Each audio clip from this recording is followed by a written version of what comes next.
reactions can help right away if you have wheezing, trouble breathing, or swelling of your face, lips, mouth, tongue.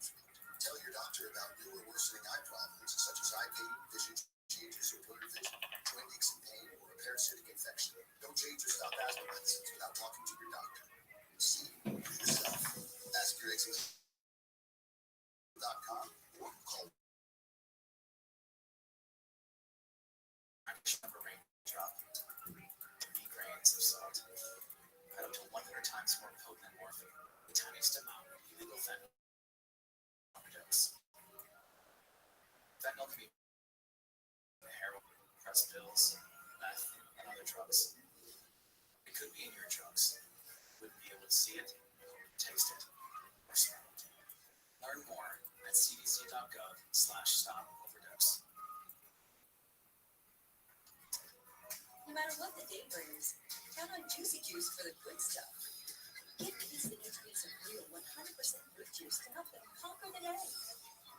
Juicy Juice is only sweetened by the fruit with no sugar added, no high fructose corn syrup, and no artificial sweeteners. Available in family-sized bottles and juice boxes. Find Juicy Juice at your favorite local grocery retailer. Info at juicyjuice.com. Tanya here, and there are many ways that we can all help raise awareness around HIV, but maybe the most important is just talking about it openly and honestly. There's no cure for HIV, but there are effective treatments that, taken as prescribed, can help you live healthy with HIV and get to and stay undetectable, which means the amount of the virus is so low it can't be measured by lab tests. If you're living with HIV and not on treatment, talk to your doctor about treatment options. Learn more at treathivtoday.com. This message was sponsored by Gilead Sciences. As the #1 audio company, iHeartMedia gives you access to all, every audience, live conversations, trusted influencers, and the insights and data you need to grow. iHeartMedia is your access company. Go to iHeartResults.com for more. Start your day with stimulation. 5 to 6 a.m. on KLR and on demand anytime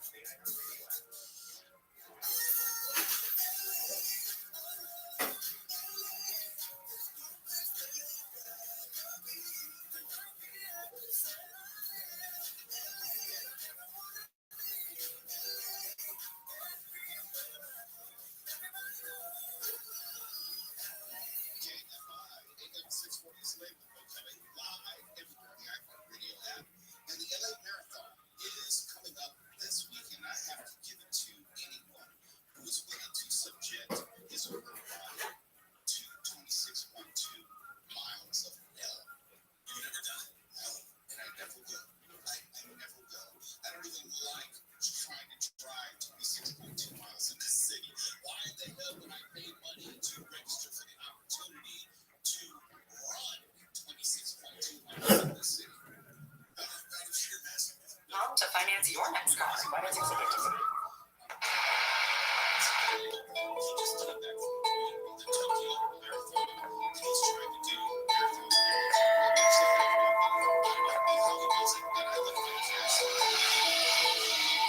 Welcome back to Astonishing Legends. I'm Scott Philbrook, and this is Forrest Burgess. Tonight's show is presented as a Thanksgiving treat.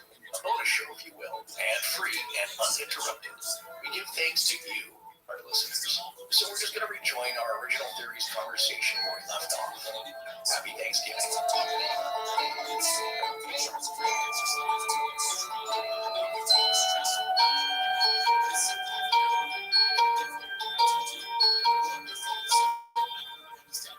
We do know that activity died down.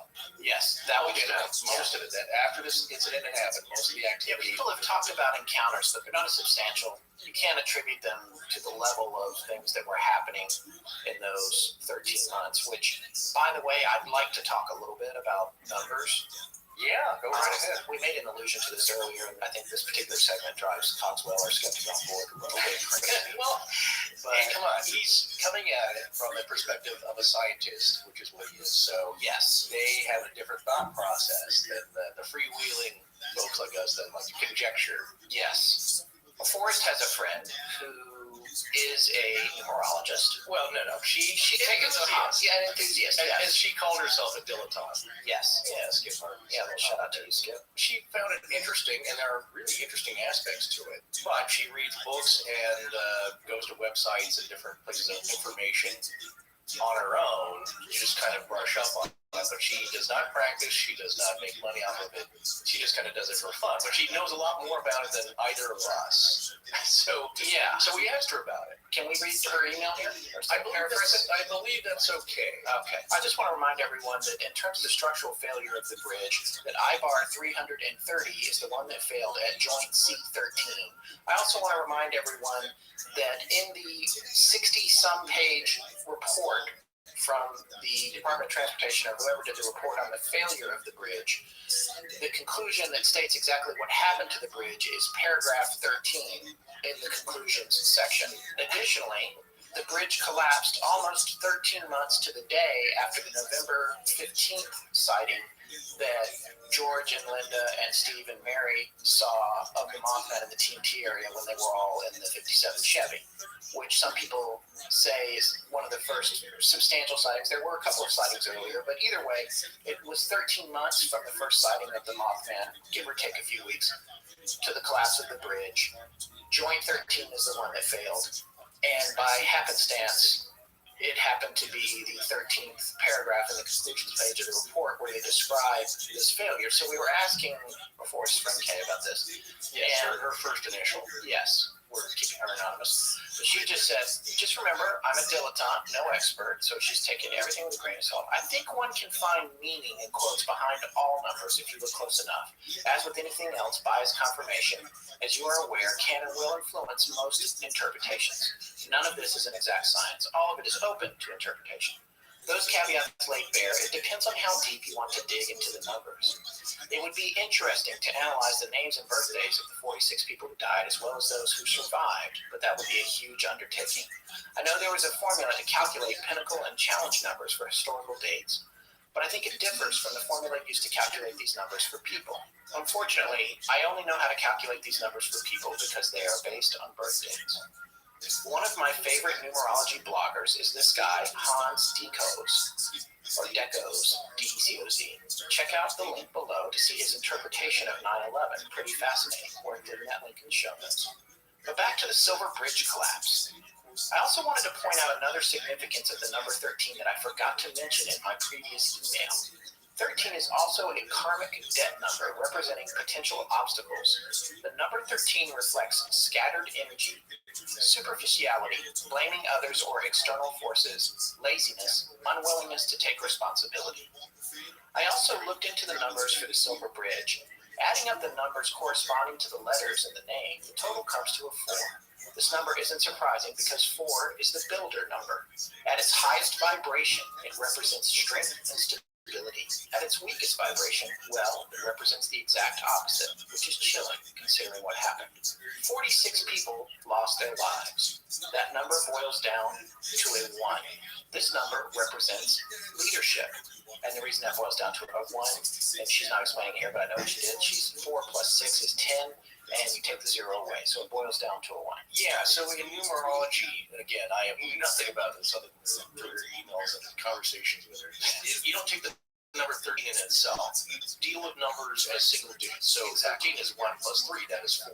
Right.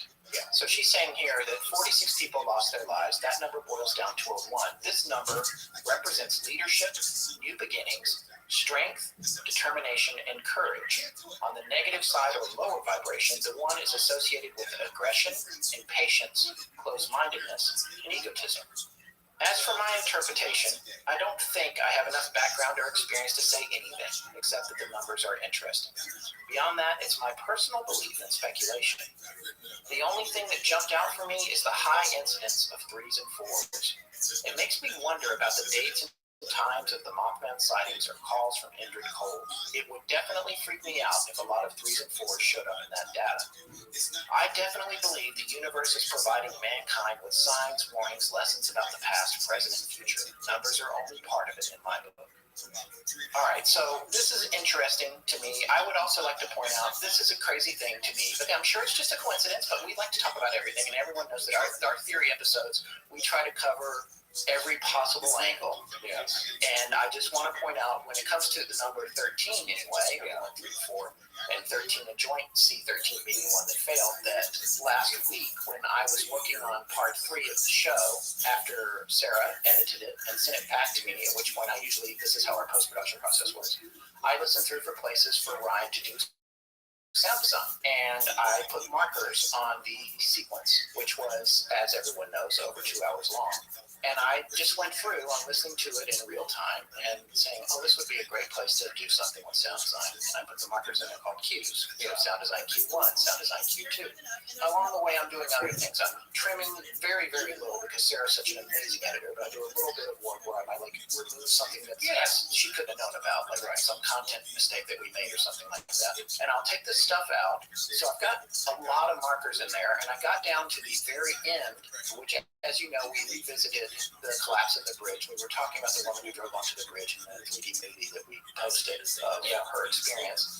And I had wanted Ryan to put just a little bit of some kind of sound cue in there to remind us that the bridge was collapsing.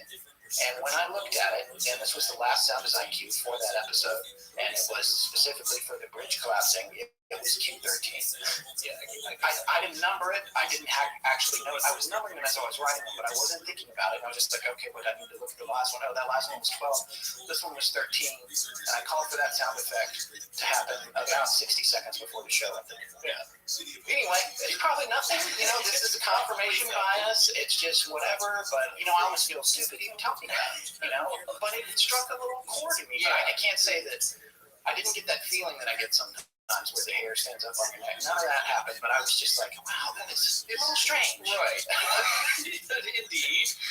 But I look at it this way. There was that movie with Jim Carrey called, was it 23? It has to do with people obsessing on the number 23. Yeah. And there's a good line from the movie, but it goes beyond the movie itself. But if you look for the number 23, you'll find it. Yeah. It's like 11:11 on your clock. If you start noticing 9:11 on your clock. Yeah. If you start noticing it, there's 333. Yeah. There's a mental connection that you start to make. And sleeping everyone. And now you're just going to be staring at 3:33 in the morning. Yeah. For a while, I was always looking at the clock at 12:34, so it's 1, 2, 3, 4. Now you're aware of it, and you notice it more. If you look at the clock and it's 7:23, it doesn't mean anything to you. So unless you start seeing it all the time, you just happen to, like, maybe a couple of times in a row, like, oh my God, 7:23 was it me? Now you start looking at the clock, and it's always 7:23 in the morning and in the evening. If you look at, you know, let's say about 13th, there's no 13th floor in a lot of American elevators. It's cultural. In Japan, it's 4, I believe. Yeah, in Asian countries, yeah. So there's, are you the one that told me that? Yeah, I do know that there's a digital tape evolution, you know, from D1 as a digital tape. These are broadcast quality tape format. Yeah, D2 was a large cartridge that was a very high quality of its time. Then D3. These machines that played these tapes back when we were finishing commercials and movie trailers and all that stuff, even the decks were well over $100,000. Yeah, it's like putting a cassette cartridge into a Ferrari. Yeah. but so D1 was the big one when I first started. I remember when D1 came out. Yeah, the first digital cartridge format to come out. And then they came out with D2. Right. And then D3. The machines were so expensive and would be outdated so quick that you wouldn't buy them. You would just lease them and put them in your machine room. Right. And then D3 came out, and then guess what came after D3? It wasn't D4. It wasn't. It was D5. Yeah, the reason that I heard is that the word 4 sounds close to the word for death. So again, we'll need a Chinese expert or a Japanese or semi-proficient Japanese.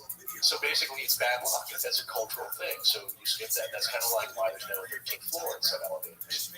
Then again, Taylor Swift loves the number 13, so writes it on her hand. So for her, that's a good luck number. So for some people, it depends on the emphasis and the focus that you put on it and the association of good or bad. If you're born on the 13th and you love your birthday on a birthday. What up, you little pimp? How you living, Sir Linkius? 13 is a great number. Stopping by. What are we listening to? I want to talk a little bit about something. Mothman. It's another rabbit hole. Do you know about the Mothman? No, but I'll read into it. It's this weird cryptozoological event that took place in Point Pleasant, West Virginia during the 1960s. Shit's wild, yo. Shit's wild. Ready to go to your happy place for a happy price? Why didn't you say so? Just download the Priceline app. Hey, it's Kaylee Cuoco for Priceline. Ready to go to your your happy place for a happy price? Well, why didn't you say so? Just download the Priceline app right now and save up to 60% on hotels. So whether it's Cousin Kevin's kazoo concert in Kansas City, go Kevin, or Becky's bachelorette bash in Bermuda, you never have to miss a trip ever again. So download the Priceline app today. Your savings are waiting. Go to your happy place for a happy price. Go to your happy price, Priceline. Astonishing Legends is supported by ZipRecruiter, Squarespace, The Great Courses Plus, and Harrys.com. And we're back. Well, this one's been a long time coming. I think it's fair to say that the Mothman and the Count of St. Germain were the two guys I was most interested in when we were first concepting the show. We'll save the Count for another day, but tonight we tackle one of the most infamous legends in modern North America, the Mothman. Happy Halloween.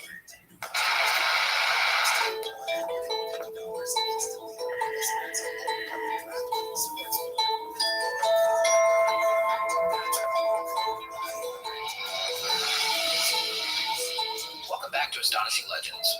I'm Scott Philbrook, and this is Forrest Burgess. Human beings are under the control of this force that manages them in absurd ways, forcing them to play a role in a bizarre game of deception.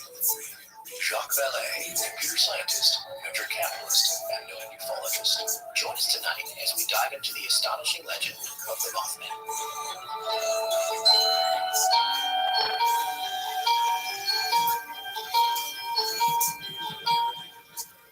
So the story is two.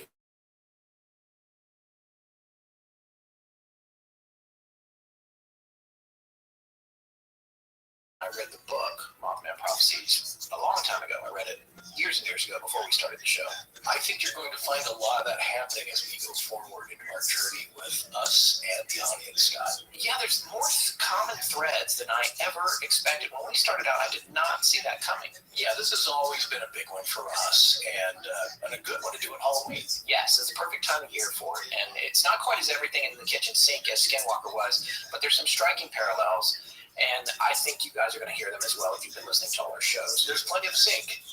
Yeah, there's plenty of sync. Not quite as wide-ranging as Skinwalker, but you're right. As now we're fond of saying here, a confluence of phenomenon happening here. If you've gotten your information about this story from the movie, The Mothman Prophecies, which I love, it's a great movie. Oh, yeah. I really enjoyed it. I know we have listeners who have already expressed differing opinions about it. Some people are upset that it doesn't convey everything that happened, but when you make a movie, that's what you have to do. Yes. And it did a great job of making it into a good bit of entertainment, but it also left a lot of the real story out, which is, as I just said, Yeah, you can't do everything. You can't put everything in a movie. Yeah, exactly. The reality of everything that happened in Point Pleasant is that it doesn't all follow a suitable entertainment narrative. So, like a lot of folklore, the bits that don't fit into the structure get left out when the tale is told over and over in that environment. But what we do here at Astonishing Legends is we try to bring all the details back into the light, because that's the reality of the legend. And the beauty of the podcast format is that it's well suited for that.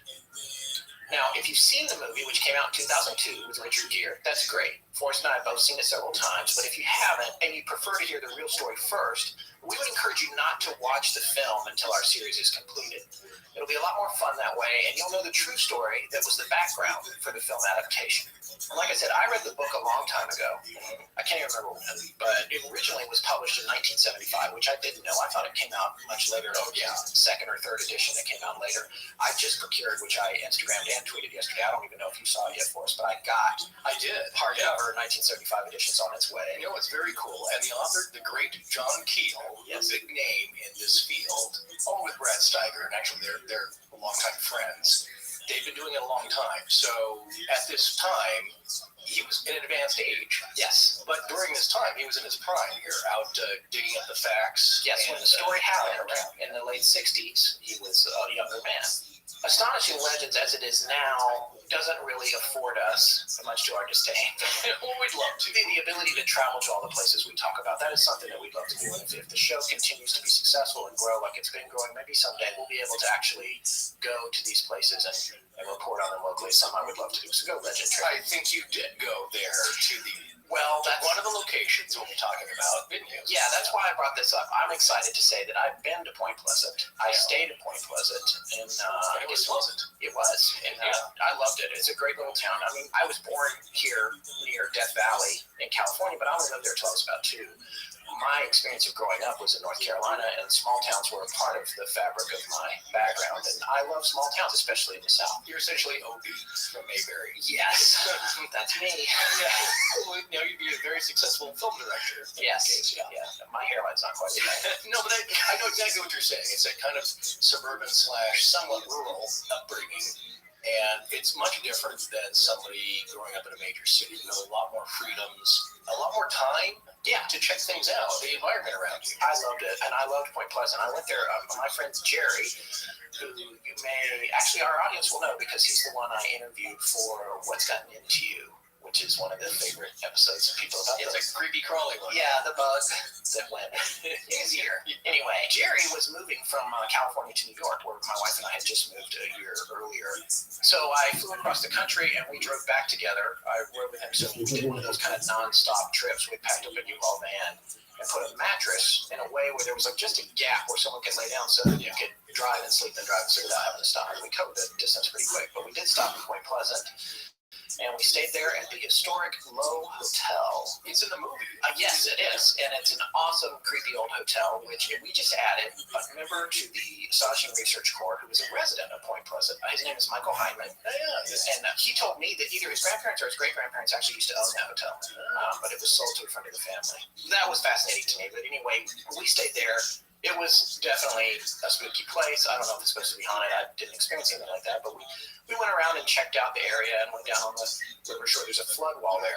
An old flood wall that's kind of cool that they had a door that could close up if the river came up because it's pretty close down to the water line. Did you see anything strange in the skies? No, we didn't. And these days it's pretty quiet. We'll talk more about that. I don't think there's a lot going on, or if there is, they're not talking about it. They weren't talking about it then either. But what makes this story significant is that we always try to impress on people that, yes, we're telling you a lot of these things that happen, and there's always a general sense to believe that, well, this place is a hotbed of activity. And that might be true, but these things are also very, very rare. Yes. In an individual's life, something strange that you might see or an encounter that you can't explain might happen once or twice in your life. Right, and events are spread out. You get the sense when you hear the stories later that they're all compressed, much like it was with Skinwalker or whatever. But the truth is, these things take place over a long period of time. Now, in this case, yes, on the other hand, everything that happened in about 13 months. Right. The bulk of it, although there are loosely connected events bookending it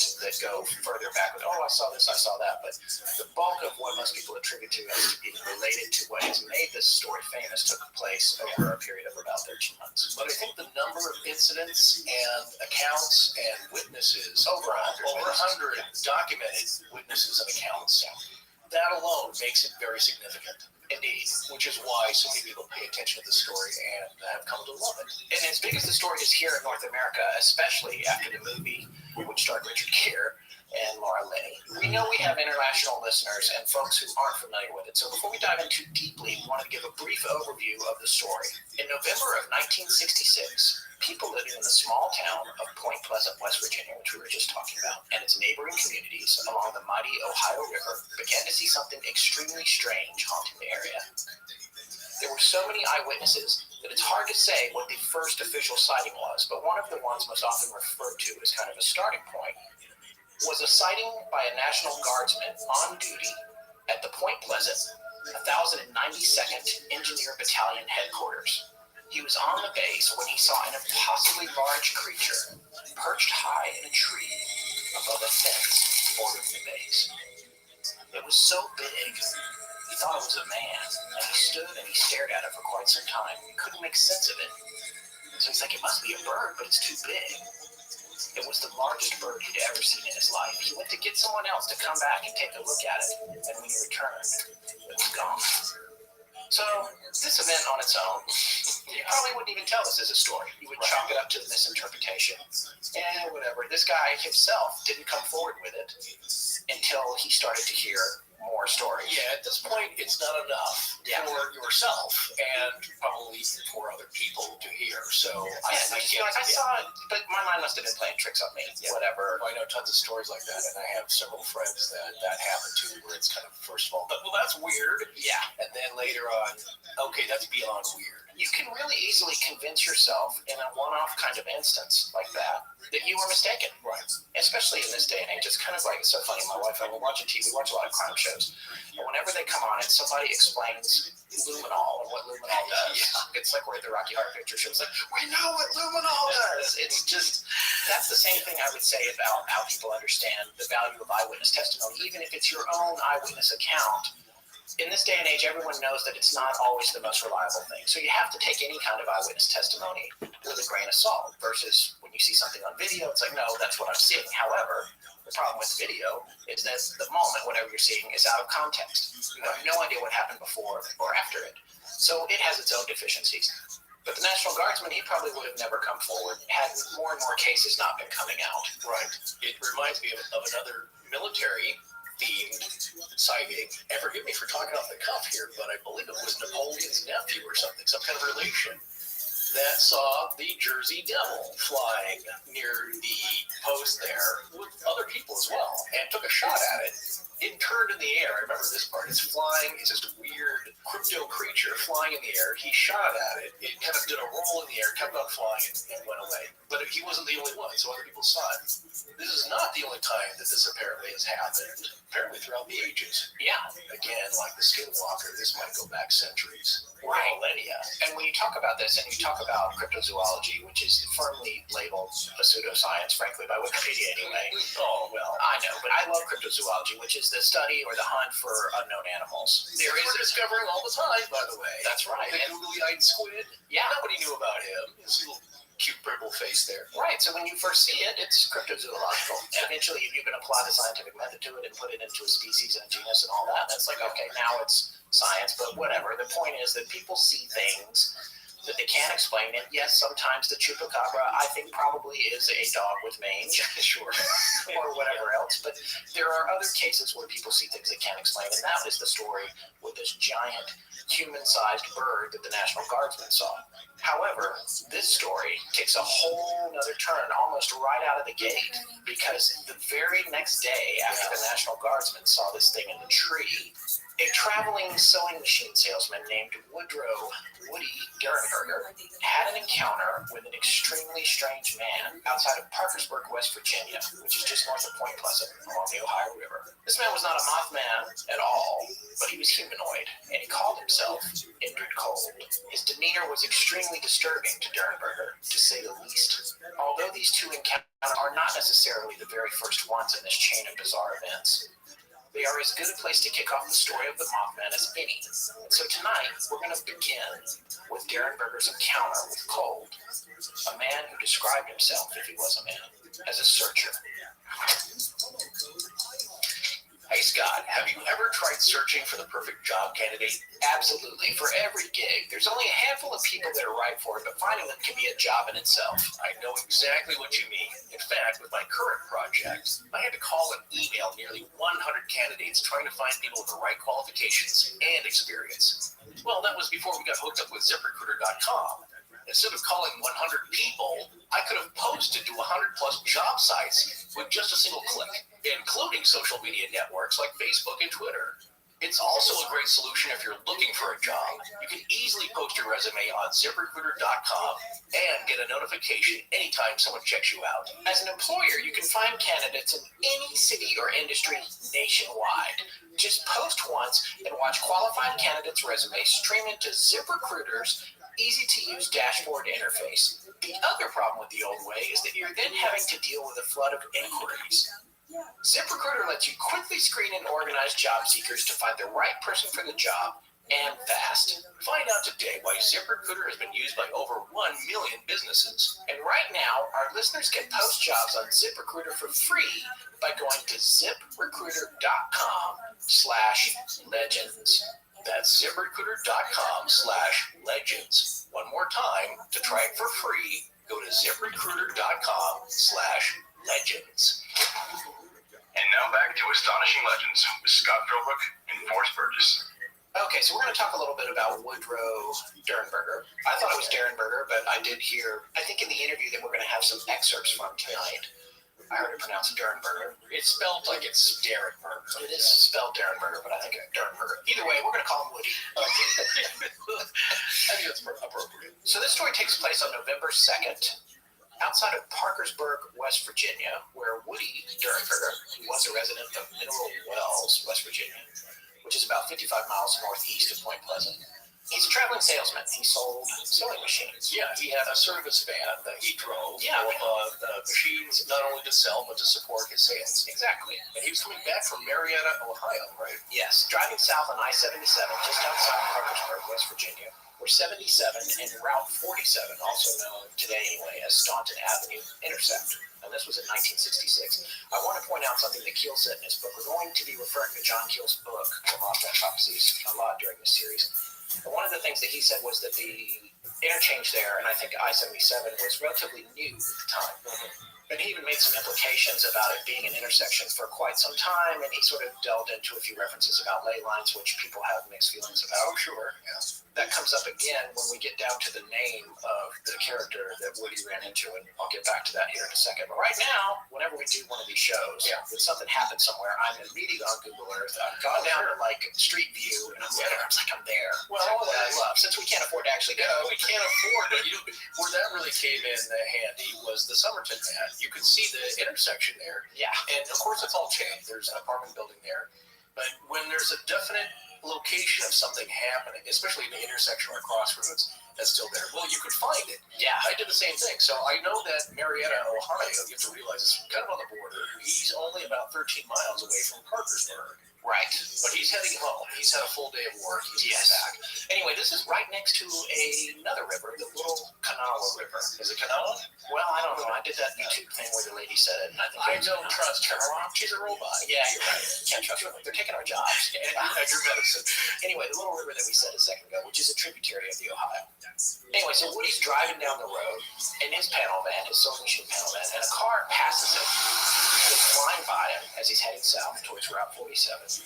And this car is being trailed by a low flying, very closely, a UFO. It's about 30 feet behind it, and the UFO itself is 35 feet long and maybe 9 feet wide, and it's floating and chasing this car that went by. So first of all, I'd like to know where that person is. Well, I've often thought about this. Were they in some kind of cahoots? Yeah. Because it was the opposite of what you see in Close Encounters, where the cop cars are chasing the ice cream cone there. Yeah. But it's a similar idea. The car zips past, and I can't remember from the interview if he described it as a black sedan, because then I started thinking, did he? Yeah. I'm not I sure. can't remember that by the way, the interview we're going to be playing excerpts from, we have a link to in the show notes. You can listen to it in its entirety, the audio. It was television interview, it's audio only, and it's about 30 minutes, and it's fascinating. It's fun and interesting to listen to. So Yes, and it's always been my just internal interpretation here that somehow those two vehicles were connected. As Woody describes it, it's much like a chimney on an old-fashioned kerosene lamp. right. The description of the craft, right. And so it's kind of a weirdly shaped tube with flares at the end, bulging in the middle. Yeah. It's kind of end-to-end, so it's lengthwise, going down the highway, chasing or following, in tandem, this car that zips past. Right. Now, what happens once it gets As past soon as it gets past him, it goes up in the road in front of him, and it turns sideways and settles down low enough, and it does not touch the ground, but low enough that there's no way he can go around it. In fact, he tried to go around it. He had pulled off into the grass a little bit, but it was just in the way. He also indicated that it did not come to an abrupt stop. He didn't have to lock up his brakes or anything. No, it's It actually sort of slowed gradually to give him an opportunity to slow down. It meant to kind of get in front of him, slow him down safely, gently. Yes, stop, because it had some business with Woody. When I started thinking about the shape, you'll see pictures, of course, an artist depiction and Right, around. and Chad's working on something too, which by the time the show goes up, you will have seen. Yeah. So you will have already seen it. But For you that have not checked it out, that are listening to the audio first, it kind of reminds me, you ever seen those foot roller massagers that are usually wood, and there's knobby kind of things, and you put them on the floor, and I think you can roll the sole of your foot over. Yeah. Well, kind of a more fatter looking dumbbell. Right. A small hand weight. Yeah. Very light. So that's kind of what you have to picture here, and that's what Woody's talking about. Like what he means by the chimney on a kerosene lantern is that you have the bulbous shape of the lantern, and then, of course, the smoke has to get out the top somehow. So there's kind of a tubular attachment to the top that's on a spring, and it kind of flares out at the end. So imagine two of those on the opposite ends of this bulging kind of a tube. Yeah, that's kind of what he's describing there. Yeah, I feel bad about this tangent, but I'm going to go ahead and say it. It looks a little bit like a kelp bulb.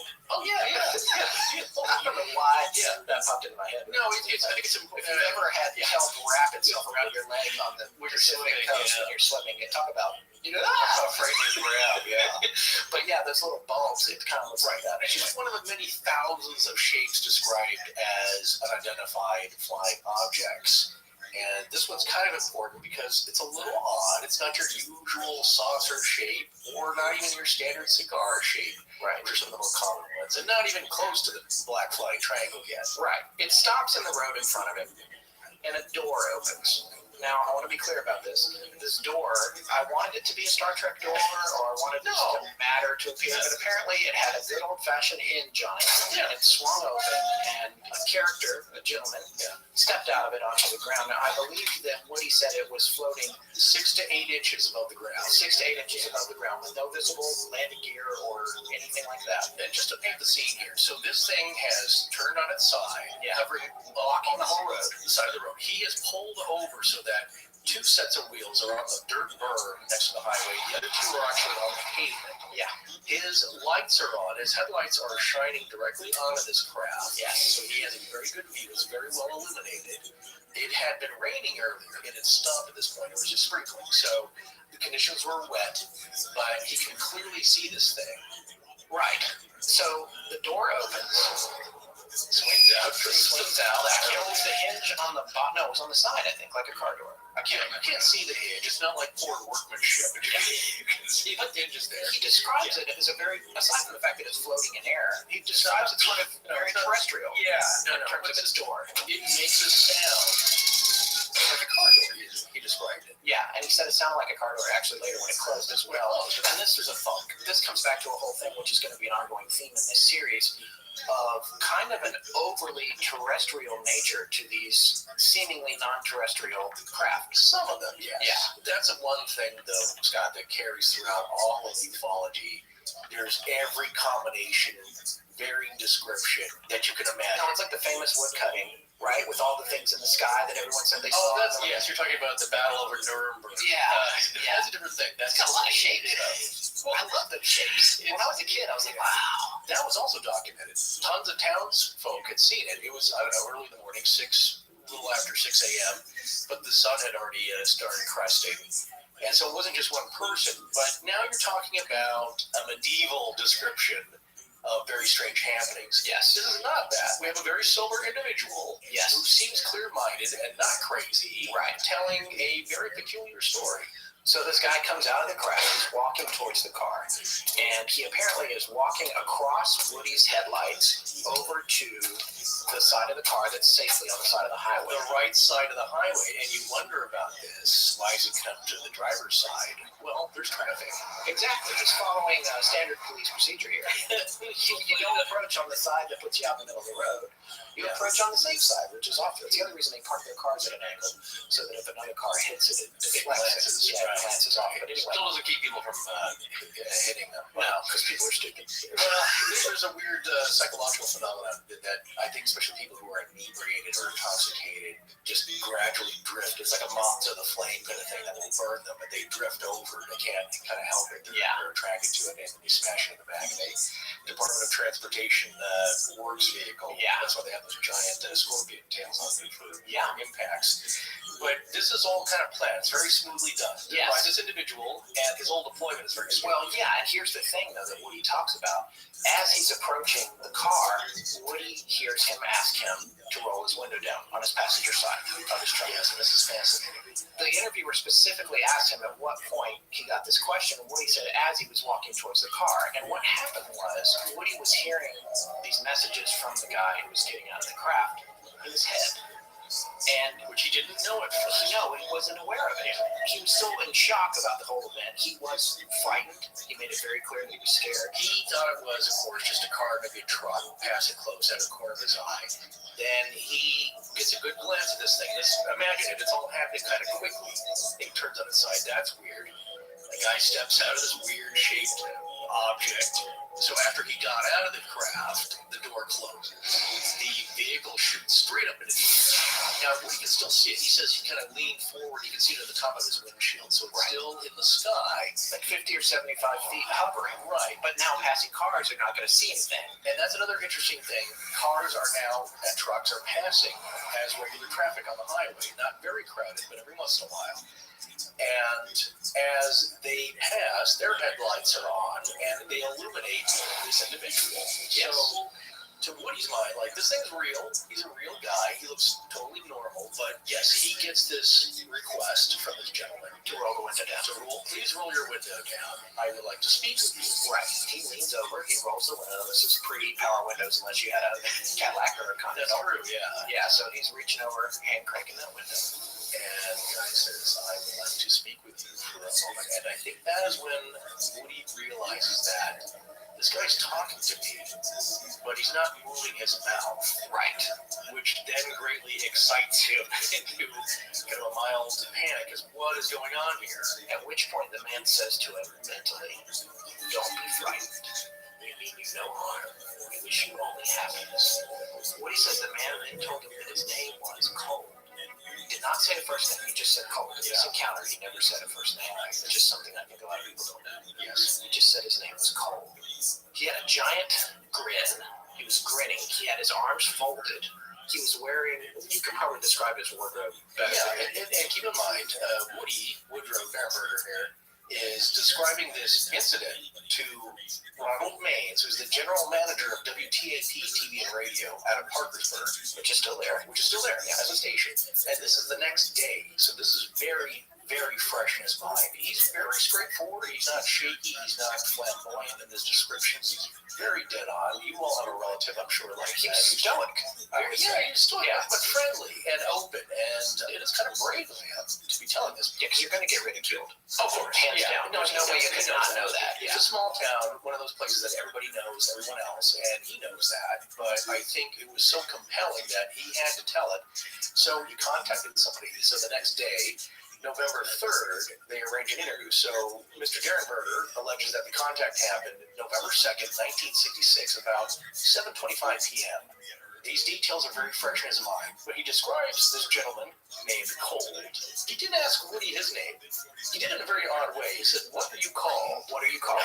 So Woody interpreted this like, oh, you mean, what's my name? So I said, well, it's Woodrow Derenberger. And he said, I am called Cole. So that was a little odd. So as this is unfolding, he's kind of piecing this together. And he's looking at the man and noticing what he's dressed in. It's pretty normal. He said, like what you would wear going into town. He's wearing a dark top coat. Yeah, that's an overcoat. It's a weather coat to be worn over your suit. So normally you just wouldn't, be bare-chested or have a t-shirt on underneath that. Yes. It's zippered in the front. He said there was kind of like two top buttons. Those were undone, so you can kind of see what's on underneath. And he said the top coat was very dark. Maybe, I believe, Ronald Maines, the general manager there, asked him and said like, it was kind of dark navy blue. So imagine that's kind of the color, just a very dark, very dark bluish color. Woody said it was glistening, it was shiny, almost metallic looking. And that as the cars drove by, it glistened and kind of shined in the headlights. So he said, yeah, very shiny material, very unusual for the time, what Woody's wife would call a heavy material or a heavy fabric. And underneath, he said he had kind of a regular shirt, no tie, but the shirt was a little darker than the coat. And then he had regular trousers on, and those were a little lighter than the coat, but also kind of that same color, kind of a darkish, bluish hue. But at least with the trousers, he said it looked to be made out of the same material, that kind of metallic looking, very futuristic. Yeah, every space suit you see in the 50s, they're wearing usually it's a silver suit of some kind. But earlier I thought it was kind of maybe a flight suit, but it wasn't. So just kind of normal clothes, but Yeah, no tubes on this one. no tubes, no bubble helmets, Yeah. no breathing apparatus. He looks pretty normal, as Woody described him. thick head of hair, dark brown, slicked back, kind of, but a little longish. And he said he had a deep tan, nothing unusual, not like a spray can formulation, that maybe he'd been outdoors and, working or something, and he looked like he was just heavily tanned. That's kind of the physical description. Maybe it was Trump. I think he would have said orange. Right. If that were the case. And maybe some kind of a dead squirrel on his head. Right. It's nothing visually that's too upsetting, other than he came out of a big metal tube, which was, he described it as charcoal color. Yes. Maybe kind of dull, not real shiny, I don't think, but yeah, kind of a dark gray, very charcoal as he described it. So other than that, the guy looks pretty normal. And he said that his persona was very friendly, like he was very trying to be calm. But again, to an average human, anything like that happening in that appearance, that normally doesn't happen. So you're He was trying to keep. Woody got the impression he was trying to keep him calm as well, and put him at ease. And twice, Woody said, twice Cold asked him, you can either communicate with me by thinking, or you can just talk to me. Yeah. Whatever is more comfortable for you. Whatever works for you. Of course, Woody's not used to mental telepathy with strangers. Yeah. Or kind of a strange clairvoyance, so that alone is upsetting. Well, the guy doesn't know. He's like, I'm giving you the choice. Well, and that brings me to one of my favorite things that Woody said in the interview. He said that Cole then asked him what the city was and the distance, because they were right outside of Parkersburg. He says he indicated this by pointing. Well, actually, here, let's just play Woody's answer. I told him my name, and when I told him my name, he said he was called Cole. That was the name that he was called by. And he asked me what the city Parkersburg. He pointed to the lights. He didn't point, but he gave me the impression that he was pointing. He asked me what that was called. And I told him it was Parkersburg. It was a city, a town. And he asked me if most all the people lived in this city or town. And I explained to him that it was a place of business. It's where we transacted our business. That the people lived in communities, outlying communities, most of the people. And when I told him that this was a city, he said that his home was, that was called a gathering. Right. Okay. So my favorite part of that is when Woody says he didn't point. He gave the impression he was pointing. I love that. He gave the impression he was pointing. So all of his communication is coming through into his mind. He gave the impression he was pointing. Well, he's standing there with his hands under his armpits. Right. And he's standing there with his hands under his armpits. I think not that he had weird reptilian claw hands or dog hands. And no, actually, Woody said that later when he went back to the craft, an arm reached out and helped pull him into the craft. He saw that arm and that hand, and he said it looked completely human. Yeah, they're completely normal. And the door closed with a car door kind of thing. Car door. Yeah. So we got a flying lantern chimney that has car door sounds. But a solid American car door. What's interesting here is that you can tell by the body language, I think, with the hands under the armpits as non-aggressive. Yeah. You see people do that, especially when their hands are cold. They got their hands tucked under their armpits, so arms folded. And he's kind of like, I'm real casual. I'm not trying to reach out to you. But it lends itself, though, to the whole idea that these visitors, and there's going to be more of them in this story, don't exactly know how to look natural. Or how to behave normally. Their body language is a little weird. Their voices are often described as sort of sing-songy and kind of unusual. Right. And this is a way of standing that, yes, you're capable of standing like that with your hands in your armpits. And some people, I think, genetically are predisposed to maybe do that their whole lives, but it's not a majority of people. I think when most people stand with their arms folded, they stand with them folded in front of them, not necessarily tucking their palms up into their pits. But some people do that, but not many. Mary Catherine from... Mary Catherine Gallagher, yes. Molly Straight, Molly Shannon. Different arms. Yes. I think in this, again, the gesture that he's doing, he's trying not to scare this guy. I'm sure he's an intelligent creature. Maybe he realized, there's not much I can do. I just came down from a big metal tube. He's going to be scared, and I'm communicating with him through my mind. But he's trying to be as nice as possible. But he does have some questions for Woody. Listen to this. He told me not to be frightened, which I was. I was very frightened. And as far as I can understand, this was all mental. There was no spoken words from him. I knew what he was asking me, and yet he stood there and his mouth did not move. He had a smile on his face. He was appearing very courteous and friendly. So as the interview goes on, the journalist continues to ask him, did you ever believe in flying saucers prior to this incident? And he says, what would you think of a story like that if someone told it to you? I believe now that that could happen. If someone would have told me yesterday before this happened, I would have frankly thought it was a nut. But I honestly believe now that it could happen. I'm surely not going to say it couldn't happen. Now this man last night, or this man, he gave me no indication that he wanted me on his ship. He didn't ask me to get out of my truck. As I say, he was very friendly and courteous. Right, so there's all of that. First of all, I love that he would say he was a nut. I love the expression nut. In our family, you joked about me being Opie, but one of my favorite things about the Andy Griffith Show was when they would call Barney a nut, or Barney, and Andy would call Ernest T. Bass, which no one's going to get. No, Ernest T. was the crazy guy who came out of the mountains and threw rocks at everything. That's right. There goes a happy man. There goes a happy nut. You know, obviously in the late 60s, people were calling each other nuts. Yeah. Not politically correct anymore. So please don't send any emails if you. That's the Peter Sellers from the. It's like that guy's crazy, and he's like, we don't say that now. He's like, well, what do you call him? It's now. It's like, well, he's a little now. Yeah. It's a little. Anyways, but no. Here's what's an interesting aspect of this. If you don't believe any of this, you think like, well, he's just got an angle here. Maybe he's gonna write a book later. Who knows? So far, none of this Mothman business has happened yet. Yeah. Okay, so keep that in mind. Yeah. Secondly, it's a pretty darn good piece of science fiction. And what I mean by that is his details are creative. They're not the old hackneyed, round saucer came out, a guy with 3 eyes and green skin and antenna. What I'm talking about is My Favorite Martian. Yeah. Just around the same time. Yeah. You got to have antenna poking out of your head.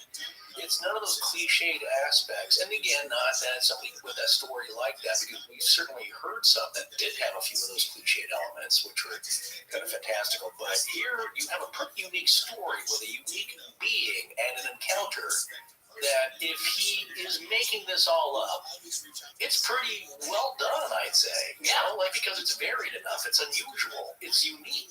That doesn't validate his story. I'm just saying that, again, if you want to take the tack that you don't believe it, I would give him credit, though, for the uniqueness of this. Yeah, there was a lot of interesting things about it. The journalist went on to ask him what kind of noise the craft made, and he said it's kind of like a helicopter, but much, much quieter, hovering. A fluttering sound. He actually does an imitation of it. And he said the cold was 6 feet tall.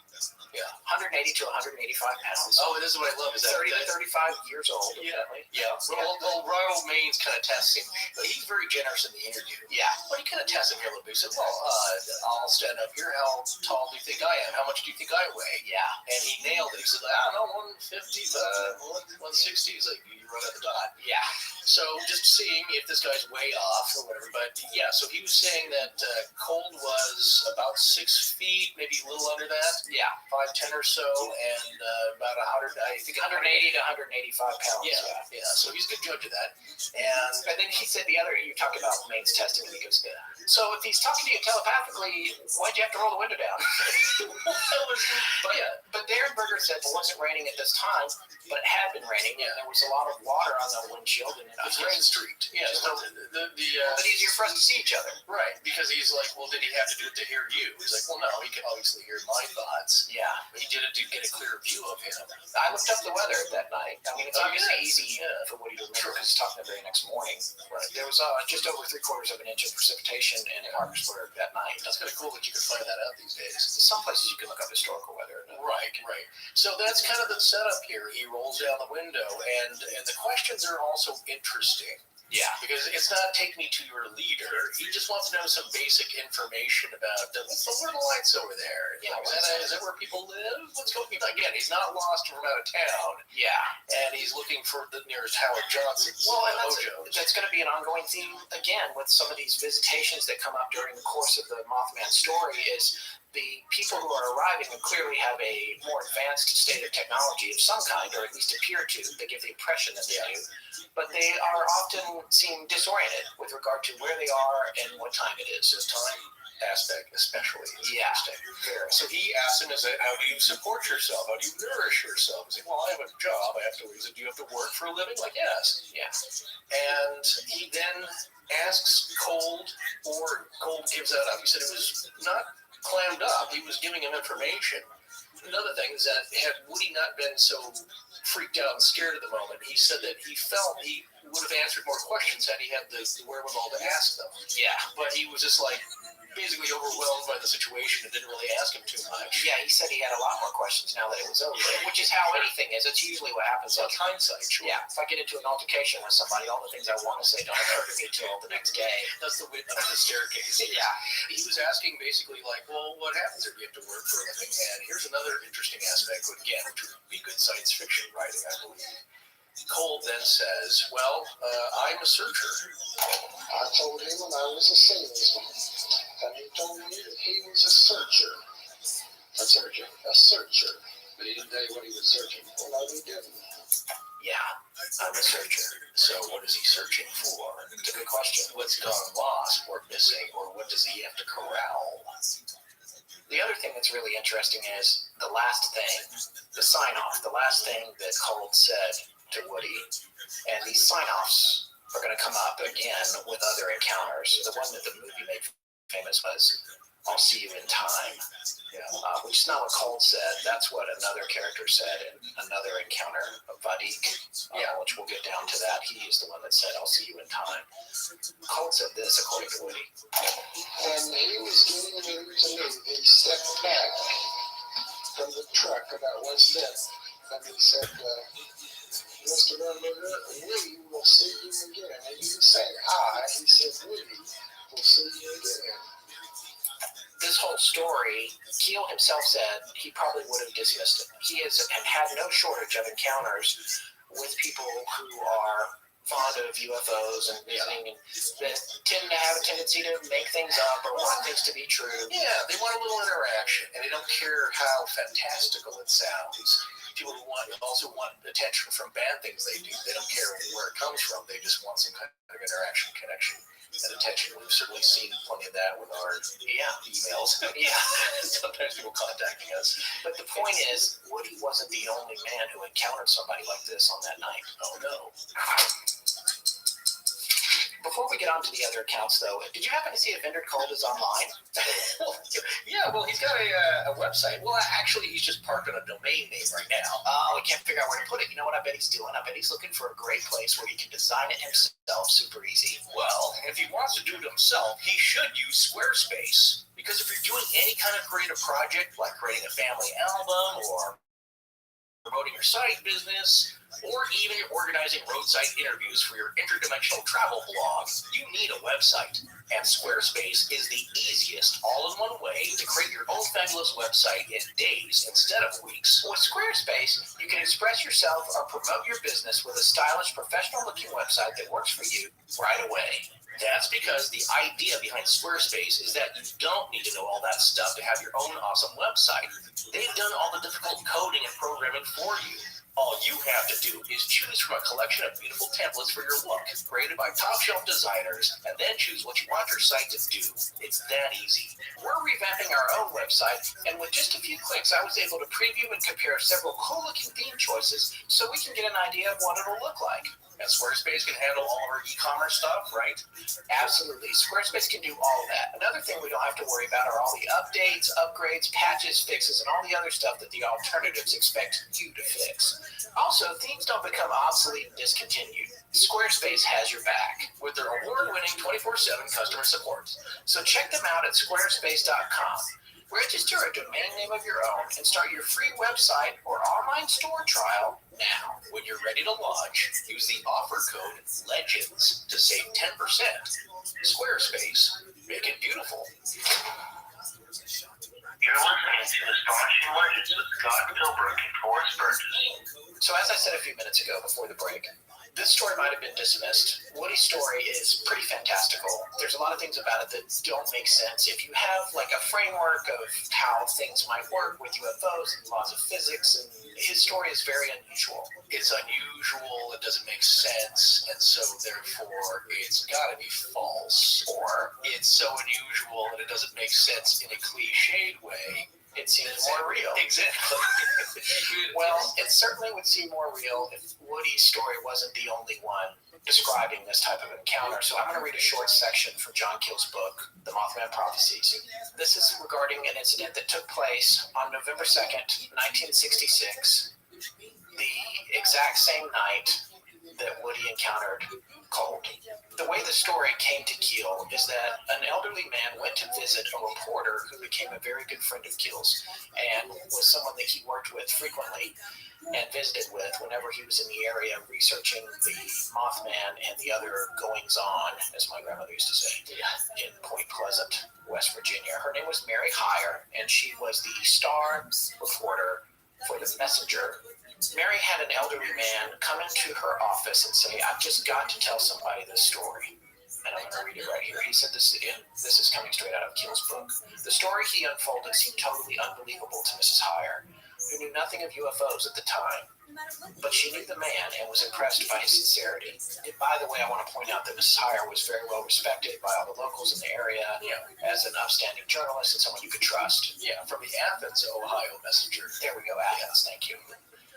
On November 2nd, 1966, he said, he and another workman were driving home to Point Pleasant from their job near Marietta, Ohio, on Interstate 77.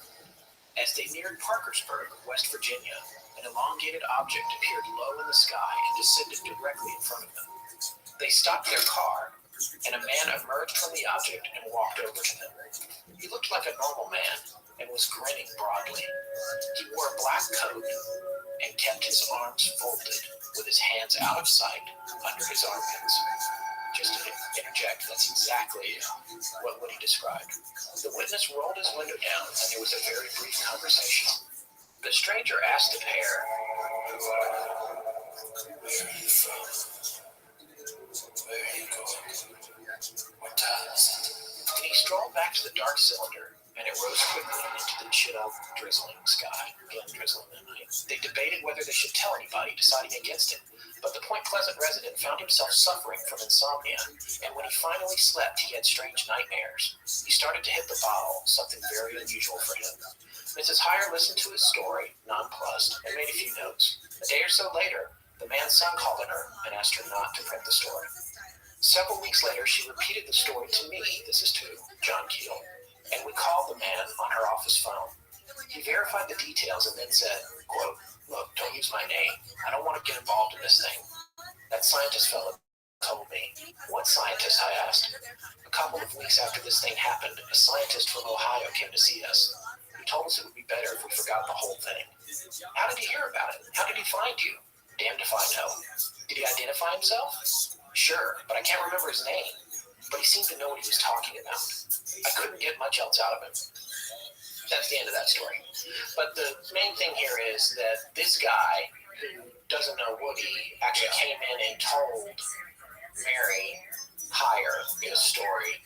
And she actually didn't even think that much about it because it was so kind of crazy. Right. And she didn't realize what was about to unfold over the next year. Unconnected. Yeah. Unconnected to Woody. Yeah, and the description's the same. The craft, the body language, the interaction. And again, the thing that comes up a lot, which we had already made an allusion to earlier in this episode, don't seem to know what time it is. Right. Where am I? Yeah. They just don't know exactly where they are, and they don't really get our living arrangements. Certain things, small things, they're amazed and befuddled by them, maybe. Well, it seems like wherever they're coming, if you believe any of this at all. Right. We have to preface. We always preface. We used to say that, yeah. If you believe any of this at all, yeah. It does seem like wherever these folks are coming from, they aren't able to gather a lot of information from here and take it back to where they are. Or they aren't able to get information from there to hear back and forth if there's no connection. You bring up an interesting point, Scott, in that the things that are science currently, contemporary science and scientists, for those who want to play semantics with that, the model is that there are civilizations out there, and technically they are aliens, but maybe they're just like us, and they know about us because they've been receiving our radio and television transmissions since a little after the turn of the century. So say 1930s on, and beaming these signals out into space.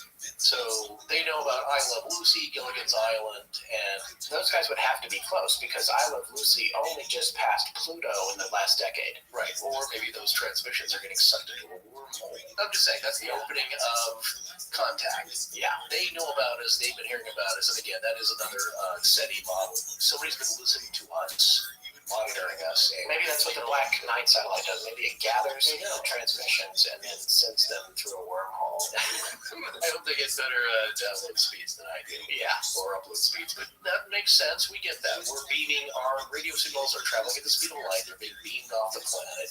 If you're close by or have somebody to pick that up, they can. Well, you would know about all of our culture, about jobs and our living groups, known as cities. A multitude of information about everybody all over the planet. So if they're not able to get that, where are they coming from where they can? Where maybe the vibration and the frequency is just off enough that it makes it difficult for them.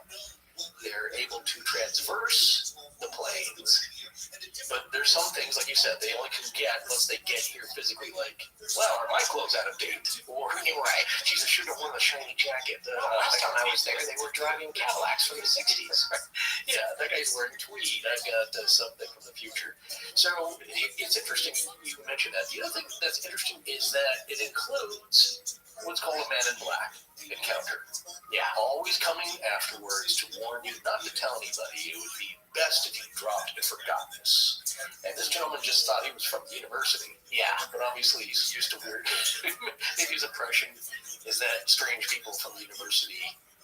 He himself may have appeared strange to people who are not used to that from these rural areas. Just in his appearance, dark suit, shoes that were impractical for the area, facial hair at the time of the mid-60s, unless you were a college professor, beatnik, or musician, or artist, was not real common. People were clean-shaven at that point. Now it's everybody's got 3-day growth, so things change. So your appearance may seem odd, but again, in his description, I think one of the first people to introduce that was the author Greg Barker.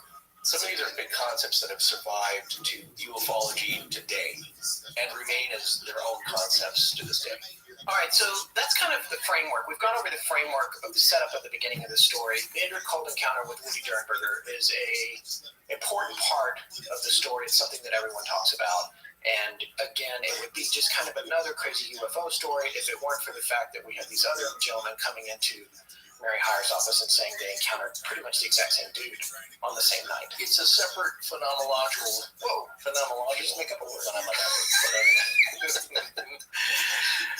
even going to. Sorry, I have to do it. Yeah.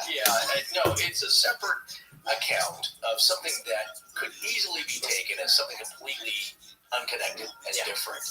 However, it has been, in hindsight, by many people who studied this, definitely connected. Right.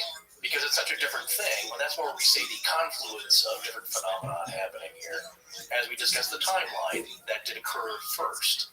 So first, we have the National Guard sighting there. That, chronologically, is what we can find as the first occurrence, something in the area happening. It's something unusual. I mean, it's just one guy. He didn't hit it, when he went to get the other folks, nobody was there, but he saw something big in the tree that was human-sized, the largest bird he's ever seen in his life. Yeah. He didn't see it flying. He didn't see it land. He didn't see it take off. He just saw it sitting in the tree.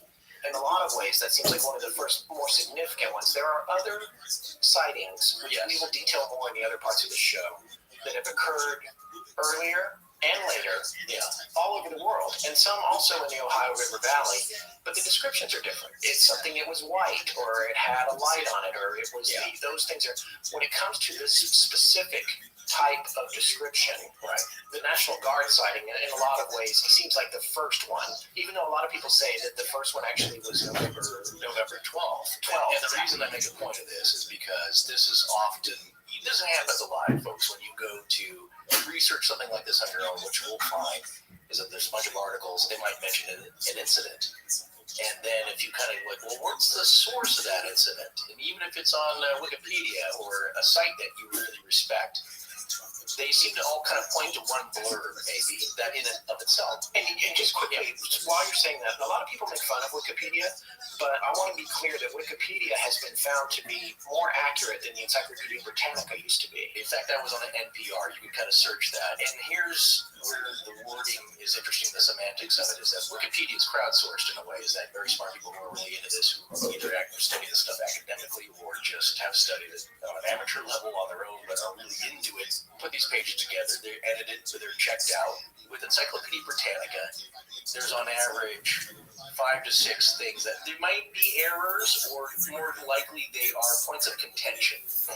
As we've said so many times in our shows, it's like you may have the top people in a field in academia disagreeing on a fact. So in Wikipedia, I believe it was found about 3 to 4 things per entry are debated. So less things on Wikipedia are debated than they are by Encyclopedia Britannica. But here we have one entry that was only first seen on the West Virginia Department of Commerce's website, wvcommerce.org, where they claim this is the first sighting of the Mothman. And it's November 12th, 1966, and it's a little story that goes, on this date, 5 members digging a grave in a cemetery near Clendenin, West Virginia, and they saw something that looked like a brown human being flying. So basically this thing's sitting in the trees, lifts off from the trees, flies over to them, kind of flies low over their heads, and this is no bird. It looked like a brown human being that was flying. And so here we have the first sighting of the Mothman, as when it flew over them as they were digging the grave, right? Yeah, they're somebody's stepfather. Yeah, I don't know if that's related, or if there's any connection to it actually being a burial site, but basically these are 5 men that reported seeing a large brown creature. Well, you don't know if what's related. I don't know if the brown flying man is related to the burial, like he was there observing. Oh, right. You know what I'm saying? Like, no, but that's what they were doing. And that's what they were doing, yes. And so that just totally unrelated. Yeah. Maybe nothing spooky about it. It wasn't visiting a relative or anything. So this thing is in the trees. They've seen large birds before, and that's the closest thing you want to see people attribute this to. It's a large sandhill crane. It's a large owl. There is one thing about this particular sighting that bothers me. Yeah. It's very interesting. There's a couple of things about it. One is that the only place that we can find it on the internet is at the Chamber of Commerce website. Right. When you go to Google Maps and you look at Clendenin, right on the map, there's a mark that says first sighting of Mothman. Yeah. So someone's gone to the effort to put that there. Yeah. So I have a couple of issues just with this particular claim. We can't find it corroborated anywhere. This story with the grave diggers, or the people digging the grave, does not appear in John Keel's book. It does not appear in Gray Barker's book, which predates Keel's. Yeah, you did check. I searched the whole book. It's not in there. Yeah. So it's not in either one of those 2 books. And those guys, between the 2 of them, they left no stone unturned when they covered this stuff. Barker's book actually came out before Keel's. Yeah, 5 years before. Yeah, I mean, Keel, 1970. some people see Barker as a little more fringy than Keel, and there's a lot of, funny, all kinds of things about it, but they knew each other. And there's some people that say that they were Working together, or maybe frenemies, or I don't know, that kind of thing. Yeah. But either way, that particular story is not reported in either one of them. So what I'm seeing here is that we have this particular story about the grave diggers that's being reported in this town that is not Point Pleasant. It's been dated as being the first one. It seems a little bit like a one-up story. Like, the kind of story... By the town of Clendenin. Yeah, I mean, I don't know. It just, I want to know where it came from. Yeah. I want to know who the people were. Right. I want to see their written account, or whoever was when they told this story, or is this just local oral legend? Okay, Because you know what it reminds me of? It reminds me of the whole Billy the Kid controversy. And sooner or later, we're going to have to do Billy the Kid, but there's a couple of different towns that all say he lived there. And the reason they say that is because of the tourism dollars. It feels a little strange, and also I want to say point blank, November 12th is not the first sighting. If you go with the National Guard sighting, that was November 1st. Part of it's definitely not accurate. Right, it's in the ballpark here. True. But as far as we we can tell. It feels a lot like, hey, what can we do to get a little few more of these tourism dollars that Point Pleasant is getting? Oh, well, that's interesting because, they don't say that there's a, Tracy with this one. blurb, you're going to get a lot of angry letters from the West Virginia Chamber of Commerce. Yeah. However, I will say this. They don't claim to have their own Mothman festival as Point Pleasant does. Well, you certainly couldn't do that. So like, hey, come to ours. It's better. Actually, we had the first one. We're more accurate and authentic. Well, there's 10 billion Bigfoot festivals. Well, yeah, anybody can claim that. It's just all over the place. So nobody can really. You could say like the first sighting of Patty in the woods, but nobody's going out there. Right. What I see happening here is that I think it's perfectly valid or plausible that 5 men did report seeing a strange, large brown flying man. Yeah. That, whether you believe that or not, or what they saw accurately or not, that may have happened. How far is Clinton from Point Pleasant? 79 miles southwest of Point Pleasant. Clinton it is. Southwest. I don't feel like the Mothman got down that way so much. He felt like he was going north, northeast along the river, staying close to the river. Yeah. Gallipolis? How do you say it? Gallipolis, I would say. I should have. Gallipolis. It's not Gallipolis. It's Gallipolis. Gallipolis. Yeah, Gallipolis. So these towns are all along the river. The bulk of the sightings of this particular breed, for lack of a better word, of the Mothman occurred there. So Maybe there's more than one, Scott. Maybe there is. Maybe there's several brown flying men. You got to start somewhere with a legend. Yeah. And I think what the Chamber of Commerce is saying, like, this is it. I don't think there's any big rivalry between Clendenin and Point Pleasant. No, of course, who's got the better museum? no, Who's got the there's better only one festival? museum. Exactly. By the way, That's there the is thing. only one. So it's all the state of West Virginia. So I don't see any collusion there, one-upsmanship with who's got the first sighting. Yeah, regardless, it's folklore, and it's probably silly to argue about it. Yeah, we're trying to be factual here. We are trying to be lay factual. out the timeline, but I think they're not so much. Well, yeah, more to the point, I said everything occurred right there along the river, but there were some sightings that were actually pretty far away from the area. On the night of November 15th, 1966. Now we get going here. Yeah, Here's where the Things start stories kicking are off. picking up a lot of speed. In fact, 100 miles an hour worth of speed. and this is 13 days after Woody's encounter with Ingrid Cold. Pretty fresh. Yeah, These events happening. Another point where we can say they may be somewhat connected. they may be, and also I just want to say from the point of a hoax or exaggeration or whatever, if you're trying to jump on the bandwagon of Woody's story is about a man and a UFO. This is completely unrelated to that in terms of the nature of the story. This is a more But it's happened. cryptid story. Yeah, it's associated by time. The point that we had mentioned in earlier episodes, especially with Skinwalker, leading up to that, is that now we're seeing this pattern very much in general, and so the whole paranormal community, I guess, sees it as well. A lot of these strange things happen in conjunction. Same time, same areas, same place. It used to be seemingly unrelated. What is a Bigfoot got to do with a UFO other than Chewbacca piloting the Millennium Falcon?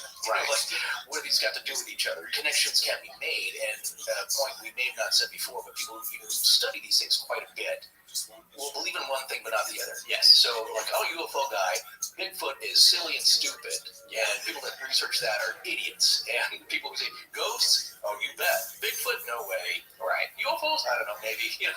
So there's nobody that really takes all these into conjunction, and when you see reportage of all this together, you may not see any kind of linked occurrences from the investigator. They may dismiss stuff like, well, I don't do orbs. Right. Like, but 100 people saw this giant glowing orb. Yeah, that's not anything I have to do with. Yeah.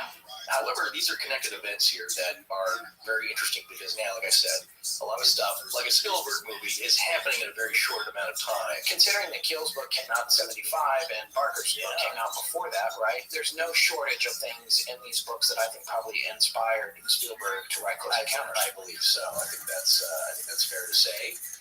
Along with J. Allen Hynek. Yeah, and Jacques Vallée. Truffaut played Jacques Vallée in Close Encounters. So all this stuff, Spielberg was consuming this stuff for sure. Yeah. Which is awesome. There's nothing wrong with that. No, very enjoyable, sure. But yes, we're talking about the home of Newell Partridge, which was how far away from Point It's about 90 miles, Right. Salem is, in West Virginia? in West Virginia. So you have a fair distance around the same time, I believe, at night here. So some other things going on, other witnesses seeing stuff closer to Point Pleasant. So this thing gets around. Yeah. So And it's fast. yes, and this is November 14th, 1966. Right. Which is going to be 12 days after, when Durenberger encountered Andrew Colt. Partridge had a dog. His family had a dog named Bandit. It was a big, muscular German Shepherd. And he, I guess, was going crazy on the porch around 10:30 that night. Around 10:30 p.m., Newell was watching television, and then he said the screen went dark, and then it came back on with an eerie Harry pattern. And then he heard a loud whining sound from outside that he said was kind of winding up in pitch like a generator winding up. And I'm not sure if the TV was also making that sound, if it was coming from the television as well as outside. I think it was mostly outside. Mostly outside. Yeah. Well, now the dog is starting to go crazy. He's been taken up hunting, so he's very territorial. So Bandit, Partridge's dog, began to howl on the porch. He grabs his flashlight and goes outside to see what's going on. So when he got outside, he's looking at the barn about 150 yards from the house, and he's shining the flashlight in that direction. And that's when he saw the two red glowing eyes that to him looked like red bicycle reflectors. And he said when he was a kid, he went hunting at night all the time. He knows what animal eye shine looks like. He'd seen every kind of animal you could think of, and he said these things were huge. And being 150 yards away, to have them show up from that distance, there was something very ominous about it. Yeah, no tiny little beady bird eye is going to give you that amount of shine, at least in diameter, from that distance. Bandit apparently was not having that fear. No, He leapt off the porch and ran towards the hay barn. right.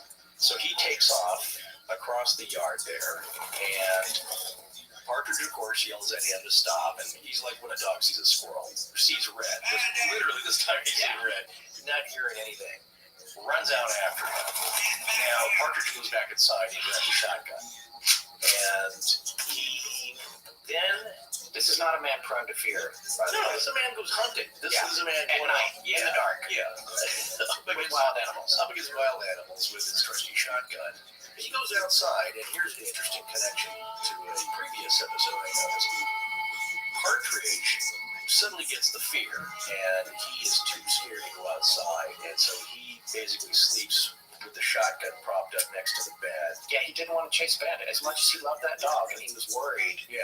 he was so afraid that he did not go after the dog. Another manly man of the rugged outdoors, Terry Sherman, had the same experience on Skinwalker Ranch when the dogs chased these three stealers. Exactly. Yeah. And he had this deep, dark feeling like, don't go after them. And a lot of times, when they're outdoor dogs, they're big and strong. It's like, they'll figure out what they need. Look, they're wild animals. They figure out what they need to do. If they get in a fight, they know how to get out of it too. The fight or flight mechanism at some point will tell them what to do. Anyway, he's too scared to check it out. So he, in the morning, realizes that, oh my God, the dog never came back. And he was never to be found again.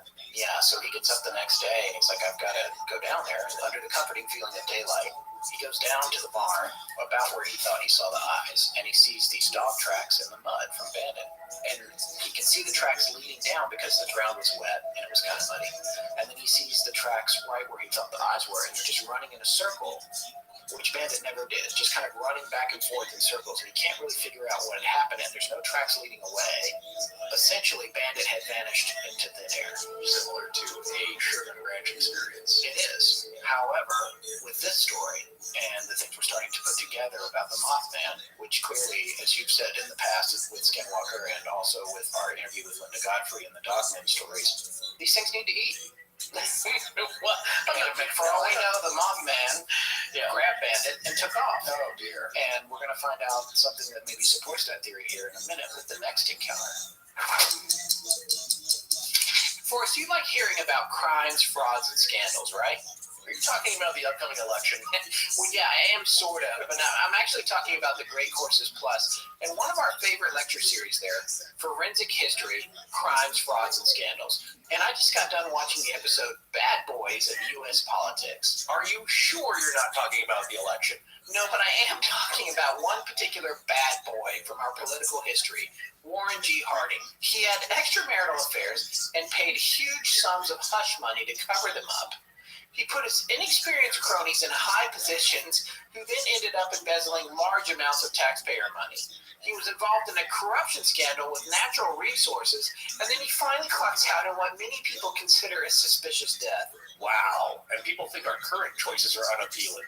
It just goes to show you there's nothing new under the sun, but you can always learn about something new with the Great Courses Plus. Exactly. And it's not just about politics, science, and history.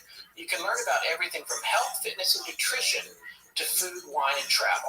And these courses go everywhere you do, because you can watch them on your tablet, your phone, your laptop, or you can stream them on your TV at home. And now you can sample as many of these courses as you want with a month-long, unlimited, free trial membership. Well, thanks to learning all about him in this lecture and your endorsement, I know who I'm voting for in November. I'm writing in Warren G. Harding. No, that was not an endorsement by anyone. Secondly, he's dead. And third, he's widely considered the worst president in U.S. history. Well, yeah, but at least he has experience.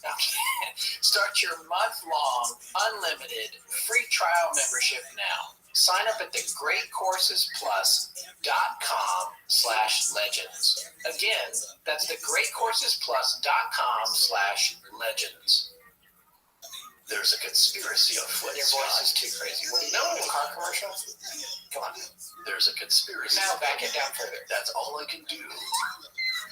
There's a conspiracy to get you to pay about twice what you should be paying for quality shaving blades. Really? So who is it? The Illuminati? Spectre? The mustache wax cabal? Mustache? What is that? Mustache wax? Cabal. Yeah, Look it I up. didn't finish it.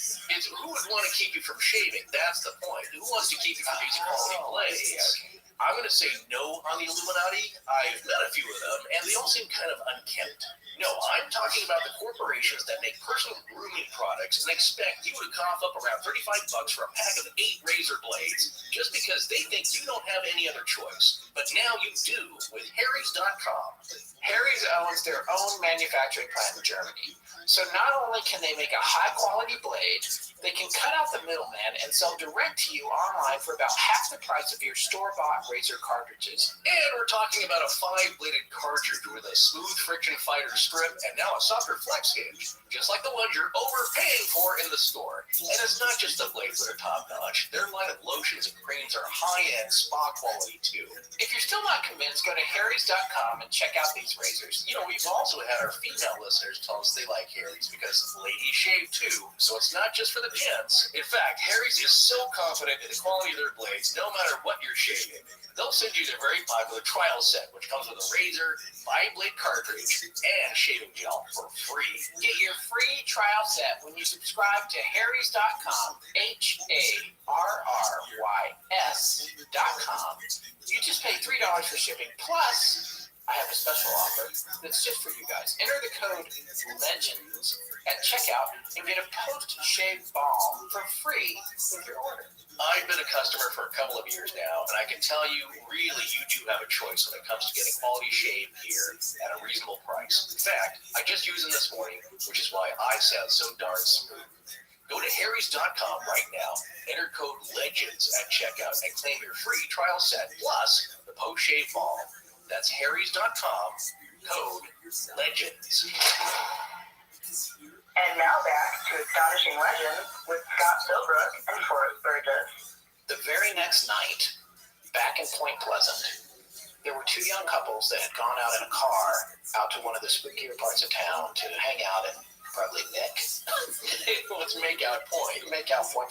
Yeah, What the locals call the TNT area. well, and this is an interesting area, and when I stayed there, I wish I'd gone there. I think I was too nervous, and also we didn't have a lot of time, me and Jerry, when I mentioned Yeah, it's also very toxic around there. Well, there is a super fun side, but also there's homes. This is a very large section, and what had happened, the reason it's called the TNT area is because during World War II, they built a plant there to make explosives for the war effort. Munitions and shells. Exactly. But to conceal the plant from the air, from any prying eyes, they built bunkers to store the explosives in, and then the bunkers had earth on top of them. So from Large concrete domes. everyone knew the area was a bird sanctuary. It had been one for a long time. It had been a wildlife refuge and a bird sanctuary in this kind of area. So from the air, with these concrete bunkers with grass and plants on top of them, that's pretty much what it looked like. So it was a concealed operation, and therefore theoretically not a target to blow up, since it's creating this stuff. After the war effort ended, there was still a lot of toxic chemicals there. Like I said, it's a Superfund site for those of you that are not in the United States. A Superfund site is a site that gets earmarked as a particularly bad environmental disaster, and it gets access to special emergency funds to mitigate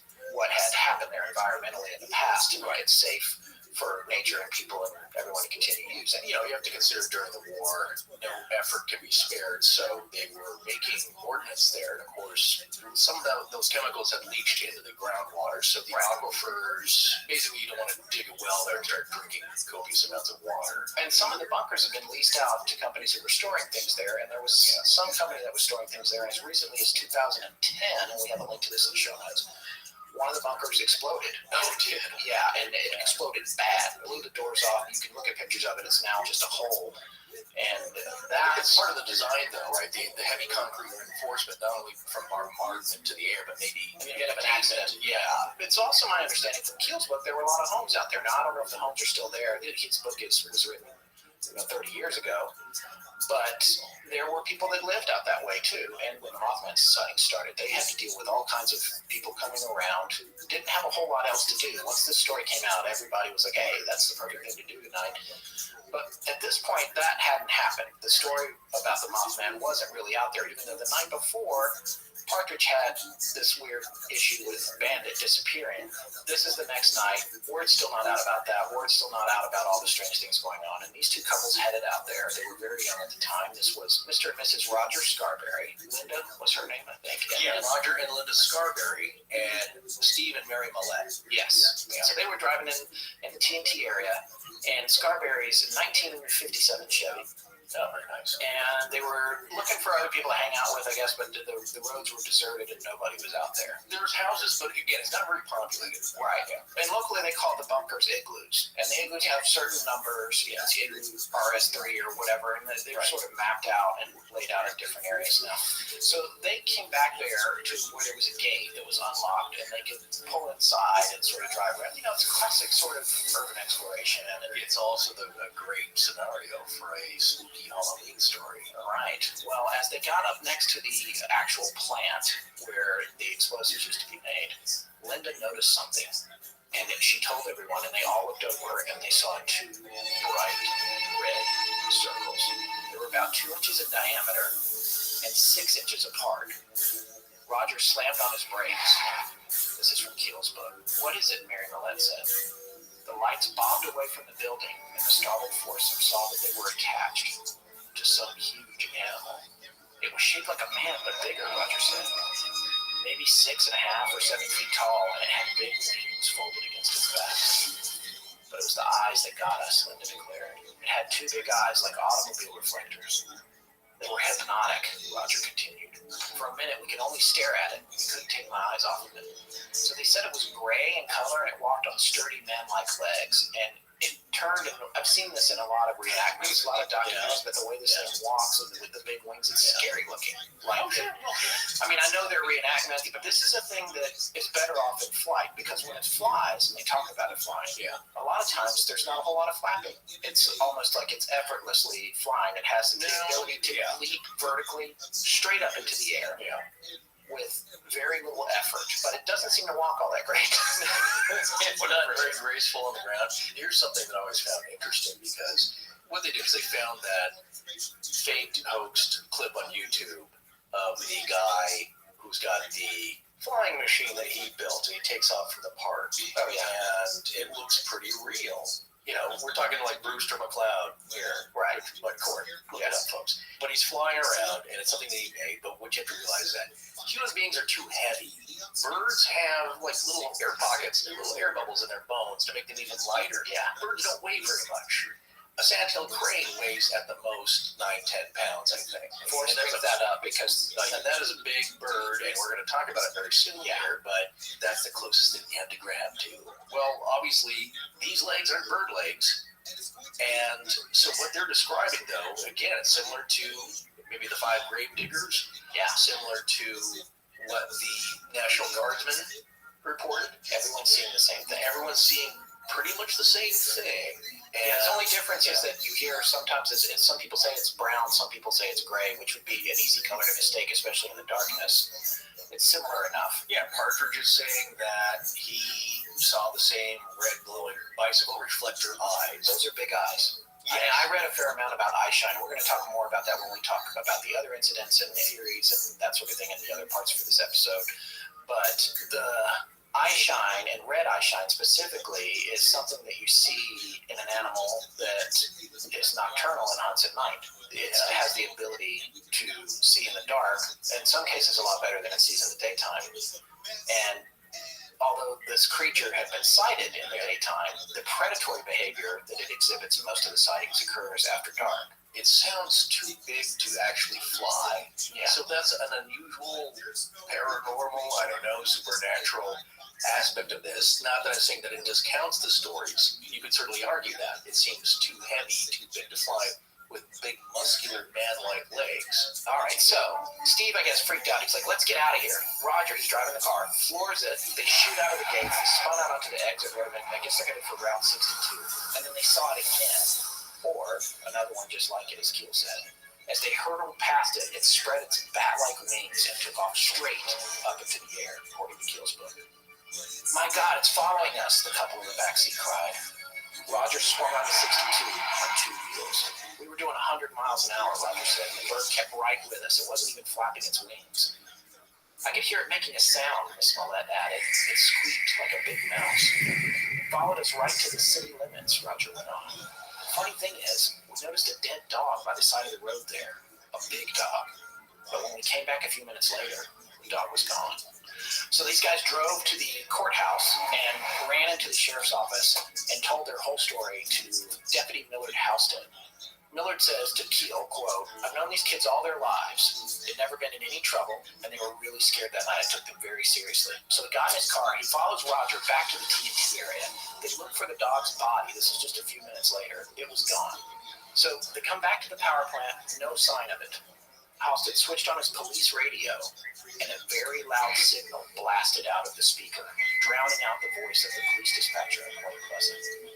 It was a loud garble, like a record or tape recording being played at a very high speed.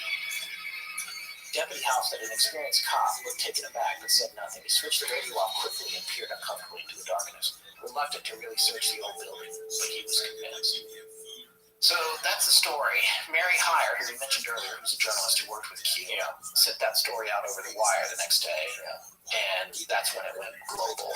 But that's when John Keel found it, right? Yes, and apparently some anonymous copy editor, they don't even know who it was, named this character after a Batman comic character from the TV series, and he called it the Mothman. Now, I don't know a whole lot about comics. I know we have listeners that do. We have listeners that do. We have listeners who create comics. Oh, yes, we do. And apparently this guy tags the creature the Mothman. In the Batman lore, I can only find Killer Moth. That's actually the official, I believe, print version, official designated. So I wonder if on TV maybe they called it Mothman. I don't know. I'm sure we'll get some emails. The TV series was of course, awesome and Can you do your impression of the Simpsons guy? Which The comic book guy? we're in the zoo Now I'm asking for impressions. I used to hate that. He does like the ones that I could do really well. Yeah. Or, he was usually called Killer Moth. Yeah. That's not a comic book story guy. That's Upset Nerd. Oh, right. He's like, News 37, you said this was incorrect. Right. That's how he gets named. Like a lot of things, like Foo Fighters, like Kincaid's Cave, all these things that we mentioned. There's a little bit of a misprint in a paper, and Tamam Should becomes Taman Should. Yeah, this happens throughout history, folks, but you know what? Go with it. The bottom line is this thing was fast. It flew almost effortlessly. It kept up with this 57 Chevy. These got it floored. I believe every bit it could do 100 miles an hour. Oh, yeah. They were scared to death. The sheriff described them as being frightened. And on its own, this story might be, these kids just got spooked. They saw a barred owl, which is what some people have said. It was a barred owl. It was a sandhill crane, whatever. But it isn't just this story. It's this story in conjunction with all the other stories happening at the same time. And these are just a few, just the first of a small number of witnesses that eventually will grow grow to exceed 100 people. Now, you can easily imagine that these additional people, some of them probably bought into hysteria and they saw something that really wasn't this thing. But if you take 100 people, if even 10 of them are seeing something unexplainable, and this was still only just the beginning of a long series of events, many of which we're going to share in the next episode, you're going to hear about more encounters similar to this one, and some that are even more bizarre and different again from the movie. The movie kind of only deals with the Mothman encounters, but there was so much more going on. There were Men in Black encounters that defy explanation. Indrid Cold showed up again, at which point he shared his first name. Up until this point, he had only said, "I'm called Cold." He showed up at Woody's house later, and this time in a black Volkswagen. He's breaking the tradition. Yeah, he's breaking the tradition. She likes bulbous vehicles. Yeah. And then there were more stories of Men in Black all over the place. And then There's strange phenomena, too. really strange stuff starts happening to Keel through this network of people that he knows, who he describes as contactees, which is what he refers to anyone who's witnessed a UFO, especially up close. He never goes into it was Hynek that came up with the classification system, right? Yeah, based on the way people report it, it's a way to measure the intensity, depth of experience of your sighting or your interaction. Keel's approach to that and to dealing with people who have been eyewitnesses to things is to look more at the psychological impact of their interactions. And that's something that is really particularly interesting. And then when you take all this and you put it together with the Mothman, there was something going on there too, psychologically. Aside from the people like Noel Partridge, who stood on his porch with a shotgun in his hand and was still too afraid to move out there towards that barn, he had what he described as an eerie sense of fear. There was another feeling that people were having. A lot of people poo-poo this and are more than eager to tell us that it's bunkum baloney, that there's often a deep down emotional feeling that's tied to the supernatural and experiencing the paranormal. And we personally never have. But we can tell you, a lot of people have told us, and stories we've come across have. And I believe they're sincere. So, again, a feeling is not something we can relate, but that is an interesting aspect that you bring up here, because I had remember hearing these accounts. And one thing that was reported with these people, not all of them, of course, but a good number, is that there was a deep down emotional feeling. Now, unlike Mr. Partridge's feeling of fear, there was certainly that, but the other thing that was described coming from this being, this creature, was a deep down feeling of despair and sorrow. It's an odd kind of emotion to be feeling from some creature like this, like it was trying to express something like sympathy, or it was trying to help in some way, but it just did not have the communication tools. And when you look at it, like, well, that sounds kind of weird and silly, that it was sad. But some folks think it had a message from Point Pleasant, a warning that something bad was coming to that sweet little town. A human tragedy of epic proportions that would permanently scar everyone in that community.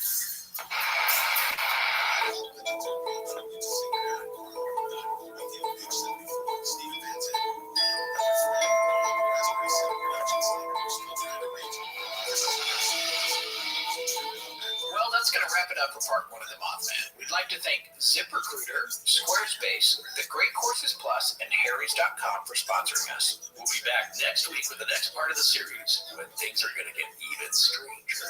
Thank you to Jordan Pickering, Ray Castaneda, and Sarah Cozumera for lending us their voices. Our show is edited by Sarah Voorhees, and the theme is by Judson Crane. Sound design is by Ryan McCullough. Special thanks to the ARC and its lead researcher, Tess Feifel. But most importantly, we want to thank our listeners. You can find us online at astonishinglegends.com, as well as Facebook, Patreon, Twitter, Tumblr, Google+, and Instagram.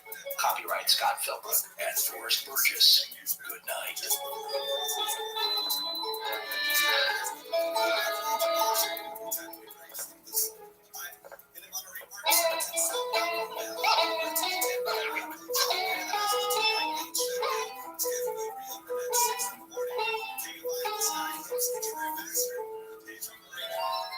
Oh, decorating, it's a new thing. I've got from mid-century rustic chic with a tone gallery wall and passive. Just excellent.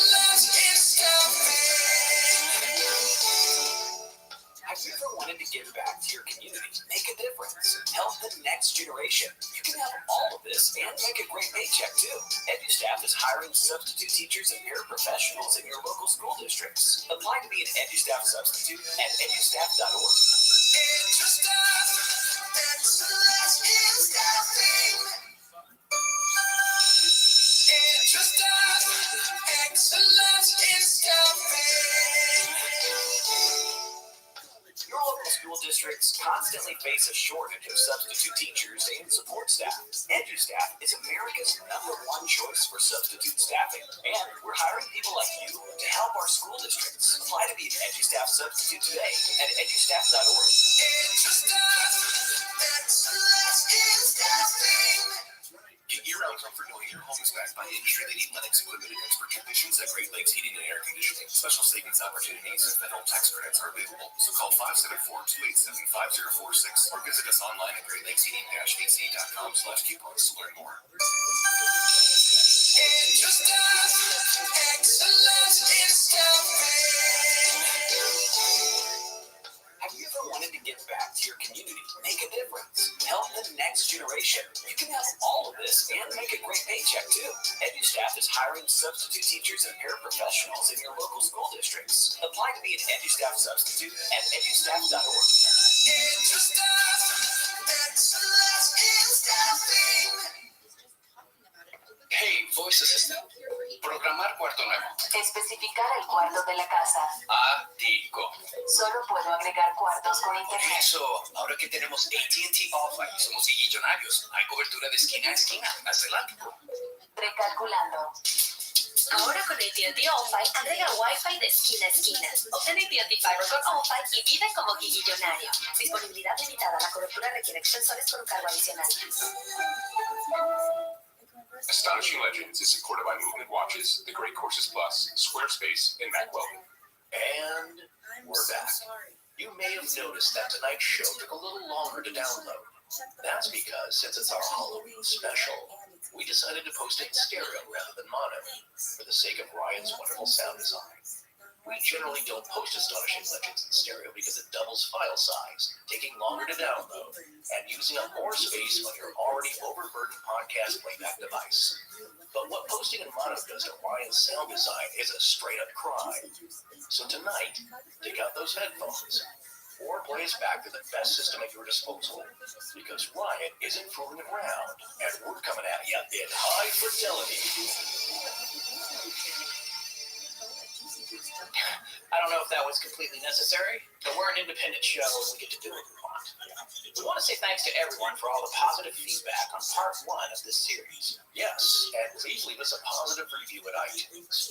We need as many as we can get in there to offset the occasional rabbit trolls that pop up like a weed in your driveway. We hadn't said how many parts it was going to be last week because sometimes we can't be sure until we start working on the topic. However, we now know that the Mothman series is going to be 4. You'll have to brace yourselves, however, because there's going to be a dark week between parts 1 and 2 and parts 3 and 4. Part 4 will be a discussion of our theories on the legend, scientific and supernatural alike. The dark week is there so I can manage Halloween with my son and also properly install and subsequently take down all of the animatronics and frog machines that grace my front porch this time of year. That's going to be fun. But you know what isn't fun? Being chased by the Mothman. Happy Halloween.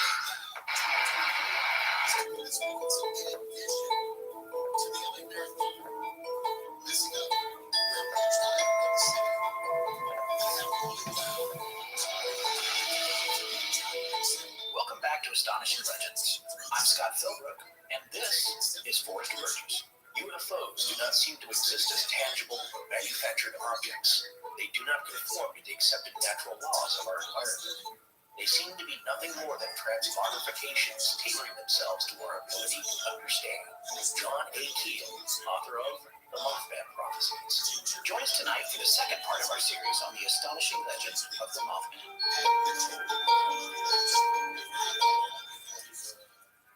All right, before we ramp back up into this thing, a quick thanks to everyone sending in pronunciation information on the local towns in this story. Like Point Pleasante, I'm just kidding, it's Point Pleasant. But seriously, we have gotten a lot of advice, and I want all the listeners who have written us and tweeted at us and sent us every kind of message you can imagine about that little town across the river I want them to know that there are ongoing conflicts between how people think the town that is spelled Gallipolis Very good. should be pronounced. Yeah, I love words. I love etymology and entomology. Bugs and words. Yes. But they differed slightly, which I found fascinating. These are people who live in the area. I don't know for how many generations, because I believe that also makes a difference. Yes, I think it does. And for me, being from the South, I know about and this is with all due respect, I lived in North Carolina, but I'm going to say the bastardization of words. It's like you say, I'm not from the Deep South, but Cajun is born of Arcadian. Right. And in North Carolina, sometimes syllables get dropped. I can't speak for West Virginia, but I'm going to say that probably happens there too. But you know what? Emily, my wife, had this idea. She was like, just find a local newscast. Well, yeah, I think I should do this. So today I did look one up, which did jive with a lot of the recommendations we got for the town of Gallipolis. Well, we also saw Gallipolis and Gallipolis. Right. Well, that's what I think. Gallipolis. That's what I should have said. Gallipolis. Excuse me. Gallipolis, Ohio. And then across the river is Gallipolis Ferry. I haven't looked that one up. I wouldn't be surprised if it was different. Because you know what it should be? Gallipolis. If it was a restaurant in New Jersey, the guy. I love the spelling Gallipoli. Yeah. Then there's but this is Gallipolis. Yes, I think that's a very, how the very newscasters good middle of the road here. Way back when we did Knights of the Golden Circle, and we had someone very kindly write into us saying, "Hey, gentlemen, Prescott is actually that's how she said it. It's like press kit, like a press Sorry, kit." I cut you off like I knew, but I was only telling you the story. Yeah, it was news to me as well. Sorry. She said it's called press kit by the locals. So when I asked a good friend of mine I work with, named John, he grew up in the Phoenix area all his life, has relatives all around that area. And I asked him, hey, people call it press kit. He goes, no, I've never heard anybody say that except for my stepfather, but he's from Alabama, and he calls it press kit.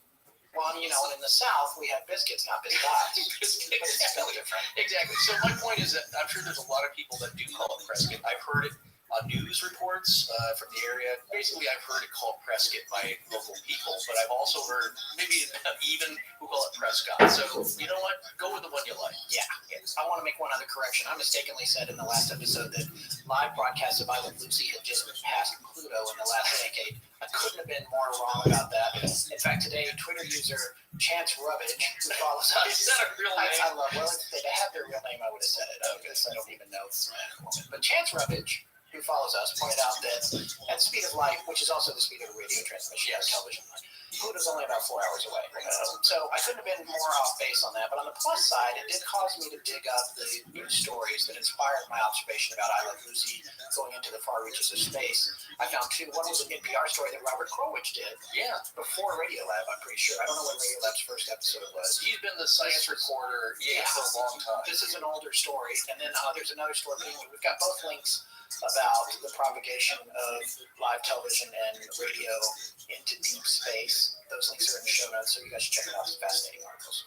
Okay, so last week we introduced you to the story of the Mothman, and we showed you how that story is really so much more than just the Mothman alone. Oh, yeah. He's symbolic for so much other phenomena. It's like the umbrella. The Mothman's wings are the umbrella over a series of events that, like we said, are not too different from Skinwalker. They run the gamut from... You could start with the cryptid or cryptozoology because it's a creature. Yes. But with him, he drags everything else with him. Yeah, and it's a creature that doesn't behave like a earthly animal. Yeah, right. It does not, because it would be a different thing if, in the course of this story, you heard of behavior that you could ascribe to other birds or flying creatures. Well, but it doesn't behave that way. Even the chupacabra is behaving like a canine. Exactly. A dog. It bites. Apparently likes a lot of blood. But there's nothing really weirdly paranormal. That's a real true cryptid. It's not really like a dog. It's not really like a coyote or anything else we know. Maybe it has mange. Who knows? It has a weird gait. We don't see it smoking cigarettes or wearing Banana Republic clothes. Well, yes, and in some cases, the stories of the big feeds. resemble primate behavior. So you tend to think, oh, it's a more earthly creature. However, we have talked many times in the past couple of months about Bigfoot and Sasquatch being capable of something more than earthly travel. So, anyway, we digress already. We barely get started here. Okay. We also covered the story of Indrid Cold when he encountered Woody Derenberger. Right. We talked about Woody Derenberger's first meeting with Indrid Cold. It was a frighteningly calm, otherworldly humanoid that kind of defied description. And since then, we actually have been graced with another piece of original artwork by illustrator Chad Lewis, who we're very lucky to be partnered up with, for lack of a better word. He's been doing some amazing work for the show. I really appreciate it. It's less scary, but it's creepy. I just love him because just the expression on his face, he nailed, I think. Yeah. I told him to verge on the impossible smile. Yes. But he contained it. So it's just like, oh, I'm very glad to meet you, but maybe a little too glad. Yes. It's like, Also, talking to you with my mind. We also told you the story about Mule Partridge, otherwise known as Merle, to his friends, and his poor dog Bandit, who the Mothman absconded with. Possibly. Well, I mean, Bandit went out there and he wasn't there anymore. Never seen again. Yeah. Marie pointed out, who was a big fan of Snowball, the dog in the Duffus ring case. Oh, you guys were bagging on him earlier. Well, no, she said, I got to thinking after these disappearances of Bandit and the three blue healers on Skinwalker Ranch that maybe Snowball knew what was up. Yeah. He was better at self-preservation. He can control himself. That's one squirrel I don't want to hunt. Snowball might have been smarter than the other dogs. With all due respect to poor Bandit and the blue healers. Well, yeah, I think there was a little bit of evidence left behind. Yeah. Terry Sherman. Yeah, but Terry Sherman, like that's where he came to that conclusion. They're gone. Now with Merle, big muscular German Shepherd, it disappeared. But again, another interesting aspect was the large dog by the side of the road, seen by Linda Scarberry, her boyfriend, and the other couple. Yeah. And when they came back with the sheriff, it was gone. It was dead too, though. Yeah, when they drove by, when you sit by the side of the road. No, he wasn't walking. Yeah, he wasn't like sitting there waiting for a ride. Maybe it was prey that had been dropped. You don't know. And then it vanished. It took them from the time they filed the police report and headed back out to the TNT area with Deputy Halstead. The dog had disappeared. Right. Which may have been Bandit. Anyway, that's the other story we relayed to you. It was about Roger and Linda Scarberry and Steve and Mary Millette, who had fled the TNT area at speeds of up to 100 miles per hour as they were being chased by the Mothman, who was keeping up with them. Yes, and they were flying in Roger's 57 Chevy. Now it's time to go deeper on this story, and tonight we're going to take a look at some of the other legends surrounding this creature and more of the events surrounding those 13 months in 1966 and 67 that led up to a horrible tragedy in Point Pleasant that is still felt by members of that community today. When you look at the totality of this story, it's easy to see how hysteria can creep into the consciousness of the local residents, and people might begin piling on, their minds playing tricks on them, and that's an easy out for people that don't want to believe that something so frightening might really exist. We'll talk more about the possibility of mass hysteria and other explanations, including supernatural ones, in part 4. But for tonight, we wanted to paint a more thorough picture of all the other types of events that were occurring concurrently, including the additional Mothman sightings.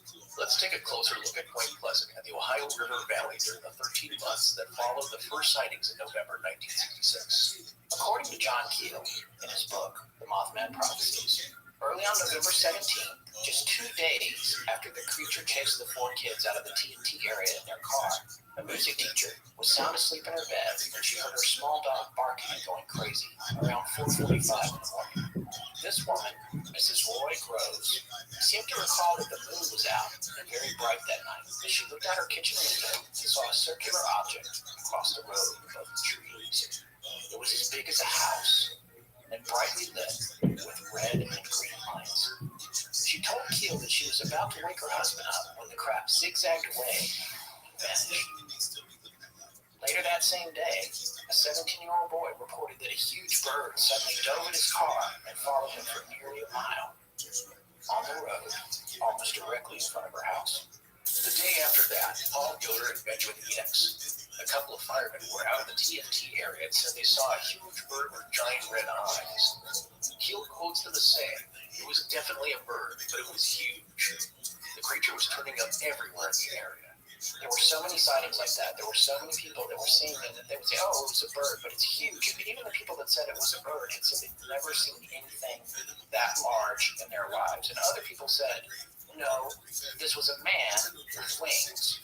Well, yeah, these people aren't rubes. And there's a certain amount, and that's something that you mentioned about the movie, and we know that some of you haven't seen the movie yet, and we advise you to wait until we finish the series, but they're not going to confuse a crane for something that they would describe as a Mothman, especially on a sighting in broad daylight. They know what a crane looks like. Now, I reckon a city slicker might be confusing it because guess what? They're not out in nature as much as these folks are. They know their surroundings. They know their environment. They know animals. These people hunt and fish. When they say that they saw something that was not a bird, I tend to believe them much more than I would some highfalutin person in a big city who never seen many animals except on TV. It's like the description Linda said. This thing had big, muscular, man-like legs, not skinny bird legs. Yeah. And as you said earlier with Merle, these eyes that far away, reflecting that much light and that big around, there's no beady bird eyes. The two birds that you hear the most, yeah, some sandhill crane. Which can grow very, very large, But not that big. but their eyes aren't that big. No, They still have tiny little pea eyes. They do have red on their head, Yeah. but it's not reflective. No, and the red is not two red dots. No, it's just like a it's, skull cap. yes, their crown area. So Yeah. it's the forehead area of the bird, which is just red. It's not even really that iridescent, but it's just one red spot. It's not emitting light, and it wasn't even reflecting light. So And the other bird is the barred owl. yes, which are large, but no, we're talking huge. Barred owls are also nocturnal, as all owls are, I believe. I'm no ornithologist. You see them in the daytime flying around. You do, but not as much. I see one here in LA, actually. Oh, Which is awesome. Yeah, but it's near Griffith Park, so that's their territory. But it was weird because it was sitting like in a fast food restaurant somewhere.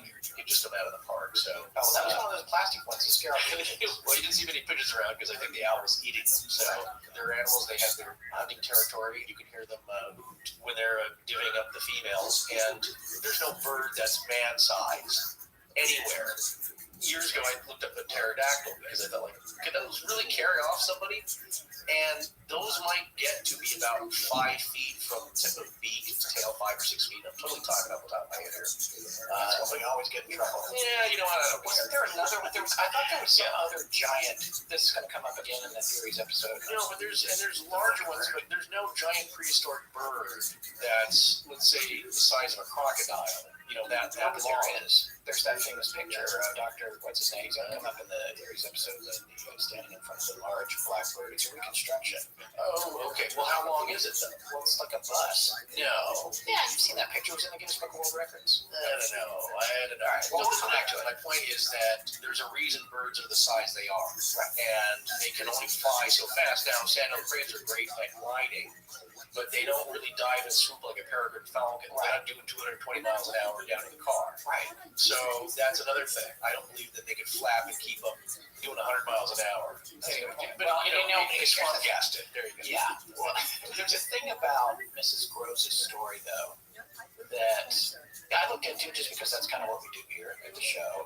And when she was talking about the craft that zigzagged away and woke her up at 4:45 in the morning, on that day, November 17th, in West Virginia, the moon wasn't out at 4:45 in the morning, and it rose and set much later that day, coming up a little after noon and setting a little before 10 p.m.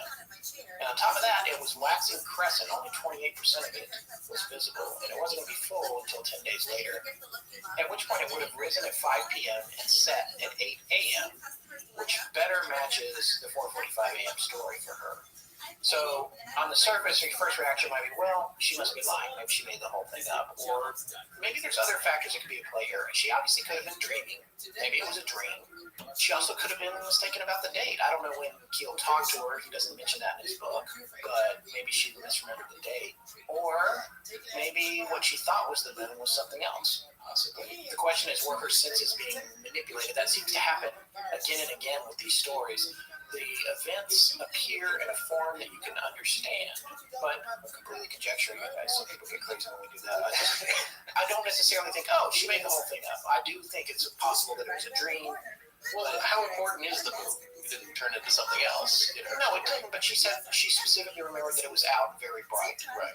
So, well, at least according to the Naval Observatory, it was not out at 4:45 a.m. on that day. Yeah. So, was it a different day? I don't know. Who knows? Okay. I've often wondered. Unlike the Delphus ring story, where Yes. people say like, "Well, Ronnie saw the moon. Come on." And he's like, "Well, no. I know what the moon looks like.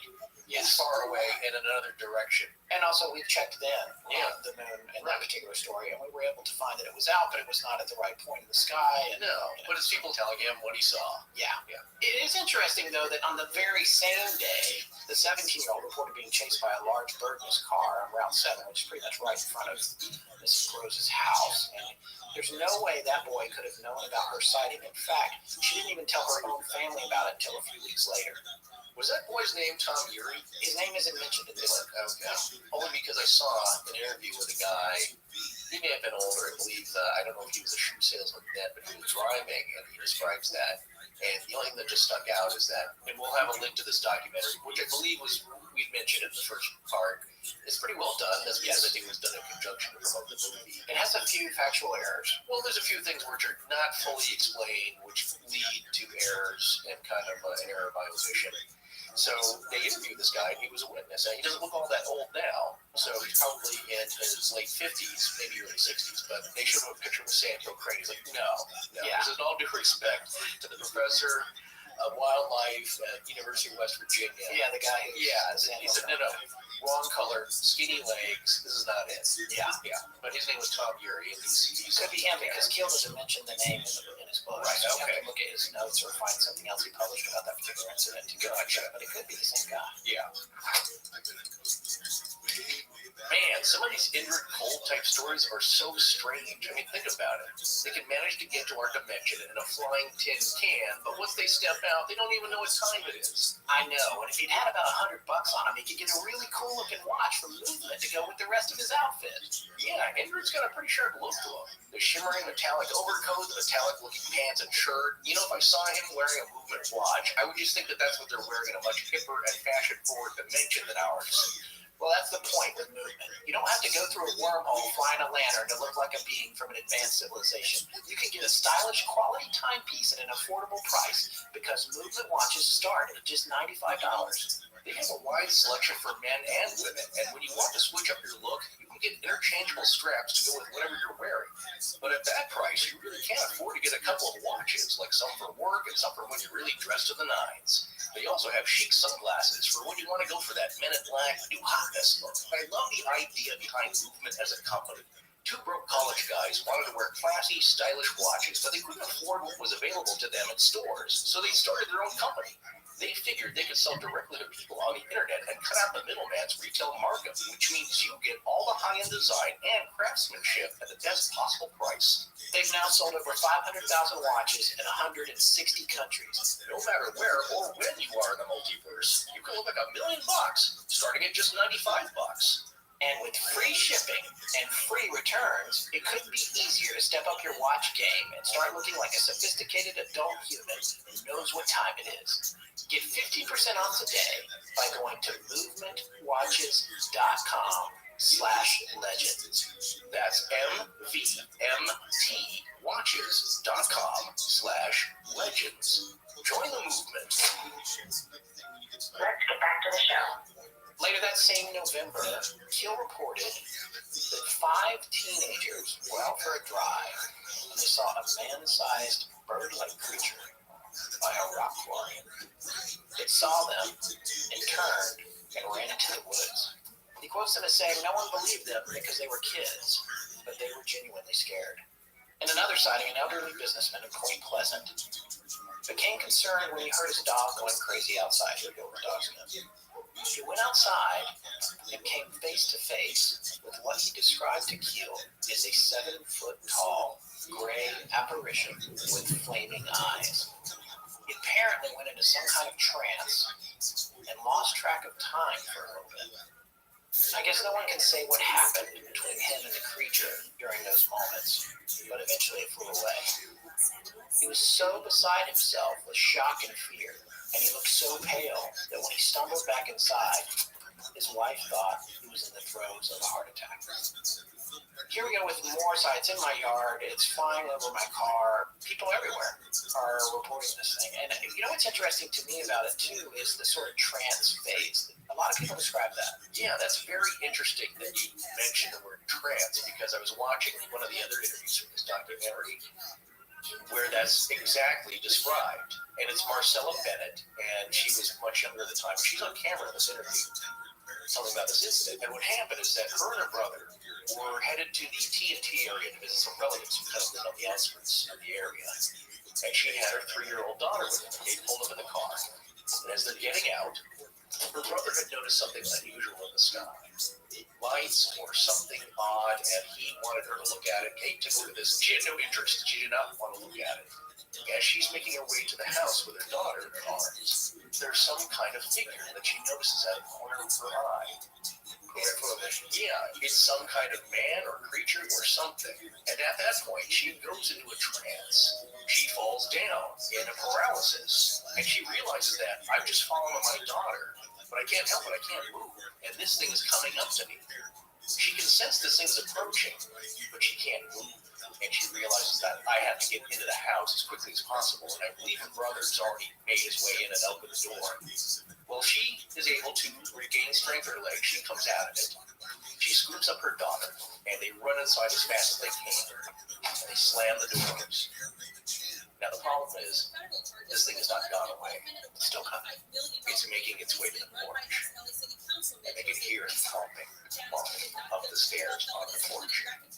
And now it's peeking inside the house.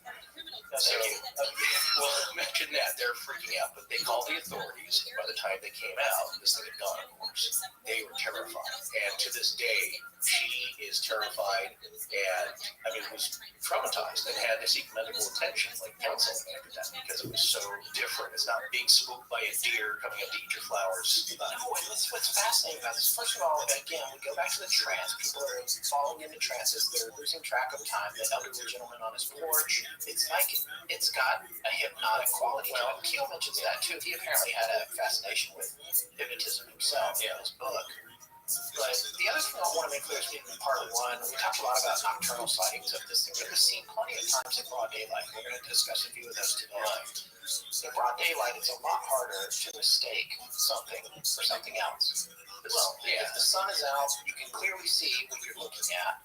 You're also less likely, as a general member of humanity, to be under the influence of something. A substance. A substance, yes. This is broad daylight with these people. My question for you is, not that you would have these answers to this.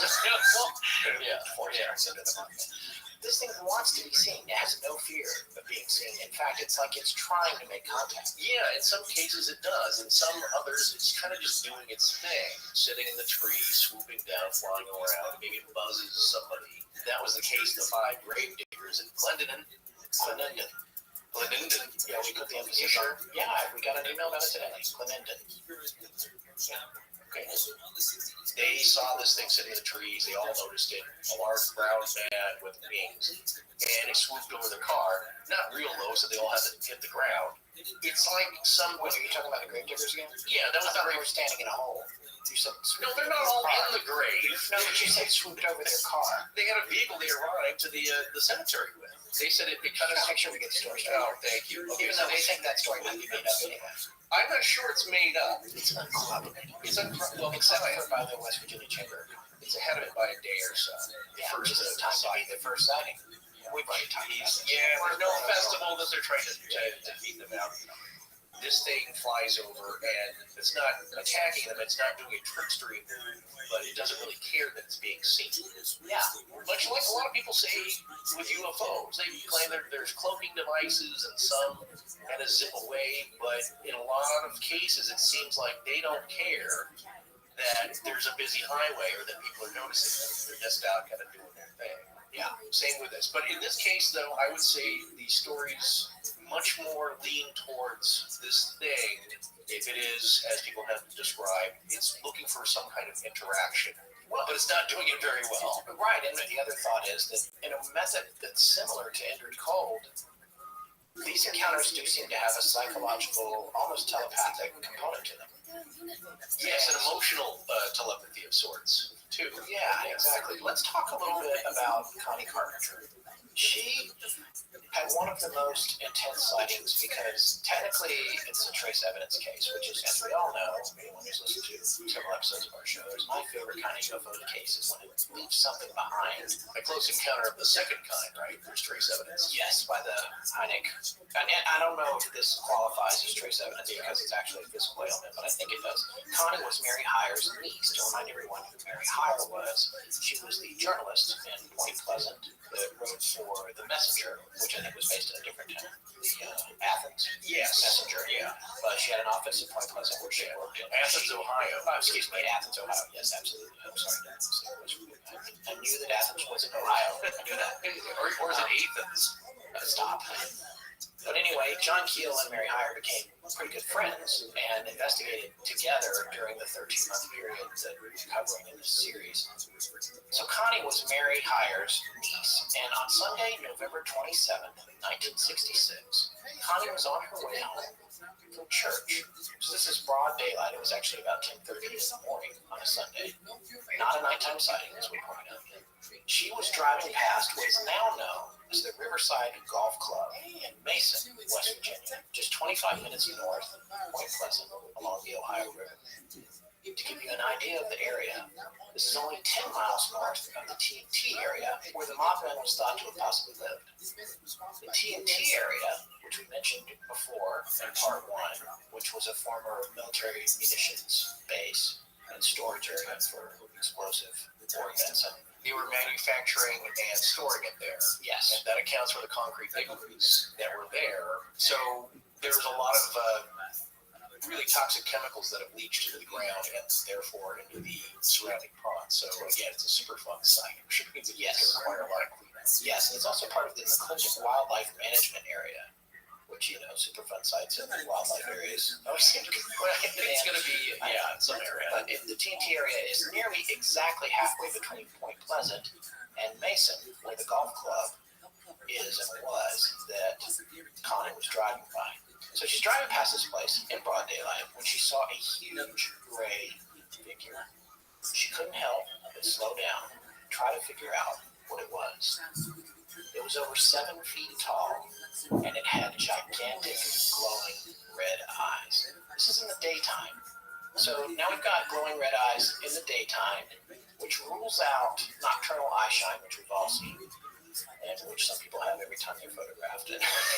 We always say this in a description. It's almost like cliche. It's like everything's got red glowing eyes. But a lot of that you can say, it's just how you're looking at it in the nighttime. I saw something in the mirror at night in the bathroom and it had red glowing eyes. Well, maybe that, whatever it is. It's weird that it's there in the first place, but you could say maybe there's some light shining off of it. But more and more, it seems like these eyes are emitting a red or orange glowing light. What is that about? What is it about their place that they're coming from that's the normal thing? Yeah. So Connie starts slowing her car down because she's trying to figure out what this thing is. She said the eyes were focused on her, and it was staring at her, and she felt a hypnotic effect putting her into some kind of trance. She nearly wrecked her car, but somehow, almost unconsciously, continued to slow down. Then it happened. A huge pair of wings unfolded from this creature's back, spreading out at least 10 feet. They were wider than the creature was tall. For Connie, there was no question it was humanoid, and not just a bird.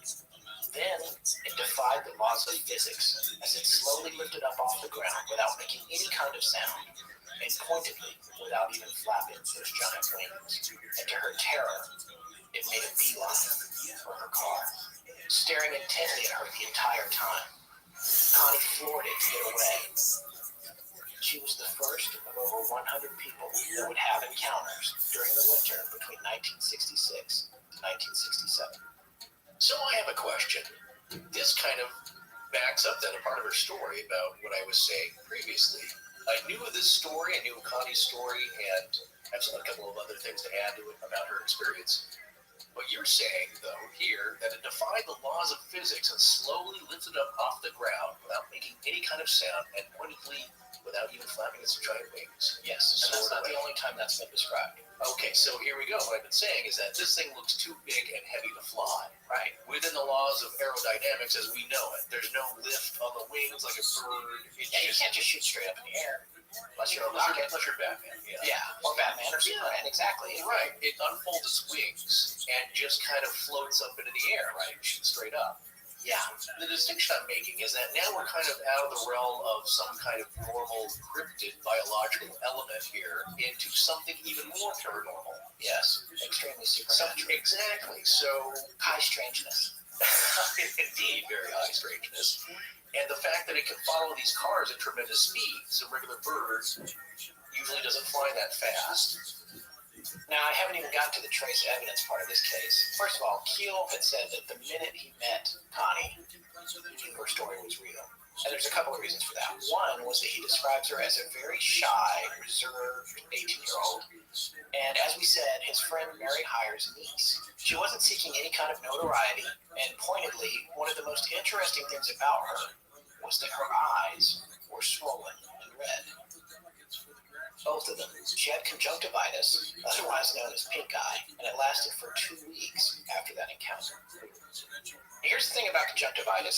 Keel reports that there's a version of it called Klieg conjunctivitis. I looked this up. It's also called actinic, if I'm saying that right, conjunctivitis. And it's brought about by exposure to actinic rays, which are green, blue, violet, or ultraviolet rays. So you're saying that light itself can bring this condition on. Exactly. Wikipedia states that, quote, most often the condition is caused by prolonged exposure to Klieg lights, therapeutic lamps, or acetylene torches.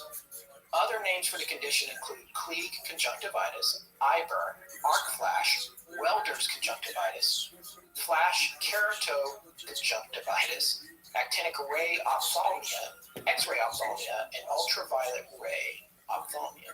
Well, there we go. We're starting to make more sense. Now, Wikipedia goes on to point out that this particular form of conjunctivitis is prevalent among the children in the highlands of Ecuador. This supports the hypothesis that prolonged exposure to the sun at altitude in the less dense atmosphere is the main cause of the disease in that area. So the next question is, what is emanating from the Mothman, from those red eyes, that's causing Connie and others to contract conjunctivitis? And what about the people that are encountering the UFOs as well? And why doesn't Lois Lane get it when Superman uses his X-ray vision? Well, he never points his eyes right at her. No, because you try it. But the point is that there's something being beamed, it seems like, if this is the cause. Because she wasn't the only one, and there was another young kid who, he had the same thing, and he had one, his right eye was really swollen, and as he told Keel, it never really healed well. Yeah. After that. So it's not just her. It is kind of like people who get really sunburned. Your eyes get puffy. In these cases, it really does seem more like the bacterial conjunctivitis, where it's just weeping and it's just really swollen and red. So what are they seeing that is beaming towards them that is not usually of this realm? Here's the other thing, and this is a part of the reason that I think Spielberg probably drew a lot from this book, for Close Encounters of the Third Kind. A lot of people had started to figure out that they could come to this area and go to certain places at certain times, and they have a good chance of seeing UFOs. That's how much activity was happening. And in fact, Keel talks about there was one particular point where he had gone to a known site that he and Mary would sometimes go to, and there were a couple of teenagers there, and they had built a bonfire, and he had to go up to them and be like, "You're going to scare them away. And you need to put that out if you want to see anything."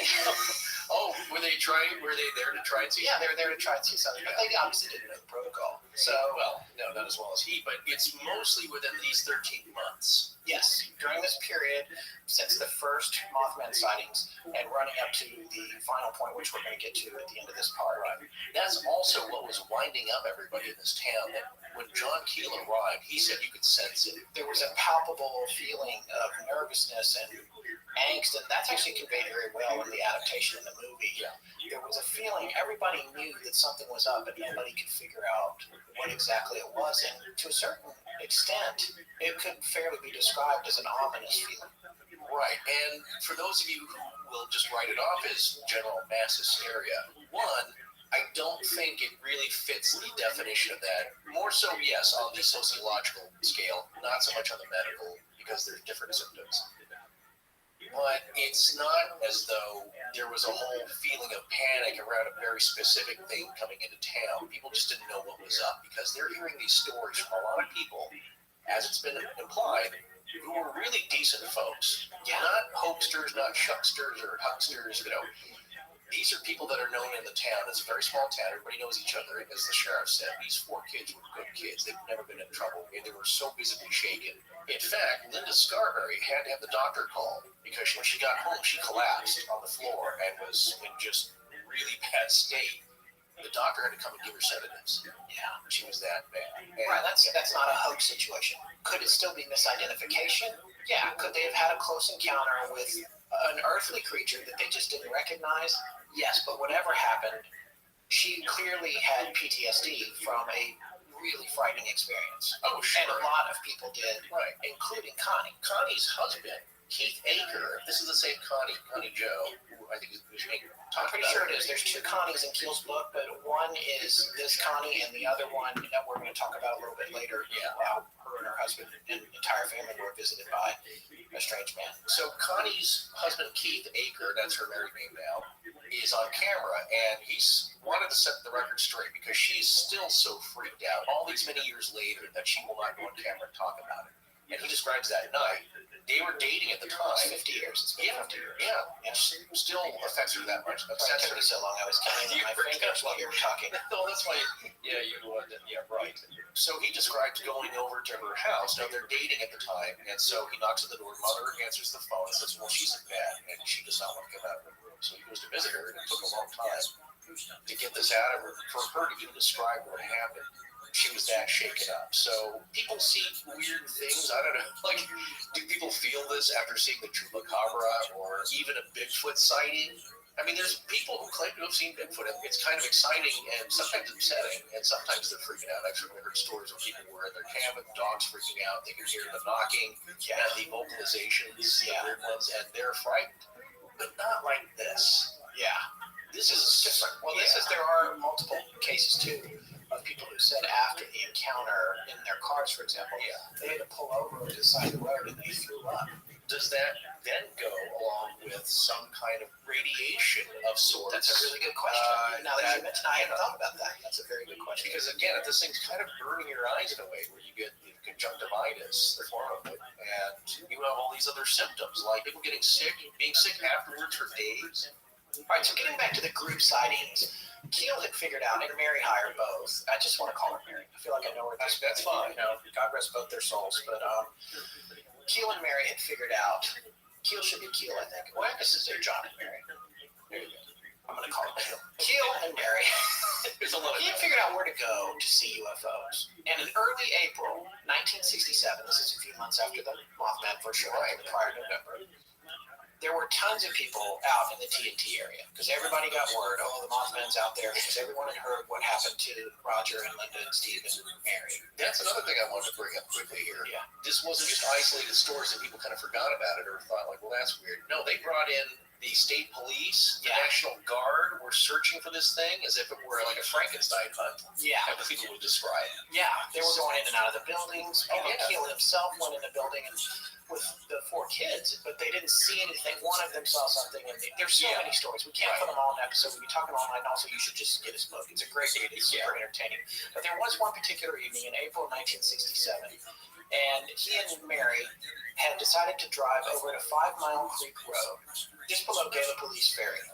Sounds weird. Or is it Gallipolis? No, it's not Gallipolis. No, the Gallipolis are people that come when your party is too big. Is it? Or is it Galen? Or is it like party please? Galen, please. Anyway, so they're at Gallipolis Ferry on 5 Mile Creek Road, which is just south of there.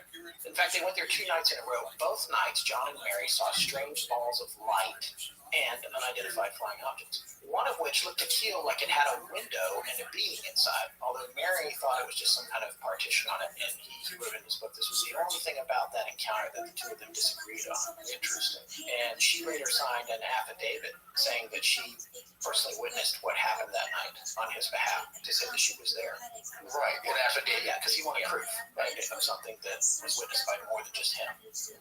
And he said that the shapes of these crafts precluded them from being stars, and they all exhibited non-ballistic motion, darting in and out and behind of trees in the near distance. And one of them was actually kind of cube shape.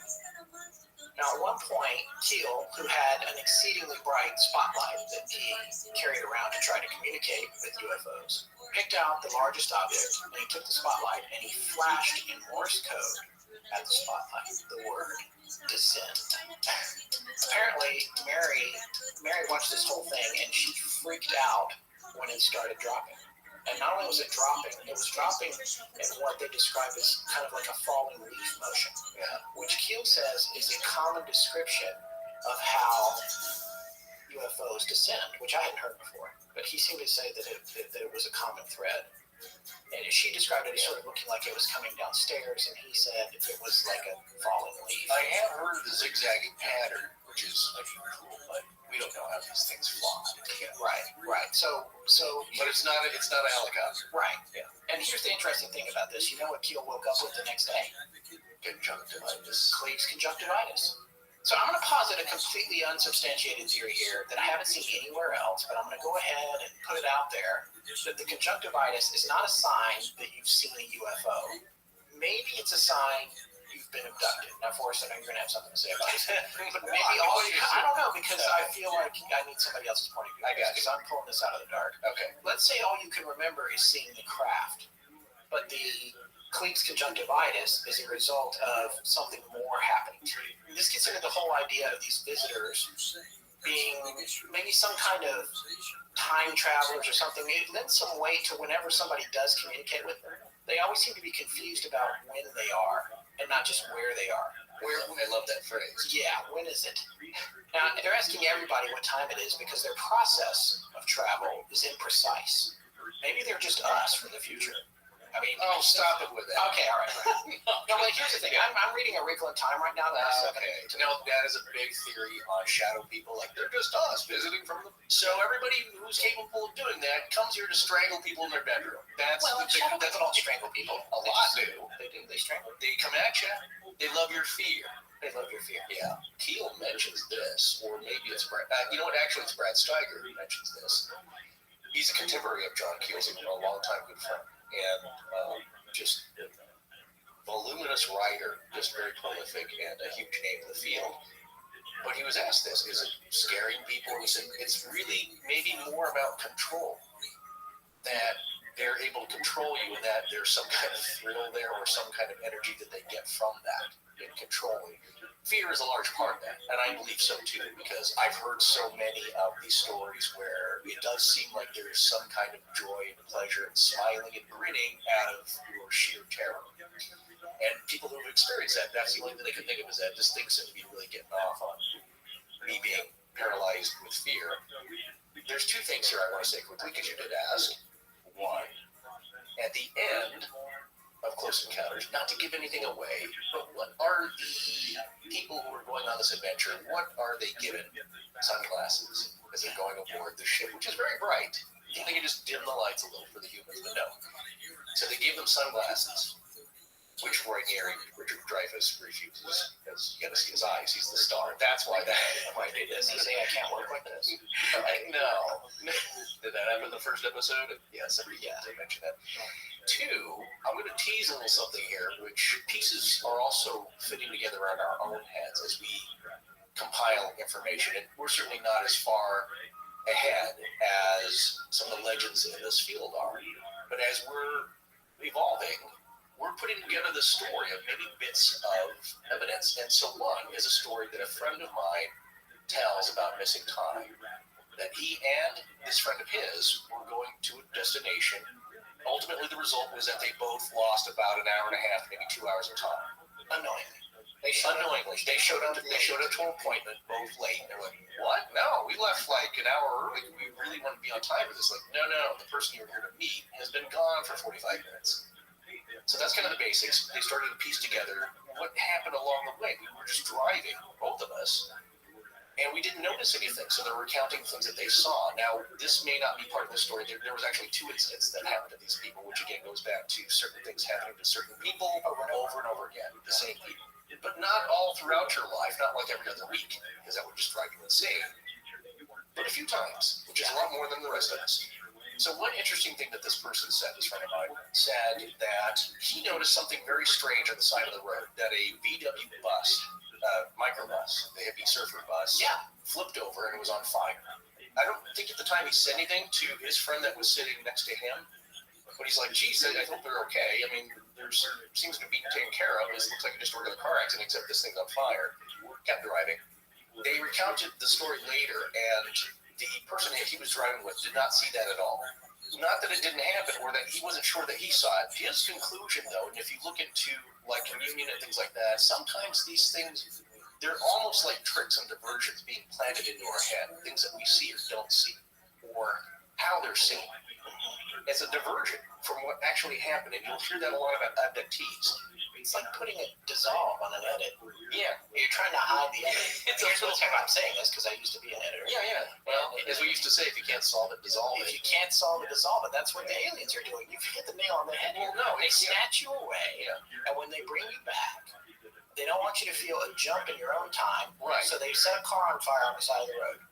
Which is probably when maybe something happened. Like Walter Murch says, blink. And that blink of an eye, when you look over there at that moment and you see that thing, it covers up the gap in time that you just lost. Exactly. So that is something important here. And I apologize if that sounds... Trademark that theory. What? If you can't solve it, dissolve it? No, I don't know. Yeah, when it comes to kidnapping. It's a big idea here that things are being stuck into your head as a way of keeping you from knowing what you really saw or experienced. So when you hear these stories about people, you have to keep that in mind too. They did see something. And I don't know if we want to talk about what good old Woody Durenberger saw. I had this thought later, even after we recorded part 1. What Woody saw on the road, well, it was very fleeting. That's quite a maneuver. Come swooping down. I believe the car that was ahead of it, going very fast, that Woodrow said that the craft was following, the one that Indrid Cold was in, zooms past. I believe they were working together. They're probably part of the same team. I don't know. That's just a speculation. It sounds fun, right? Yeah. Like a Men in Black team. Yeah. The car zooms ahead, and the other was like, we're going to talk to this guy here, the sewing machine guy. We're going to talk to him for a little bit. This thing swoops down as a 180 on the road, goes about 6 inches off the ground. You should pass your driving test if you could pull that off. That's a pretty good maneuver. This thing sounds like a creaky old car door opening and closing. Yeah. And as Woody said, well, it's like an old miner's lamp. It looked like the chimney end on it, where the smoke comes out, and there's a little bit of a flange there, and a bulbous middle. It sounds pretty retro, I think, as you said. Now, we don't see rivets on it or anything kind of clunky. There's no rust around the vents or anything. But my thinking was that maybe this is something more in tune to what Woody can handle seeing. Yes. Okay, so we might revisit a little bit of that more in the theories, but I just want to put that out there before I forgot. When you hear these stories, keep in mind that, yes, we believe, I think in a lot of these cases, especially when people are that freaked out, certainly if you know or have friends or loved ones that have gone through that, and they tell you, no, don't tell me what I saw, I know what I saw, and with all due respect, I don't care if you believe me, but I have to tell this because it's driving me nuts, or they don't want to talk about it at all. Right, and it's conveniently just strange enough that it makes the story less believable, which may be a component of the whole process as well. We don't know. So as we go along through part 2 here, just realize that it's also, by the way, classic confirmation bias. What we are doing is we are rationalizing bizarre, unprovable stories by saying that they're bizarre and unprovable because they're trying to conceal the fact that they actually happened. There's no way to assail that. Look, what we're not doing here is I'm not really confirming. I'm saying that the only thing that I know is that if you look at a person, and I always say this, if they're that emotionally distraught, I'll give them the benefit of the doubt that they experienced something very abnormal, very strange, that has shaken them to their core. I believe that they're telling the truth as far as what they saw, but is that really, really, really what they saw? Yeah. Is it a manipulation of their mind, of their consciousness, something we see with our brains? As my eye doctor I just went to said, like, your eyeballs are basically blobs of brain on a stem that they just receive the light. It's your brain that makes the picture. So is that being manipulated? So are they really seeing what's out there? Not that you have to doubt certain parts of it that don't make sense to you. Of course, we do that as humans. But what I'm saying is that some of the details may seem kind of crazy or off, but it may not be what's actually out there in the world. Here's the other thing about that, though, in terms of what you see or don't see and what people believe or don't believe. Again, the conjunctivitis seems like a little thing, but a lot of people are coming down with it. How do you hoax conjunctivitis? Right? I mean, who does that? I'm going to look at sock in your eye. Yeah, exactly. See, I saw a UFO, then I'm going to go stare at the sun. Yeah. Or just rub a dirty sock in my eyeball for that added air of authenticity. The conjunctivitis gives my story. That's not fun to get. No, it's not. All right, we said this before, and Forrest just said it a minute ago, but it's totally true. The more you explore this kind of stuff, the more you start to see patterns. What the patterns mean, it's hard to say. Are they a condition of the human beings who are relaying them, or are they indicative of the inner workings of all this phenomena? I really wanted to say phenomenological there. Phenomenological. Whatever that word is he made up. To this point, John Keel began to recognize repeatable experiments that could be conducted when certain things started happening. And that was what led him to signal that one craft with descend in Morse code that we mentioned earlier. In January of 1968, after all this stuff happened in Point Pleasant, not too long after, a woman from California reached out to John Keel because she'd been having problems with her telephone. We want to remind our audience that in 1968, telephone was a device that was plugged into a wall. You couldn't walk wherever you wanted or go in a car with it. And it was analog. It had a rotary dial. Yes, it did. Which made pulses. You ever watch MASH and you see Radar cranking up the phone? Nobody watches MASH. You know, reruns? No, hey, I watched it a lot, but we're old this time. There's a lot of our buddies that are around our same age. Yeah. It's a low voltage signal, 6 watts, going through a wire. That's how you get the sound of it. Yeah. Essentially. Digital audio, much different thing. But what you're saying is that it's more receptive to interference, maybe, that's direct. Of course, digital stuff is also very sensitive to signal interference. It is, but It's you all know, over. yeah, but it's a different animal, and it's Yes. one of the things about EVPs, and the same thing with film and cameras. That film, if you're trying to film something unusual or bizarre or paranormal, or you're using real film, you're more likely to catch something than a chip is going to catch something in a digital camera. And I don't know what the reason is. I'm just saying this goes in your book of rules. There's something about the way they interact with us is measured more easily in an analog format. It really depends. Now, you have spiritual rules, Yeah. and then you have physical rules that are just beyond our understanding. One interesting thing I always tell you that I have learned about EVP or electronic voice phenomenon is basically trying to record ghosts. When you don't really hear anything on the tape, or as you're recording, you go back and play and you crank the volume and you can hear maybe whispers and things that sound like sounds, like words, especially after you've asked a question out loud. So one interesting phenomenon, what I've heard is that if you're using analog equipment, like an old-fashioned tape recorder, just tape, reel to reel, something like that, that's being recorded magnetically, to get an EVP, you need to play some kind of bass sound. Early on, we've talked about this. You have to give it something to work with. Like white noise, right? It needs putty clay to form these words out of something because it can't do it out of thin air. So you have like running water sound playing, or you have fan noise, or TV, static snow, a la Poltergeist. Yeah, Beth Williams. Yes. You have to. She's following us now, to it. Oh, that's No, wait, that's not right. We're following her. okay. That's right. She did tweet to us. Yeah, she acknowledged. Thank you very much. I don't know who you are. Please stop doing it. Or have to call the police.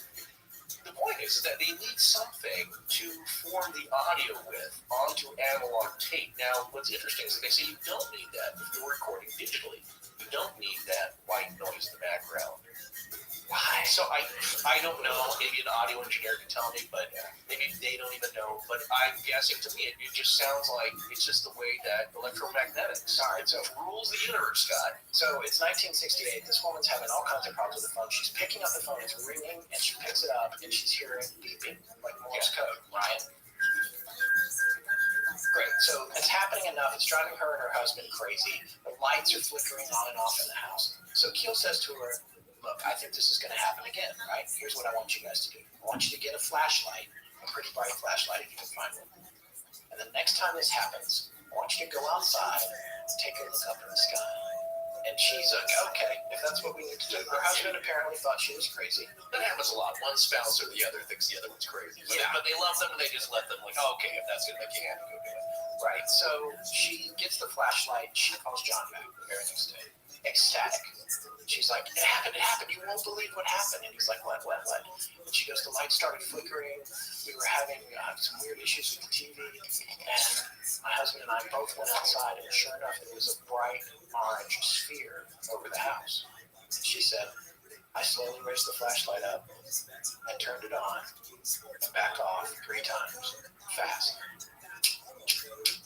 And she goes, nothing happened. It just sat there. And we waited, and then it flew away. And I was like, oh, well, I guess that didn't work. And so they go back inside the house. Her husband, though, at least had seen the orange sphere. Yeah, I would say that's a big deal in that story. So they come back inside the house. The door closes behind them. They've left the TV on from when they went outside. The thing's gone, and she's like, oh, well, I guess it didn't work. And then no sooner has the door closed, 3 incredibly loud beeps came out of the television that matched the exact cadence of the 3 flashes she had done with the crack before it went. So they gave a little goodbye message, I guess, yeah. Her husband, apparently, according to what she told Kilda, he no longer thought she was crazy. Well, you couldn't get something out of it.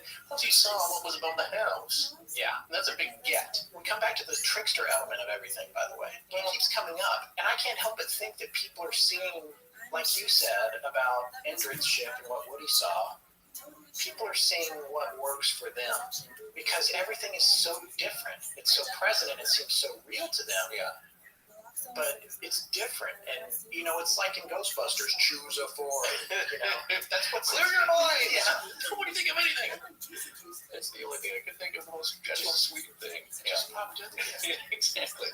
There's a few great quotes, of course, from the Mothman prophecies, which we really haven't gotten into too much because it's entertainment. They did a pretty good job for compressing all the more cool and spooky, sinister elements of the film into a movie. Once you read the book and also you listen to this series and you read the book, you can easily recognize the amalgamation of the characters and the names, and you start to see all the homages that the screenwriter, which I don't know how to pronounce his last name, it's Hatem or Adam. I think it's Hatem or Richard Hatem. Yeah. But he did a really amazing job. I mean, he named Laura Linney's character after the Connie that we were just referring to. Yeah. And she was a police officer in the movie, but in the real story with Keel, she was a journalist. Yeah. But a lot of what happened was true, and we're going to come back to more of that. Yeah, in certain ways, it was the way it was presented. It had to be woven into a story because, again, we'll probably get some comments probably on iTunes that, like, man, that was really hard to follow. I didn't know what was going on. Yeah. It just seemed like a bunch of anecdotes. Well, that's what it is. That is, yeah. We told you all the chronological things. There's definitely a start point and kind of an end point to this story. But in the middle, it's not like, and that's what we're dealing with here. Thing. Yeah, it's really just a bunch of anecdotes. And you can go find a million shows, TV shows, or I'm sure probably even other podcasts that are going to talk about the Mothman prophecies or the Mothman story in Point Pleasant, and they're going to tell you a fictionalized, structured, dramatic version of it. And what we're trying to do is find a way to tell you what actually happened and have it still be entertaining. Exactly. Yes, it's all these anecdotes because you know what? When they say based on a true story, you know what's really more interesting to me? It's always the true story. Yeah. We're a little more used to hearing all these Hollywood stories and screenplays, and I don't care how many explosions or special effects you put into it. It's really the human element that to all the rest of us humans is the most important thing to pay attention to. Aging Michael Bay. That's exactly what I was thinking about. I don't care how much crap is going on the screen. At some point, it's just noise. But there's a few interesting quotes, and one directly related to what you said that I just read it again today. But I'd seen the movie, but it's been years ago. I got to see it again. One thing that stood out to me is it's when John Klein, who's the John Keel character, Richard Gere in the movie, he's on the phone supposedly with Indrid Cold. And he asks him, among other questions, what do you look like? And Indrid Cold's response was, it depends on who's looking. Yeah. So that's pretty interesting to me. Right, it falls into the what does it say? That's probably a line that Richard Hatem, wrote in there based on his impression of the book.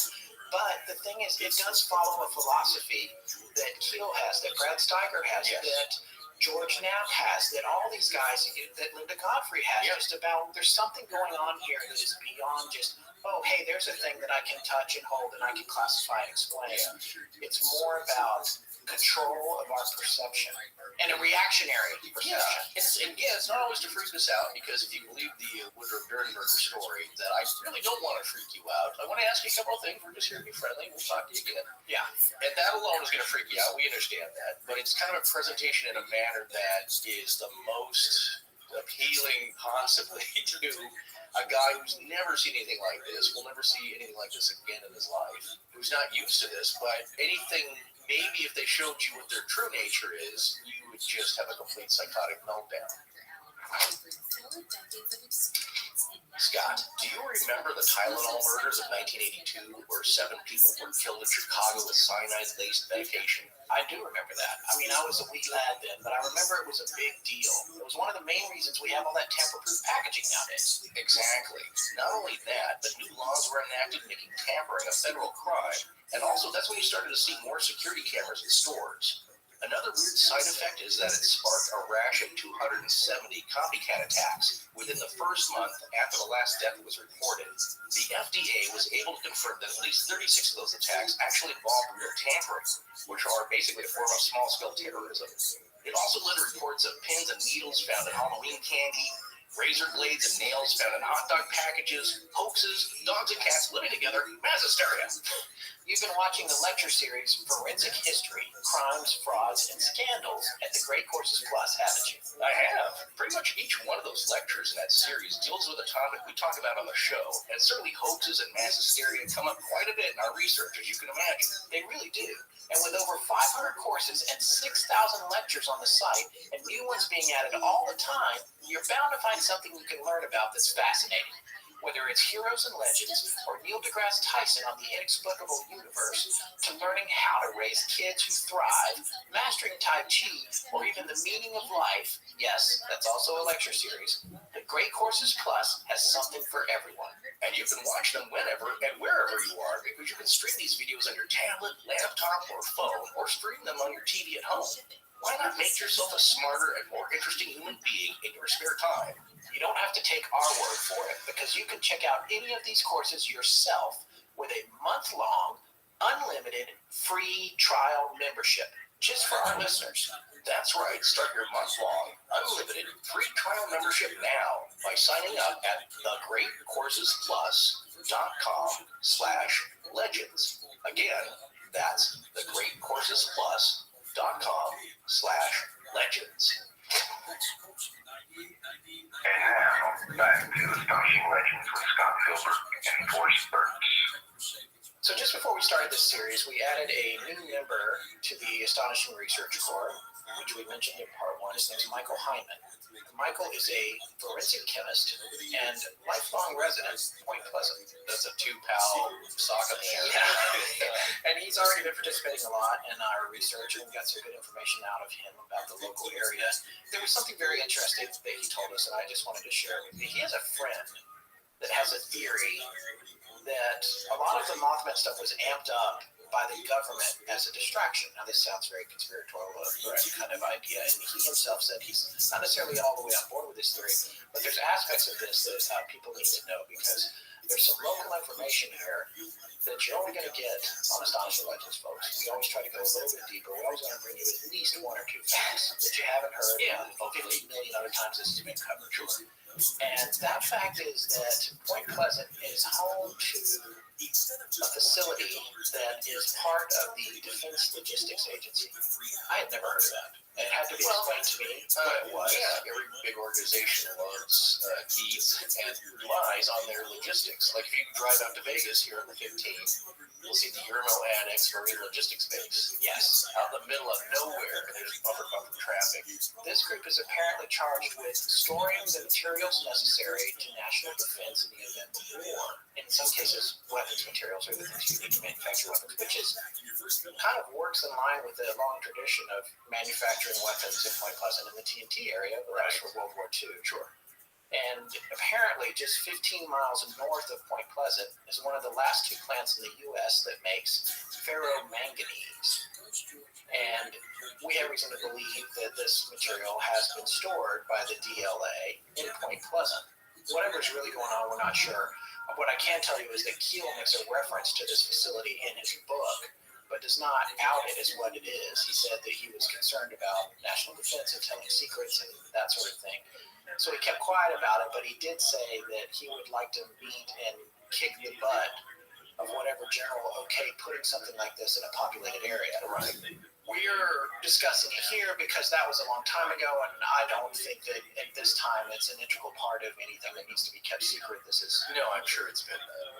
everybody knows what's going on. But what Michael's friend theorized was that it was possible that at this time, in the late 60s, they were moving enriched uranium in and out of there logistically. Right. And that was a facility because there's a train depot and trains were coming and going all the time. So the theory goes like this. Something happens, whether it's the Mothman or whatever in the area, and the government seizes on the opportunity to amp up the lore around it to distract from the idea that they're moving nuclear fuel in and out of this sleepy little town in West Virginia. Yeah. Now, you and I talked about this at dinner tonight before we recorded, and you made a very good point.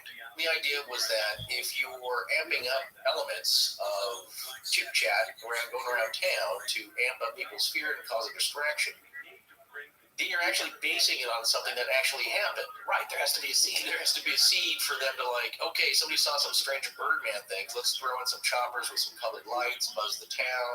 I think today, with drones, you could probably go a lot further. Yeah. But it would be, back then, pretty hard to fake a flying humanoid with 10-foot wings capable of going 100 miles an hour. Yeah. You could fake UFOs, not that hard. You could have a helicopter with a cable and something hanging down under it with lights. You can fake Men in Black. You put people in weird makeup. You send That's the easiest. That's the easiest one, right? But this begs the question. This theory is not as crazy. I could see this happening because this is misinformation. It's Piggly Wiggly. Oh, there's Easy 7, Easy 4. Remember, there was an outbreak at Devil's Tower that they had to evacuate everybody. Right. And they were gassing everybody with sleeping gas there to create a diversion. So you have to get everybody out of the outlying areas. What do? We fake a radiological or biological contaminant spill. Right. We got to get everybody out of town. Get them on the trains, get them out of the area. So nobody sees anything in the sky to breathe. Yeah, and I just remember as a kid, that's Piggly Wiggly. That looks like a fun place to shop. He's making a reference to the truck that was the undercover. Right, they quickly manufactured, they get semis out, they cover up these government trucks with these brand names, so it looks like it's just a convoy. They have them all over North Carolina. I don't know if they're still there. I feel like they might be out of business now. Well, we never had any in our area, but there were stores. The tri-state Pacific Northwest area, including Montana and sometimes Colorado. Okay. So never Oregon, though. Yeah, I could definitely see something being staged, even on a somewhat large scale like that, but for a very specific thing. Now, the problem I have, though, with uranium is that it's not semi-loads in a giant caravan that they got to cover up. If they're moving uranium out, I think they would just do it. It's not like a giant earth mover truck that has to come into town. Everybody's like, what the heck is that? Right. You load it up on a semi, you're plane wrap it, maybe it's lead lined and it's sealed. Maybe you got a couple of Jeeps out in front of it, and that's all you need. Or you put it on a train. You have the train come in, it comes in the middle of the night, they offload it. Unless it's a daily thing, like, 4 to 5 shipments a day, people are going to start wondering why. We got to create some kind of predictable. Well, there was apparently that much traffic, really, according to these guys. Yeah. Well, again, you can do that, but you know what? I've seen government operations. I've been driving on a road trip out in the middle of nowhere, and I'll come across a military convoy, not real fast, but you pass them. Sure.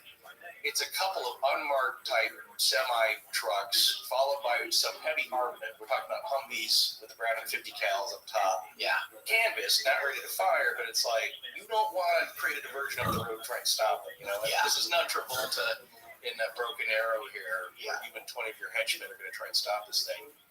They're ready to go through you if they have to. And I don't know what they're carrying, but it's something important. Right. And they're just doing it. It's not like there's a circus or they've created a UFO crash site on the side of the road. So in this case, if possible, I believe that's a scenario that they would try and attempt, maybe some kind of a diversionary tactic, but not kind of the way that this is unfolding. Yeah. There's too many weird elements to this.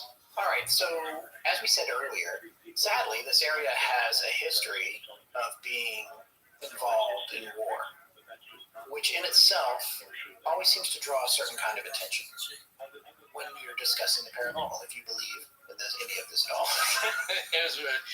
That should be on a t-shirt. Yeah. Any other phrases. Before the TNT area was manufacturing munitions for World War II, the Ohio River Valley figured prominently in some much earlier conflicts, including the French and Indian War, and later the Battle of Point Pleasant, which was the only major action in a little war known as Dunmore's War in 1774. Now, Dunmore's War was a fight between the Shawnee and Mingo warriors against the governor of Virginia, John Murray, 4th Earl of Dunmore, or Lord Dunmore. He had negotiated with the Iroquois to take more of the land for the colony all the way to the Ohio River, which was to serve as a border on the Virginia side. The only problem was the land belonged to the Shawnee as well, and they were not part of those negotiations, so they fought against Dunmore's militia. The Battle of Point Pleasant lasted for hours and hours under the brave leadership of a Shawnee chief. He eventually was forced to retreat back across the river to Ohio after the militia was able to flank them. Ultimately, a treaty was negotiated. That chief was a man known as, Forrest, I'm going to let you do this. I'm not sure I can do this, but Keetunkwa? Yeah, that sounds Translate to Cornstalk. Yeah, we're going to say Cornstalk. So Cornstalk was chief of the 20-tribe Northern Confederacy in the Ohio Valley and chief of the Shawnee Nation. And he'd been in that role during Dunmore's War, which, as we said, ended in a treaty after his warriors were defeated. However, another conflict was bubbling up now 3 years later in 1777. And Cornstalk was taken hostage after making a diplomatic visit in the interest of peace, possibly voluntarily, at Fort Randolph, the very fort at the center of Dunmore's War, which is in Point Pleasant at the confluence of the Ohio River and the Kanawha River.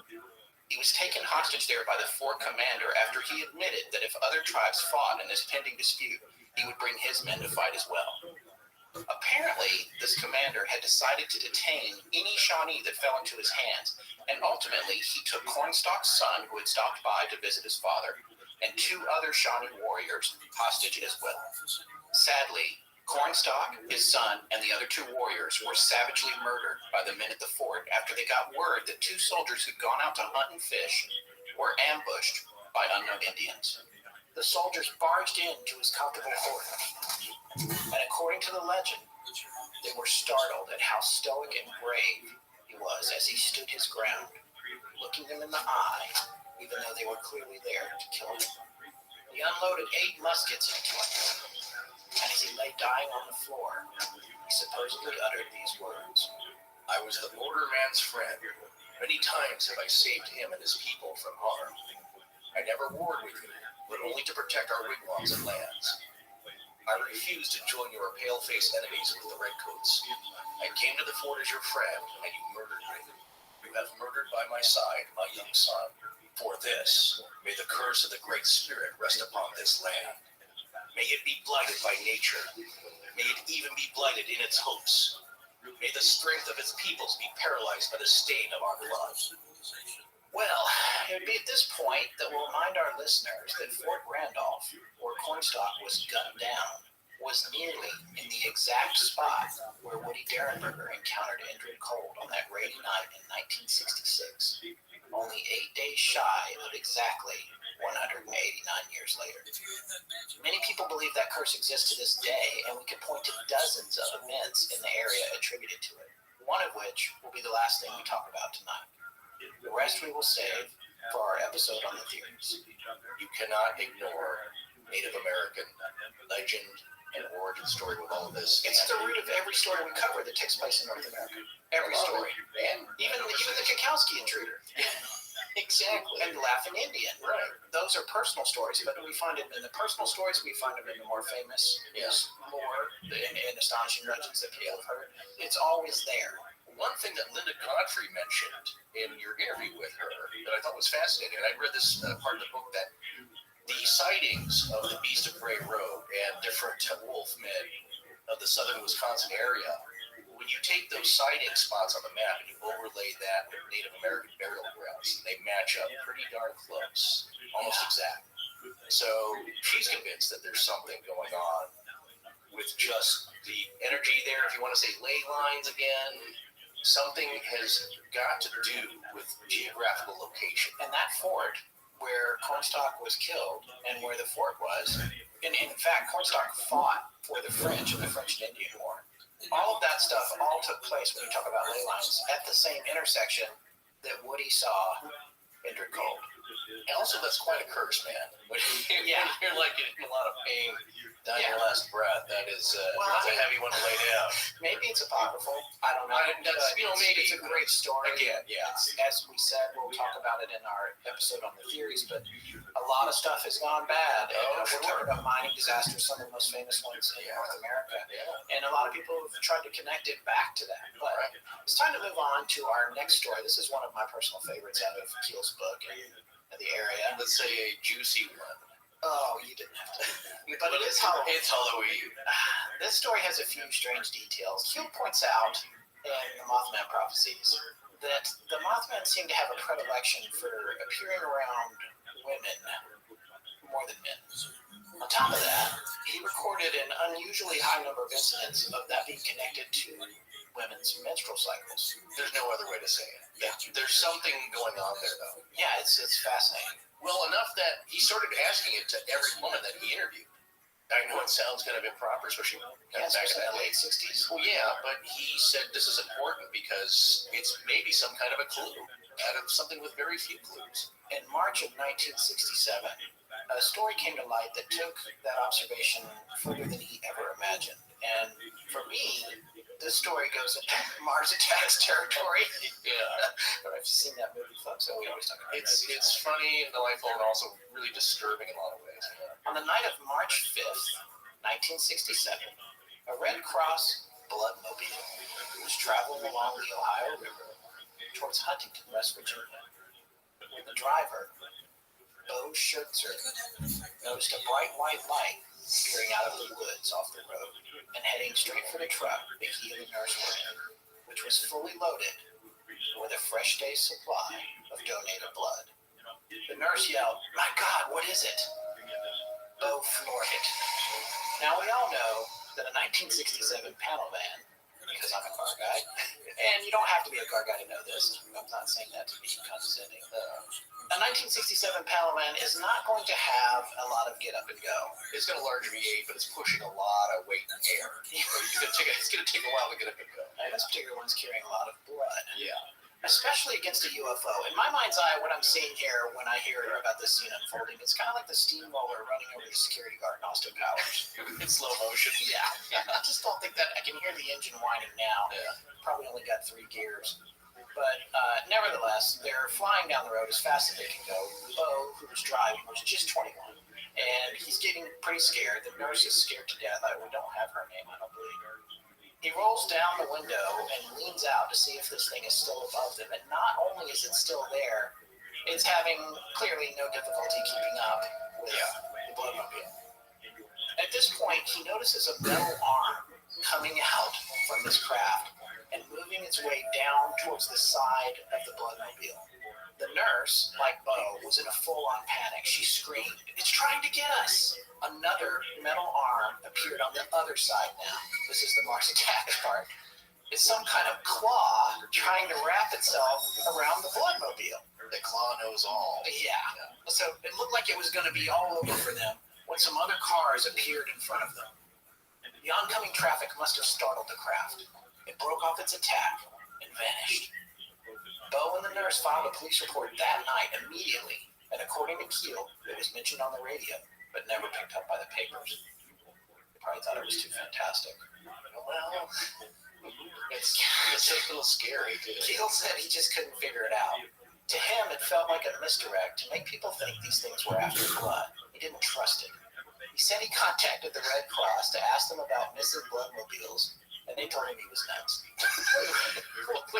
He's not talking about the one that was being driven trying to get away. He's talking about just other cases. Yeah, just other cases. Yeah. They apparently did not indulge his No, with a puncture hole at the top, it's all been sucked dry. Well, this is the thing. And I think you said the other day when I first mentioned this story to you, that it's going down with a giant straw. Well, that's the movie. That's the movie version. Oh, right. Yeah, but I mean, or it's a UFO pilot by vampire. But it's interesting to me what Keel's saying about this is I don't believe this. I feel like this is a misdirect. But why are there so many misdirects? Why are there so many red herrings. What is happening?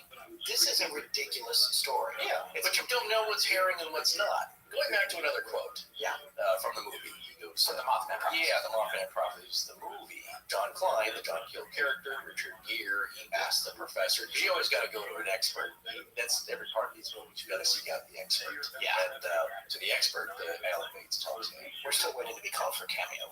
In any kind of In any movie. Yeah, okay. Just Ernest Saves Christmas. we were probably killed off just for doing this. But he goes and asks him, he said, like, hey, if they're advanced beings, why don't they just tell us what they're up to? What's on their mind? And he has a great response, which is, their intentions aren't human. That stuck with me since the beginning, because it's like, what he's saying is that you're not going to understand them. Right? They have their own reasons, which you may not be able to comprehend. So why all these crazy things are happening? Or Okay, why he also yeah. says, why don't they just explain themselves to us? And he says, yeah. Have you ever tried explaining yourself to a cockroach? Yeah, you're more advanced than him. Yeah. I think about that every time I walk my dog. I go past about, like this time of year anyway, about 10 really busy ant colonies. Yeah. And sometimes I think about, what is their perception of me? They don't see me coming. If I misstep, I could kill 100 of them in one step. Yeah. It just comes out of nowhere. They're gone. The colony keeps moving on. It's a natural disaster for them. But we had a listener write in on Facebook making that same comment. By the way, go out of my way not to step on me. Oh, that's very nice and Buddhist of you. Yeah. The point is that you and our listener was making is that our perception of them as just this greater force, this element, that our perception is much different than how they're seeing us. It's like the quote saying, you see a car accident on the road, and the window washer, who's up several stories, sees it before you do. Does it make him God, or does it make him clairvoyant, or even advanced? He's just got a better vantage point. So that also ties into the movie, like how is this person, this Indrid Cold character, able to see these things? How are they able to do this? Are they all just psychic like that, or do they just have some unique perspective that, again, whatever process that they're going through to be able to do the things they are and be the places they are in the times that they are maybe not themselves in total control of it either. So it's a little loose, it's a little wild. They're not quite sure where they are, they're not sure what time it is locally. And think about this, time is just a perception so we can live our lives. So everything doesn't happen at once. If you were living on another planet of a different size, time would be different. If you notice in The Martian, the days are counted differently because those are not Earth. Yeah, they're not Earth days. They don't translate. One rotation around the sun, I believe, for Mars. Yes, he's not syncing up because the planets are different sizes and they have different rotations, schedules around the sun. So whatever's happening is not totally definable, and we may not understand what's going on completely. And to us and our ant perspective, it makes very little sense. But to someone in another perspective, they may know what's going on. There's no hope of us ever understanding. Not until you get there. As Forrest likes to say, folks, live with the question. You have no choice. You know, not to brag or anything, but we've had more than a few people tell us that our show has inspired them to do their own creative projects, which makes us feel good. Probably because they're thinking, if a couple of rambling knuckleheads can put out a show, why can't I start my own blog? And they're right.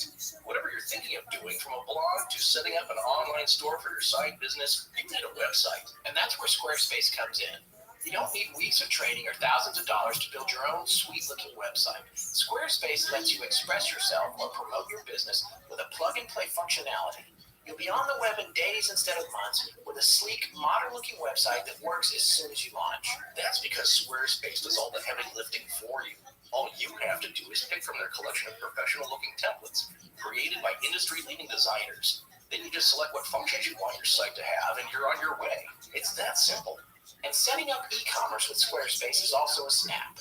You don't have to worry about fixing and updating all your back-end widgets and stuff either. Squarespace does that for you and can answer all of your questions with their award-winning 24/7 customer support. Next time you're online and you see a cool website that's sleek and modern looking, I'll bet it's a Squarespace design. See what we mean for yourself by checking them out at squarespace.com. You can register a domain name of your own right there and start your free website or online store trial now. When you're ready to launch, use the offer code LEGENDS to save 10%. Squarespace. Make it beautiful. You seem extra relaxed and comfortable, especially for a recording day. What's going on with you? It's my underwear. Definitely underwear. Well, I agree. Good quality socks and underwear can put a spring in your step. So I'm guessing you're talking about your Mac Weldon underwear? Yep. Not only that, I recently got a compliment from my very special lady friend. She said my Mac Weldon underpants gave her teenage thoughts. Well, those teenage thoughts were probably about Sean Cassidy, but I see where you're going with this. And not that I want to come along, but I will agree that they're better than anything you've probably worn in the past. You can just tell by the stitching and the cuts that they're better designed and made with better quality fabrics than what you're used to. And not only do they make you feel good throughout the day, but you look good at the end of the day, if you know what I mean. I do, while trying to keep all unsavory images out of my head. But Mac Weldon's not just about your nethers. They also carry the most comfortable socks, shirts, undershirts, hoodies, and sweatpants you'll ever wear. Give them a try and see what we're talking about. And if you don't like your first pair, you can keep them, and they will still refund you. No questions asked. They want you to be comfortable. Go to MacWeldon.com and get 20% off using the promo code LEGENDS. That's MacWeldon.com. Use the promo code LEGENDS to receive 20% off your order. Great looking, great performing, in the bed. We're done here. You're listening to Astonishing Legends. You can't talk about the Mothman prophecies, or John Keel more specifically, without talking about Men in Black. Now, we've made some allusions to Men in Black throughout this series so far, but now we're going to get down to it because there's a lot of stories. There's a lot of them in the book. The book is really worth reading. The Mothman Prophecies by John Keel. I highly recommend it. It's good reading if you're enjoying this series. But I picked out what was my favorite Men in Black story from the book. Just a side note here, was that idea first proffered by Gray Barker in one of his books due to a sighting, and was he one of the first ones to mention that in print? I know his book came out in 1970, 5 years earlier than John Keel's. It is my understanding, and I could be wrong on this, we'll have to check into it. Yeah. It's my understanding that Gray had made descriptions of these types of people showing up, but had not classified them. Yes, exactly. And that Keel came up with the idea and the phrase Men in Black. Gotcha. But that there were encounters with people who were showing up after sightings. Yes. And making requests of folks who had been witnesses, eyewitnesses. Right. And Barker reported on that, and Barker is a whole other story, and we'll cover him as we get further into the series. Everything that he said couldn't necessarily be trusted. Yeah.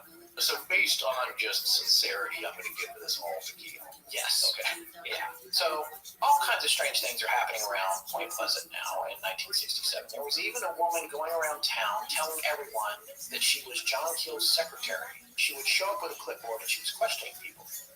The locals trusted him, so they would always let her in. The only problem was Keel didn't have a secretary. He has no idea who that person was. That's when the Men in Black started showing up. And this is probably one of the best Men in Black stories there is. Yeah. January 9th, 1967, less than 3 months after the first sightings of Mothman and UFOs, a man showed up at the Christensen family home. This man was 6 feet, 6 inches tall, with incredibly broad shoulders, and they estimated that he probably weighed around 300 pounds. He was apparently wearing a fur Russian-style hat and a long black coat that was too thin for the weather. He told them when he came to the door that he was from the Missing Heirs Bureau, and there might be an inheritance available for the patriarch of the house, Mr. Christensen. He then said, "This will only take 40 minutes. He was very precise. I like that he's defined. It's going to take 40 minutes. They invited him in, and they noted that when he took his hat off, his head was strangely large and appeared to be recently shaved. He had a normal-looking nose and mouth, but he had bulging eyes, like someone with a thyroid condition, and they were far apart. And to make things weirder, only one of them moved. The other eye was stationary. They speculated that it might be a glass eye. When he took his coat off, there was a strange gold badge on his shirt that Connie, Mr. Christensen's wife, and a different Connie from the one we mentioned in the first part of the show, she saw this badge, and the man clearly didn't want them to see it. He had been kind of sloppy about taking his coat off, and as soon as it was revealed, he covered it up with his hand and hid it away. But Connie had time to see that it had a large, what looked like a K on it, with a small X next to it. Keel later conjectured that the large K was actually a sigma, something that he had heard other contactees say they had seen in visitations that they had had from similar people. The man had no suit jacket under the big coat and was wearing only a short-sleeved shirt. His pants didn't fit properly. When he sat down, the bottoms of them rose up to his calves. He was wearing shoes with thick rubber soles, another common theme with men in black. The strangest thing about it was that there was a long, thick green wire attached to the inside of his leg. They could see it coming out of his sock and vanishing up under his pants. Connie Christensen said that it looked like it may have actually gone into his leg under a large brown spot of some kind. His skin was pale, almost as though he was sick. He talked funny and clipped phrases, quote, like a computer, unquote, or a recording of some kind. When he first arrived, they had just been about to sit down and have dinner. Naturally, being polite Southern folks, they offered to let him sit down and have the meal with them. He declined, telling them he was on a diet. He then added that in about 10 minutes, he would need a glass of water. They also noted that he was wheezing, almost as though he had asthma. He proceeded to ask all kinds of probing, strange questions about Ed, deep background, all the schools he had ever attended. Did he have any scars or birthmarks, and if so, specifically, where were they? He asked if they would be willing to fly anywhere in the United States to collect an inheritance. Connie noted that his face was getting redder and redder as he spoke until he finally asked for that glass of water. And when he got it, he took a giant yellow pill that seemed to stabilize whatever was bothering him. He did tell them his name, but they said it was super plain, like Smith or Jones, and they had forgotten it. But they noted that he also told them that his friends called him Tiny. The family dog didn't like him when he first got there. It growled and barked at him, but he was able to calm it by speaking to it for a moment. After about 40 minutes, Tiny left. One of their daughters watched out the window of the kitchen as he went outside. And the family noted that his shoes made a squishing sound, like they were wet, as he left. When he got to the street, he signaled with his hand, and a black 1963 Cadillac drove up out of the darkness with its lights on. Tiny got into it, and it drove off into the darkness of night, still with no lights on. So, Keel did not report this story to a soul for 2 years to avoid people being able to hoax it. And this was part of his investigative method. He kept things quiet. He did not share information, including with Gray Barker or with other folks about the specifics of cases like this, because he didn't want details to creep into hoax stories from other people. Right, you want to keep it separated and isolated to preserve the integrity of the facts. Yeah, exactly. And for him, he felt this was a particularly strong Men in Black case because there were 5 witnesses, the entire family, an intelligent, well-educated family by Keel's assessment. The day after Tiny left, a woman called the house and told Connie they'd found the heir they were looking for, so there would be no need for them to fly and collect an inheritance. So the visit was over. Well, it only took 40 minutes. So the squishy shoes, I have a theory on this guy. He's a reptile. I think he's either a reptile or he's amphibious. Oh, really? That's just joking. He needs the water. He can't breathe. He's wearing some weird costume. He doesn't know how to act. He doesn't know how to talk. There's been so many movie references tonight. I don't know if you remember in The Fifth Element when the big ugly warrior thing tries to appear like a person that has to concentrate really hard. It squishes his head down into it's a human form. Yeah. That's what this feels like. It's like these things are like struggling to interact. Even closer to your Mars Attacks reference. Do you remember the scene with Mike Myers? It's the actress Tina Marie, I think. She looks gorgeous, but she in a 50s way. Yeah. But she's chewing gum, and of course, no spoiler here, but she pops out. It turns out to be one of the creepy-looking brain aliens. Yes. And she was chewing the gum, they figured out, because there's too much nitrogen in our atmosphere, but she needed the gum to kind of keep her stabilized. Yeah. This is all the hallmarks of a great sci-fi. Yeah. But if you take them at their word, then yes, he is kind of just holding it together in our realm or whatever state he's got to hold, or as long as he can, wire going up the leg, whatever mechanism he's using to keep it all together in that house. And his ill-fitting clothes. Yeah, it's with gonna his run out. eyeball that doesn't move. Right. Needing water every 10 minutes after the first 10 minutes. Yes, but he knew how long it would take. He knew exactly how long it Yeah. took and how long he would be there. Right. Boy, what if you just kept him around flopping like a fish out of water? There's another thing about this. It doesn't feel threatening.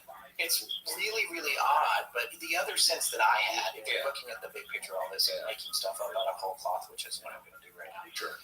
You're, in a way, if there's any kind of governmental collusion going on, then I would suggest that the men in black are non-human allies that are allowed to make assessments with witnesses because they are trying to determine if these contactees have been in touch with something that is dangerous to humanity and they represent a benevolent higher intelligence that is trying to protect us from the wrong kinds of encounters. Wow.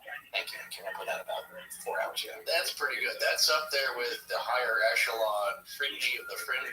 Thank you. That is. I don't know if you folks remember where I started out when we started the show 2 years ago, but I was really Look, I'm not bashing any of that because that's right up there with the big ideas of alien human harvest, the soul harvest, the reptilians. Yeah, I don't know. You know what I'm saying? There's several major theories, or at least the people who do this kind of research and write books about it. There's some big ones, like, there's 4 races of aliens. Some are indifferent, some are out to not really harm us, but they want our soul energy. There's some that just want to study us, but are very passionate about it. There's all these other things. There's aliens out to help us, keeping the other ones at bay. One day we'll kind of break this down. I think that would be fun. It's going to take a lot of research to put these in columns, all these ideas. There are some that basically, like the Greys, they could be just drones, kind of impartial, non-worker bees. Exactly. Not fully the kind of aliens from where they're coming, but just kind of these worker bees created to do these menial tasks and take the risks of traveling through different time, space, dimension, blah, blah, blah. So your theory, though, that it's somehow kind of engineered to kind of gauge what people are seeing, because that's another thing that I think. Why does it need to know about the scars of birth? Yeah, That's what I'm exactly. asking, because we're going to say, again, this is in the movie Men in Black, which is based on some of the stuff that Keel wrote. And Very loosely. Of course, it's a humorous take on it. Yeah, of course, but so you have a scar where, and what does it? Of course, it didn't talk as eloquently as I'm talking now. Boy, I'd love to get a recording of that too. Yeah, but you have a scar, and would that be between your third rib or your fourth rib? Because if it's a third rib, it's the Andorrans. If it's the fourth rib, Earth's got about 10 days. Like that. That's the kind of. And I know I've really gone off the deep end. Well, let's see here. Look, it's just an idea. Too many episodes in a row about this kind of stuff. But I'm going to get back to some historical things here soon. Because the Old West. I've gone into orbit. Yeah, I've gone into orbit personally. The first thing I thought about, wow, this has got to be the first instance of the Nigerian prince scam. You have won $12 million. But you must fly to Nigeria. Yes, but you're not. There's no flight. There's no prince. You don't want anything. But we want your information. Yeah. It's not totally effective. They go around, they threaten people, and people are just really freaked out. And I've heard lots of cases where they show up and they don't say anything. They're just a weird-looking guy with a Stewie, from the Family Guy, giant-sized football head, weird eyes, who just kind of stares at you or looks off to the distance and doesn't really say anything, to the ones which are more threatening, like, we're going to get you, and you better not talk about this. People will think you're crazy.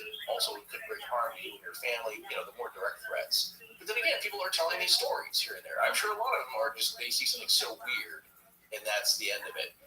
Now, a friend of a friend, this is the first time I've ever heard of it happening to somebody I kind of knew about. He went out, took a road trip way out to, Rachel, Nevada, and Area 51, and was looking at Roswell and all that good stuff. And when he came back, and I believe this was that Area 51, he drove up to the Freedom Bridge, I think, which is the highest vantage point you can see legally as a civilian. When he came back, I think a day later, he got a visit from kind of a government man. Now that I'm thinking about it, I haven't really thought about it much since then, but we were asking, what happened? He's like, well, he's got a dark suit. He didn't seem weird. He seemed like a government agent type. And his message, though, is, we know about you. We saw you out there. Don't ever come back. And we were thinking, we believe this guy, but, really just a guy parked on a ridge with binoculars and maybe a crappy camera? Like, what do they care? They followed this guy? Yeah. What do you mean they know about him? That didn't make sense, but we believe that he was telling the truth about the story. So then when I think about it, yeah, that's a Men in Black thing. But getting back to the earlier point, what are they doing and why? Is this really the best method to intimidate people? Could you just, use the little flash The device? story doesn't sound like intimidation to me. No, it's not. information gathering. It is. But The is there, question is why. yeah, it's why. And then is there a better way other than going door to door where this will take 40 minutes unless I explode into reptilian? Well, and I cut this story from our script, but there was another one with the teeny tiny little guy who was 4 feet 6 inches tall, came into Mary Heyer's office. And That's right. And was asking her all kinds of weird questions, telling her that he was a friend of Gray Barker's, Yes. and that Gray Barker would be the other author who was actually proven to have participated in hoaxes. Right. But at the time, Keel and Barker were collaborating a little bit. Yeah. As Keel was working on his book, Barker's book had already come out. Right. There's some people that theorize that Barker was pranking Keel in some cases. But He had done that. He and I think maybe the same partner had faked a letter to famous contactee Jordan Adamski, and said like, we're very pleased with your work here and your tales about UFO stuff. And of course, we took it seriously. They got some Department of Defense letterhead or something. Right. Yeah, it's kind of funny, but it's cruel in a way. Yeah, it is cruel, and that I think plays to Barker's personality, which again we'll get into more later. But Well, he's another prankster. a human prankster. But there was so many things that happened to Keel that were not explainable. Right. That. And No, that's the other thing that that in a minute here. the really fascinating stuff is like, well, he's just being pranked. Like, how do you prank some of this stuff? Because you can. Yeah. So that's what's really interesting to me. And before we move on to the last section of this episode, I did want to say, first of all, there's a lot of other Men in Black stories in Keel's book, so I would say pick that book up if you haven't seen it yet. There are no Men in Black in the movie, from what I can remember. I don't think they even touch on it at all. No, not as far as I can remember. But I was going to mention another great author who's also a contemporary of John Keel is Lauren Coleman. Yes. And he's written a book on Mothman, and I think he kind of bills himself more as a cryptozoologist. So he really is into the cryptids and Yes, he's done a famous sketch, which I think we've appropriated for one of the episodes. Hopefully, he won't come after us. The sketch is very nice. The one he did, of the Mothman, based on an amalgamation of sightings. Right. So anyway, he's got a great book. Look for that. We'll have a link to that as well. Before we move on from the Men in Black, though, I did want to mention that on January 13th of 2012, two very strange-looking men were caught on tape entering a hotel lobby in Niagara Falls. They had shown up to talk to someone who worked at the hotel who had seen a UFO a few days earlier. He was off that day, but the clerk who was there and the other people that saw these two called the guy in question to let him know what had happened. You can find the video online. We have a link to it in the show notes. Here's the audio from the phone call describing the event. This was January 2012. There's a couple of really strange-looking men that were here, and they kind of freaked everybody out, and they were asking questions about you. And of course, now I'm getting a little bit nervous, and I'm like, what are you talking about? And he said, well, they were, I don't know how to describe them except for extremely odd looking. They were the exact same height, they were wearing the exact same clothes, and they had the exact same faces, like they were twins. And he said they were wearing black suits, black trench coats, they were wearing like old-fashioned Federo hats. They had extremely pale skin. And he said they came in and they asked for you. And I said, I'm sorry, he's actually not working today. And it seemed like they didn't believe me, so they started to walk around the hotel, and shortly after they went to the tour guest. But they freaked me out, and I really wanted to tell you that there are these weird guys that are looking for you. So, of course, now I'm a little bit skeptical and a little bit freaked out all at the same time. So the first thing I do is I run into my security office, and I rewound the cameras, and sure enough, here comes two gentlemen through the front door looking exactly how he described. Then the next day, I was talking with my tour guest, And one of them asked to talk to me. She came to my office, the same as my helmet, and she said, I heard that you heard that there were some men looking for you. And she said, they asked a few questions about you, and they said strange things that I didn't understand, that they were talking about governments and conspiracies, and none of it made any sense to me. But she goes, they were very, very scary. She said they had no eyebrows, no eyelashes, nothing. Their hair looked like they had a wig on, like it was attached to their hat, like it wasn't even real.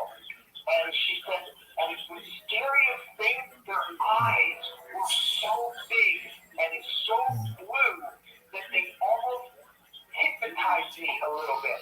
And she goes, and you're going to think I'm crazy when I tell you this, but I swear they knew what I was thinking. And she started to cry, and she said one more thing before she left. She said, these men, they didn't blink. Not once did I see them blink.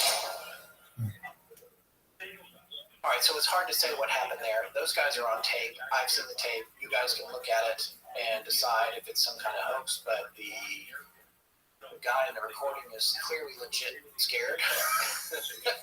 It falls into line with it. But this is, again, as we said earlier, the Men in Black thing, not the hardest thing in the world to hoax. It might be, well, no, not even from a special effects standpoint, because they always look bad. The makeup's bad. They look like something's wrong, so you can pretty much slap something together pretty quickly. That story is a little strange. It's a little harder to do if you're going to include bulging fake eyes that are set too far apart. The easiest thing for the amateur hoaxers to find a guy that looks like that.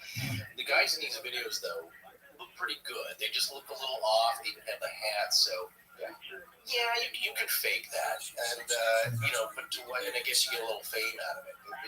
To what point? So that's interesting. Yeah. But anyway, it's one of the few times I've seen it actually on tape where somebody's claiming that that is what this is. A couple of Men in Black. One of my other favorite stories involving, which I did not know involves Men in Black because it's an addendum to the stories, the Solway for Astronaut. Yes, the picture we talked about. Yeah, we talked about it. You can look that up. And apparently that guy, after he took that, got a little visit and a car ride in England by a couple of Men in Black, drove out something like 45 minutes and then questioned him a lot and then left him there. Again, I don't know if that's just a cruel prank or like, yeah, we're done. Thank you very much. Oh, yeah, you'll find your way back, I'm sure. Well, they seem to be confused about the pleasantries and the interchanges and what's convenient for humanity. Exactly. Well, they don't really care. All right, so this part of this episode brings us to an event that took place in Point Pleasant late in 1967 that is considered the bookend to the first sightings of the Mothman earlier in late 1966. It's hard to explain how this all boiled over and became so intrusive in John Keel's life as he describes in the book. He had a network of people that he calls contactees, which are people that had encountered any kind of thing, whether it was a UFO or Men in Black or the Mothman or whatever. And he kept track of all these people and he kept them separate. And he kept their information private because he found, and he talked about this in the book, when he first started doing this kind of research, when he would divulge real names, people would get flooded with looky-loos, people coming to their house, all that sort of thing. So he goes out of his way to protect his sources in spite of the fact that he would like to share them.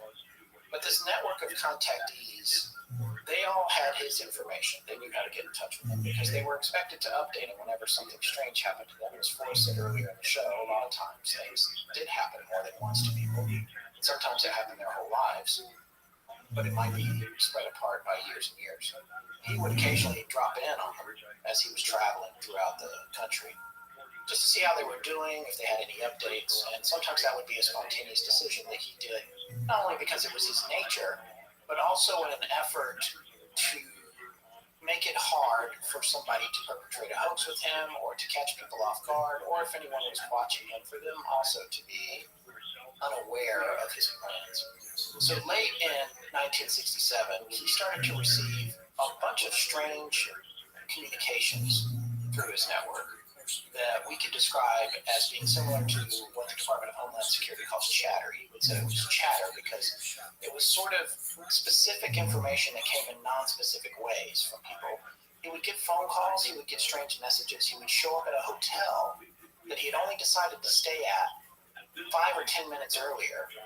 And when he got to the front desk and checked in, they would say, "Oh, we have a bunch of messages for you." And the messages were getting stranger and stranger, and they were coming in all kinds of different ways to him. The contactees themselves began to be manipulated in ways that belied some huge pattern of control at work that was beyond his imagination. It's kind of like what we were talking about earlier, about trying to explain yourself to an insect or having the insect understand the difference between its life and a human being's life. They were trading information with each other that they were then told to share with him, and in some cases, these were people who didn't even know each other. At one point, he had been advised in this way that the Pope was going to be assassinated by a man in black posing as a priest with a black dagger at an airport in the Middle East.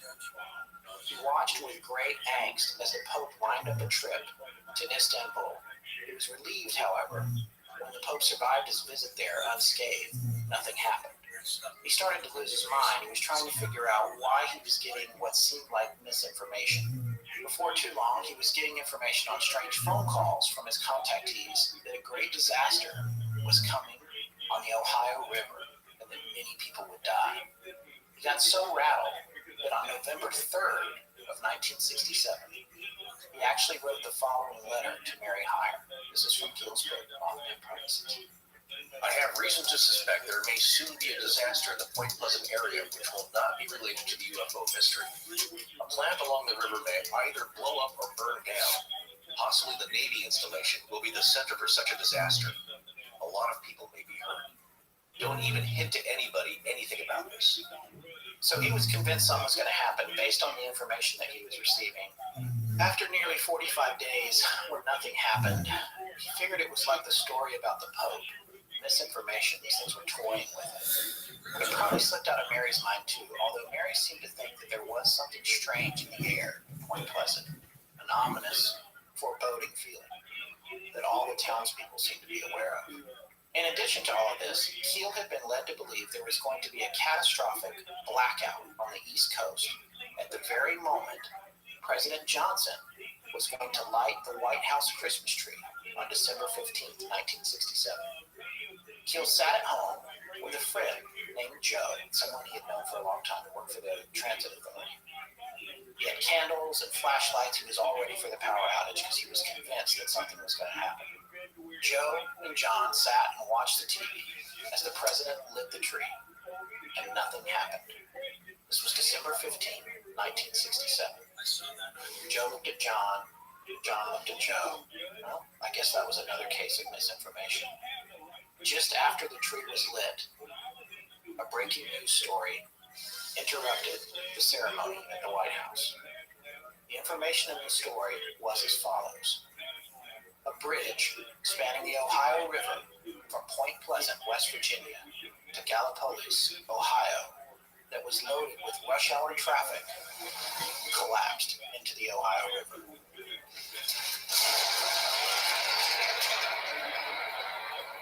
This bridge, known as the Silver Bridge, took 31 vehicles into the river with 64 people in them. 44 of them died, 2 of them were missing, and 9 were injured. The entire event took 60 seconds. The tragedy resonates to this day.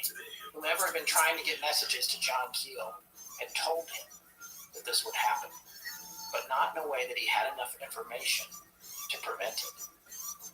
The story might end there, except that Keel points out that 3 years later, on November 27th, 1970, Pope Paul VI was nearly assassinated by a man in black robes dressed as a priest at the airport in Manila. A Bolivian painter named Benjamin Mendoza, a practitioner of black magic and witchcraft, who was carrying a long black knife. Witnesses said he seemed to be in some sort of trance during the attack. Security guards saved the Pope that day, and one of them described the look in the Pope's eyes as one of great import and almost peace and serenity, as though the Pope knew the incident was coming. What did John Keel uncover? What had he tapped into?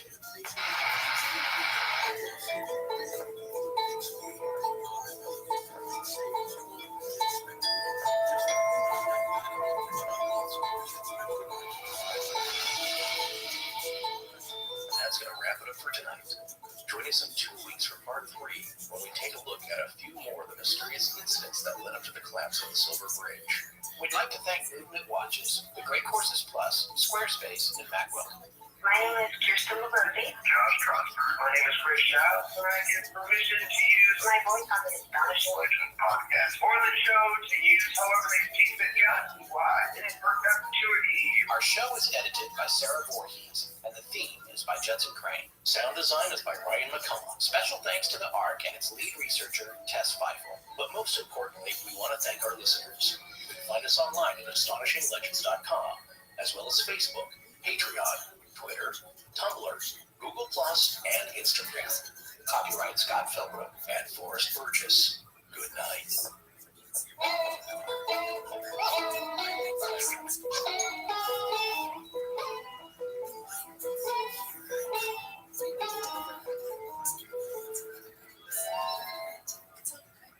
Tax Act knows you don't look forward to taxes.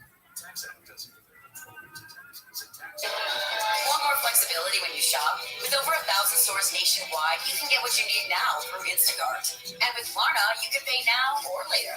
All you do is add items to your cart on the Instacart app, and at checkout, select Pay With. Then select Klarna. Flexible shopping on Instacart. Flexible payments with Klarna. New customers get $15 off your first 2 orders of $60 or more when you pay with Klarna using code 15Klarna. Terms apply. See Instacart.com or download the app for more details and to start shopping.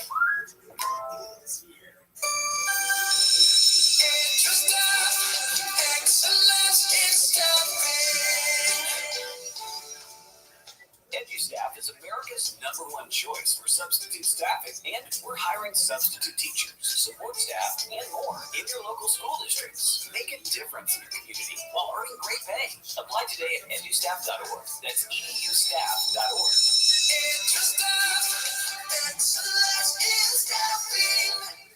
Astonishing Legends is supported by The Great Courses Plus, Squarespace, Harrys.com, and Blue Apron.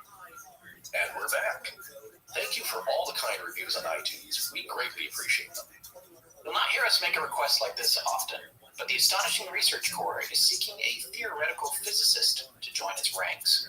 We have an applied physicist already, thank you, Devin, and that's awesome, but now we'd like a theoretical one. And no, that doesn't mean someone who is theoretically a physicist. We are looking for the real deal. If you or someone you know might fit the bill, please reach out to us at our Facebook page, on Twitter, or via email at astonishinglegends@gmail.com.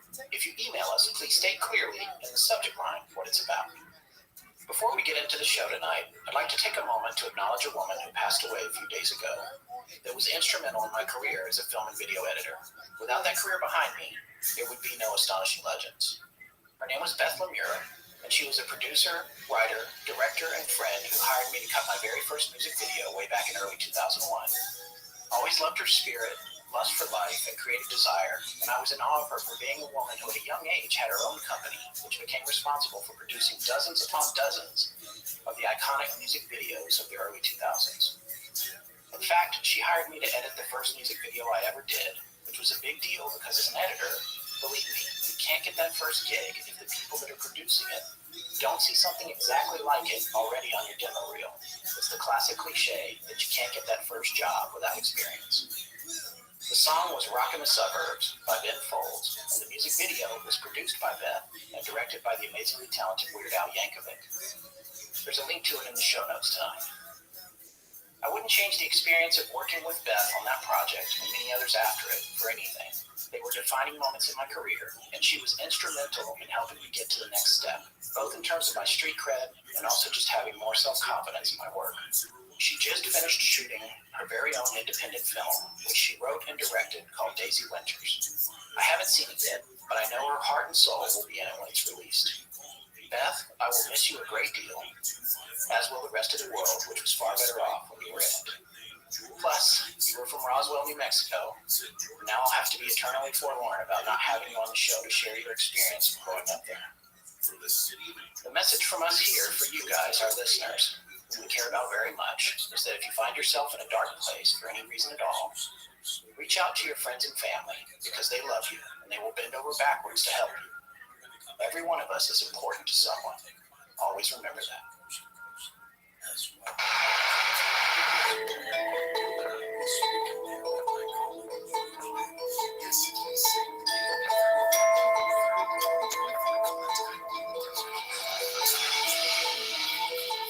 Welcome back to Astonishing Legends. I'm Scott Philbrook, and this is Forrest Burgess. They've done it again. Those lousy bastards have done it again. They knew this was going to happen, and when. And they gave me all that bilge about a power failure. They knew. They just didn't want me to be able to warn anyone. John A. Keel, The Mothman Prophecies. Join us tonight for the third part of our series on the astonishing legend of the Mothman.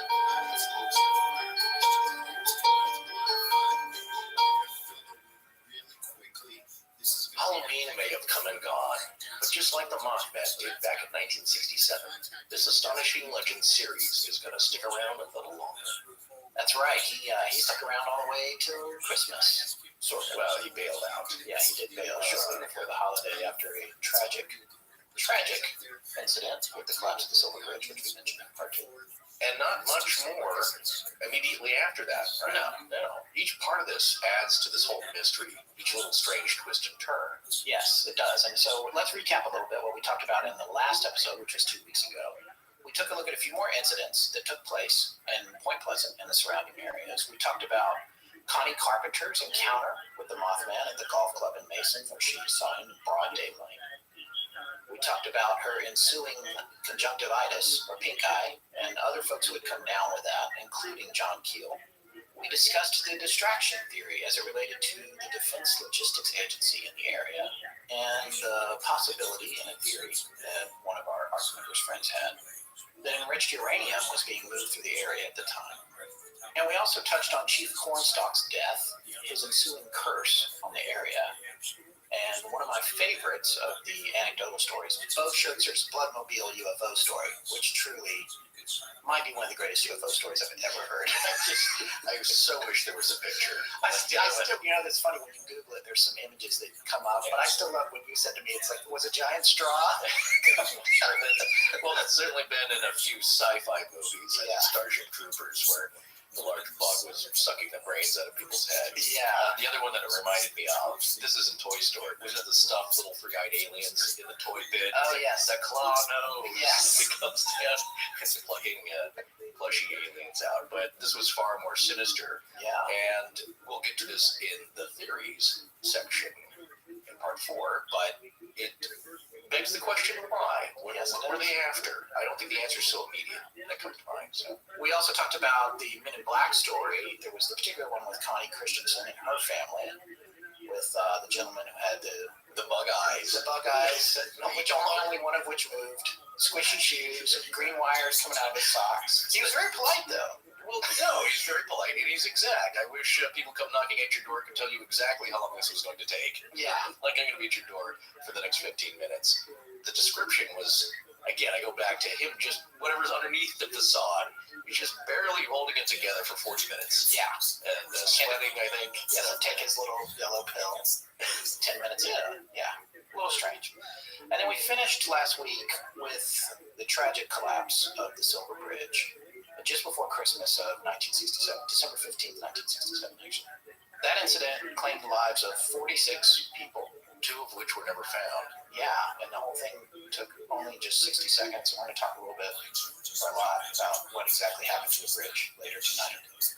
And finally, we told you about the experiences that Keel was having with regard to receiving a form of paranormal chatter that seemed to be deliberate misinformation mixed with real information that slowly began to drive him completely crazy before he realized that some of it was real after all when the bridge collapsed and some other things happened in the ensuing months and years that correlated with the information he was getting. And it's really mind-blowing, actually. Well, the misinformation may not have been purposely deceitful, just not able to be concretely interpreted by those who were getting it to him. Yeah, it could be that the senders were having an issue with their keystrokes. Yeah, in a manner of speaking, sure. Yeah.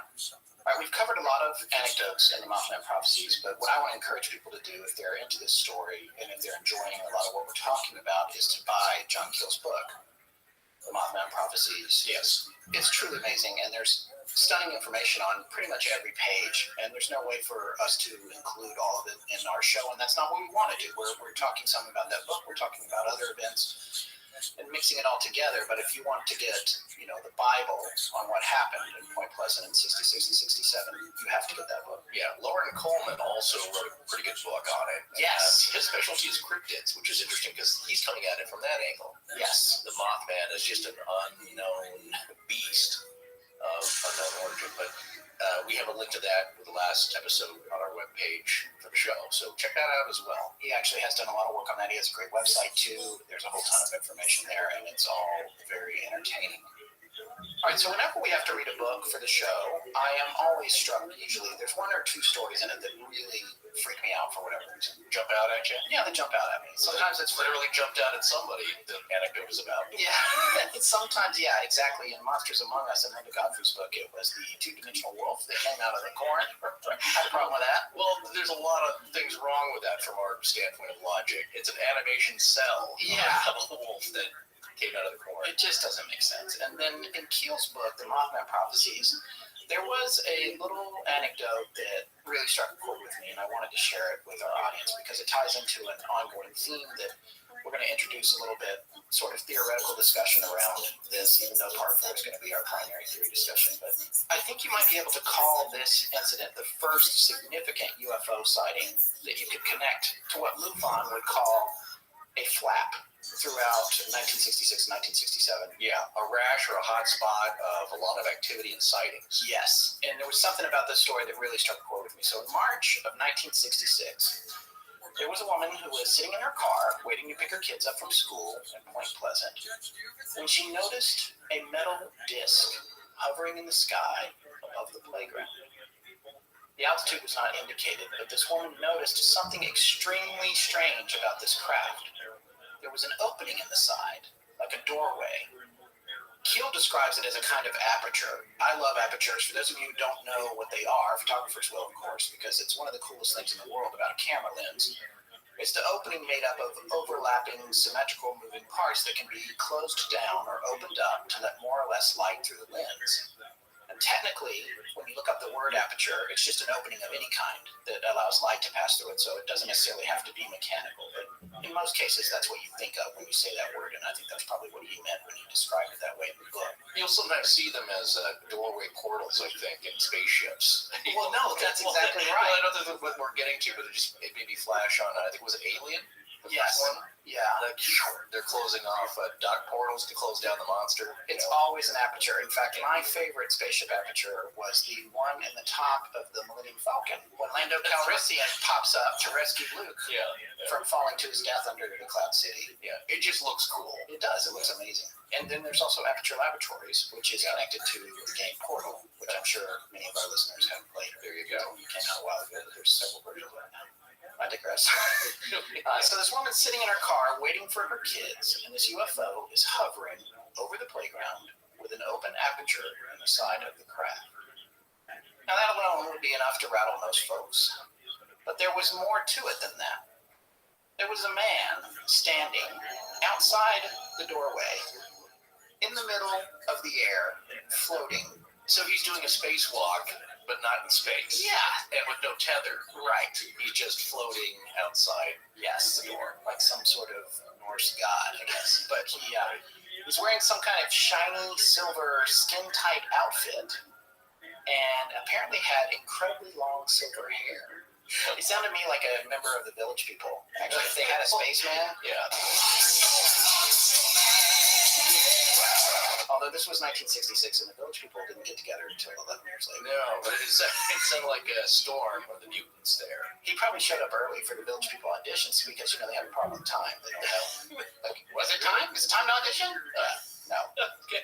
Well, no, but it's an odd sight, and as we've seen so often in these descriptions that we're relaying here, something that seems like it's coming out of a comic book. Yeah.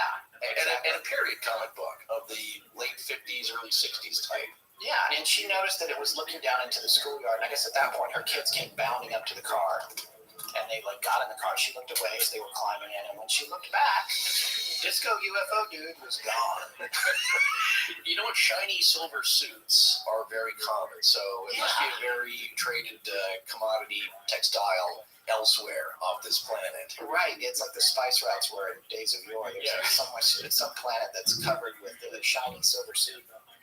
Merchandise. No, again, it comes up a lot. Now, what you don't hear, though, is the long, flowing silver hair. Yeah, that's pretty amazing. Again, that is superhero comic book stuff. Yeah. Well, and you know who else had shiny silver suits? Like Baikal. Yes, the swimmers. That's what I'm saying. Yeah. There's something about metallic outfits. Indrid Cold had that very dark navy or graphite-colored, metallic-looking overcoat and pants. So they have much more advanced and breathable fabrics than we do. Yeah, well, they should. Yeah, of course. You would guess that. They can walk in midair. So Keel had said that in the Ohio River Valley specifically, we're going to talk more about the world at large later, but he had said that a lot of people saw UFOs in the summer of '66, which was before everything was starting to really ramp up with the Mothman. But once the Mothman stories came out, then people started coming forward and saying, hey, you know what? A few months ago, X, Y, and Z happened, That happens a lot. People won't generally come forward if they're the first one because they don't want to be singled out as the crazy person. Yeah, they feel more comfortable once stories start emerging. Right, the climate changes. Suddenly it's okay to talk about this. Well, exactly, especially in this close-knit town, small town. The other thing I wanted to say is you have to consider that just because no one's reported it may not mean, of course, that no one saw anything. And also, it may not have been the start of UFO activity because no one has seen it. Right. There's a lot of reports of cloaked things coming into view and also disappearing. That's true. And even Keel wrote in his book, when he and Mary Hyre were, I'm pretty sure it was Mary, it might have been somebody else, but I'm pretty sure it was her. They witnessed an object go behind a cloud that was clearly a UFO, or at least they felt it was a UFO. And it was behind the cloud for an inordinately long amount of time, longer than it would have taken to traverse behind it. And then, while it was out of sight, suddenly there was the sound of a prop plane, and a little small Cessna-type plane emerged from the other side of the cloud. Excuse me while I change into costume here. Yeah. For something more appropriate for you folks. Yeah, it's bizarre. And that whole culture of ridiculing people about what they've seen, you have to wonder how much that obscures the reality of what people are seeing all over the world, because people are afraid to come forward. And this is across the case. You could say this about lots of crimes that people are unfortunate victims of, or where people don't report things. And so we never really do have a real view of what's actually happening in the world with respect to this and a lot of things, because a lot of people just don't bother to report it. Well, I think there's two things. They don't bother or don't want to report it because they know that other people are going to ridicule them. Also, it's a self-censoring mechanism where it's like, that could have been real. I don't know what. No, I didn't see what I saw. My mind was playing tricks on me. Right. So people do that themselves because they can't buy into that. That's a good point. Well, it just shows you that there's a lot of factors going on from keeping a lot of these stories from coming forth. Yeah. And then, of course, you consider the other side of it, that you have a lot of people who want to jump on the bandwagon for the notoriety or just join the spirit of it and are probably coming forward with things that aren't true. Right. This is what I like about this particular story. Because it's so crazy, it's either completely crazy and made up, or it's another example of that thing appearing that you can personally comprehend, that works for your mind. And I really love what you said, actually. I can't remember if it was in the first part of the series or the second part, where we were talking about electronic voice phenomenon. And you were saying that these things need a putty to work with, something to communicate with us. Yeah, you need to be able to form the sounds out of existing sound. If that's the case, and if you believe any of this at all, that's always our subline. Yeah, that's going to be a t-shirt sooner or later. But then it's possible that UFO sightings, as funky, in the truest definition of the word funky in this case, are every bit as real as the car in your driveway, but they're defined by what some other worldly intelligent being thinks you can comprehend. Because after all, they're having to dumb themselves down several dimensions to even appear in the first place, and that's going to be an imprecise process. Thus, Disco Wizard floating outside the UFO. Oh, right. Well, that's now that you start describing it, it would be like Ziggy Stardust instead of orange hair. He's got just silver and but still the skin tight suit. I would love it if David Bowie came back that way. Well, the man who fell from Earth, or the sky, or a floating silver disc, or it's the Village People, but it's their. You remember their '80s yapping? Where they got like, no, people are gonna like this. We're gonna know the occupations. Yeah. But going off of that, it's an interesting thing that you bring up because is it them trying to like, this is going to freak them out. We better dress like just black suits and a fedora like we're Darren Stevens. We're just business people here. In order to not freak people out so much or maybe see something and pass it off. Or is it your own mind? My eye doctor just said, that your eyes are just blobs of brain on a stem. Right. And the eyes are just receiving the light. It's your brain that's processing what this is. And we'll talk a little bit more about this and the myth of Columbus's ships. Yes. Later on, but basically it's the whole idea of like, can you see something that you were just not prepared to see? It comes back to the whole thing that we mentioned before too about choose a form. And maybe you're inadvertently or choosing a form. You're choosing a form to see, and you're not even doing it on purpose. And all right, so I want to take this a step further. Yeah. Okay.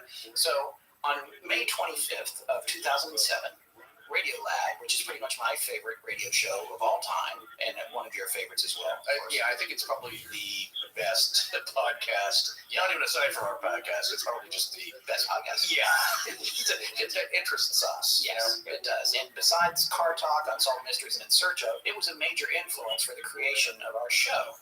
And they did an episode called Sleep, which had a segment in it called Dreams, and we have a link to that segment in our show notes. In this episode, they talk about dreams and where does this stuff come from that makes these movies in your head, essentially. And it's a fascinating episode, but one thing that they talked about a lot in it was they figured out that at night, your brain is almost like a DJ at a party, right? He's starting the night out for you, and this all takes place after you enter your REM state.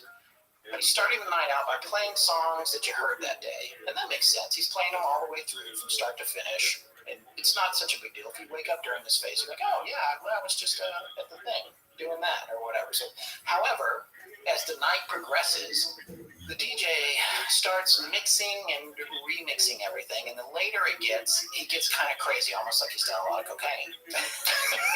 Did they say that? No, they did not. I'm retelling the story. I see. Right, there's a reason we're not radio. But anyway, so you're hearing just a little bit of each song at that point. Things are cutting back and forth and crossfading, and next thing you know, you're wearing your pajamas at the grocery store and carrying a rattlesnake.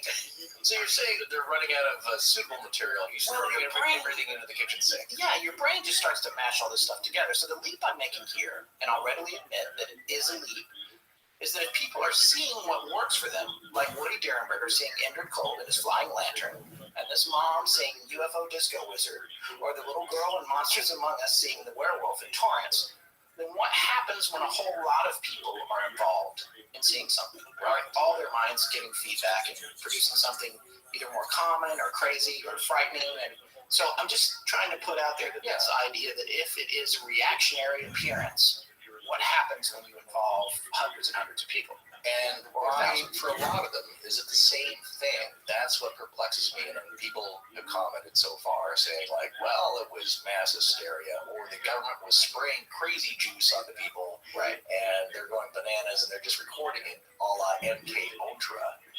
Then I would say, why are they then all seeing the same thing or something relatively very similar? It's a very good point. Yeah, you could say like, well, they heard the description from a week prior, and then they're obsessing about it. That's what popped into their heads from this description. But a lot of them, keep in mind, are unrelated. These are people who have not talked to each other or didn't hear the story. Well, as far as we know, connected to each other. So kind of original for a lot of these folks. You know what I just realized? I used to joke about letting you off the chain in terms of topics. Yes. And I guess with this last run of episodes, I think not only am I like off the chain, I'm out to sea in a chicken wire canoe. Well, I'm very interested to see where this goes. All right, well, as we proceed. Well, not just this episode, but in our entire career here, where you just really custom made tinfoil hat. Yeah, that's another thing we got to get in when we get the new store going. I'm convinced that it can be our pet rock. I think we can make a fortune off tinfoil hats.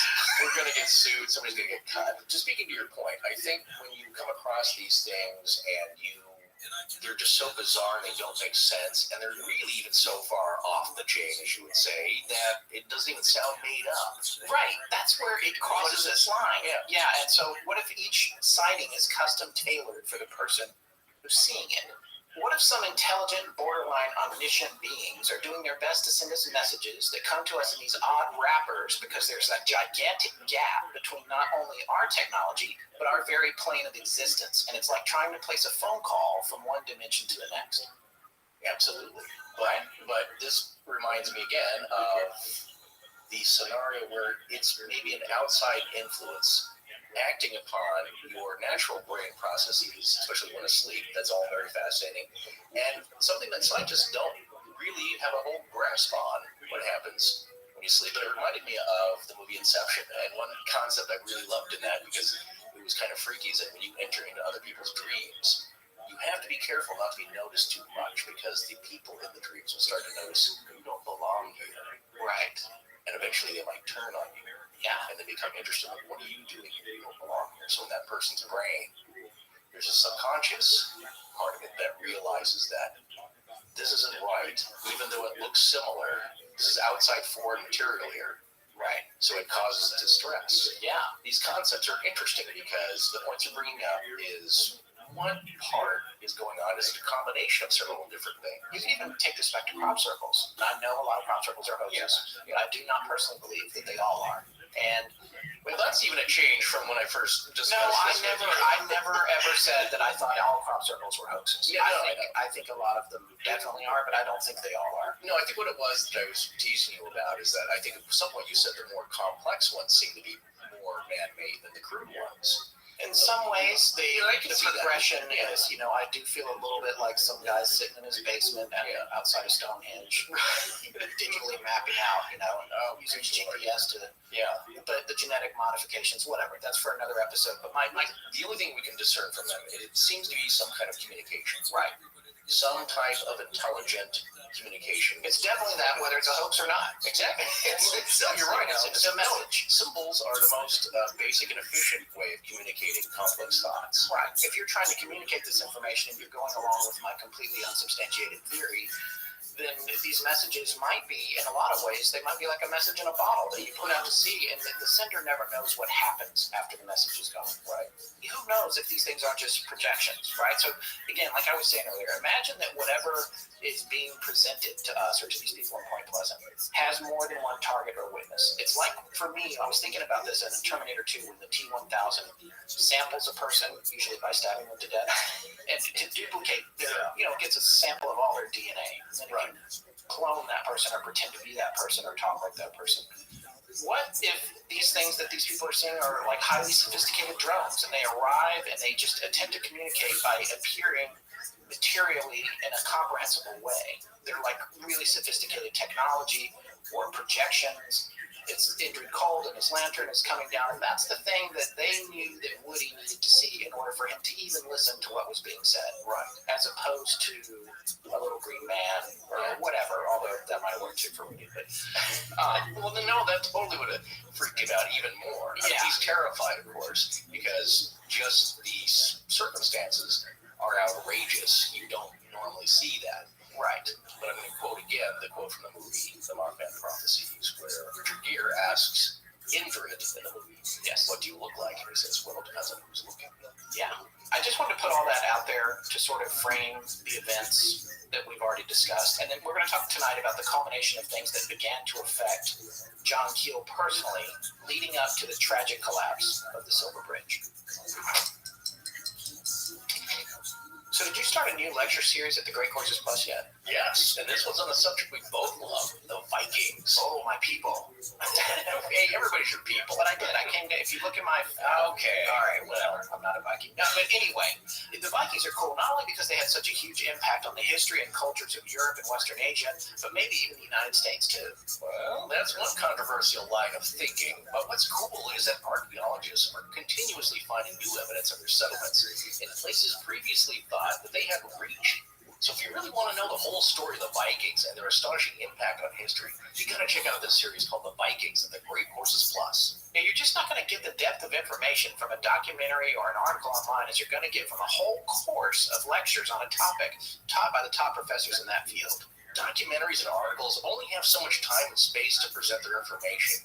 But with the Great Courses Plus, you get the bigger picture on a topic, especially the backstory. and all of it with the accuracy which we find crucial. Like the term Viking itself. It comes from the Old Norse word Vik, meaning a small cove or fjord, right? Right. Typically, it would be a place where a band of pirates would hide out and lay in wait to rob a merchant ship. So to the old Scandinavians, it specifically meant ne'er-do-wells who would go out a Viking or out robbing and raiding.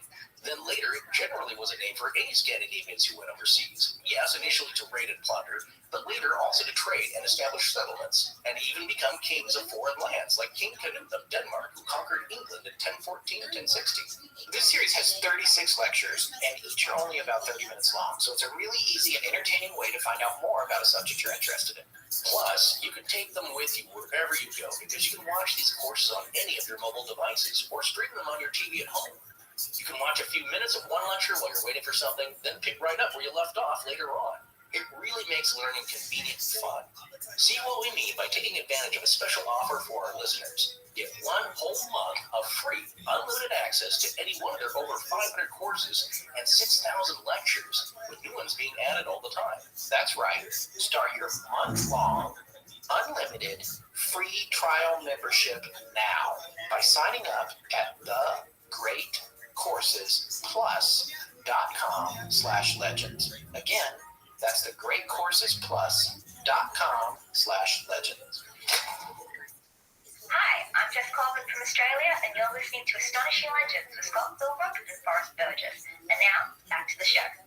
One of the things that I love about John's book is, and I say John like I know him, so I shouldn't do that. I don't know him. But he's a very friendly guy, though. Yes, he was. But one of the things that I love about his book is that investigatively, he was really quite sophisticated. He did a really good job of protecting his sources. He, as we mentioned in our earlier episodes, when he heard a crazy story, he didn't share it because he didn't want to contaminate like a hoax pool. Well, exactly. That's really clever stuff to be doing, especially back then, when nobody was really paying super close attention to this kind of thing. Right, it's a little bit of a blind study. I try to isolate the sources, and again, so not to contribute to a feeling of mass hysteria, in that narrow definition, to keep it isolated so he can get more genuine data. Exactly. He took like an empirical approach to gathering evidence and conducting experiments.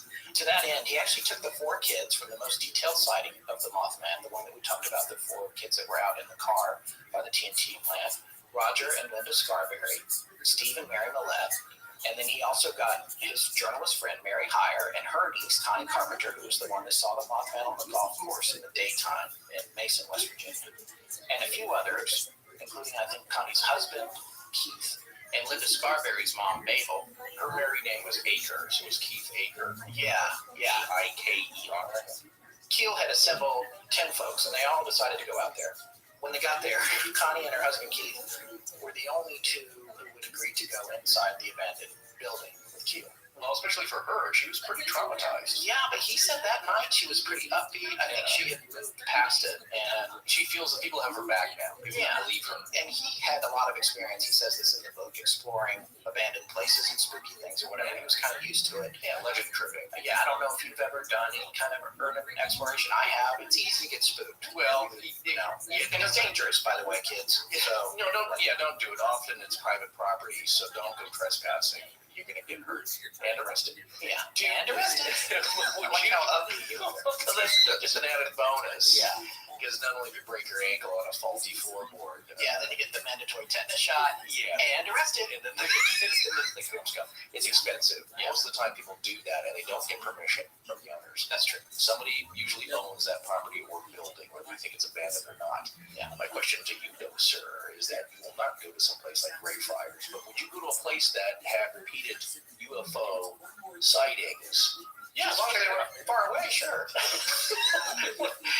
I guess UFOs freak me out less. Maybe that's because the things that I've learned from doing our show, I'd be more freaked out than just because of like the power of these orbs, which we've talked about and we'll talk a little bit more about.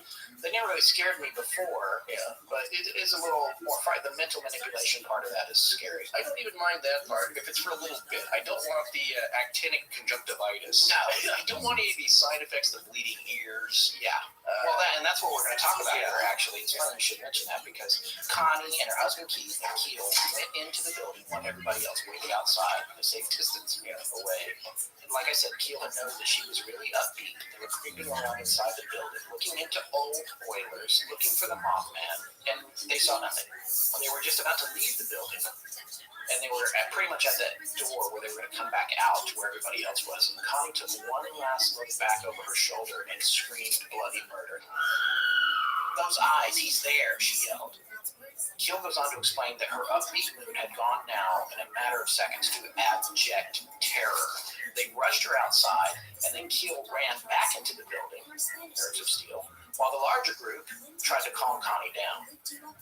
When Keel got back in there, he didn't see anything. He looked all around, couldn't see anything. He went back to the wall where she had seen the red eyes. He was examining it with his flashlight. There was nothing reflective on the wall that he felt she could have misconstrued as red eyes.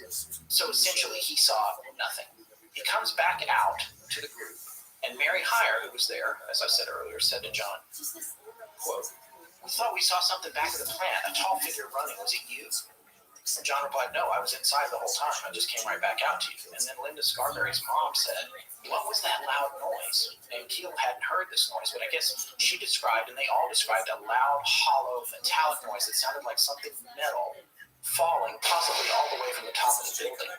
And then Mary looked at John and said she felt like the air had changed. They wanted to get out of there because there was an oppressive feeling. And at that moment, they noticed that Mary Millette was bleeding from her ear, which is what you just mentioned. In the movie, that happens to Will Patton. One of the things that I found from reading this book in so much detail and then looking at the movie and the adaptation and everything is really fascinating is when I was watching the movie, because you and I both have experience in entertainment and you know a little bit about how it works behind the curtain, right? Both in terms of production and writing. And because I'm married to a writer and we've done some writing and that sort of thing. And when I watched the Mothman Prophecies, I remember thinking, oh, I'm really enjoying this movie. What a crazy story, but I'm sure that part's made up and that's made up. There's no way that happened today. And then it turns out the more you read in the book, I kept thinking there were things that were added in for color in the movie. And they aren't. They are amalgamated for sure. They put things like I said, Will Patton's character, who was a guy, he bleeds from the ear in the movie. Yes. Not Mary Millette. She's not really in the movie. Her character isn't in the movie. So they put all that stuff together. But I kept expecting to find out that, oh, well, I didn't see anything in the book about that. But especially the things that freaked me out the most in the movie. Turns out they all have a root in the book. Just maybe not to the person or not to the person. Movie. Exactly. It's a different thing because there's more people that it's happening to, and you can't talk about 100 people in a movie. No, but it's a creative way, though, to get these little incidents into one complete story, because then what you would have, if you describe them as each individual seeing or experiencing these things, you would have the complaint that some folks have had about this podcast, in that it's just a bunch of little anecdotes all over the place. There's no line through it.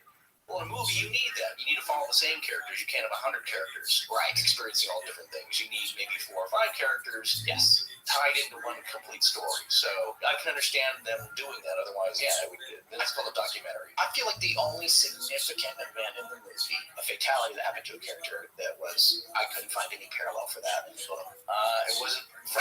Stop. Oh. No, we're not going to spoil it. No, we don't need to do that. All right, so now I want to read this little excerpt from Keel's book, actually, about right after they came out of the building. The whole group was now in a state bordering on sheer panic. I could see that their feelings were real. This was not just some kind of act being staged for my benefit. I'm no hero, but I did not share their fear. Miss Millette's bleeding ear was a sign of concussion, meaning the air pressure had changed suddenly. Connie apparently had an hallucinatory or psychic glimpse of those frightening eyes.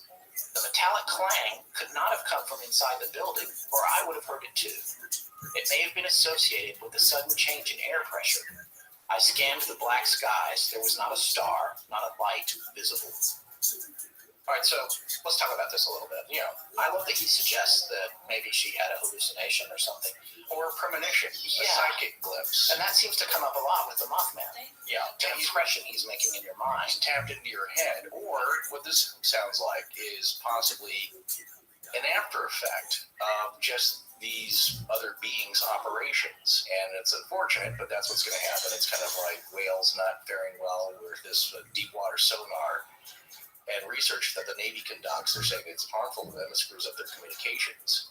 Who knows how they feel about it? Maybe it gives them a headache or a feeling of oppression and bad vibes, and they have to get out of the area. So There you have us, human beings, more advanced form of creature. Can I just interrupt for a quick little tangent? Yeah. Since you said that, you heard about this thing in Canada with the sound under the water? It scared all the. I did see, I saw nobody knows what it I is. saw the headlines, but there's plenty of sounds, the deep sea sounds that happen, and people think it's maybe just an iceberg screaming. Yeah, but this is a ping. This is some kind of ping. Oh, there's all kinds of stuff. But they're saying it sounds mechanical. And it's pinging, and the fishermen are upset. The Inuit, I believe, who were fishing the area are upset because obviously chasing the catch is gone. And there was a thing a few years ago with the Navy, the U.S. Navy had been wanting to use what you were talking about, and it got banned. It went to court, and so they're actually not using it. Yeah. So now the Canadian military, I guess, is exploring to try to find out what's going on at the bottom of the feeling, though, that it is of terrestrial nature, right? It is unexplainable, or they don't know. Just nobody knows anything. Nobody knows. Okay. There has not been an acknowledgement that it might be terrestrial. USOs. That's what I'm wondering. I'm just saying. Or the Navy went ahead and did what they weren't supposed to do anyway, which is entirely possible. But you wouldn't think. And I guess the locals, the Inuits, are distrustful of Greenpeace. So I heard this on NPR. That's pretty interesting. Greenpeace used to try to scare away seals because of the seal clubbing thing. Yes. But Greenpeace said we don't do that anymore. We support the Inuit because what they do is sustainable and that sort of thing. And it's not us. Well, it's a conflict of interests. Yeah. So I don't know what's going on there. That's a tangent. It's one of our patented tangents. It comes back and we can get back on course here. Yeah. No, but the point is the same there. Whatever's going on, who knows? From another planet, interdimensional, whatever that is, may not be directed towards us. It's just a weird mechanical, industrial, on their level, side effect. Right. You don't stare into an arc welder's spark. I always do, unfortunately. Don't do that. don't stare into the sun. Yeah. No, I don't do. Yeah, exactly, because you end up with these similar conditions, but there are occupational things along with infrasound. Yes. There are physical things that happen. We just don't know the origin, but there are real physical effects. Well, and that's the thing. Whether Connie was hallucinating about the eyes, the whole group heard the sound, and several in the group saw something running in the woods behind the building. Yeah. And the deputy, Keel asked the deputy about, did you see something? And he was just like, I don't know. Maybe it was a deer or something. Right. So you've got these different perspectives. And then on top of that, Mary Millette's ear is bleeding. Yeah. So we're having physical side effects to whatever took place in those moments. The bleeding ear and the loud sound, those are not hallucinations. Those are things that are happening. Although the loud sound, I guess theoretically that could be a hallucination if it was a group. But this is a group. Yeah, group hallucinations don't happen. So there's I should be careful.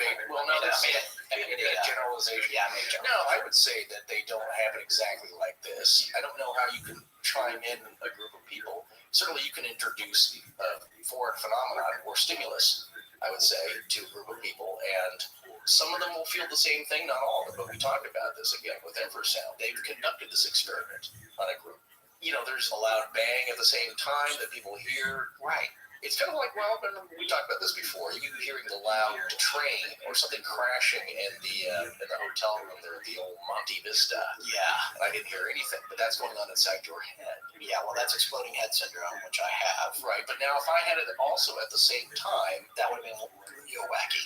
Well, especially if nothing had fallen. You know what I'm saying? Because you have all these factors. Now that doesn't make sense to me because we can't have the same exact phenomenon unless something's manipulating us from outside. And here's the other thing, too. When Keel talked about how Connie was in a state of abject terror. But she wasn't going in. That's why I asked you that. No, she wasn't. She was fine going in. So something overcame her. They were just about out of the building. She could have come out and been like, oh. It was like it wanted her to know it was there and it knew she was there. Right. Or it was trying to get away. Like, oh, I'm sorry you saw me. Yeah. I'm split now. Well, and this feeling of terror that's going to come up again later, that reminded me of what Terry Engel and Sherman went through at Skinwalker Ranch whenever those orbs got near them. Absolutely. And something's going to come up here in a minute that we're going to discuss with Keel, too, of this feeling of abject fear beyond fight or flight, total paralyzation. We hear this all the time when people describe to us or they email us their stories about bedroom encounters with strange beings, shadow people. It's indescribable, and I don't think that people who are quick to dismiss that, or you just saw a shadow, you just saw the curtains flapping. You can't even relay, and they cannot understand or feel what kind of deep down to the core primal terror these people are experiencing. All right, so Keel got everybody back home, And then, because I said nerves of steel, I'd like to say something beside nerves, but we have kids in this nerves of steel. Mr. Keel parted ways with the scared group and went back to the TNT area alone. It must be 11 or midnight at this point, I'm not sure. Right, they started at 9. Yeah. So he's driving down one of the many deserted back roads in the area when he was suddenly overcome with a sense of bone-chilling fear. He pulled over, turned around, and drove slowly back to the spot where he felt that feeling. And lo and behold, it happened again. He writes that the hair on the back of his neck stood up. He turned the car around yet again and headed back, trying to figure out the exact spot by memorizing certain trees and fence posts. And the fear overtook him again. Now it was pitch black, the moon wasn't out. He said it was very, very hard to see anything. So now he pulls the car over, parks it, gets out, nerves of steel. He notices that there's not a single wildlife sound of any kind. No birds, no insects, no nothing. Now, I know that we have a lot of listeners that are from that part of the country. I myself grew up a large part of my life in North Carolina. It's not quiet at night. Lots of crickets, all kinds cicadas of sometimes. I love cicadas. Some people hate them, but I love cicadas. I miss not Big red eyes. Yeah, but they don't glow. You don't see cicada eyes. You only see No, that was our earlier point. They're not giant bicycle reflectors. Yeah, giving you conjunctivitis. But anyway, he gets out and he can hear nothing, and he decides he's going to walk back down the road towards the spot. He's doing fine. He's walking, and then he took this one step too far, and the feeling came over him like a ton of bricks. It was palpable. He said he was petrified as he continued to walk through it. The terror was so great that when he got to the other side of it, even though his car was now back on the opposite side of whatever this zone of fear was, a short distance away, he actually contemplated staying where he was until the sun came up, rather than walk back through the zone to get to his car. That's how frightened he had gotten. So eventually, he screwed up the nerve to walk back through it, and like clockwork, the terror returned. Keel came to the conclusion that he must have been passing through some sort of ultrasonic zone of fear that was finite in its boundaries. He went back in the daytime to the same spot looking for any plausible culprit. Power lines, transformers, microwave towers, there was nothing. And to add to that, the feeling was gone in the same spot in the daytime. All right, Forrest, so what do you think about that? What do you think that could have been? He didn't see an orb, he didn't see a UFO, he didn't see anything, but he did say that this particular instance was something that, because it happened kind of early on in his investigation, was something that convinced him that there was a lot more going on at Point Pleasant than people thought. It's a ray gun that shoots fear. That's what it is. Yeah. Or a machine that generates it just as a byproduct. Right. From hearing all that, it's some kind of process. Does not sound supernatural, because that's another thing. Maybe, if you believe any of this, and you go down that road of shadow beings and ghosts terrorizing people and demons, scaring people to their very core, maybe they're employing some of these physiological. Maybe he's walking through Patrick Swayze's ghost. Paralysis. Was it scary? Was it Whoopi Goldberg? Who's the... No, she's the medium, right? Yeah, she's the medium. Telling me that Demi Moore, but did Demi Moore feel this kind of fear? No, actually, I don't think She felt the warmth of the hands massaging her, right? She's the pottery. Okay, it's a love story. It's not going to be an epic terror story. I see. But no, the point is that he's defined this area, the zone, as he calls it, which is really interesting from a scientific standpoint, because you can step into it, you can step out of it. Yeah, if you think about it, we have somewhat similar technology that they are developing for crowd dispersal, the government, where they can point a microwave beam at you. And how it's described is that it's a really, really intense heat right at the spot where they're aiming this at you. And what you want to do is immediately get out of the way. Yeah, that's what works great for crowd dispersal, where it's non-lethal. You immediately want to leave the area as quickly as possible because you cannot stand it. So that's like McDonald's chairs. They're designed to make you uncomfortable after about 10 minutes. Eat your dang Happy Meal, get the hell out. That's kind of, we don't charge very much for this, but we want you to eat it and get out so we can turn this over. We make it up in volume. Yes. I actually sampled and experienced a new technology, well, even now, this would be like maybe 10 years ago, that a company, a vendor had come in wanting us to use it for some of the large corporate events I sometimes work on, where it was a directed beam of audio, of sound. It was a speaker. It was a flat panel speaker, and that was interesting. It wasn't a cone, it wasn't a beam, it was not a ray gun. It was just a flat panel that was actually a speaker, but it was highly directional, which means the zone of sound could be 5 or 6 inches wide. You think, like, it's kind of a gimmick. The other weird thing is that you could bounce it off walls, like a laser beam, onto somebody's head. They'd be the only person to hear the audio coming out of the speakers. So what's interesting is that at a large convention or crowd, say like you're down, you're at the convention center for Comic-Con, let's say, and you want to advertise your specific product, you can point it at somebody in the crowd and freak them out. Yeah. Because it's like, Thor is listening to you, my friend. Buy my new comic. Like, what? You don't know where it's coming from. And so in that way, it's kind of a really interesting technology because the people next to you won't even hear it, just you. And that's nothing special or mystical about it. There's nothing paranormal about it. It's just a control of sound waves. The other application is that it's good for sometimes submarines. You're in a large metal tube. It's very noisy. People are hearing different commands. Different stations are hearing different commands, which may conflict with the station next to you. So instead of everybody having to wear headphones so they can only hear the channel they're supposed to hear, you would have a speaker above you. So you're only hearing the commands and instructions that you're supposed to hear. The person next to you isn't getting confused, and then they're not getting flooded with noise pollution. I feel like that might be classified information. No, the guy told us. I knew it was being tested at the moment. So you can control different stimuli, I guess, in a very general sense, in a very directed area. So when you take a look at him going to this little area, fear, no fear, stepping in and out. Right.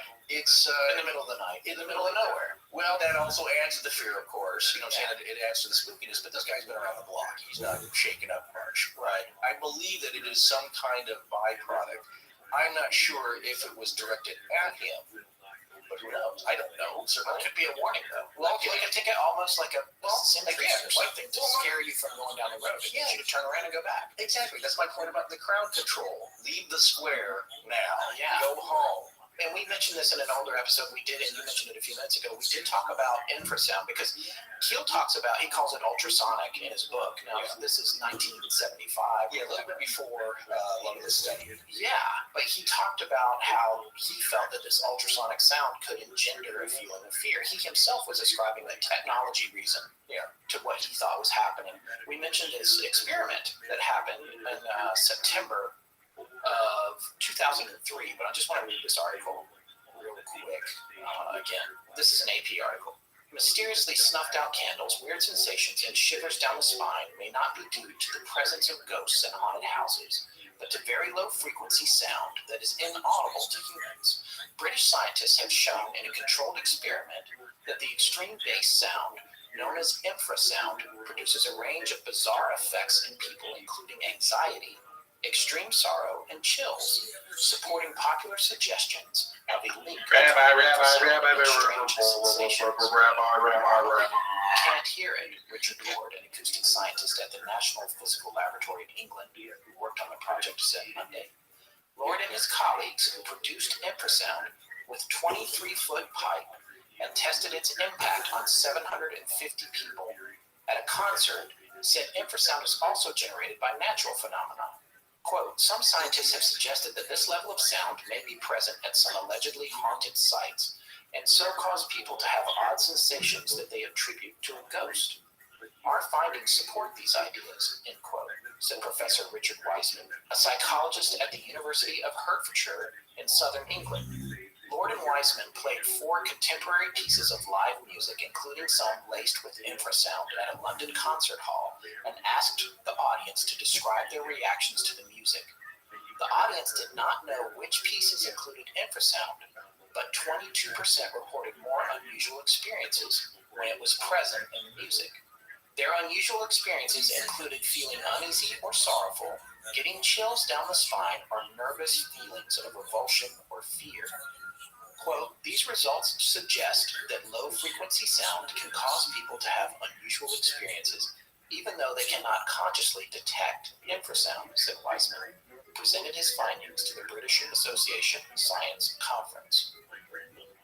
In terms of natural phenomena, infrasound is also produced by storms, seasonal winds, and weather patterns in some types of earthquakes.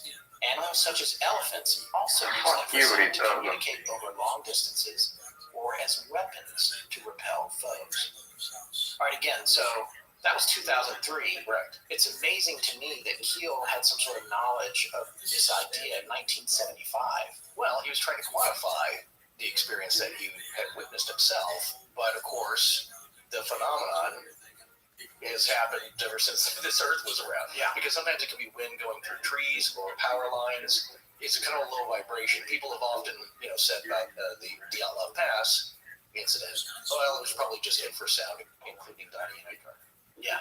Look at that video because as he's saying it, he just kind of looks off and it's so dramatic. He's like, not casting any aspersions on all that. No, My point being is that doing what your publisher tells you to do. maybe so. But people, they say like, well, maybe it was whistling through the trees, but it's like, well, no, there are specific geographical and geological instances that have to happen before that infrasound can occur. So they're on the slope of a mountain, kind of open. Now, if they were in a canyon, okay, I totally believe that much more.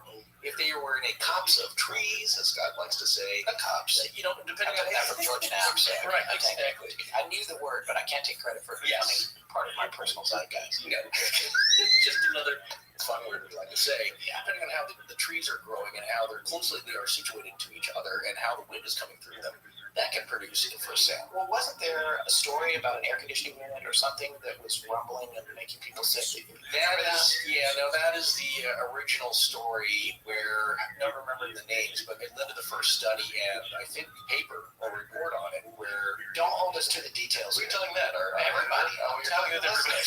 I'm telling the listeners.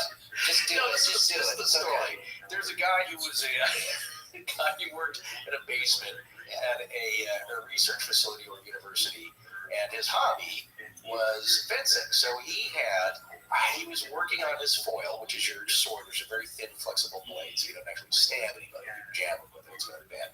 So he has a device. He starts noticing this thing is like vibrating wildly.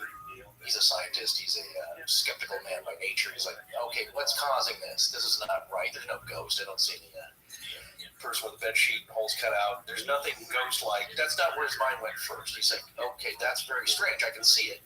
I can feel this kind of maybe some uneasiness. But he then took to finding out exactly what was causing it. And they found it was, it's the air ducts and a AC exchange above. So there's hot and cold air running through it, air conditioning.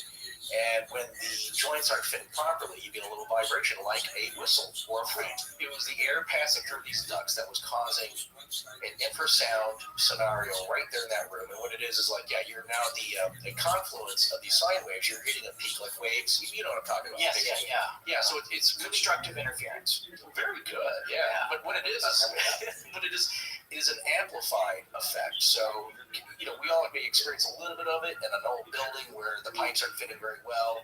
You may not get all those experiences like a feeling of dread, but he noticed that whatever it is, it's really at this point in the room where the sword was clamped down. He's getting a hot spot. That's why it was vibrating so wildly. This is like a human dog whistle of fear. A little bit, yeah. No. But you know what? Let's talk about it. You know what's interesting about this? The Mythbusters took a look at this. And I didn't know that until today. I looked it up. Mythbusters episode 193, which aired on October 28th as part of a Halloween special in 2012, before they went off the air. God rest that show's soul. They took a look at infrasound as fear-inducing. They went out to 4 abandoned cabins in the woods, and they filled one of them with this imperceptible infrasound. And then they had 10 people spend 3 minutes in each cabin. They told their volunteers that something bad had happened in each one of the cabins, and they intentionally picked, I watched this segment, they intentionally picked a place that was run down, but not so creepy that they would be automatically creeped. It was a resort that no one had used in like 15 years with little cabins. So the third cabin of the 4 had a 40,000 watt sound system by a company I believe is called Meyer Sound, which was playing an inaudible 19 hertz tone. That's below the range of hearing. So out of the 10 volunteers that went into these cabins, only 2 indicated that cabin number 3 made them feel uneasy. The Mythbusters declared infrasound as a fear-inducing element. That's busted based on that statistic. However, I want to say one thing before you jump in here. I didn't put this together when I was putting our outline together. That's 20%. It's exactly the same number that they gave in 2003.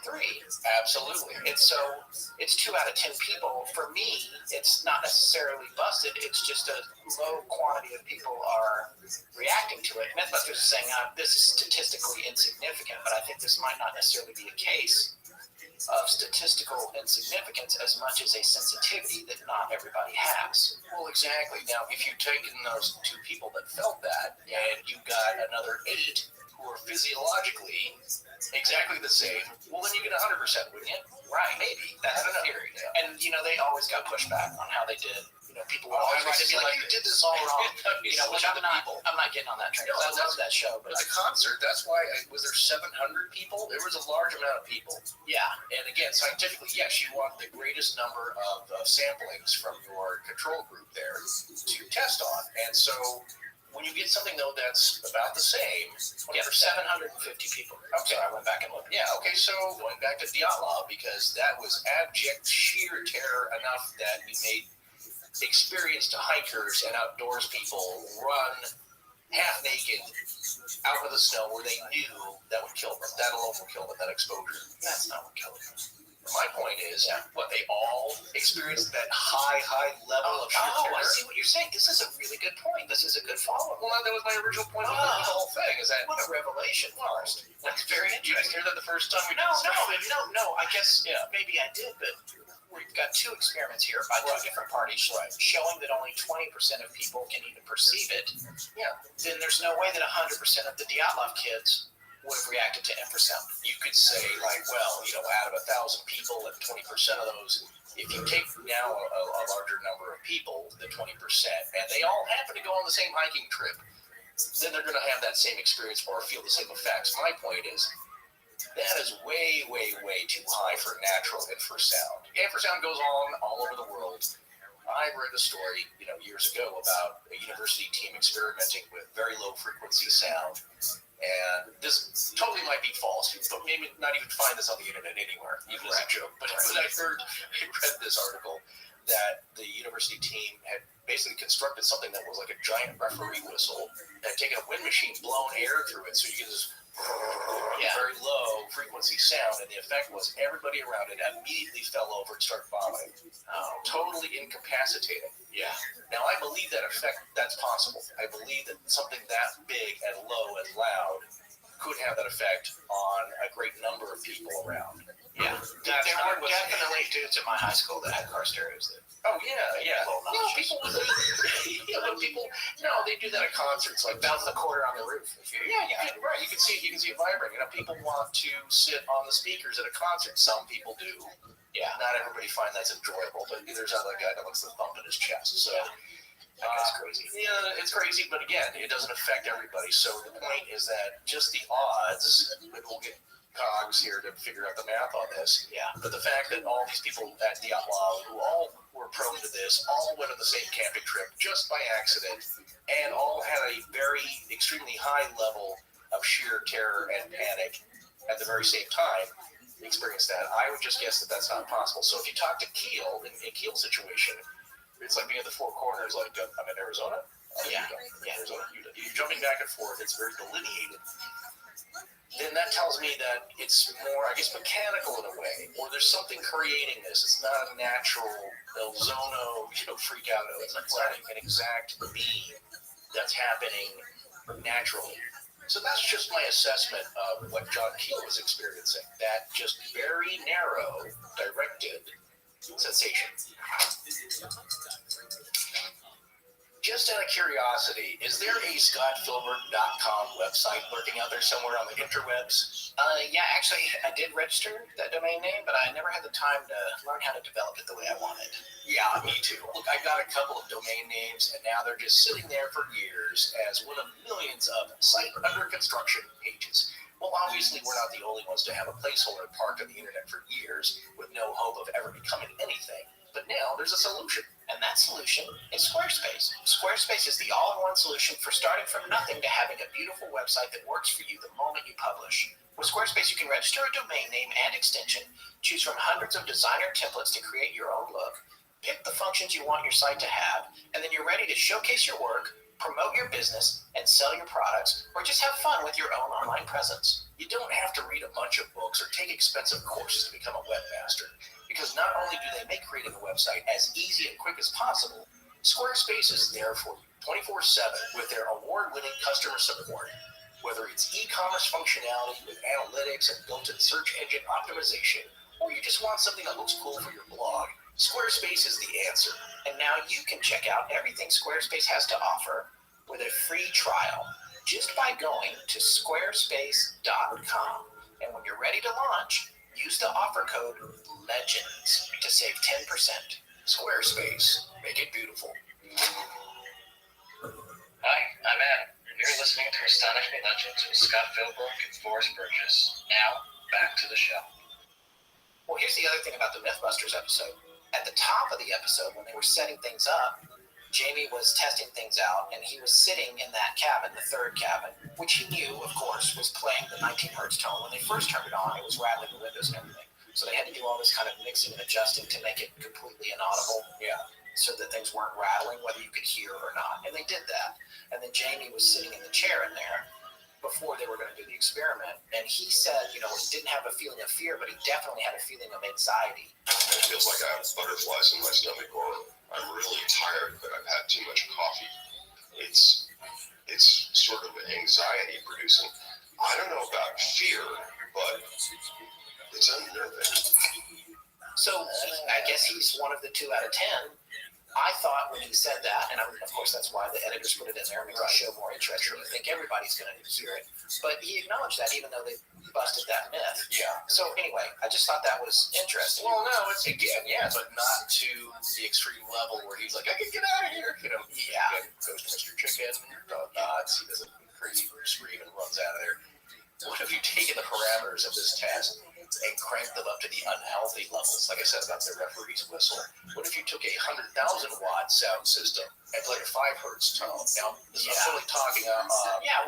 When does it start affecting? Yeah, when do you start bleeding from your eyes and ears and every other orifice? I'd heard that elephants can hear or sense down to 5 hertz a tone, and that's how they communicate. They can rumble so low, and they feel vibrations in the ground. It's part of their communication system. So we're not that size, though, and they can handle it, right? We cannot. So what I'm wondering is, what if you just crank these things up? What if you can get the feeling up to those kinds of levels where you feel like you have to run out of there for your life? All right, just a quick aside here. I have always been a huge fan of Mythbusters. My son loves it. We have so much fun watching it together, even in reruns now. In fact, I think I was pretty much giddy when Carrie Byron started tweeting at us about the Shadow People episodes, where they sent her a bunch of t-shirts. Also, I did want to mention something else. I actually went to Comic-Con in 2015 with my wife. Yeah, Oh, that's right. I picked you up. Yes, she did. My wife was a voice on a Hulu series called The Awesomes that Seth Meyers produced and created. And so we went down there because she was on a panel. When we were there, I had tried really bad to see Adam Savage. And I just missed him because at conventions where there's lots and lots of people, I'm not the best with managing my time. I had miscalculated, when he was going to be there. And I got to the little booth and he wasn't there. So I was sad to miss him. But I did notice that he was tweeting. He had a party, probably for industry people or something, and at this party he had some stuff there that he brought on the road with him, including the very rare Sankara stones from Indiana Jones, which he owns. The original in the film. Yeah, and he had them there in a case, and one of them got stolen at this party sometime after 9:45 p.m., I think on July 12th of 2015. And he had gone on and was tweeting about it, and I just feel really bad for him. And I just wanted to say, in the spirit of how that worked out, if you, listening to this show, or anyone you know, has any idea where Adam Savage's Sankara stone is, he has a no questions asked return policy on it. So I wanted to say, we wanted to do this because I'm such a fan of the show.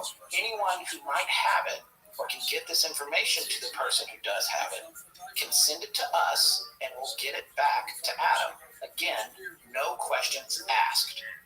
Our shipping address, as of now, is 4804 Laurel Canyon Boulevard, number 205, Los Angeles, California, 91607.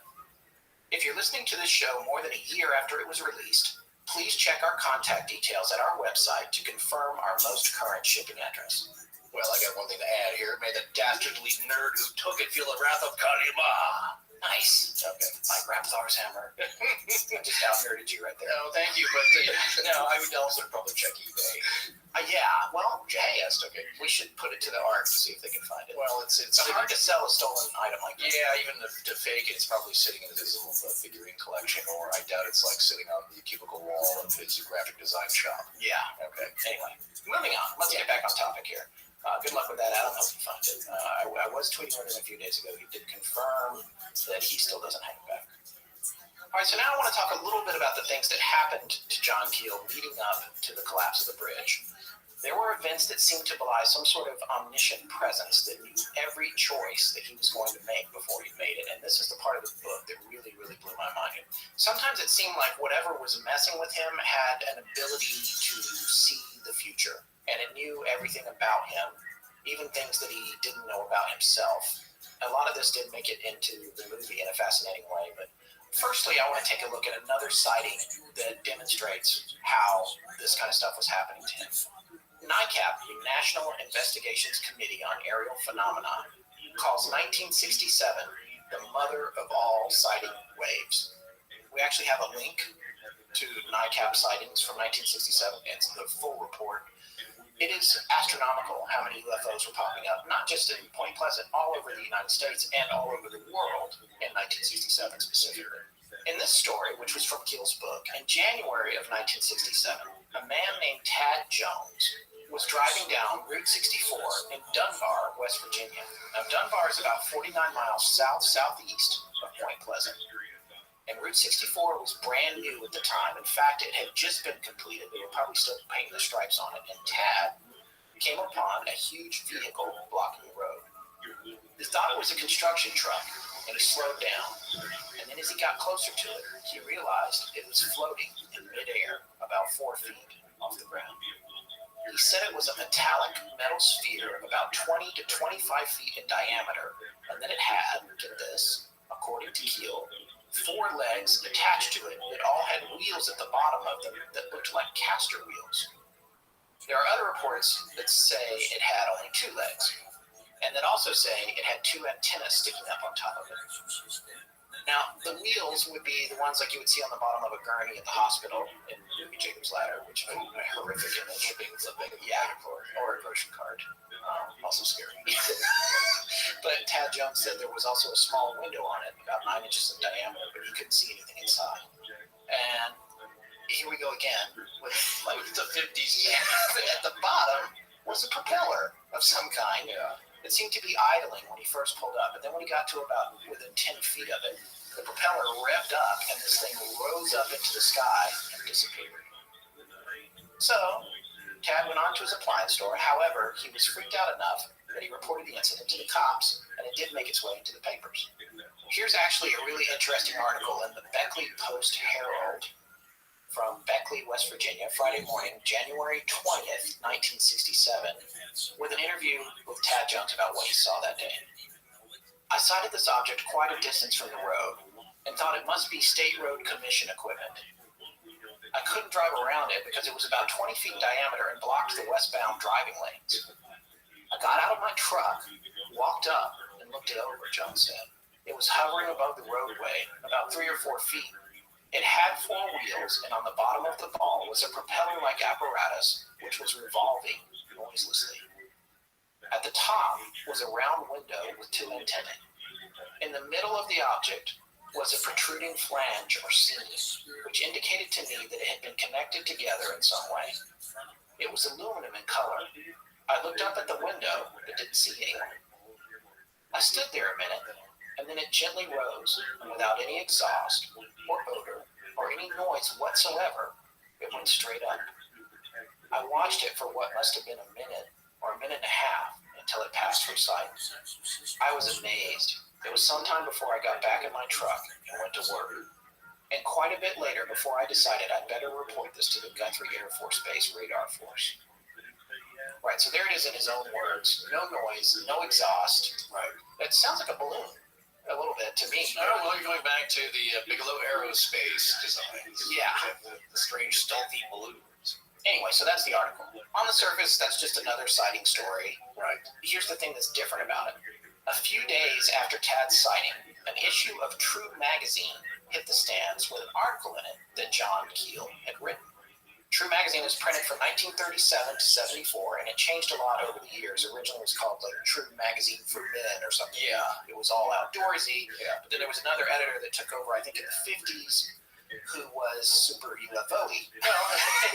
No. After 1947, this got really popular. Yeah, exactly. Still for kids and sci-fi, buffs, but mostly it's kid stuff. But John was a contributor. I'm sure he was sending in these great stories. And so he had sent in a freelance article to contribute to True Magazine. And this particular issue came out just a few days after Tad's sighting in Dunbar. The article had a ton of illustrations in it. It was all about UFOs, and there were all kinds of objects. A lot of them had been completely made up by the illustrator, who Keel had no contact with. Yeah. There was, however, one craft in the article that stood out to Keel. He himself had not seen it until the issue was published. It was a metallic sphere with wheeled legs and a propeller. The artist had exactly drawn what Tad Jones saw just a few days before the magazine was published. Only the magazine was well into production when Tad's sighting happened. The layouts that the illustrator had done were baked in weeks earlier. Now, this wouldn't be all that surprising if it was just another saucer with a dome on top of it, or a cigar, what everyone always talks about, cigars and saucers and discs. But a craft of this particular type had never been described in an encounter before, according to Keel. And he says, or since in his book, although that book was published in 1975. So to summarize, just to get the big picture here about why this is so weird, Tad Jones saw a craft that had already been drawn by an artist for a publication that had not yet been released, and an accompanying article that John Keel had written. With this, there's an implication of precognition on the part of the event itself, or the suggestion of the manipulation of time, specifically with a desire to mess with John Keel. Are you saying that this guy saw something or was made to see something, and that would get back to Keel, and that was planned? Yes. That's what I'm saying, and I'm saying that that's what Keel seemed to believe. That was his feeling. That's when he was starting to unravel a little bit. Why was the machinations of all this happening specifically to freak me out? Right. Casey talks about this, the Spiritus Mundi, the band of thought that encircles the earth. Why did Da Vinci come up with flying machines and flamethrowers and things that had no practical engineering capability at the time? Yet he was coming up with ideas that seemed far ahead of his time. Yeah. And really in the band of thought, is there any time or space? It's all one long now. So this guy's pulling something. But, we've talked about this before, the psychic connection between things that happened, and a natural phenomenon that happened, or an unnatural phenomenon that happens, and people's thoughts. Especially people that are directing their thoughts towards the phenomenon. Here's the other thing about this particular craft, and Tad Jones, by the way. He owned an appliance store. This thing sounds like an appliance. If you went into an appliance man at this time and said, what do you think a UFO looks like? That's this thing that's got a propeller on the bottom and wheels, and that goes back to what we were saying at the beginning of the show. It's like he's seeing what works for him. However, it has this added dimension to it now, where some illustrator that this guy's never met, never known, had no idea, had drawn this thing before he saw it. Yeah. So it was drawn for this magazine. Keel hadn't seen it. The witness hadn't seen it. Then it appears in front of the witness, and then Keel picks up the magazine to check probably and see if there's any misprints in his article, and he looks down and sees a picture of the UFO that the witness outside of Point Pleasant saw just a few days earlier that was drawn before he saw it. What? Yeah, exactly. I mean, and these are the things where people say, the Mothman, man, that movie doesn't cover anything. And you're right, this stuff is not in the movie. These are when people are like, what's the rest of the story? Why is it so intriguing? And this is one of those things that's just like, it's crazy. It's a glimpse into the other side of which we cannot understand. What that reminds me of, back in the day, when TV was kind of new and fresh and novel, Do you remember this? When you either had a giant cabinet, that's how TVs first arrived, is that it was a piece of furniture. So a lot of homes would have a giant TV, and sometimes there'd be a hi-fi stereo attached to the heart next to it. We still have one. Yes, but it was Emily and I a 300-pound piece of wood that had a TV in one side. Yeah. Or it was a TV by itself. And then what you started to see in the late 60s, early 70s, was that TVs were getting smaller. People weren't going for the giant cabinet type sets unless you were kind of wealthy, like Magnavox made, a giant piece with that speakers built in. That's exactly what we have. Yeah. Because Emily grew up watching Saturday Night Live on it. She always wanted to work on Saturday Night Live, which eventually she did. Yeah. And so we still have that TV. You have the giant cabinet TV. Yes. Wow. I mean, it's in storage. But Right. Yeah. Well, you did. It's a Magnavox. But it's impractical. It's meant to stay in a room and not move. Now, what you saw as TVs were getting smaller, like I said, in the late 60s, early 70s, and onward, is that TVs were getting smaller. You wanted to be able to wheel that closer to you or from room to room. So TVs would sit on a catering tray that had legs that came down with wheels in the bottom, and the TV had antennas sticking up at the top, which is one partial description of this craft, isn't it? Yeah. You're right. It seems like an appliance fitting of the time. Yes, except it flies. Except this TV flies.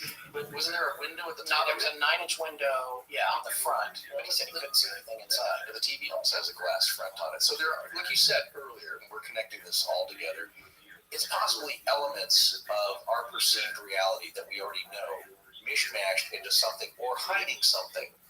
Or just because that's the only thing we can wrap our heads around. Well, it's interesting. That's how it appears. Yeah, and there's a cultural influence on what these people are seeing. So then some people will just go, right, so what the truth is here is that this is all made up. All these things are hoaxes. People are making it up, and they're just making up whatever they think, their limited imagination can bring to the table. Yeah. Or it's the other way around, which is the other theory that we're positing when you have all these witnesses saying these things. And, maybe Tad Jones just wanted his little piece of fame in the UFO flap. But I guess, maybe. It's another one of those stories that's so crazy. And then Keel is corroborating the events in a larger picture. Yeah. That go outside of what Tad Jones saw. This stuff kept happening to him. Listen to this excerpt from Keel's book. A few days before leaving New York, I called Gray Barker, who we're going to talk about a lot in part 4 of the theories, in Clarksburg, and he agreed to meet me the following Tuesday in Point Pleasant. As soon as he hung up, I dialed Woody Derenberger's unlisted number and spoke to his wife. Quote, "When are you coming to see us again?" she asked. "I expect to be in West Virginia next week," I replied. "I know. I hear you're having a secret meeting with Gray Barker on Tuesday." I was stunned. "I'm meeting with Gray," I admitted, "but it's not very secret. I didn't know about it myself until a couple of minutes ago. So how on earth did you know?" There was a pause. "Well, Charlie Cutler over in Ohio told us about it a couple of days ago," she finally said. "And how did he know about it?" I don't know. I suppose he heard it somewhere. These things are happening out of time. Yeah. And that goes back to another encounter that we'll talk about a little bit more in part 4. I don't want to leave it out of the series, that a gentleman had with a Indrid Cold type named Vadiq, V-A-D-I-Q, who said the famous phrase from the movie whenever he was leaving him, "I'll see you in time." Right. And this is another case of he just made an arrangement, and a few minutes later they're like, "Oh no, I heard about this days ago." Yeah. So there's either a predestination or a predetermined fate, or someone who's got a whole lot of more insight over how our world works than we do is really messing with Keel. It's maybe a little like the Philadelphia experiment. When you rev this thing up and it's creating a huge electromagnetic waves and you're screwing with matter and you shut it down again, sailors are now materialized inside of solid metal. Yeah. All those crazy stories you heard about that. People saw the ship disappear and they could see in the slit where the battleship was. And it's just like the water had been hollowed out. A hole in the water. A hole in the water, but the ship's not there. Maybe when you start affecting these types of either machinery or just you're manipulating this stuff to be able to travel through dimensions, there's a whole lot of side effects that are screwy that even the travelers don't have total control over. Or, again, as we mentioned previously, the reason that they're able to see through time and space and different things is that they're just at a different vantage point that we have no understanding of. Yeah. And so it's not psychic, really. It's just that they can see through something that, for all intents and purposes, appears solid to us. It's like Flatland, one of my favorite short books of all time. We look down at the piece of paper, and the story is evolving between a circle on the paper and a line on the paper. Yeah. But the paper is two-dimensional, and the circle and the line appear identical to each other in that world. But from us looking down on the paper, we can see that one's a circle and that one's a line. However, when they face each other on that single dimension, they both look like lines. Yeah, right. So, did I blow your mind? Well, that's like, it's like, what does a point in space look like? You know, Cogswell had mentioned that. Yeah. That it's a theoretical point. There's no ball there. You know what I'm saying? Yeah. There's not a ball that what is this the point? All for us, it's all relative to the Earth. It's all relative. Talking about the bigger picture, like, yeah, is math just a human construct so we can understand our world? It seems to be correct. Yeah. But there's differences. Now, what he talked about, you have the idea of math being able to construct it. What I love about math is that it's perfect. There's a beauty to it. There's a poetry to it. You talk about people who do really high level math. Cyclic numbers. Exactly. So there's that aspect. But on the other hand, I'm watching a documentary on quantum physics, and it was a Nova, I think, episode, and they said, well, in the engineering world, at those high levels, math doesn't always work out 100% right all the time. In engineering, there is such a thing as close enough, right, that you may not get the math on it to work out perfectly, and then in the real world, it may not have a total 100% application. So you get it there, it works, that's good enough. Close enough for government. Well, there you go. It really is government work. So that's the difference between something that's theoretically perfect or calculable and considering the collapse of the bridge close enough for government work's a really bad joke. No. Well, I didn't even make that connection. I didn't either until after I said it. No disrespect to it. Well, let's move on to some more of the things that were happening to Keel, because there was a ton of them. And he noted that by the middle of July 1967, he essentially had a network of communications that were aimed at him from what he referred to as three different systems. And this is how these systems work. One was that he would ask someone in his group of contactees a question, and they would then relay it to them, in quotes, and he would get an answer back. And contactees were anybody that had an experience, and he had all their numbers, whether it was Woody. It wasn't just the people that are in the book. He's been dealing with people all over the country. He's flying to North Carolina, where a UFO landed. He's coming everywhere. So he has a network of contactees. And whatever is happening, them are giving messages to him through the contactees. So that's one way he would get information. He would deliberately make these questions that he would send to this omniscient force, whatever it is, particularly difficult to research answers to. Like now in this day and age with the internet, not such a big deal. But he was purposely trying to put questions forward that were either ultra personal and very difficult to get the information, or that at the very least would require a trip to the Library of Congress in person.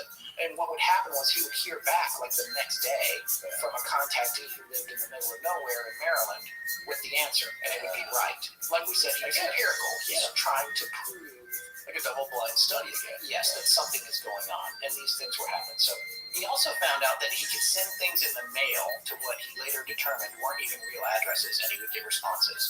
Sometimes the very next day, and the answers would be written in block type. Wait a second, he's getting a letter back? Yes. He's Or getting put a a letter question back. in, put the thing in the mail to an address that he had gotten. He just, oh, no, he received the address. Received the address through his network, and then he would mail it. Later, when things started coming apart, he would examine the addresses. They weren't real. So it's a place out of time. And then he'd get an answer in block type. Reminds me of the scene in 12 Monkeys where Bruce Willis has to leave a message to the future. He goes to a specific payphone, leaves a message to some voice answering machine in the future. Yeah. And that's how he's able to communicate. Or in Looper, where he has to scratch letters into his arm. Yeah. As a young man, and of course, as an older man, they start to form as scars on his forearm. Yeah. So these are the ways that you can communicate through time and space. But this is it. I love that idea. And here's the weirdest part. Other times, a contactee would call Keel and tell him that an entity was present in his or her house and wished to speak to Keel. He would ask questions, and the entity would whisper answers to the contactee, who would then tell Keel the answer over the phone. On some rare occasions, a strange voice would come directly onto the line and speak with him. Keel assumed that the contactee was in some kind of trance for this, and that it was just the contactee's voice being shifted, almost like a possession.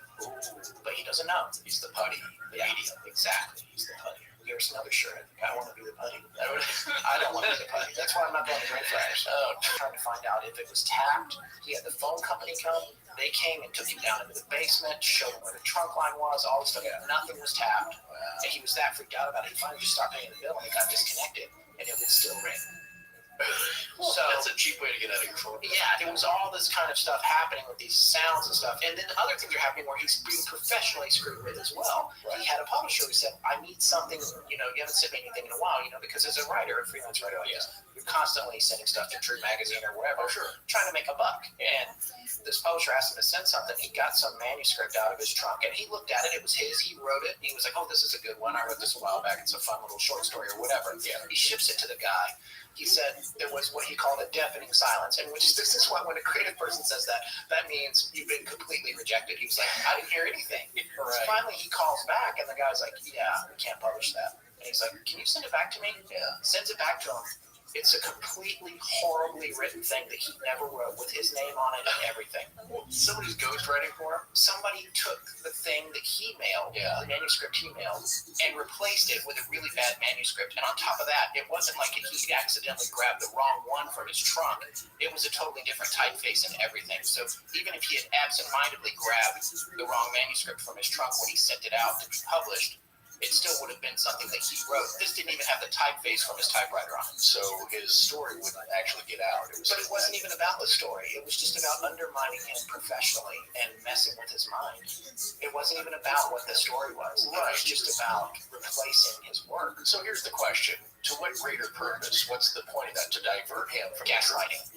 Yeah, I think it's gaslighting. I think it's paranormal gaslighting. All right, so gaslighting is a term. So a lot of people will know what it means and others won't. The beauty of it is that its origin is from a movie called Gaslight, where the main character is trying to make this woman think that she is completely insane. I think it's his wife. I've seen it be at film school years ago. Yeah, so that's gaslighting when you're just like, I just saw you on the front porch. How'd you get out here? You go out of your way to make someone feel like they've lost their mind. And that's what it seemed like was happening. Now, here's something really important that I want to mention now, and we're going to talk about it in part 4 more in depth. There is definitely a strong possibility that a portion of some of this stuff was Gray Barker messing with Keel. Yeah, which is pretty messed up. Yes, it is. And we're going to talk about Gray Barker more. However, that might explain even some phone calls, some weirdness, some of that stuff. But the things in terms of the omniscient type things, it's not something that Gray Barker could have done. Yeah, there's no hacking into stuff back then. Right. And we mentioned in part 3 the whole thing about the Pope. Contactees began mentioning the attempt of an assassination attempt on the Pope. That wasn't all. A character similar to Edward Cold had been in touch with a contactee in a place called Mount Misery, which is on Long Island. When I started looking into Mount Misery, I had never heard of it. This place is a paranormal hotbed. It is easily an episode in itself. Keel had a whole thing that went on there, including a contactee who had a relationship with a man like Edward Cold, who called himself Apple, A-P-O-L, pronounced Apple. Apple was constantly messing with Keel. Keel never met him and never supposedly even spoke to him, but information would come to him from various contactees, mostly in the Mount Misery area, from Apple. And Apple was kind of gossipy and into pop culture. And so, I love that. Yeah, so Apple apparently had expressed to Keel that he had wanted to talk about Marilyn Monroe and Robert Kennedy. Sure. And he advised Keel to tell RFK that he should stay away from hotels. Well, we both know which hotel that is, don't we? Yes. We both been there. In June of the next year, RFK was assassinated at the Ambassador Hotel in Los Angeles. And we have both been there. It's since been torn down, but it used to be a main shooting location in Los Angeles. A lot of movies were shot there, including in Marilyn Monroe performed at the Coconut Grove, which is a club there.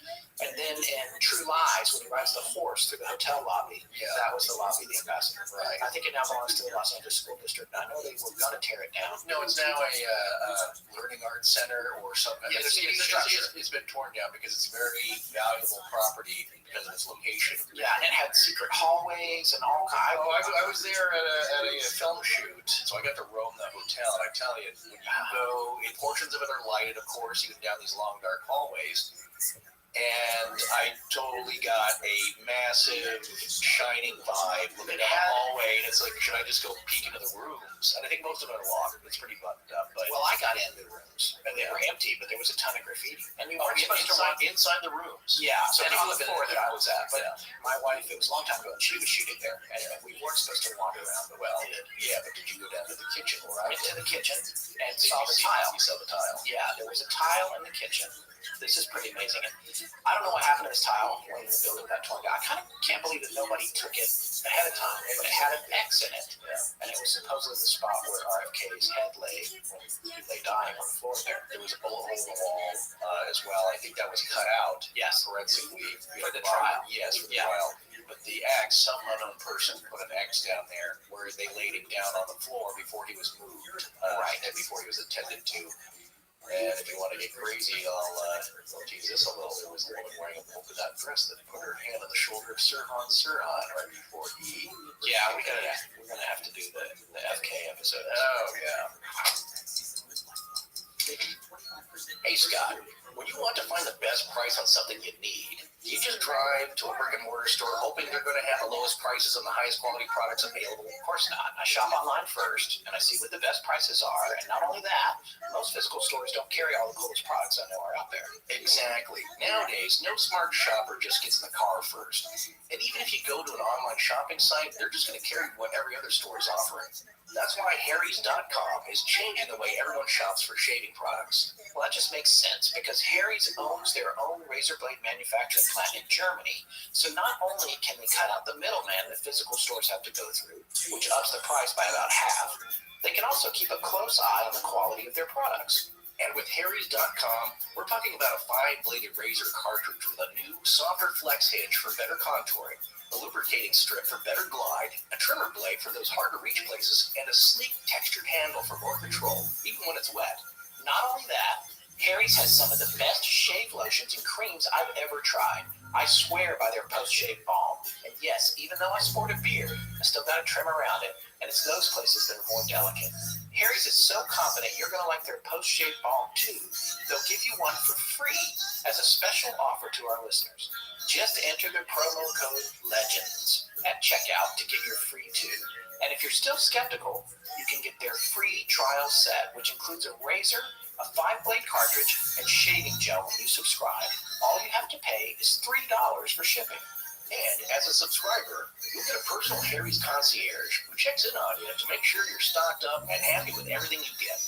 That also helps keep you from chewing up your face with that last dull blade because you keep forgetting to overpay for some new ones at the store. So go to harrys.com, that's HARRYS.com, and enter the code LEGENDS at checkout to get your free trial set plus a free post-shave balm.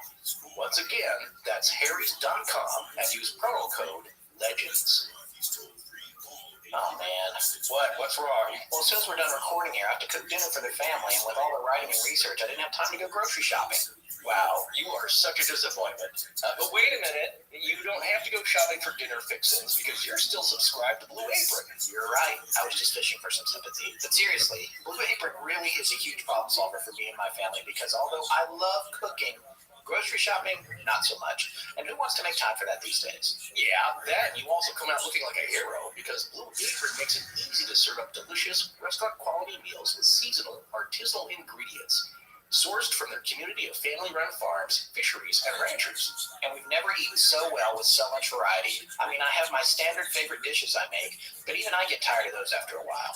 Blue Apron creates their menus weekly, and they're not repeated within a year. You can choose your meals from a variety of recipes, or let Blue Apron's team of chefs surprise you with their picks. It also couldn't be more flexible. Customize your recipes each week based on your preferences. Then choose the delivery options that are most convenient for you. There's no weekly commitment, so you only get deliveries when you want them. You know what else is awesome? I'm getting ready to travel for Thanksgiving, and they actually allow you to donate those meals to people in need. Oh, that's very nice. You can skip, or you can go ahead. You don't go on vacation and you get a pile up of food at your doorstep. Exactly. You're going to choose. You can choose. And making the meals is also fun and easy. Each meal comes with a step-by-step, easy-to-follow recipe card and pre-portioned ingredients and can generally be prepared in about 40 minutes or less. It's really sparked my love of cooking again and improved my kitchen skills, not to mention my Michelin star ranking as the family chef. Check out this week's menu and get your first 3 meals free with free shipping by going to blueapron.com/astonishing. You'll love how good it feels and tastes to create incredible home-cooked meals with Blue Apron, so don't wait. That's blueapron.com/astonishing. Blue Apron, a better way to cook. Hi, I'm Chris, host of Return to Camp Blood, and you're listening to Astonishing Legends Philbrook and Forrest Burgess. Now, back to the show. All right, so anyway, he had received advanced information on that. Keel was getting advanced information on other assassinations and global world-changing events. And he didn't know what to do with the information. And not only that, Keel was starting to feel burdened with how am I supposed to interpret this? Because the information's coming in, it's about these significant political figures. He even claimed that he had information about Martin Luther King's assassination. And he had the nature of his death, that it would be on a balcony, where it would be, and he had the date, but the date was wrong. He said he tried to reach out to King's people. He could not get in touch with them. And I think that whatever the month was that he had, it wasn't the actual month of his assassination. So there was always something that wasn't quite right. And we mentioned in part 2, there was additionally the information that he had received about Point Pleasant. And he had been led to believe that what he called a power plant was going to blow up and lots of people were going to die. And we read you that letter that he wrote to Mary Heyer in part 2. So that was when he became convinced that something was going to happen there. And he says power plant in the book, but I feel like the power plant was a cover-up. TNT? No.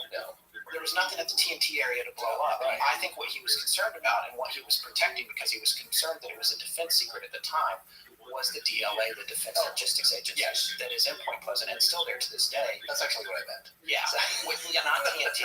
No, you're right. Yeah. So, and that is an area that theoretically could be using, moving or storing weapons grade materials. Yes. And I think that was what he wanted to imply, and I think that's why they made the reference to the power plant, both in the book and in the movie. There wasn't a power plant that was a problem. I think he was trying intentionally to be a little vague about it. Yeah. So he is getting all this information. He's also getting information about blackouts. He thinks these blackouts going to come, all the power's going to be a catastrophic blackout. In the 70s, blackouts were a bigger deal. Oh, there was a huge one. Yeah, and they're still a big deal, but there was a lot of concern about crime at that time, so you had to really get prepped up for that kind of thing. Yeah, there was a bad one in New York across the eastern seaboard. Yes. And of course, people just went looting. Exactly. And that's what everyone was concerned about, that kind of thing would unfold. So he would be getting the information from the contactees that this blackout's coming. And that's what he was prepared for on December 15th, I should say, when the bridge collapsed. Right. He was prepared for a blackout. And he had, as we mentioned in part 2, a friend of his over. They had candles and flashlights, and they were just kind of waiting for when the president lit the tree, the Christmas tree. Which president was it? I keep forgetting. Johnson? Yes. Johnson, President Johnson. And the tree lit up, and nothing happened. And he was like, oh, that's strange. And then they had the breaking news thing came on. Right. A bridge has collapsed on the Ohio River. We already told you that story. So the question is, why is he getting all this information? Going back to the attempt on Pope Paul, here's another example of how this played out for him. It's an excerpt from his book. Convinced that Pope Paul was about to be knifed to death at the Istanbul airport, I rented a car, loaded it with flashlights, candles, food, and bottled water, and drove out to the Mount Misery area to await the blackout, because there had been an implied blackout that was going to happen with that as well. I don't know if I'd want to wait it out at a place called Mount Misery. Well, he had a lot of contactees there. He knew the area. No, yeah, he's familiar with it. True. So on the way, I stopped to see one of my contactees, and he informed me that a spaceman had just been to see him and had left a silly message. Quote, "Tell John you will meet with him later and help him drink all that water." End quote. The contactee had no idea that I had several quarts of spring water in the trunk of the car. So then he gets closer to Mount Misery. He picks out a motel randomly. The motel clerk comes up to see his identification, which he said was really strange. He presents his driver's license. This is John Keel.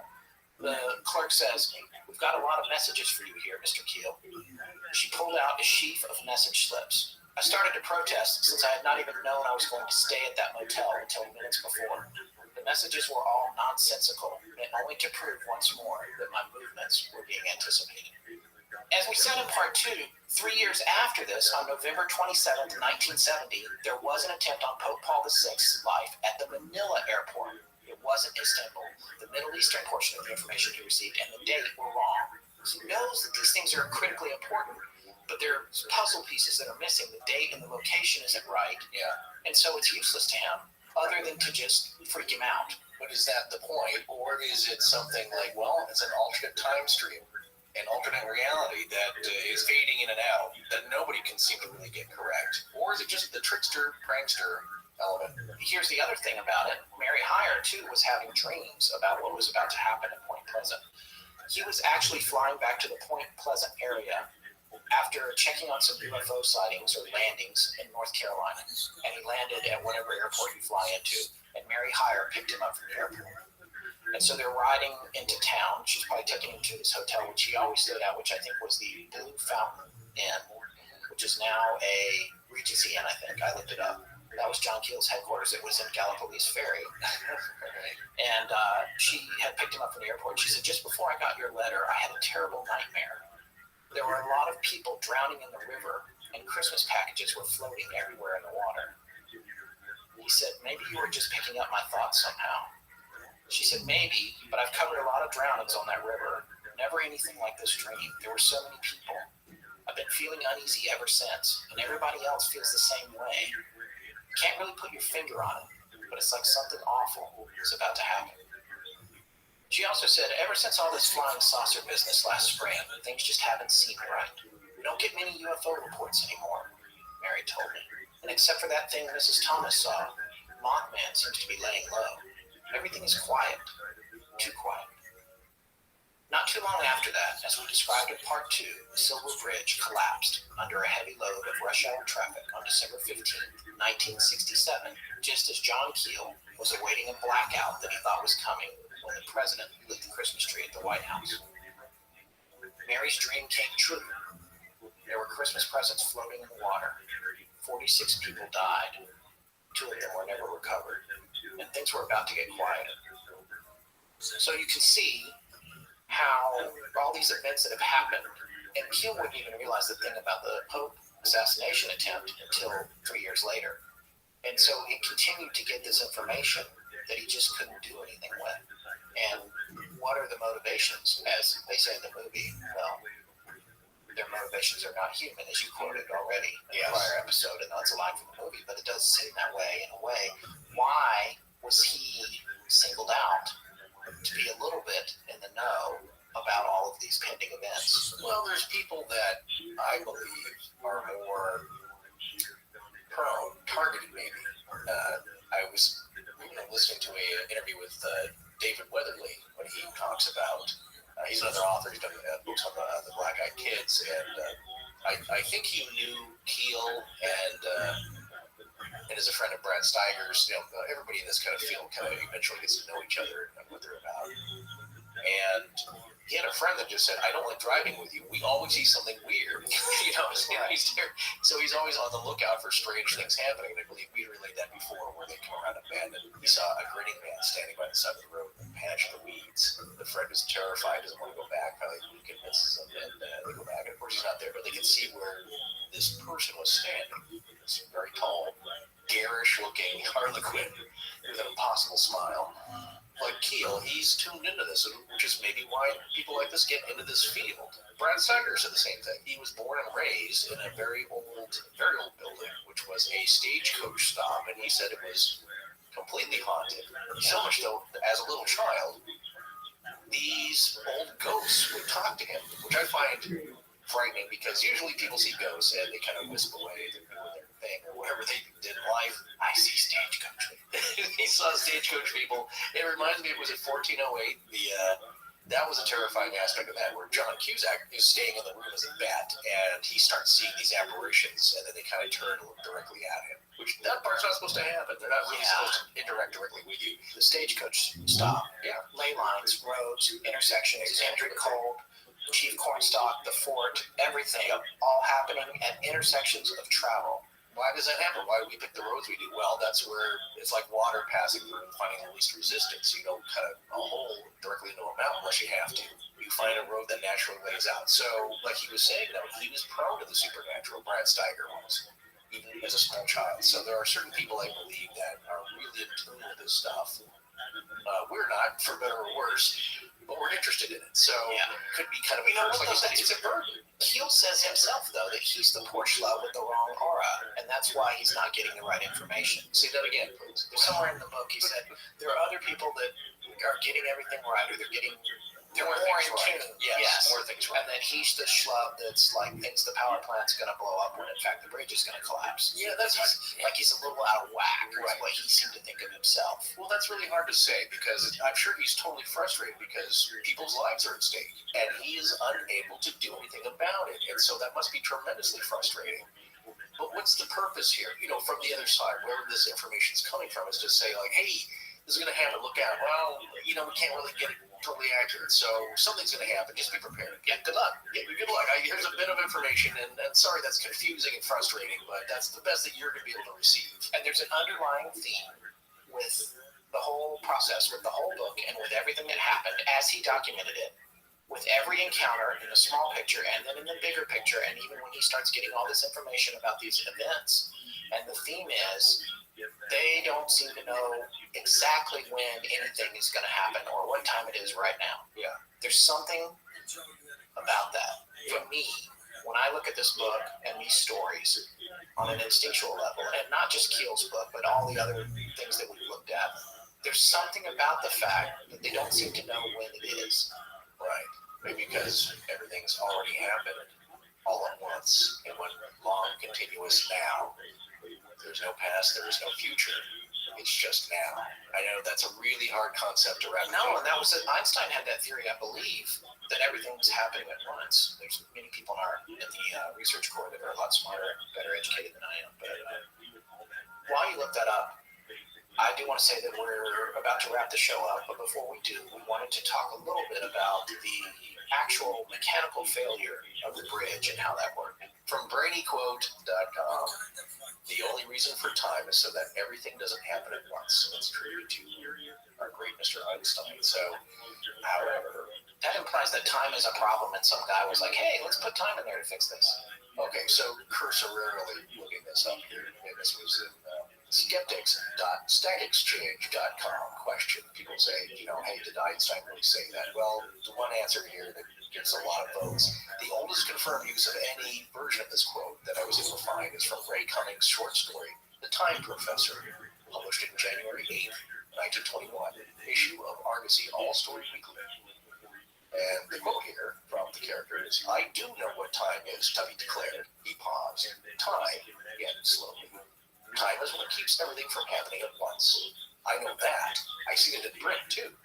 And then he used it again, Ray Cummings did, in his novel, The Girl in the Golden Atom, published in 1922. So he says it twice there, and of course the entry goes on to say, this quote has been mistakenly attributed to Albert Einstein, Richard Feynman, Woody Allen, John Archibald Wheeler, and likely others in many different forms. So there you go, you can chew on that. But the principle is the same. Time is a perspective for us humans, so our heads don't explode. You do age. There are things about our physical world that you have to contend with. You kick a rock, you hurt your toe, as can be witnessed in the movie With a Bleep Do We Know. So there are things that you have to deal with, but you have to realize that the rock you're kicking, as well as your toe, are mostly made up of empty space due to the massive atoms and subatomic particles very low. So most of it is empty space. So basically, your whole reality is nothing but a sham. And time is just a perspective so that you can live your life. Right. Otherwise, you know, how do you deal with everything happening at once? And that's the other big question. If everything happens at once and there is no past, there is no future, there is only now, which I think is also a Buddhist philosophy that has everything that's ever even possible happened and has already happened. Has happened, is happening, will happen in the future. So, but all it's together. So, a little bit like Donald Rumsfeld. No, there's no. We don't know. You know what? That's the thing about that saying is that we say it at work sometimes. It's like we don't know what we don't know, and that's a valid point. Yeah. There's things I don't know about, but I know of them. I know it's coming up. I should study that. I don't know about that. Right. Like our next episode. Yeah, exactly. But we don't even know what that is. So there are things that we don't know. Yeah. We know we don't know. So all right, let's talk about the bridge. It's time to. Here's the culmination of this entire string of events. Unfortunately, a tragedy. Right. That we're saying people had a feeling that something bad now for a whole 13 months. People in this town and John Keel, not exclusively, have felt that something bad is going to happen. Well, it's funny that you mentioned the number 13 because there's sort of an odd numerical thing going on with the bridge collapse. it doesn't necessarily mean anything, but Marie Mayhew, who is one of our illustrious members at the Astonishing Research Corps, dug up the actual traffic report from the collapse of the bridge. A lot of pages are missing from it. It's scanned. It's online. It's odd that there's pages missing. I don't believe it's a conspiratorial thing. I think it's just kind of a classic sort of Tin Man thing, old files, pages disappeared or whatever. So, not redacted. Not redacted. So what I want to do here is I'm going to read a little bit from the conclusion section of the report. Conclusions. It is concluded that at about 5 p.m. on December 15th, 1967, the US 35 highway bridge between Point Pleasant, West Virginia, and Conaga, Ohio, suddenly collapsed, with the 3 suspended portions falling into the Ohio River and on the Ohio shore within a period of 1 minute. Of the 64 persons in the 31 vehicles that fell with the bridge, 44 died and 2 are still missing. 9 persons were injured. All of the 24 vehicles that fell into the water were recovered. There was no evidence of sabotage of the bridge or of any vehicle. The bridge did not fail because of aerodynamic instability. The bridge was not overloaded by vehicle weight at the time of collapse based upon the designed vehicle loading. The collapse was sudden. It was preceded by several cracking sounds in the Ohio side span superstructure near the Ohio Tower. The collapse began in the Ohio side span, with this span falling first, with the downstream truss twisting upstream and falling on top of the upstream truss, trapping vehicles. That's on page 59. Page 60 is missing. That was item 8 in the conclusions category. Page 61 is present, though, and it starts with item number 13, which explains really what happened. So just want to remind you to pay attention to your 3s here. Cox says we're crazy for attributing any value to all these numbers, but this is... Why is he even listening to all this? Why is he even here? And then he can't help himself. It fascinates him. No, he has us as well. He loves it. And we love him. Yes, we're glad to have him, but he is our skeptic on board, as I've said before. But in terms of the numbers here, just listen to these numbers. Paragraph 13 of the conclusions of the collapse of the Silver Bridge. Joint C13 of the North Ohio side span I-bar chain came apart during the collapse, with I-bar 330 fracturing completely across its eye at joint C13. I-bar 33 separated from the pin at joint C13, either before or after I-bar 330 fractured. The sequence of failure of joint C13N will be determined after completion of laboratory tests, further investigation, and analysis of all facts developed during the investigation. All right, I can go on. It's pretty dry civil engineering type stuff. I'm pretty familiar with what happened to the bridge, so I just want to talk about it a little bit. Just put it in layman's terms so you can understand. I will. And by the way, we have a link to... pun intended. Yes, a link to a couple of videos that explain there was a big reconstruction. They built models. There's another university called Open University. I found the link today. That's going to be in our links that actually has a 3D rendering of how the bridge fell from the perspective of being in the car, which is pretty fascinating. Well, you had mentioned something interesting about it wasn't associated with aerodynamic instability, which means high winds passing through. Now, that reminded me of the Tacoma Narrows Bridge, which collapsed, but there's actually footage of that, and that was early 30s. Yeah, we should share that. I can't remember when that happened, but you do see the bridge had a vibration. Twisting. There are cars on it. There are people. Fortunately, there's only a few people that are running for their lives. Yeah. I don't even know how you would stand up when there's a confluence of winds, and again, like that sine wave we said, we were peaking at a maximum apex there. That crazy things can happen. Yeah, not with this case. No, and here's what went wrong with this bridge. It was, as many articles have pointed out, designed to fail, and there's a reason for that. It used for its suspension. The way a suspension bridge works is that the cables that go to the towers and back to anchors on the land support the road deck below. You're holding it up. That's what you're suspending. Yes, you're suspending it. And there's flexibility, which is good because bridges need it for wind and for the loads that come across. Now, the bridge was built, I believe, in 1928.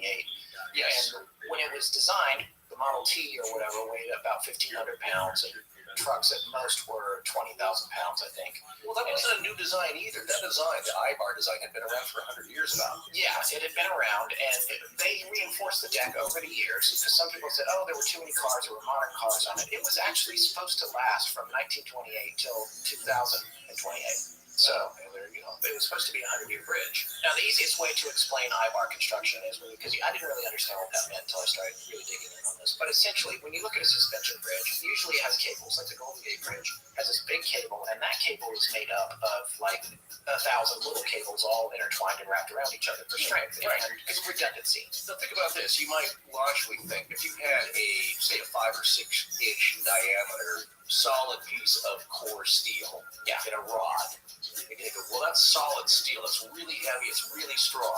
Well, actually, a cable that is 5 or 6 inches of diameter, made up of thousands of little strands, is much more strong. Exactly, and much more reliable, and it has, again, this is an important word, redundancy. Exactly, because even if a few of those strands break, the strength of the remaining ones will hold together. Exactly. What we say about redundancy. Now, I wanted to say, when you talk about I-bar, kind of picture a needle with eyelets on both ends. Well, you know the thing that I thought about when I thought about it, I was like, what is this I-bar? And I thought, oh, that's not very long, whatever. On this bridge, they were 30 feet, I believe, long. Yeah. And they look exactly like that little thing on your bicycle chain. So when you look at a bike chain, that's what the suspension was. It's essentially a giant bike chain. The thing is, even a bike chain has a couple of those stacked up together in some cases. Exactly, yes. This bridge did not have enough duplicated I-bars to keep it strong. I think it only had 2, maybe 1 or 2. So what would happen with the per span, I guess. But when you look at the bicycle chain and you see where a link of it connects to the next link, there's a little pin that holds them all together. If you scale this up, that's exactly how that bridge was built. What happened was I-bar 330 had apparently been treated incorrectly when the steel was forged. When it was manufactured, right. And so it already had some fatigue built into it. And then over the years, the bridge has seen a lot of traffic, and the weight went up. They added weight to the road deck, and supposedly they beefed things up. They did not necessarily beef up the suspension mechanism, though, because it was considered to be super strong and well within its range. And nor did they maintain it properly over the years. That's another huge factor. Right. They inspected it, but the problem was, what happened was at the end of I-bar 330, there had been about a 3-millimeter crack in the bottom of it that they couldn't see. It was sandwiched in, and when they inspected it, it was not something that they could see, and they didn't really know what they were looking for. And this crack, over time, due to friction and vibration, because the towers were actually designed to vibrate and give. They're called rocker towers. Exactly. They were supposed to have a little play to help the bridge survive, because in engineering, when something is stiff, it breaks, and when it gives, it lasts a lot longer. It's actually stronger if it can give a little bit. That would be opposed to a suspension chain that's lubricated in some way or over a tipping saddle so that the cable is able to go over the top of the tower. Right. In this instance, the towers are actually meant to bend, sway. Yeah, sway just a little bit. Right, like a high-rise does. If you ever go up in a really tall building like the Sears Tower or whatever, you actually feel it swaying back and forth. They want it to do that, because if it doesn't, the alternative is breaking in half. You must bend like a reed in the wind. Exactly. Yeah. So this I-bar had a little crack in it, and eventually it suffered. All these cars were stuck. A lot of cars were stuck on the bridge that night, and it just took it over the edge. What happened was the I-bar cracked, and when it did, it broke off of the pin, and the pin became askew with the other I-bars that were still on it. When it did that, the I-bar on the other side, which didn't have a failure, but now the whole joint is crooked. It has all this added stress on it because they've lost one of the I-bars. And there's vibration of cars going over. There's vibration. The whole thing just disassembles. It is kind of like a domino effect. It's exactly what it is, because it's the weakest link in the chain. And because there wasn't a lot of redundancy in the construction of the suspension mechanism, that failure was a fatal event. It was a non-survivable scenario for the bridge. Yeah, because usually when they'll do an I-bar construction, I think there's 4 to 6 I-bars in tandem there, in parallel, so that's what we talk about redundancy. If one fails, you have a lot more backing that up. Right, you hear a noise, you clear the bridge, you inspect it and repair it. Yeah. That was not the case here. That was the thing, though, also with this 2.5 millimeter fissure, this crack, which is from fretting wear. So implemented at the time of manufacture, and so buried down deep in there, you can't really inspect for that. There was no way for them to do it at that time. In addition to that, it was near freezing temperatures that night, and the metal was exposed to a type of fatigue that made it more brittle because of the cold temperatures. Cold, and that's another horrible thing. I thought people going into the water got water was freezing. Yeah. Cold, and the sun was setting. Yeah. What time was that? Do you remember exactly? It was a little after 5 p.m. The collapse was right around 5 p.m. Yeah, imagine that, and then you have this horrible tragedy, and first responders are trying to get there, and it's going dark. Yeah, it was obviously a horrible scenario, and it's interesting to think about. There's a 3D rendering, and you'll see the link in the show notes that shows from the perspective of someone approaching the bridge from the West Virginia side exactly how it went down. Because once that I-bar snapped, which I-bar 330 was on the northern side of the Ohio side of the bridge, that rocker tower bowed forward, and it dropped. There were 3 pieces of suspended roadway. The first one went down, and when it did, it's taking all the other I-bars with it, and it came down and took down the middle roadway next, and then the one on the West Virginia side of the bridge. And the perspective of the one woman who's in the one video, she was an eyewitness. She was on that. She was on the bridge, yeah. She was on the bridge, but she had close to the edge. Yeah, she hadn't gone to the piece of roadway that collapsed. We have that link of that documentary that was produced. I think we talked about this before, mainly in support of the film in 2002, but she was on that bridge in a vehicle, and I think she was able to back up enough that her car did not go in. But she described it, and she thought maybe a boat had hit one of the central towers. It shook so hard and so quickly, like a bang. And then, as the witnesses described, within a minute, this whole thing just started unraveling. Literally, it came down. And in the video, there's also a gentleman who just over, like he said, if he was a car length behind, he wouldn't have gone in. He did go in, but of course, he was able to get out. It's a sad story. And people, they were going Christmas shopping. They would normally go across the bridge to Gallipolis to go Christmas shopping and back and forth. Yeah. And as they were coming back home. And that goes right back to Mary's dream, that she had a precognition Presence in the water. of the presence floating in the water, which they addressed in the movie. And again, another element in the movie that I thought was made up for drama was true. And it's just a sad story. And what we're going to do is we're going to close out this episode. But when we come back for part 4, we're going to talk a lot more about the theories, a few more of the incidents, but mostly about our theories about what happened in the area.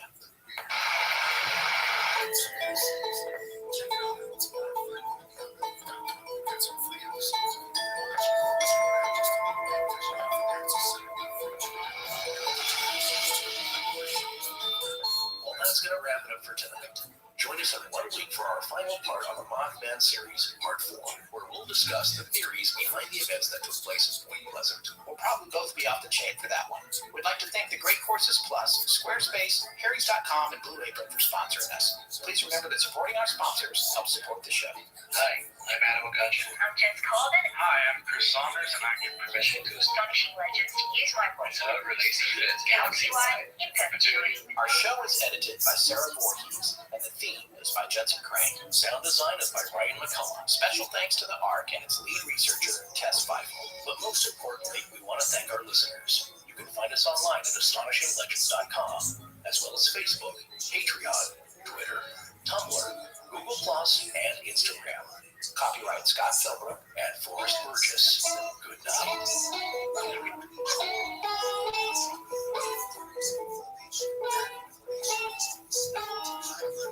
High cholesterol, kidney disease, various types of cancer, depression, autoimmune disorders, osteoporosis, even fatty liver.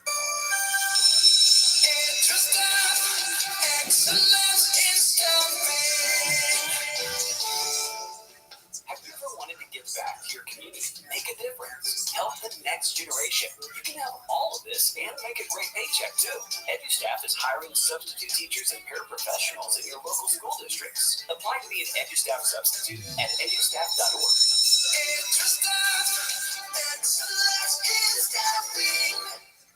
Spin your passion into a business with Shopify and break sales records with the world's best converting checkout. Let's hear that one more time. The world's best converting checkout. Shopify's legendary checkout makes it easier for customers to shop on your website, across social media, and everywhere in between. Now that's music to your ears. Anywhere you spend it, you could be a smash hit with Shopify. Start your $1 a month trial today at shopify.com/records. With LinkedIn Jobs, we tap into a network of more than 1 billion professionals to help you find quality professionals quickly and easily for any role you need. Marketing wizards? Found them. Software engineers? Found. That project manager I could never seem to hire? And found. LinkedIn Jobs quickly matches your roles with candidates with the right skills and experience. In fact, 86% of small businesses get a qualified candidate within 24 hours. Post your first job for free and get started at linkedin.com/spoken. That's linkedin.com/spoken. Terms and conditions apply. This episode is brought to you by Paramount Plus. Get in, loser! Mean Girls is now streaming on Paramount Plus. Join Katie Heron as she meets the plastics in Tina Fey's new twist on the modern classic. Get ready for more of the rumors, backstabbing, and jokes you loved in the original movie with some fetch surprises. Rated PG-13. Wear pink and head to ParamountPlus.com to try it free. Astonishing Legends is supported by Harrys.com, Squarespace, The Great Courses Plus, and Movement Watches. And we're back. In a brief bit of news, we are currently retooling our website, so excuse the limitations of functionality on our existing one. It may be the first of the year before our new one is up, which will include a new store, and shortly after that, some exciting new options for merchandise. That's right, we're completely shooting ourselves in the foot with regard to holiday shopping, but for us, it's more important that things be right than rushed. In an odd twist of events, the Theories episode was running a little too long, so we've decided to break it into 2 parts. We'll release the second part as a bonus show, commercial-free, in a few days whenever we can get it finished, so that when your family starts discussing politics at the dinner table over the Thanksgiving holiday, for those of you in the States, you can just plug in your headphones and have some Mothman with your turkey and dressing. Forrest, where do you go this time of year to see your family? I just get out my compass and I start walking north. Useful. Fear not, however, there will still be 3 more shows before we break for the year after the Mothman series is concluded, and they should be good. What are we doing again for this guy? I thought you were, is that me? I thought you would have figured that out.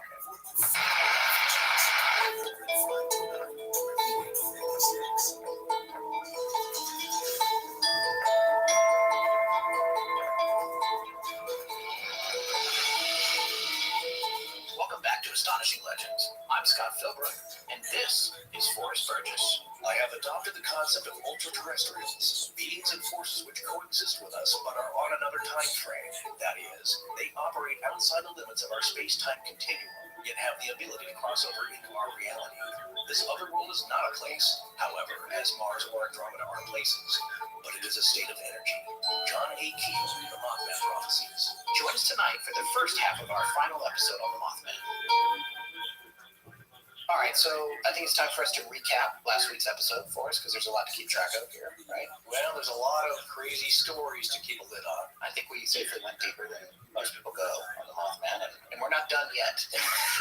You know what? It's a lot more stories we talked about covered that you're not going to get in an average article, I'll tell you that. Yeah. If you want to go beyond that, and even if you read like 10 articles, you're going to get most of the same story.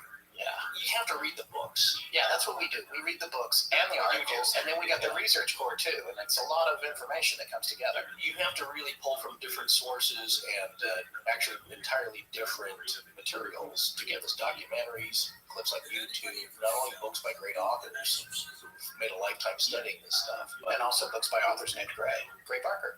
That's right. Well, you said great authors, I was thinking. I'm Oh, sorry. I didn't say great Didn't authors. really work. No, Yeah, it didn't work. Yeah. Sorry, folks.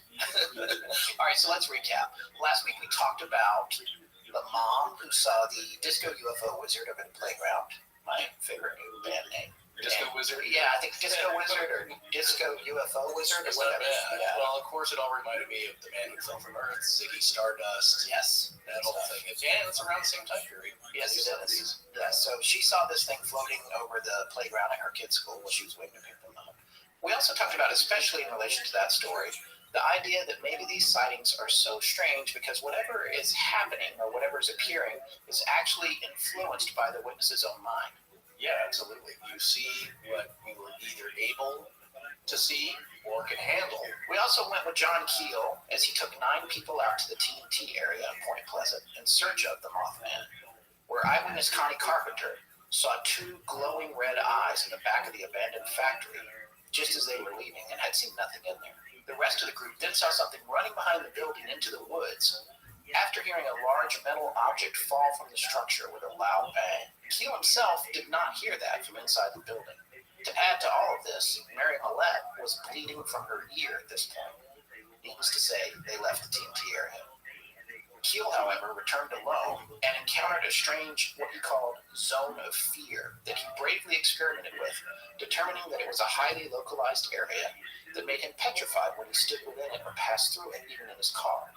He was otherwise unable to figure out what it was. He speculated that it might be what he called ultrasonic sound, which he thought might reproduce a feeling of terror, and we discussed the idea of what is now referred to as infrasound as being a possible cause of that. And in fact, we went back to the Dyatlov Pass episode to discuss that a little bit, because that was the conclusion that Donnie Icar had reached at the end of his book, although seemingly a little half-heartedly, about what might have caused the kids to run out of the tent into the night. Well, it is a proven phenomenon. Yes. With ultra low, below 19 hertz sound, that in some people it will produce feelings of uneasiness, unrest, trepidation, all-out terror. I don't know that far. Finally, we demonstrated how Keel started to receive bizarre messages from his network of contactees that seemed designed to demonstrate omniscience to him, as well as to portend disastrous future events, only to find that just enough facts about what he was hearing would be wrong, and therefore make it impossible for him to actually warn anyone about anything. All of these events seemingly culminated in the collapse of the Silver Bridge, brought about by the failure of I-bar 330 at joint C13 at 5 p.m. on December 15th, 1967, taking 46 lives. So this is the theories episode. These are sometimes our favorite to do because they're not bound by much more than our observations, combined with the Astonishing Research Corps' perspective on things and all the combined knowledge that we've accumulated in the preparation of the show. So it's a lot more fun. This is how we're going to break this one down. We took a look at a lot of topics we want to discuss regarding the events in the region, and we came up with a little more than a dozen concepts that we want to share with you guys. So we're going to take these on one at a time until we get through all of them, if that sounds okay to you guys. I can't hear you, but I'm assuming that you're saying yes. Either that or you've already pressed stop on your podcast player.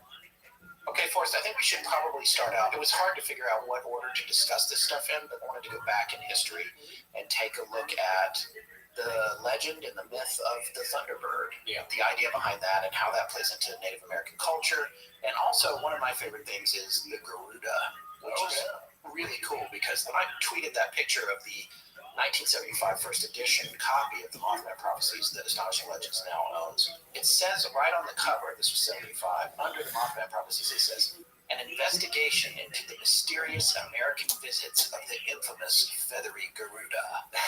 And I was like, what is a Garuda? Yeah, I had to look it up, and so did the ARC, and they dug it out for us. And this is from Wikipedia. A large mythical bird-like creature or humanoid bird that appears in both Hindu and Buddhist mythology. Garuda is the Mount Vahana of the Lord Vishnu.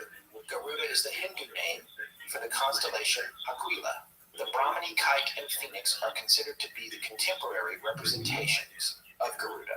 You have to see this Wikipedia page. We have the link in our show notes. It's very cool, but it does not look like the Mothman at all. But I think that what Keel was trying to do when he wrote the book was connect it to some kind of lore that made sense to people in a way. There's two aspects of this. One, it's not a new phenomenon even from the 70s onward. This is a very ancient concept.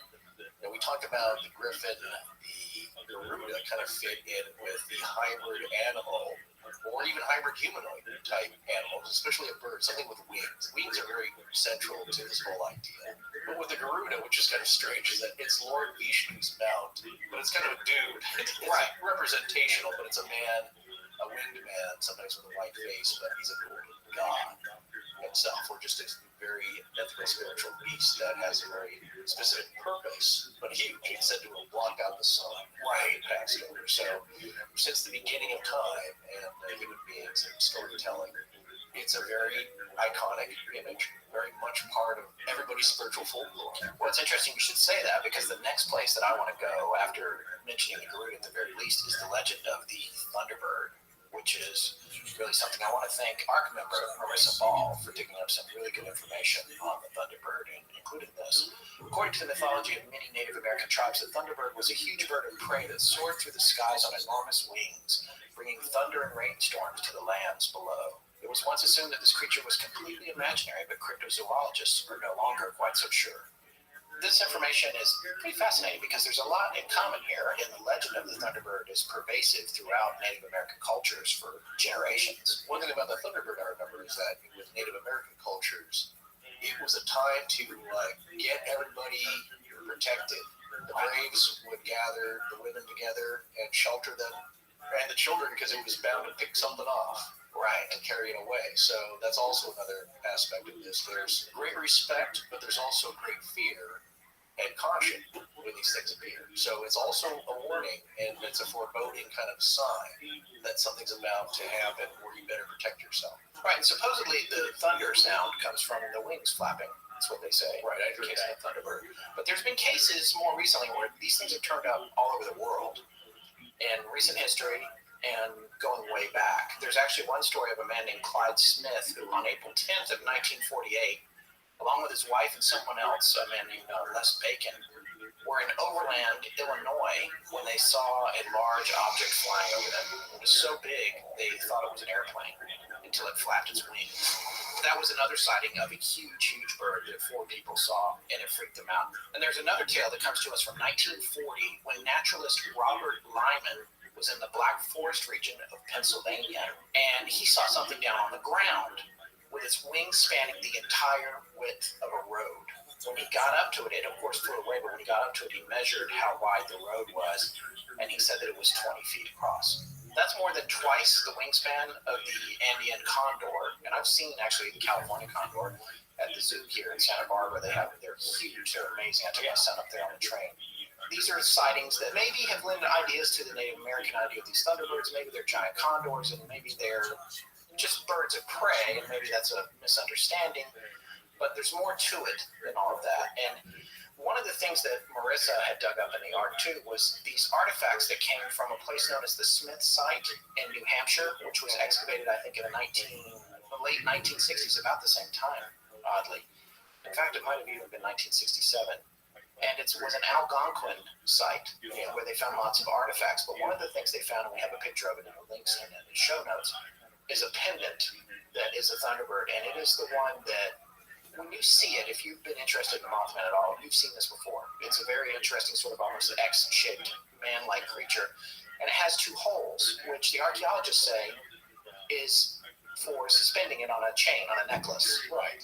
But the holes are exactly where the eyes should be on any of the modern depictions of the Mothman. So there's a question there for me. Was that token a necklace, or was that a representation of what it actually looked like? Well, the scientist aspect, and they're skeptical, will say, of course, it was just a token through a necklace. But we're always trying to second guess what ancient peoples meant by their art and their petroglyphs and their hieroglyphics. But these things existed. Now, the one that you often see, there's a whole other branch here, is kind of medieval drawings of people that had faces in their chest. Yes. And no heads, which that always reminds me of what the Mothman looks like. Yeah. The headless creature, but with which seems really impractical, especially if you're carrying a large bundle of logs or something and smashing against your face. Yeah. You mentioned this maybe in part 1, Argentavis, the giant prehistoric bird, which they can estimate the wingspan size up to 23 feet. Oh, this is the one in the picture with the doctor at the Museum of Natural History, I think, or some museum. Yeah, I think that's that bird. Yeah, it's amazing. I mean, it looks like a crow, but it's, as I said in the earlier episode, it's the size of a bus. And it's possibly as large as between 5 and 6.5 feet tall, they estimate. So yeah, but it looks like a bird. It has a head. Yeah, and a neck. It is right. It is very. The Mothman does not have a neck. I don't know if anyone listening has ever seen the Rocky Horror Picture Show, but there's a point at which you got to say to the Mothman, and I'm going to leave out the bad word, get a neck. He has no neck. He has no neck. But these things existed. Incredible beasts. Yes. Like we were talking about in the Bigfoot Ostman story episode, there was a Gigantopithecus, black guy, almost 9 feet tall or around there, and they can deduce that from the fragment of jawbone and extrapolate out what they think the size is. But that's a 9-foot tall ape. Yeah. Used to exist, they believe. So when you think like, oh, that's impossible, and I know I was kind of bagging on the idea of a heavy man bird flapping around and being able to lift itself. Well, that's the other thing. Strange creatures have happened. Now, we're going to talk cryptids in a minute. Yeah, but, we'll talk cryptids. But to your point, though, and just to remind you and me and our listeners, the times that this thing was seen flying, it was not flapping or anything. It was defying the laws of physics. You can toss out aerodynamics. Yeah. And lift. Yeah. Because this thing seemed to like swooped up straight into the air and then took off, from one description. These things don't need to rely on air to move. So who knows how they get around wherever they're from, but here they seem to have a lot of ease and a lot of speed. Boy, every time I see a new ad from one of the big shaving razor companies, they've got some new gimmick they've come up with. Either it vibrates or it warps the space-time continuum. I know, and those gimmicks aren't free either. You'd know that if you bought a pack of razor cartridges in the past 15 years. Right, and you'll also probably know by now that most of those add-ons don't really matter for a close shave. All you really need are multiple sharp blades made from high-quality steel in a cartridge that pivots so it contours through your face and some kind of line strip. Well, Harry's has all of that. They do, and for about half the price of those big-name brands. But you can offer a blade cartridge for $2 when you control the whole supply chain. Harry's makes their super sharp blades in their own factory in Germany, which means they can sell to you direct over the internet with low prices and high quality. Harry's gives your face baby smooth, and then their line of lotions and creams protect and soothe. And they smell great, too. When you become a subscriber, their concierge-level customer service means you'll always have all the supplies you need, based on how much you shave. Harry's knows you might still be skeptical you can get all this for such a great price. So why not try out their free trial set, which includes a razor, a 5-blade cartridge, and shaving gel, and all you have to pay is $3 for shipping. In fact, they're so confident you're going to love their products that Harry's has a special offer just for our listeners. Enter the promo code LEGENDS at checkout to get their really popular post-shave balm for free. That's right. Go to harrys.com. That's HARRYS.com. And enter the code LEGENDS at checkout to get your free trial set, plus a free post-shave balm. That's harrys.com and use the promo code LEGENDS. Hi, my name is Evelyn Laurie, and Scott and Forrest want to thank you for partaking in tonight's episode of Astonishing Legends. Well, listen to this story. This is something that was a collaboration between Marissa and our more recent ARC member, Terry Faber. This is pretty fascinating. She had cited an article that says the following. In the late 1800s, an Arizona newspaper called the Tombstone Epitaph is said to have published a report and photograph of an alleged dead big bird, in quotes, with its wings stretched out to reveal a wingspan of 10.8 meters, or around 35 and a half feet. If this photograph could be verified as genuine and studied, it might disclose whether the bird was really a teratorn, but it has apparently been lost, and the accompanying newspaper report cannot be traced either. However, Terry found the actual article. There is no photo in the article because I don't think they could print photos at that time in the newspaper. But I wanted to read this just for everyone to enjoy. April 26th, 1890, the Tombstone Epitaph. The main headline saying, "Found on the desert," and with a subheadline, "A strange winged monster discovered and killed on the Huachuca Desert." Not sure I said that right. Forgive me if I didn't. And if you're laughing at me, you can send me the customary pronunciation emails that we get after every episode. All right. So I just want to read this. A winged monster resembling a huge alligator with an extremely elongated tail and an immense pair of wings was found on the desert between the Whetstone and Huachuca Mountains last Sunday by 2 ranchers who were returning home from the Huachucas. I'm going to say that over and over again. The creature was evidently greatly exhausted by a long flight, and when discovered was able to fly but a short distance at a time. The 2 men, who were on horseback and armed with Winchester rifles, regained sufficient courage to pursue the monster, and after an exciting chase of several miles, succeeded in getting near enough to open fire with their rifles and wound it. The creature then turned on the men, but owing to its exhausted condition, they were able to keep out of its way, and after a few well-directed shots, the monster partly rolled over and remained motionless. The men cautiously approached, their horses snorting with terror, and found that the creature was dead. They then proceeded to make an examination and found that it measured about 92 feet in length, and the greatest diameter was about 50 inches. The monster had only 2 feet, these being situated a short distance in front, where its wings were joined to the body. The head, as near as they could judge, was about 8 feet long, the jaws being thickly set with strong, sharp teeth. Its eyes were as large as a dinner plate and protruded about halfway from the head. They had some difficulty in measuring the wings as they were partly folded under the body, but finally got one straightened out sufficiently to get a measurement of 78 feet, making the total length from tip to tip about 160 feet. The wings were composed of a thick and nearly transparent membrane and were devoid of feathers or hair, as was the entire body. The skin of the body was comparatively smooth and easily penetrated by a bullet. The men cut off a small portion of the tip of one wing and took it home with them. Late last night, one of them arrived in this city for supplies and to make the necessary preparations to skin the creature, when the hide will be sent east for examinations by the eminent scientists of the day. The finder returned early this morning, accompanied by several prominent men who will endeavor to bring the strange creature to this city before it is mutilated.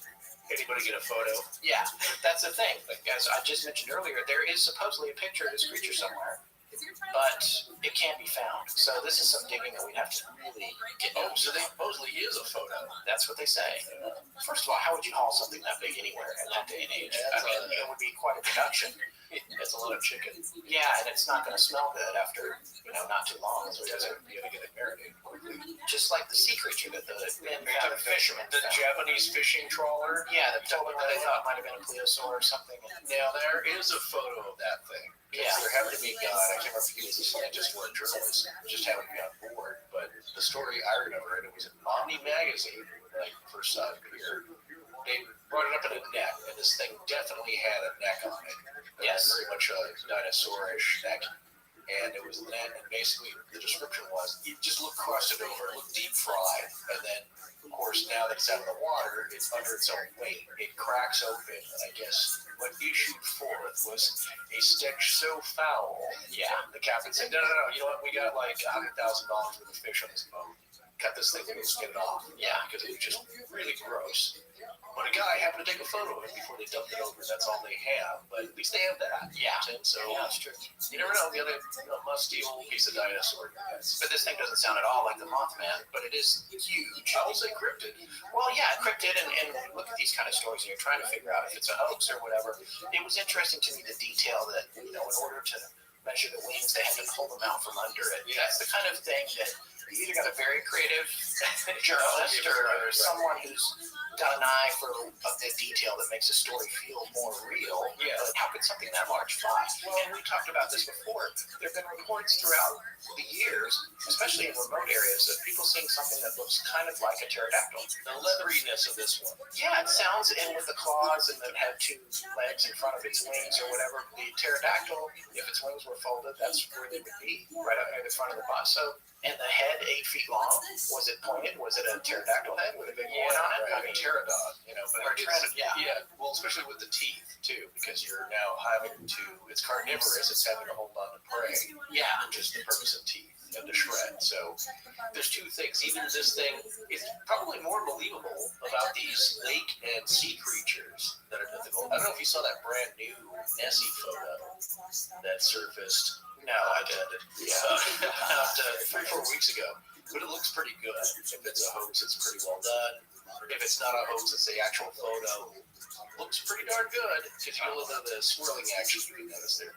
It's much easier to believe that something prehistoric leftover has survived in the very deep ocean because we don't know everything that's down there. That's true. The clue could still be down there very well. So I don't know. It's really hard to pronounce. I kept reading it over and over again. Everybody says cuckoo, so there you go. Yeah, but who knows what's down there? So the idea that there could be just things living and eating and feeding off of a very deep depth down in the deep dark oceans is more plausible, or even in Loch Ness, that's a very deep lake, or Baikal. Yeah, but something in the air that flies and on land, you tend to think we've seen most everything. Yeah. Well, at this point, it's really tiny. Again, new species are being discovered all the time. Yeah, on the other hand, species are going extinct all the time. And it's entirely possible that 200 years ago, someone might have been seeing the last of something bizarre that had managed to survive. Exactly, that's my point. Maybe it's the last one, and they shot it. Or something maybe has been able to survive for this long, just hidden. The other point is that it's from another place. Let's talk about this Alaska sighting that you just mentioned. This was actually in October of 2002. There was a sighting in Anchorage, and this is an article that we're referring to on CNN.com. A bird the size of a small airplane was recently said to be seen flying over southwest Alaska, puzzling scientists. The newspaper quoted residents in the village of Togiak and Manakotak as saying the creature, like something out of the movie Jurassic Park, had a wingspan of 14 feet, 4.6 meters, making it the size of a small airplane. At first, I thought it was one of those old-time otter planes, the paper quoted Moses Kuchiak, 43, a heavy equipment operator from Togiak, is saying. Instead of continuing toward me, it banked to the left, and that's when I noticed it wasn't a plane. Raptor specialist Phil Schimpf said the following: I'm certainly not aware of anything with a 14-foot wingspan that's been alive for the last 100,000 years. Kuchiak said the bird disappeared over the hill, and he then radioed Togiak residents to tell them to keep their children inside. He knows. Yeah, he's taking it seriously. This was an issue solved, I think, with the National Geographic, might have been even a game camera. They had footage or a couple stills of a very large golden eagle trying to carry off a fawn. Yes. Or just a small deer, like a juvenile deer. Which they can do. The golden eagles can. It wasn't live video, or it wasn't video footage, so you have just a few stills, but they're obviously in a struggle, and I think what was determined by the biologists that it's possible. Yeah, a large eagle could carry off something that's small game like that. Now, a full-size buck, no, I don't think so, but yeah, anything smaller, sure, and a toddler, you know. Well, in this story, there was apparently another local resident who was a pilot, which I think there's a high number of pilots in the Alaskan regions because it's about that way to get around. Yeah, right. He was a pilot, and I guess he originally was skeptical, but then he sighted this thing from about 1,000 feet away, and it wasn't just him, it was a plane full of people. They all saw it. Right. And his name's John Booker, and he said the people in the plane saw him. He's huge, he's really, really big. You wouldn't want to have your children out. And that's crazy. And this is something, it's interesting to me. This is under CNN, has this posted under Offbeat News. Yeah, right. And I have a category for this on my little news readers on my iPhone and stuff like that. Credible reports. Yeah, it's just like, here's the weird thing. We're going to report it, but we're not really taking it seriously. And it's like, this is a big deal. This is, 5 or 6 people right here who are all saying they saw something highly unusual. It goes in the Offbeat News section, and then the next day, people just forget about it. And it's like, no, what is that? Get up there, figure it out. Well, that's been happening a lot lately, but that is the common tag to, you have to be skeptical. Yeah. And one of our listeners, Round Daddy, yes, give a shout out here. Yeah. Now, he sent me an article about an exorcism that took place, and the article was very popular, went viral from the Indiana Star, but it's the exorcisms of LaToya Amons. And this reporter, her name is Marissa Kwiatkowski, describes first approaching this subject matter, that they've been getting these incredible reports. And what's interesting here is you can see how the newspaper works, is that her editors did not want her to even approach this unless they could provide a very skeptical, at least a skeptical voice. So being neutral, but you still got to be skeptical because they're worried about their credibility. People still think that way. Something we clearly aren't concerned with. We're giving that, but come on, if you believe any of this, at all. But look, we're doing it because that's the more entertaining angle, not trying to, at least for us. Maybe some people are debunking and find something rational about it, but you realize that any media outlet has to present both sides, of course. That's what you want. But they're going to lean towards the skepticism. And they have to be able to provide something to calm, even to allay people's fears. Like, no, this is probably not real. Right. But if you want, here's the crazy part of the story. Scott and I often exchange articles, of course, emails.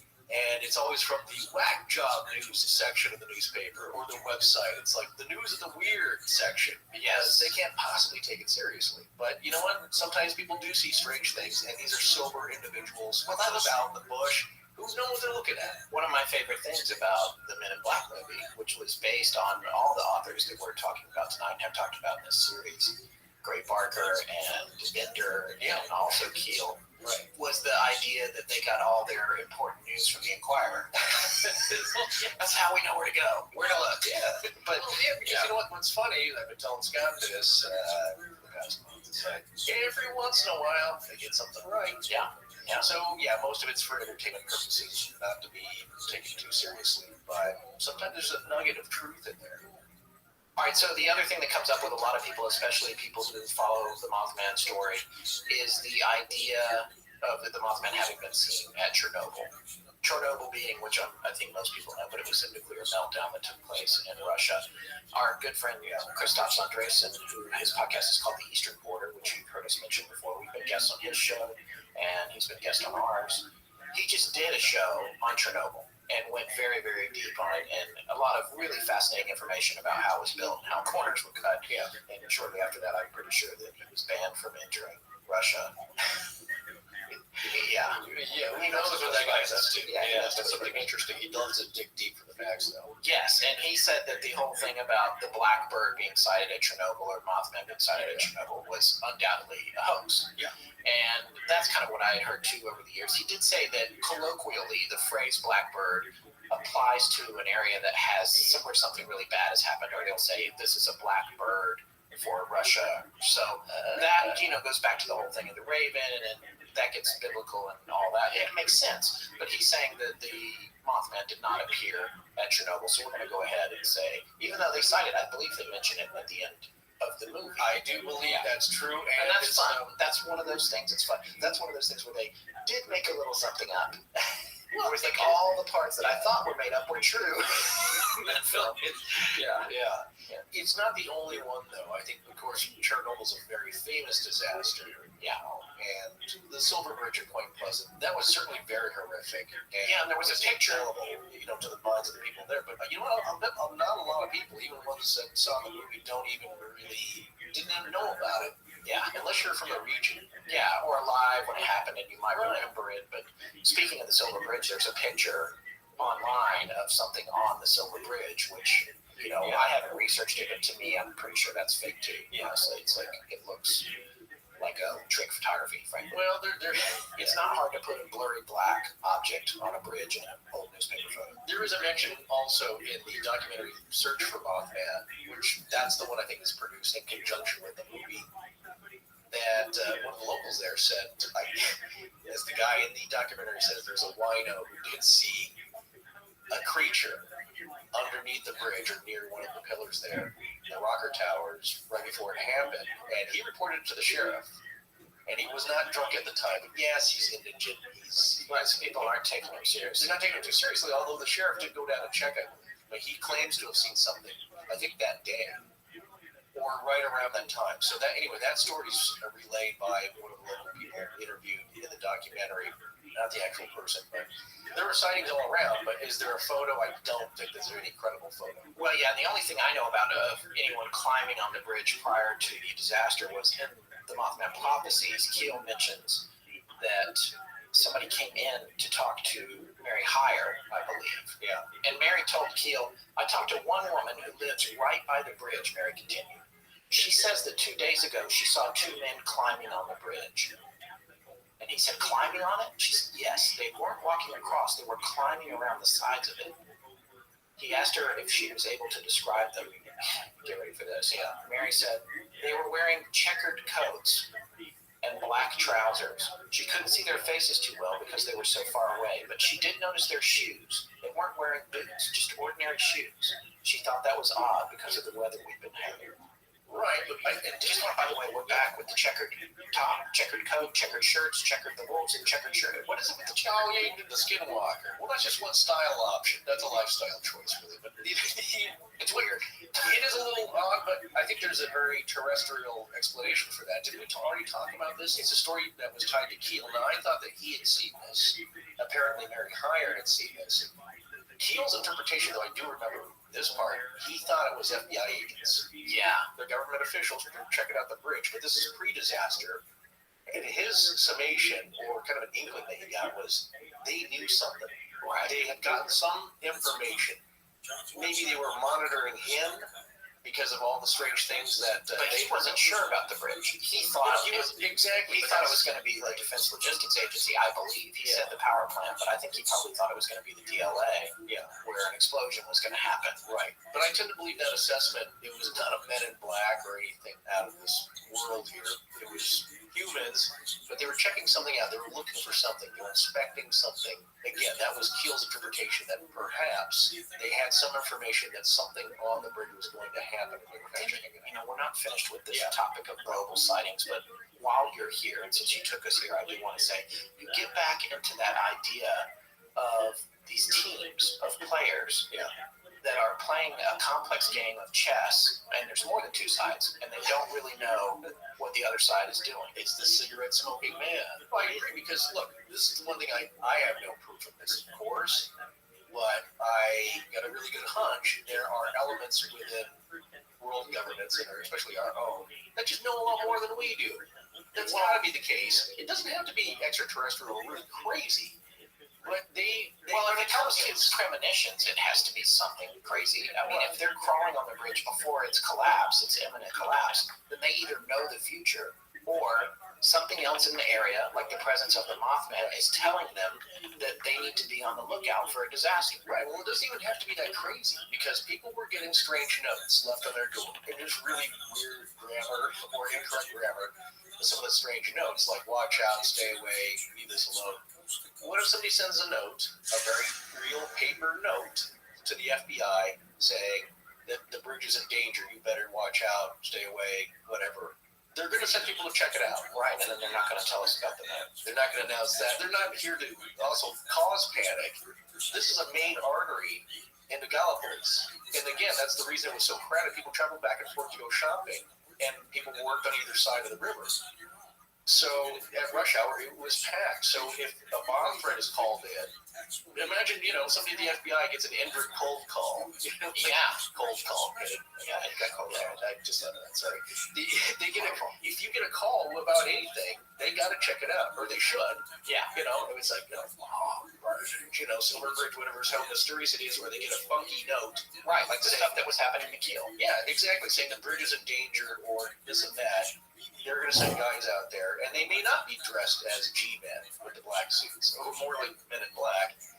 Maybe they were inspectors. Maybe they were just inspectors. Exactly. Unless you said the low-rise shoes, just regular kind of street shoes, Oxford type, is not what maintenance people would be wearing, or military generally. So, but you think about things that every perspective that we have when we look back at something like this is based on what was reported, right, or oral history, if it's been passed on and then written down.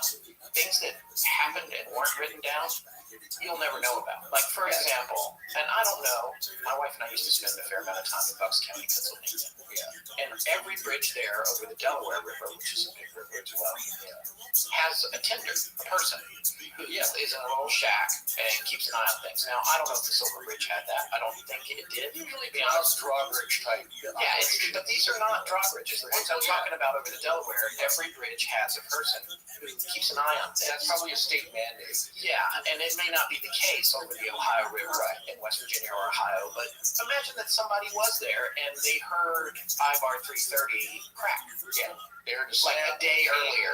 Yeah. And just a weird little noise. Not enough to go into a cold hard panic, because if they're looking, everything looks fine, but maybe they call the inspectors to come out and I thought I heard something weird, or even a civilian says the bridge seems super shaky. They make a phone call. Yeah. People come out.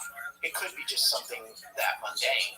Yeah, again, that does not sound sinister to me, or like sabotage anyway. Right, and it wouldn't be recorded. There would be no history of that, and that's why we have to speculate on it. Who knows if anything like that happened, but if anything like that did happen, and there's an infinite variety of things like that that could have happened, we would never know. Right. Especially if maybe it happened to someone who died in the disaster. Yeah. And never told anybody. Right. Hey, Scott, how many websites do you think we check out while doing research on a topic? I don't know, maybe 20 to 40, depending on what it is. What I can tell you is that they're not always the cleanest and easiest to navigate. And if we want to purchase something from one of them, that can be a nightmare too.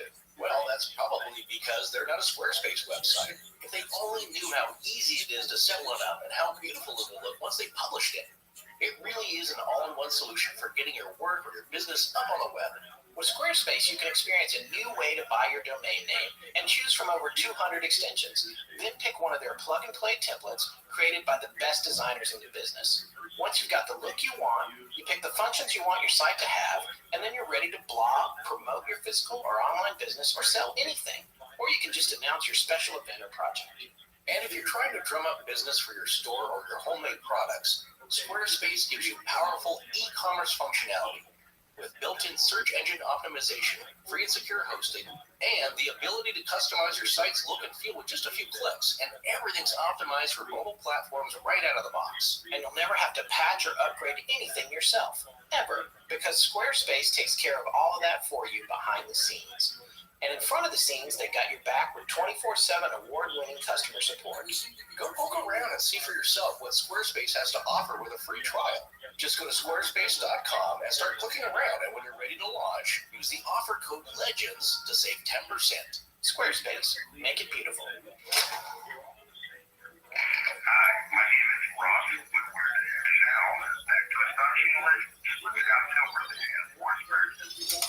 Let's come back a little bit. I do want to talk about other global sightings. We discussed Chernobyl. The other story, and this is one of my favorites that we came across, is the story of the Freiburg Shrieker.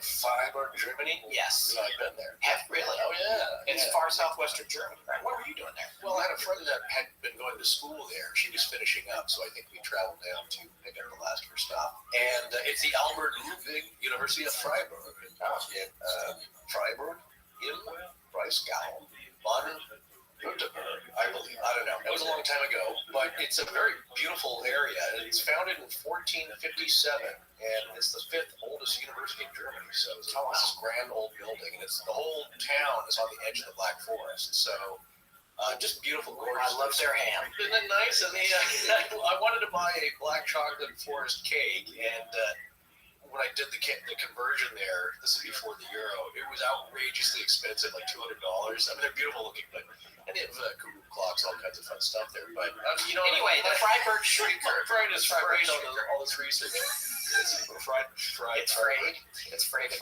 The point is, I've been in a very old part of the country, and of course, the Black Forest is dark and mysterious itself. Yeah, but gorgeous. Yeah, so I would love to go there. Absolutely.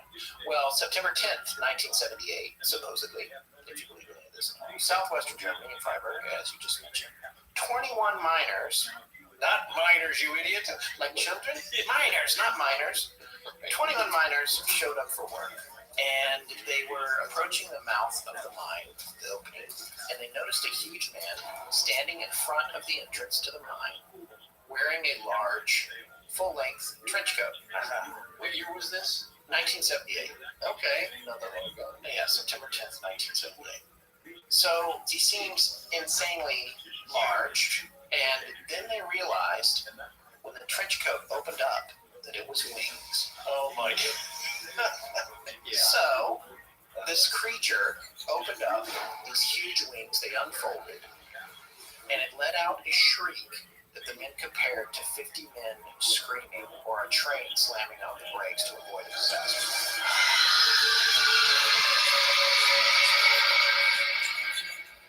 If you got the pipes, you got to use them. I mean, I'm certainly going to. With this creature, I mean, obviously it's otherworldly. What would you think it would do after that? Well, it depends on what part of the country you're from. Certainly, if a large man opens his trench coat, that could mean something totally different in Manhattan. If it's in the mouth of a cave and wings come out, yeah, this is what I'm going to guess based on the earlier sightings connected, is that he shot up straight into the air. That's what I would think too, but guess what? He ran. No, wings folded up, stood there. Just stood its ground, would not leave. Wow. Would not leave. The miners watched it. It wouldn't go anywhere. It has freaked them out. They are traumatized. They can't figure out what to do, but they need to go to work too. He's got to punch in. Yeah, so they're trying to figure out what to do. And according to the story, he's blocking entrance. Yeah, so they started doing busy work outside the mine at a safe distance from this thing, like cleaning up, putting things away, hoping that this creature would go away and they could go to work. After an hour, it was still there. And so now they're like doing other stuff and they're sort of looking over at it, and then they heard this huge subterranean rumbling sound. Yeah. Collapse and explosion. They looked over, fire and black smoke was belching out of the mine, and the creature was back into the gates of hell. Wherever it went. Point being, as far as they were concerned, it saved their lives. They would have all died. Now here's the button of the story. It stood its ground and kept them away. Give them a warning warning signal, and just being ominous and imposing can move away. So when you tie these in with these other stories that we've previously been talking about, and we're going to do dish on it, but what's the purpose of the Mothman? What's the purpose of this guy with the trench coat? Well, what's the trench coat for, obviously? It's not a trench coat. He said it was a trench coat like that. No, it was his wings. Yeah, no, they thought it was. Oh, yes. If you take these accounts to be accurate and true, and these creatures are there and they're weird, maybe they're being misdiagnosed in a way. Well, the next question is, what's the purpose? Is it to cause these accidents, or is it to try and warn us of something? So here you go. Something sounds more like it was protecting. Yes, well, the Freiburg Mothman accomplished his job. The Silver Bridge one, not so much. Yeah, who knows? Well, I guess he could have stood at one end of the bridge and just kind of flapped around and freaked people out. But maybe it doesn't work that way. Who knows? Well, here's the thing about this story. A lot of people think that it might be a hoax because they cannot find any corroborating information. There's no press reports. Research has been done, and people can't find anything to track it down. I went to one website that said maybe it was 1878 instead of 1978, maybe the year's off or something, which would make a little more sense about the behavior and the actions and how the story's told. But either way, it's a famous sort of paranormal story. That's a good one. You certainly, it clocks for me as one of the most amount of time staring at a cryptid. Yeah. I've never heard that like an hour or two later, like, who's fucking you big guy? Look at the words. So you know, what are you doing in the meantime? Like, we're just gonna, we'll be over here in case you wanna leave. But it's a fascinating account. Yeah. It's like, Fritz, run into town and grab a camera. Like systematic. A local gift shop there. That's what I did when I was there. I actually bought film and some while I was there. That amount of time, that's the only thing that's kind of wonky for me, is that you're spending a large amount of time staring at something totally trippy. I would send somebody to tell you, nobody's got a camera. Well, that's why people say, that maybe the story doesn't ring true. But it's right. But then again, you know what? You can never account. It could also be in a trance. I mean, that's what happened with the Mothman. People said they were in trances. Exactly. There is a psychological effect as well as a physical one. So you can't do too much Monday morning quarterbacking here. What happened? Like, well, they should have done this, or I would have done that. Why didn't they do blah, blah, blah? So, yeah, you weren't there. If they did see something that was just a weird, freaky cryptid of some kind, right? You don't know how you're going to react. Yeah. So here's another story, courtesy again of our friend Christoph Andresen, who we mentioned earlier. His show, The Eastern Border, is a very entertaining podcast. He's Latvian. He lives in Latvia. Well, if you really don't want to know what it's like living there, and the history of Russia and the Baltic states there, that's the one to go. Yeah, it's a great show. And he heard what we were doing on the Mothman, and he looked into the Chernobyl thing for us, and he also dug up another story that we would have frankly never known about relating to the Mothman, which I thought was, this goes in the global sightings category again. And it was centered around a TV series made in 2013. Animal? No. And this series was a paranormal show, kind of like, the ones that there's 5 billion of in North America right now. Right.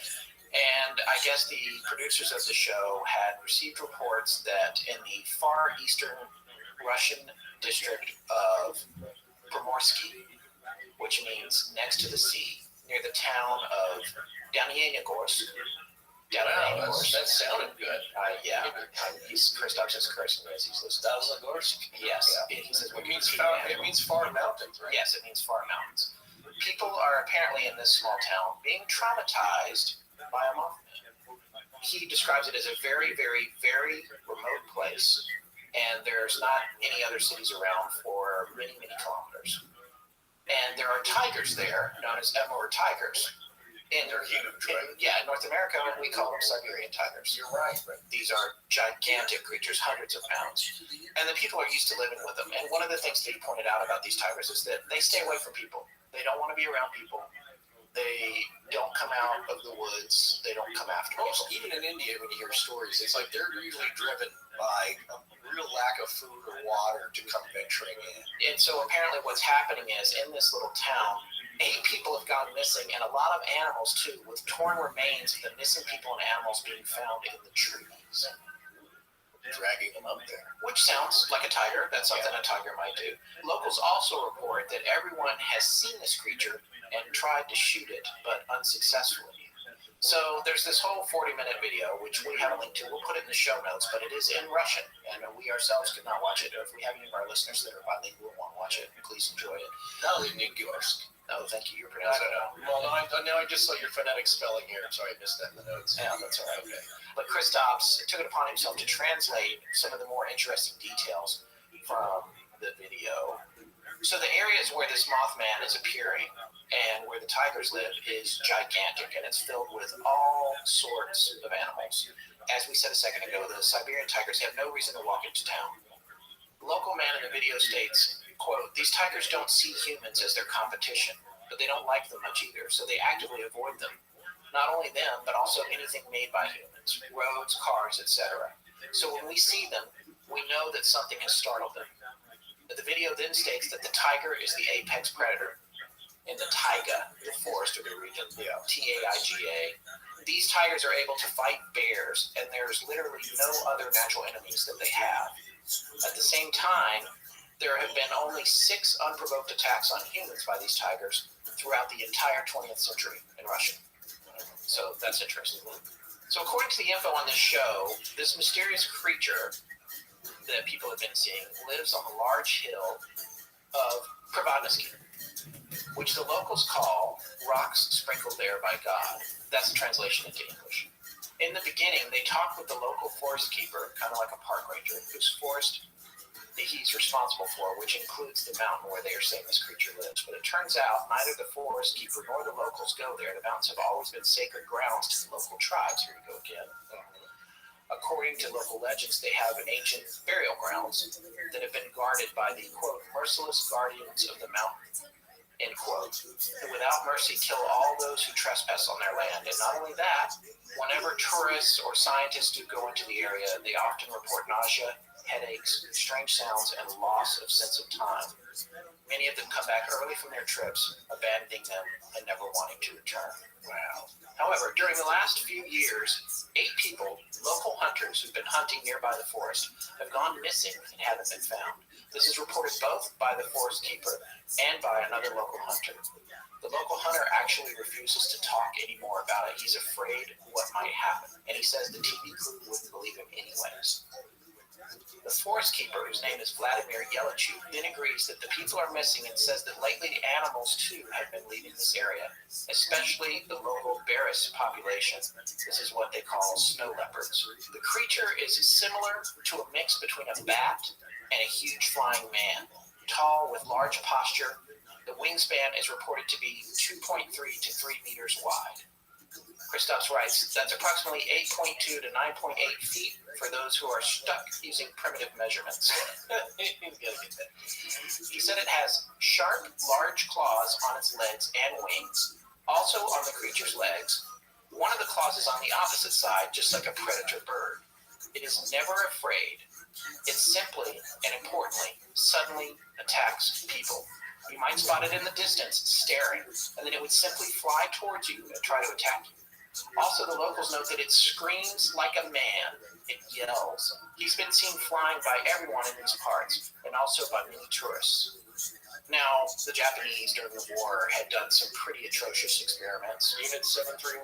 Yes. We talked about that. We have talked about it. It's so horrific that I don't even want to do a show on it. I think Kristaps asked me about doing a show on it once. It's not something I don't think I could talk about. That's too much for your stomach. But what we talked about it was in connection to MK Ultra. Yeah. And you might think, well, that's crazy. The government wouldn't do that on people. Well, during wartime, the Japanese did.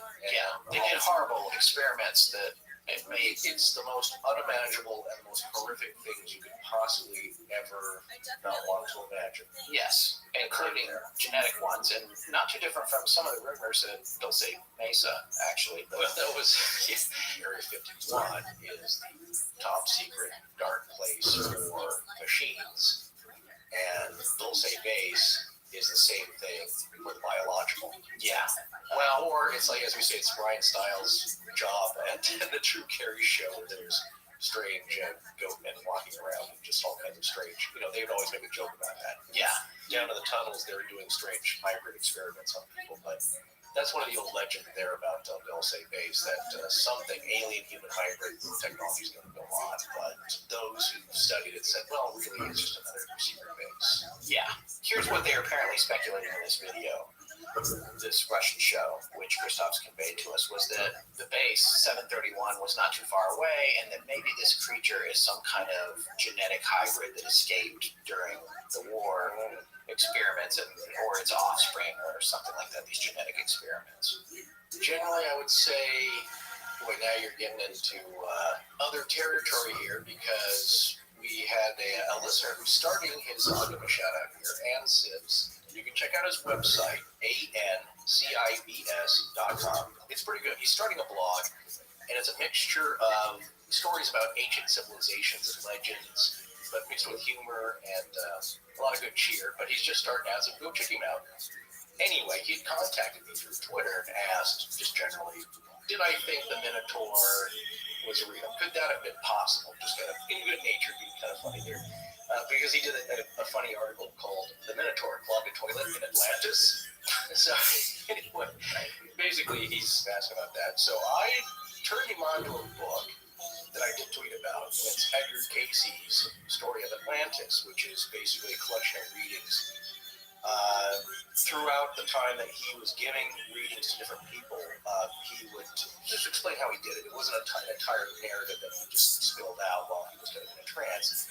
As he was giving a life reading to somebody, saying like, well, you have the respiratory problems because of this, try this. There's a lot of home remedy kind of things. He said, oh, by the way, you're an ancient scribe in Atlantis, and you were also doing this and that. Right. The fascinating part is that, yes, over thousands and thousands of readings he gave to people, they would take out, his followers would take out bits and pieces of different topics he would talk about, and then he strung them together, and that's what formed the narrative. So if he was faking it, it's a pretty good accomplishment. Yeah, because it does form a narrative on the history of Atlantis, again, by a guy called America's Seeding Prophet, where he was kind of in a somnambulistic trance and talking about this. So in answer to Ann Sibs, I said, well, if you read the book, it's pretty wild, because Casey's description of Atlantis was that they had advanced technology, not like what you see now with iPhones and iWatches and iPad and all that. There was basically two factions, one a good group of people and a bad group of people. And the bad group were using their technology that they had at the time to create genetic hybrids, animal-human hybrids, as a slave race, as a novelty for the rich there. And the way that Casey described them, you could have a young, beautiful woman that had feathers all over her, or somebody that had snake scales. That they are doing gene splicing with animals and humans, which we don't even want to think about that nowadays. Even though, Dolly the sheep was, according to Casey, that kind of did lead to their downfall. There was infighting with bad, whatever, and the Almighty put a stop to that. Destroyed the islands, and before that, the good folks were able to take their knowledge and deposit them in various locations around the earth. Near the Sphinx, one probably in the Himalayas. Yeah, in the chamber that they won't open at the Sphinx's feet, right? Yeah, I think it's under the left paw. But they have found that there is a space down there through brain-penetrating radar. Anyway, long story short, not the first time people have heard about this. So the answer to his question, is the Minotaur real? Well, going way back, there's always been stories of animal-human hybrids. And if you look at anything that we're talking about now, it's like, that's not a new idea or something fantastical or 50s science fiction. It goes way back to the beginning of humans. All right. In getting around to this Mothman and these incidents in Russia, for example, that Christoph was talking about, he also, by the way, mentioned that they've organized hunting parties to go after this thing, and this is really interesting. This is consistent with some of what we found in Keel's book and what you were talking about, the feeling that people were having. They said that they did find it.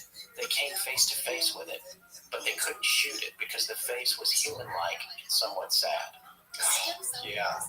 Wow. So they got a real vibe of emotion with this thing. Yeah. Again, same with some of the descriptions of Mothman. It was very sad and seemingly trying to communicate something that it was very torn up about, and it couldn't, or it didn't have the tools to do that. But that's the impression that people got. That's interesting, though. It's able to communicate emotionally. Yeah. I mean, this thing, of course, frightens people when it comes swooping down. And again, that's the joke. Like, wait, I'm here to tell you something. Don't run away from me. And, it's trying to kill us. That's the reaction of people. It's just, I'm sorry, I don't care how good the message is or how helpful it can be. It's a red reflector-eyed, leathery winged creature with big, hairy, muscular legs. So yeah, you're not gonna want to stick around to see what it's got to say. You don't want to get out of it. But that's interesting, though. That's how it defended itself. It just appealed to the pity of the hunting party. Well, and there was another group of kids from a local high school or a high school in the area that I guess went up in the mountains, and this woman reports also in the video that they went in there looking for it, and that they came running out scared to death. One of them was scratched up and said it had been attacked, and she said she tended to that kid's wounds herself. And she said that they heard someone scream in the forest. Tourists! Damn tourists! Now he's translating, by the way. I want to remind you from the Pass, a tourist is can be a hiker or somebody that goes. Just an outdoors person. Yeah, an outdoors person.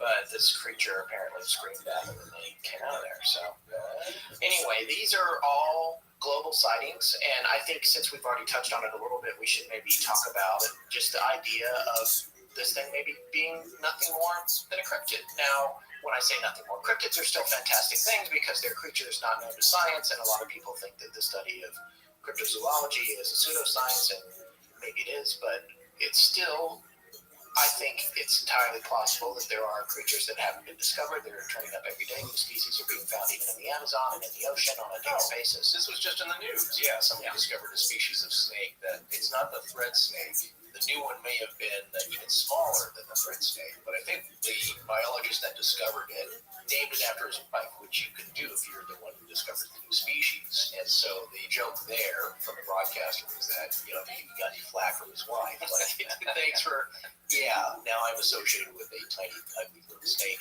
for the rest of my life.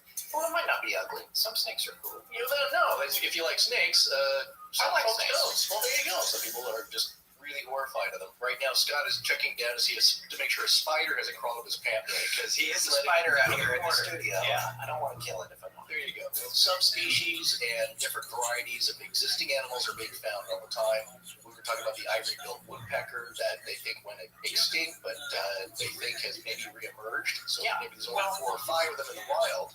Strange beasts used to exist, massive ones. Now, of course, our environment now doesn't really support that, but who knows what's left over? Yeah, but the larger it is, the less likely it seems. Exactly. So that's one thing. So it's not very likely, but at one point, millions of years ago or more, these strange things did roam the earth, and they went away. So that is possible. Now, if you're going way out there, it's like, it's not just a giant bird, but it's a bird man. Yeah, with a human face, leathery wings, with strange abilities. Now that's where you get into the crypt part of the cryptid. It's a mystery. I know you're a real ancestry buff. Aren't you always claiming to be related to King Canute the Great? Well, I'm not sure about that, but I was able to trace my family back to Fort Jodocca, Vinland in the year 160, but it gets a little murky before that. Wow. Well, maybe there is something to all of your outrageous boasts, because you're on the right track. The Danish king, Canute the Great, came along about 830 years later, or Canute the Old, was king of England, king of Norway for a little while, and had a hegemony over Sweden. Hegemony. My whole life I've been saying, no, it's okay. My whole life I've been saying hegemony. That doesn't really been wrong. I've never had to say it out loud until it's commercial.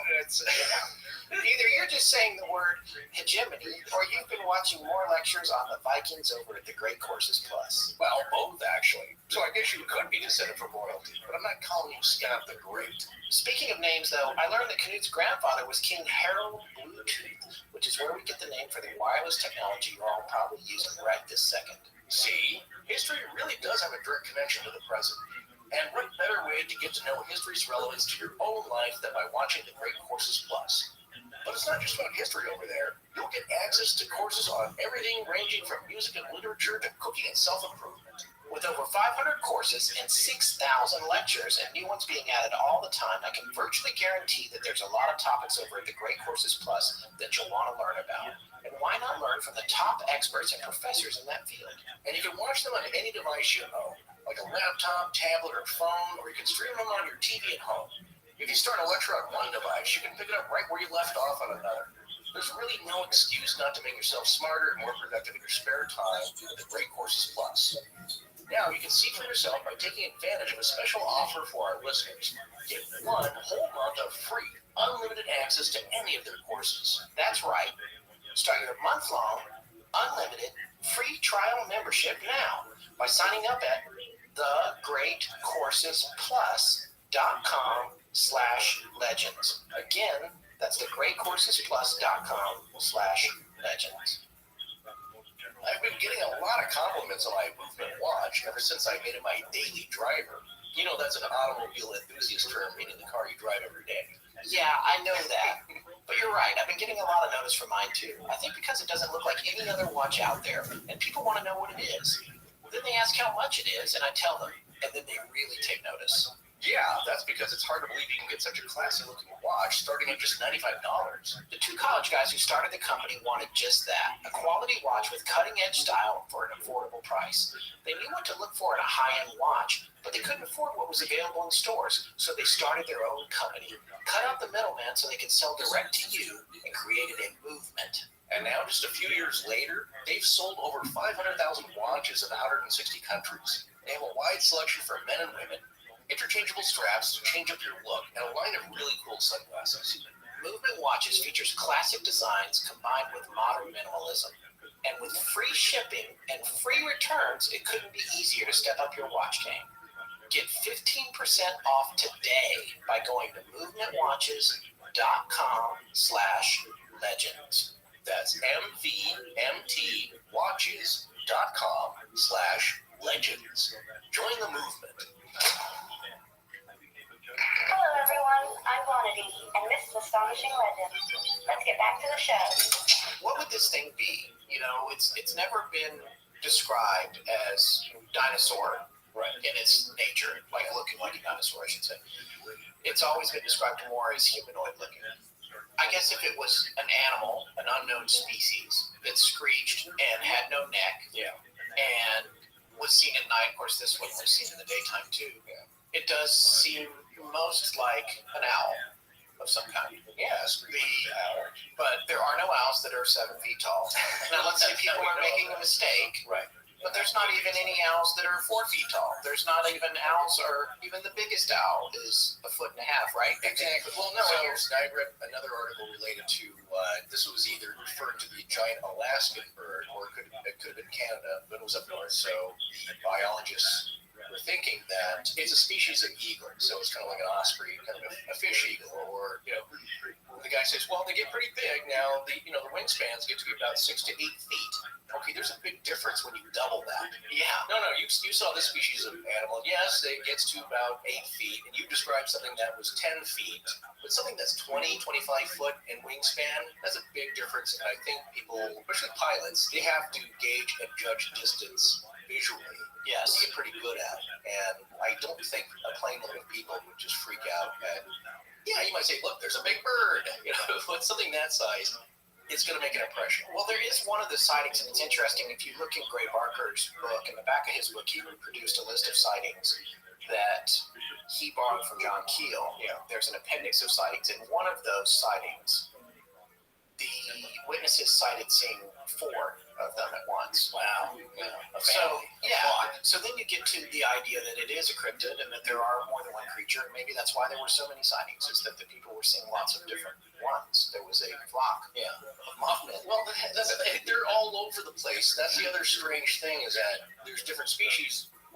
Like regular birds, you find them in certain areas of the country or the world, and not others, because they don't all adapt to their environments the same way, and so they tend to collect. Now, I punched in a large bird. I was actually looking for something else, and I came across a listener email just by accident. Now, we do read all these things, I assure you, but this is way back from February 20th, and I don't think either of us have responded.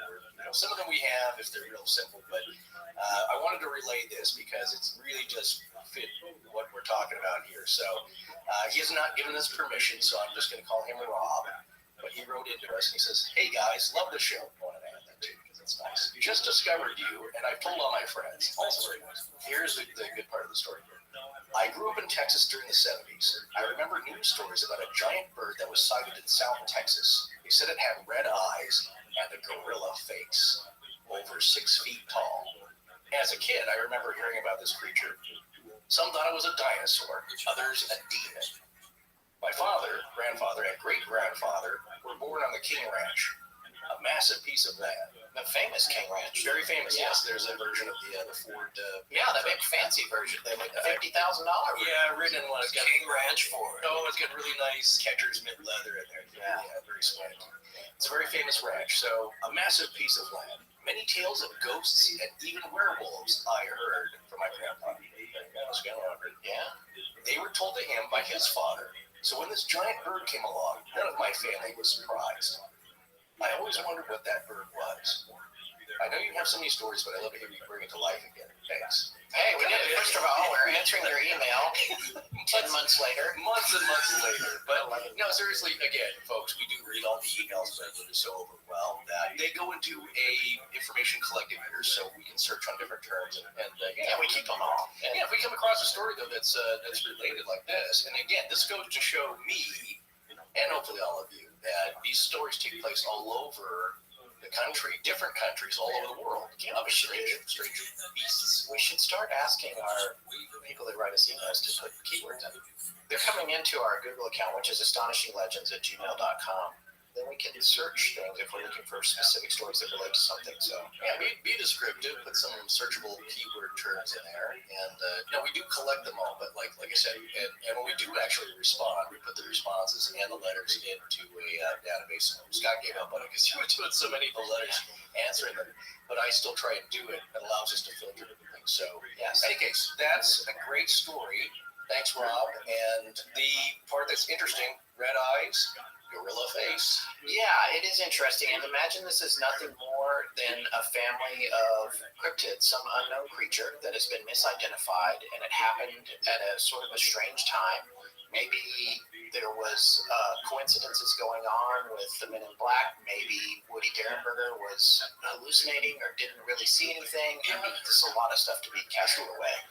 But imagine that this creature and its family have a nest in an abandoned building, which is where birds live. And maybe when people are coming around, they're getting too close to the babies. Yeah.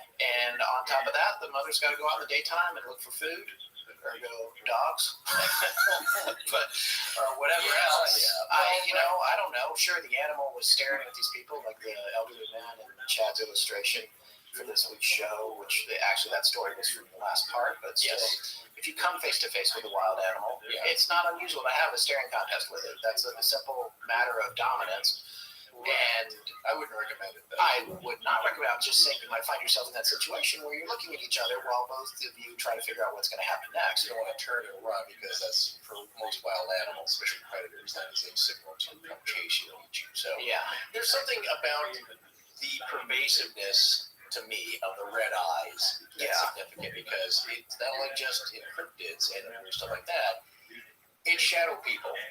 Yeah, have often been described with red or fiery orange glowing eyes. What is it about wherever these things are coming from that everybody needs red glowing eyes that beams gamma rays at you or causes conjunctivitis? Klieg's conjunctivitis. Yeah, that's an interesting aspect of it. Maybe I'm out of getting out of order here, but I was going to say, if they are from somewhere that's not so terrestrial, say, they're bringing with them some of their conditions. What is it like on the other side of where they're from? Is the air the same? It's like Lewis Carroll's Through the Looking Glass. Like what Alice says, maybe mirror milk isn't good to drink, kitty. Some things are not, they seem the same but don't line up. So the same thing in Stranger Things. Remember when they go through, they have to wear suits because the scientist there, maybe it's Matthew Modine, says that, well, the air is not completely the same. It's kind of toxic. Right. You don't know what kind of phenomenon or aspects or side effects that whatever it is are bringing, but the conjunctivitis, that was really, that welders get, and staring into a Klieg like any kind of carbon arc light, something very bright will cause. All right. Well, moving on from cryptids, we're doing pretty good here. Okay. I want to talk a little bit about something that came up in some of the earlier parts, and I want to get back to it because we're talking about theories now. And this is part of the idea of the Mothman as a symptom of something else, not necessarily a cause. You mean a curse? I do mean a curse, and I want to talk about the cornstalk curse for one thing. That's the first thing I want to mention here in this particular area, because that on its surface doesn't sound all that threatening, cornstalk curse, but I'd like to remind everybody that Chief Cornstalk was the man, the great warrior who was gunned down In the holding cell. Yeah, already in captivity, unarmed. After some soldiers from the fort he was being held at, which was at the crossroads, just outside of Parkersburg, West Virginia, where Ender Cold also appeared to Woody Guthrie. That's right. Cornstalk cursed the land, cursed the area, cursed everything around it, and a lot of people think that that has led to a great series of disasters in the region, which might go so far as to have contributed to the collapse of the bridge. Right. There's a website that has a list of a lot of the tragedies that were attributed to the Cornstalk curse. It is called prairieghosts.com. And if you go there and look up Cornstalk, you'll find it. The site belongs to Troy Taylor. And it's really fascinating, this page that he has on the Cornstalk curse under Haunted West Virginia. And he mentions 8 specific incidents that some people have attributed to the Cornstalk curse. 1907, the worst coal mine disaster in American history. Monongah, West Virginia, December 6, 310 miners killed. 1944, 150 people killed by tornadoes in the area. The bridge, 1967, we've already told you about. 1968, an airplane crashed near the Kanawha Airport, killing 35 people. 1970, November 14th, DC-10 crashed in the mountains near Huntington, 75 people killed. 1976, a man came to the Mason County Jail in Point Pleasant, where his wife, Harriet Sisk, had been arrested for the murder of their child and blew himself up, blowing up the jail with bombs. Wow. 1978, freight train derails, dumping thousands of gallons of toxic chemicals. The chemicals contaminated the town's water supply. The wells were abandoned. 78 again, 51 men working on the Willow Island power plant were killed when their scaffolding collapsed. Town of St. Mary's, just north of Point Pleasant. So there's been a lot of tragedies there. Now, of course, you could single out a lot of areas, and especially industrial type areas along rivers. Yeah, absolutely. There might be a common thread. Right. These sound particularly bad to me. There's high death tolls in a lot of them. Yeah. And it is something to think about when you think about the possibility of a curse, if you believe any of this at all. You mean curses specifically? Yeah, if you believe in curses specifically, I sure know they do in Louisiana. And well, there's a difference there in that on an individual level, human to human. If you have somebody who believes in witch doctory and they place a curse on you, I'm willing to believe that the person themselves, it's kind of what in psychology, the self-fulfilling prophecy, where if you believe that you're going to get sick and sicker and sicker and sicker, you can make yourself physically sick. yes, The mind is a very powerful agent, especially with your own body. So if you believe that, I believe you can waste away with an illness that is started off in your head because you believed it. Now, can someone or some entity or person put a curse on a whole region? Who knows? It might be a statistical thing too, and I think the skeptic or the scientist would look at, well, take any other regions of the country where this hasn't happened. What are the likelihood of disasters, and what's the history of how many things happen? So it's hard to say. I don't know, but it's kind of like when we start talking about the Beast of Bray Road and Linda Godfrey's book. If you take the sightings and you overlay that with the Native American burial mounds, it kind of lines up. yeah. Then to me, that starts to, okay, I can see more of a correlation here. If this is a curse, then so the Mothman is just a manifestation of the curse. How is it even all related? Well, again, that's hard to say because what are the connections, that we can understand? And one thing I will say is that I think, when we're talking about ghosts and different apparitions, and it kind of goes into the stone tape theory of that, human energy and emotional energy gets trapped into solid physical objects and can be released for whatever reason different times. We talked about the stone tape theory in the Queen Mary episode. I can't believe I remember that because that's like our second or third episode. Yeah. But I loved that theory. 20 years ago, we started this podcast. Yeah. It's something strange that people seem to know that happens in theaters, hospitals, churches, places where there's a high amount of human emotion and energy over time. It doesn't have to all be negative. People die in hospitals, but babies are born. Funerals are held in churches, but people get married there as well. But there is a lot of high collective human emotion and energy there. And so So the question is, if you can work backwards from there, at the spot of a tragedy, when there's a ton of screaming people swimming for their lives, and they're not all going to make it, and they've just all experienced something horribly tragic and shocking and unexpected. When you back that up, and again, we've talked about time shifts in this story here, things happening out of time or at the wrong time or not lining up perfectly. So then are the sightings of Mothman kind of a pre-response, a pinnacle of real human emotion and a high point of human energy being expended? So what I'm saying is that, is this thing showing up because it can sense it, or is it at the wrong time, or is it there to observe? Who knows? So it may not be like a premonition, you know what I'm saying? It might be just a mistimed reaction or causal effect. What about this idea of UFOs and nuclear power? Because that's something that interests me too. And it's funny because it was Michael Hyman from the ARC, who lives in Point Pleasant now, is a lifelong resident. Yeah. He had mentioned that he had a friend that had this theory that it had something to do with the Defense Logistics Agency and them maybe possibly, and his friend It's a good theory. I mean, it's a good line of thinking.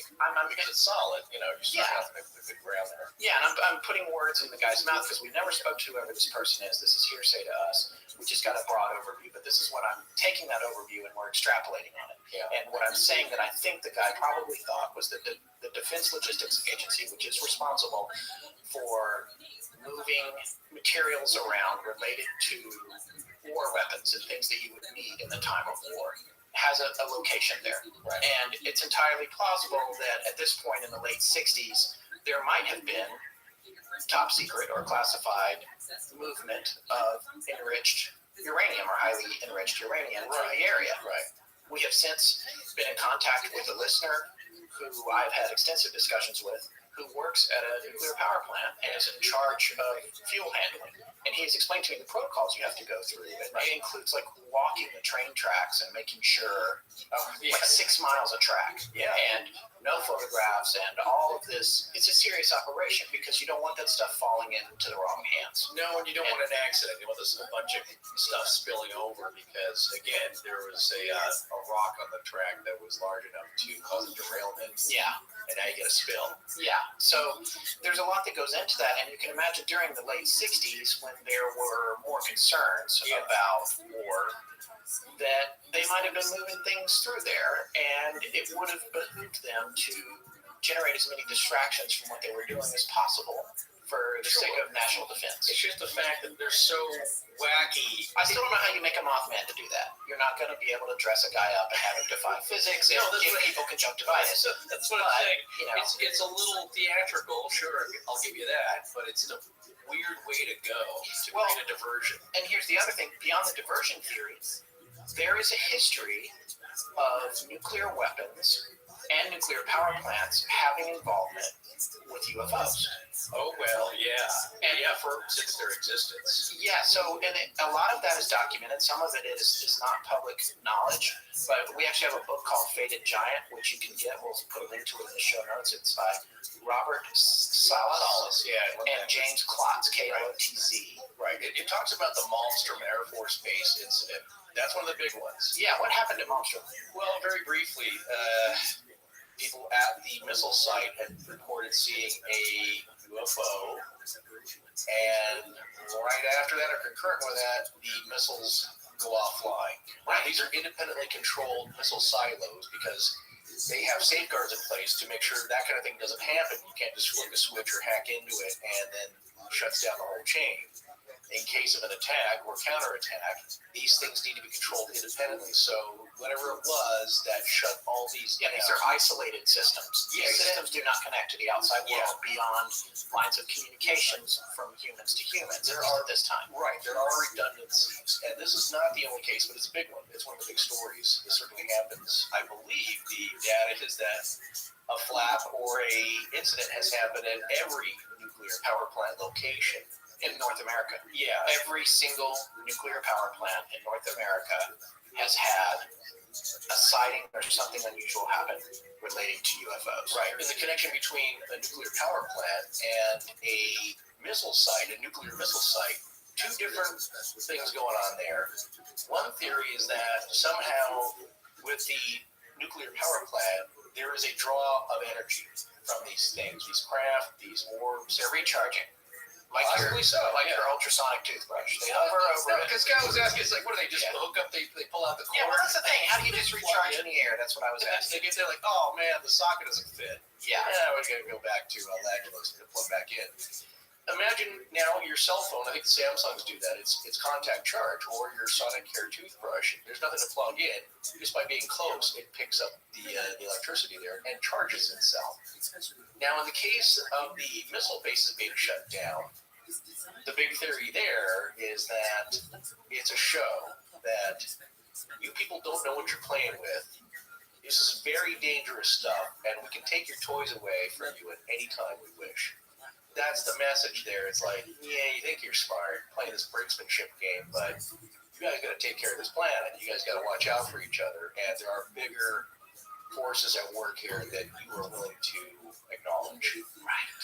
And that brings me to, I mean, this is all speculation, but There's no threat here. But it brings me to the idea that maybe there was enriched uranium in the area of Point Pleasant at the DLA, and that was drawing in the UFOs and the Men in Black, and maybe even the Mothman, who apparently, possibly emitted radiation himself. What I was thinking is that somehow, and it's the eyes. Whatever. It's silly. It's Superman. He's got the X-ray vision. He can fry stuff up. But what is there about that gaze from the giant red reflector eyes that is radioactive, or at least is going to give you pink eye or conjunctivitis? So here's the question, though. Once this had all concluded and the Virgin collapsed and people are now dealing with that, I believe I heard a report that people saw orbs and craft leaving the area, either right after or the next day or something. That like, okay, show's over here. I haven't read that. I had heard that report. I don't know if that was from the documentary I watched, but that is one account that I had heard. That, well, we do know that activity died down. Yes, that we do. Most of it. That after this incident had happened, most of the activity. People have talked about encounters, but they're not. Yeah. You can't attribute them to the level of things that were happening in those 13 months.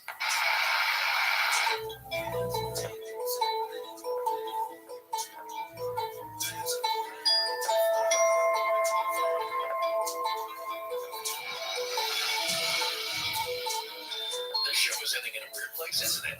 You can wait until November 30th for our next show, or watch out for the commercial-free bonus episode we're releasing in a few days to enjoy with your turkey and stuffing. We'd like to thank Harrys.com, Squarespace, The Great Courses Plus, and MovementWatches.com for sponsoring us. Please remember that supporting our sponsors helps support the show. Hi, my name is Emily Quantity, and I give permission to Astonishing Legends podcast for the show to use however they see fit. Our show is edited by Sarah Voorhees, and the theme is by Judson Crane. Sound design is by Ryan McCollum. Special thanks to the ARC and its lead researcher, Tess Feifel. But most importantly, we want to thank our listeners. You can find us online at astonishinglegends.com, as well as Facebook, Patreon, Twitter, Tumblr, Google+, and Instagram. Copyright Scott Philbrook and Forrest Burgess. Good night.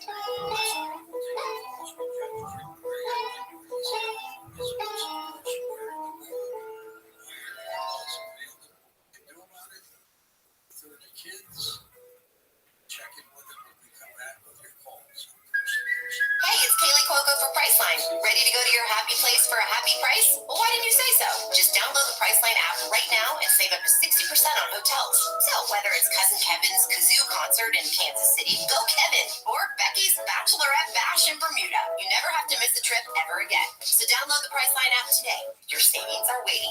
Go to your happy place for a happy price. Go to your happy price, Priceline. This episode is brought to you by Paramount Plus. Get in, loser! Mean Girls is now streaming on Paramount Plus. Join Katie Heron as she meets the plastics in Tina Fey's new twist on the modern classic. Get ready for more of the rumors, backstabbing, and jokes you loved from the original movie with some fetch surprises. Rated PG-13. Wear pink and head to ParamountPlus.com to try it free.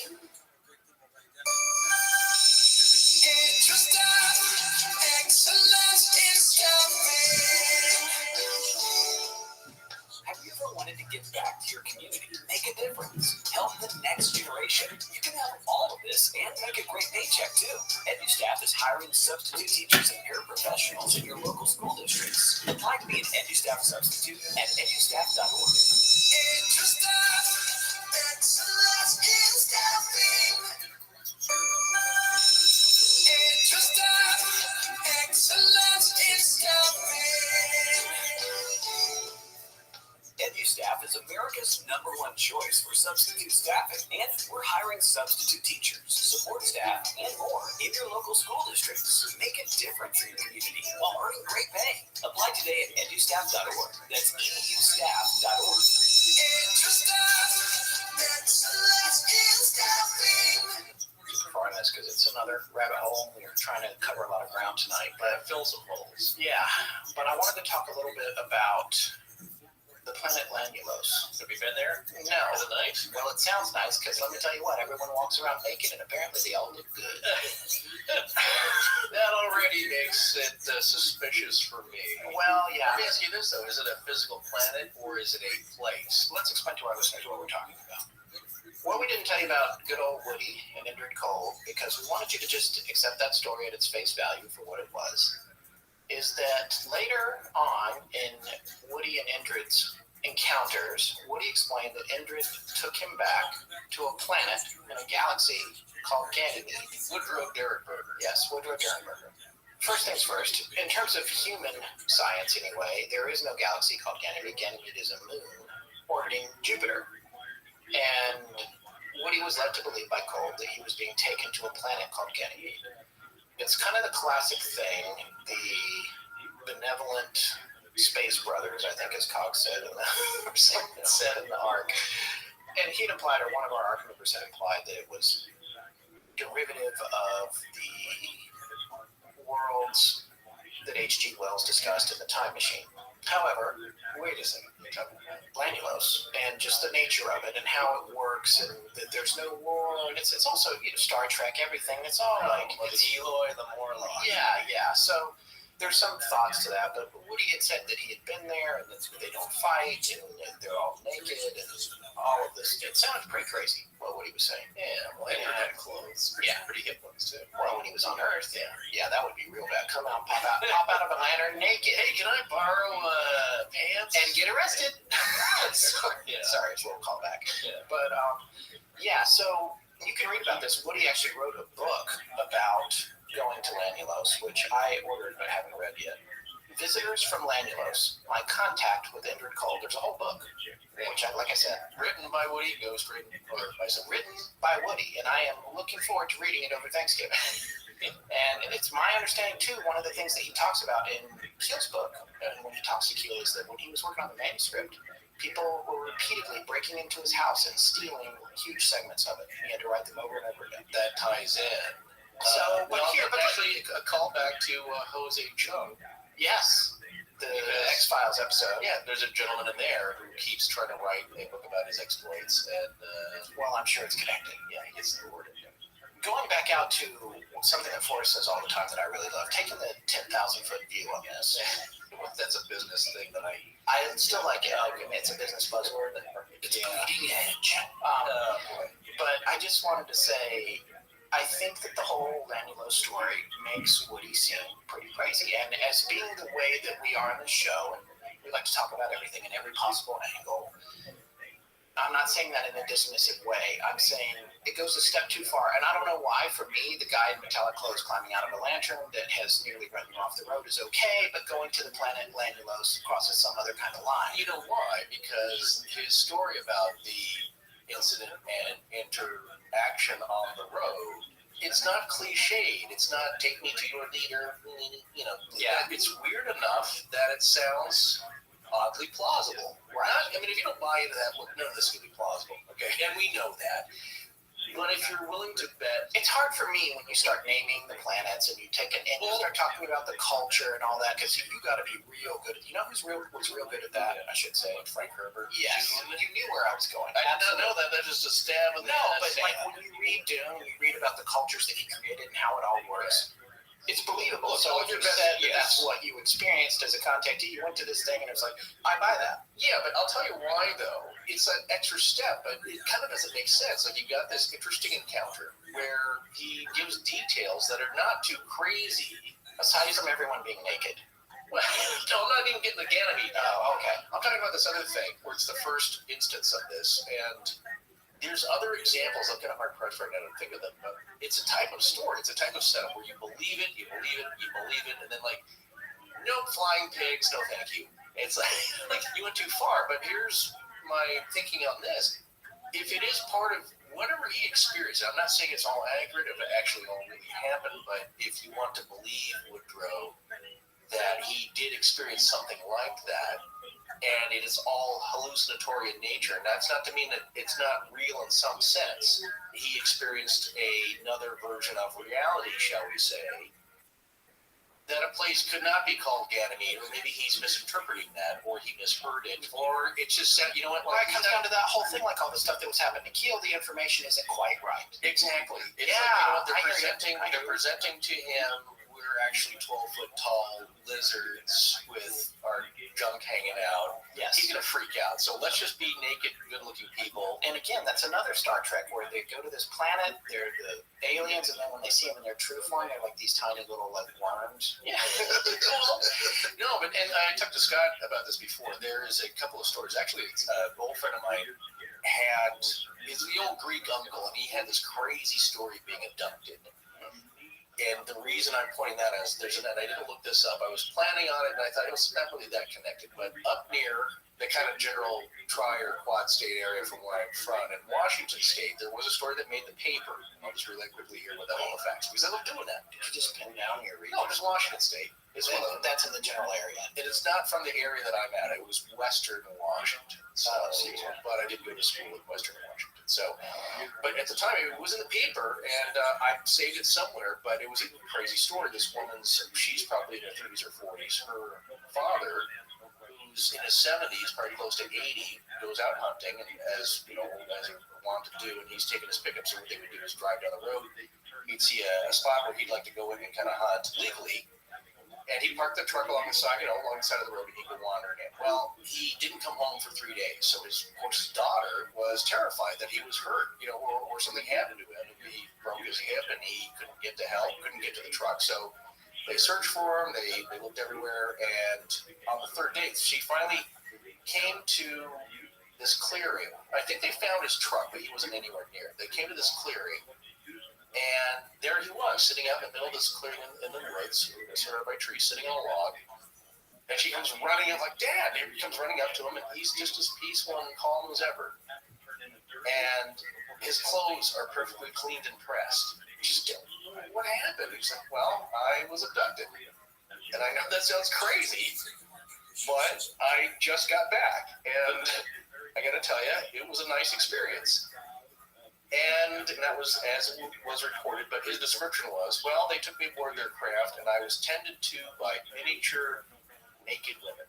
Oh. So that, I know that sounds crazy, but for those of you that UFO I want. like, well, Scott, you don't know what they really are. They can be 12-foot tall lizards. Yeah. Because the point is like they're tricking you. They're putting you at ease. As our friend Travis says, it's a trick. Yeah, it's a trap. And then my other friend, I said, it is a Greek uncle or friend of the family, an older guy. He's also Greek uncle. Yeah. No, that's Dutch uncle. Oh, okay. Which is not a euphemism, but it's a nickname. But the Greek relative or what happens to your brain after? It's been so long. I know. We did this all in one stretch. We just chopped it up and delivered it to different times. Yes. Which is kind of what's happening there. He also had a similar story. He was taken aboard a craft. He said, they pushed stuff on my food. They gave him some special food. It kind of made him woozy or something. That's the Greek guy. But then was tended to by miniature naked women. Totally different stories. Totally unconnected. But I've heard that several times. So my point is, and again, and I've heard an analyst familiar with UFO research saying, well, look, if it's a terrifying situation, what's the most calming thing, especially for an older guy? It's like small naked women. Now, again, like I said, they might be just giant trilobites, right, flying a ship. That would be scary, but that's an interesting thing. So in Woody's case, like, getting back to that, if he's somewhere where it is, again, the encounter, first of all, freaked him out the first time, and it's something pleasing. And again, it reminds me of the movie Contact. Oh, Contact. where does Jodie Foster go? She goes to this magical place with a man that looks like her father. And she says, how can this be? He passed away. And he says, well, I'm taking a form that you can understand and that is pleasing. And they're a nice beach. It doesn't look real, but it's something relaxing. And as the alien says, who looks like her father, David Morse, these are baby steps. You start out small because we're going to hit you with a lot of information here, and you can't handle it all at once. So that was the first contact. In that Sometimes I gotta be honest, Yeah. and we live in Hollywood. Sure. My wife works in the business there. She's not in film. She's a television comedy writer, but we have friends that work in the movies. Okay. I do sometimes wonder if information is being disseminated to us to prepare us for the future. Because that. Oh, no, dude, that's another huge idea, is Yeah. that we're being prepared, we're getting ready, we're getting used to the idea of something coming. And I don't know if it's coordinated, logically, but there's a movie coming out, it's coming out very soon, Arrival. And that's all about the first contact with aliens and trying to understand them and not freaking out and starting a war. So, getting back to Woodrow. Okay, so this is disappointing. You buy into his first part of the story, and then it's a naked planet of hotties, men and women, and everything groovy.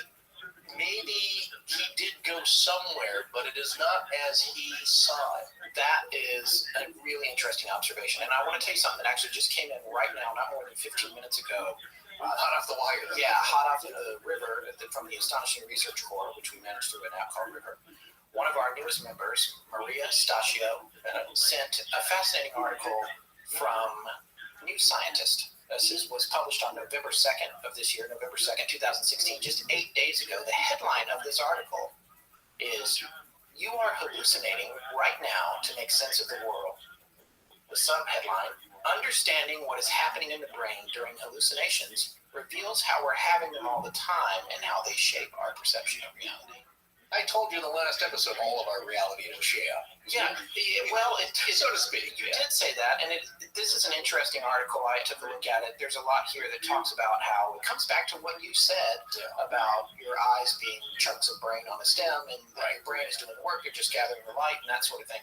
We come back around to this theme of what do you need to see? Yeah. Maria, thanks for sending that in. We really appreciate it.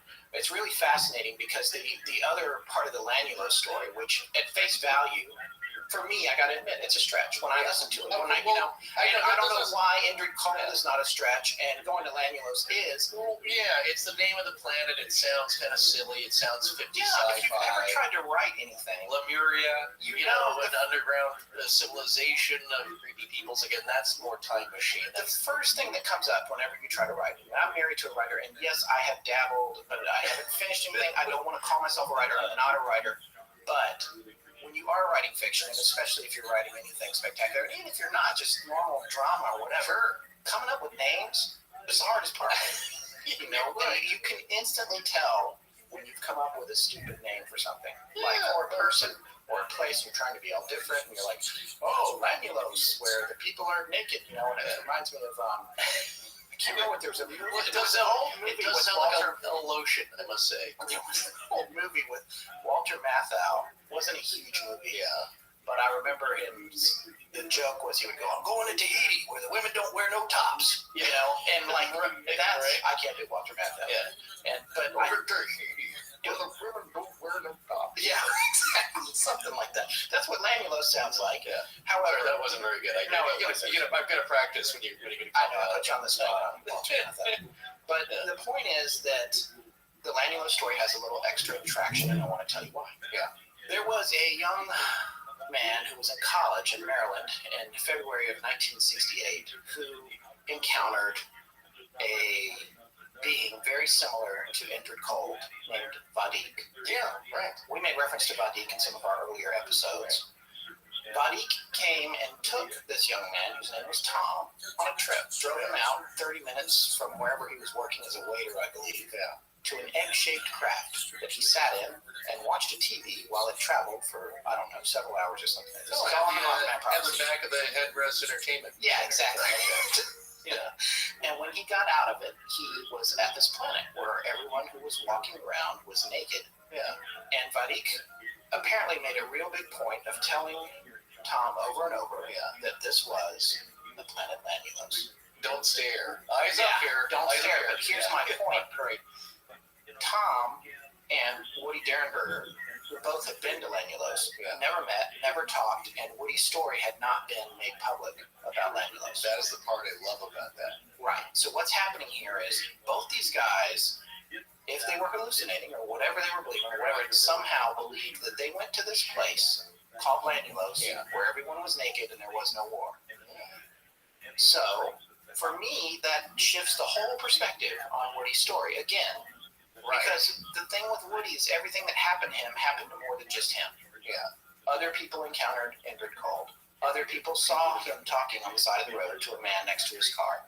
Other people went to Lanulos. And the thing about Tom was he had been telling his roommates about it, apparently. They all kind of made fun of him, but they were also his friends in a loving way. Yeah. And then a few months later, what had happened was Woody had gone on TV because he had gotten famous. Right. He goes on TV, he starts talking about Lanulos on TV, and they're like, Tom, you gotta come in here, he's talking about Lanulos. Yeah. I'm sure Tom from the other room was like, was everybody naked? And so here we go. Yeah. It's like, what is that? I love what you just said, taking us into this segment right now. Yeah. It makes more sense almost than this being a real thing. Like, we're going to take you to Ganymede. It's like, but that's a moon. No, don't worry about that. It's also It's a galaxy. It could be two. It's a galaxy. Yeah, so it doesn't have to be one moon. There could be several of them. Which begs the question, when both these guys are going to these places, what's really happening to them?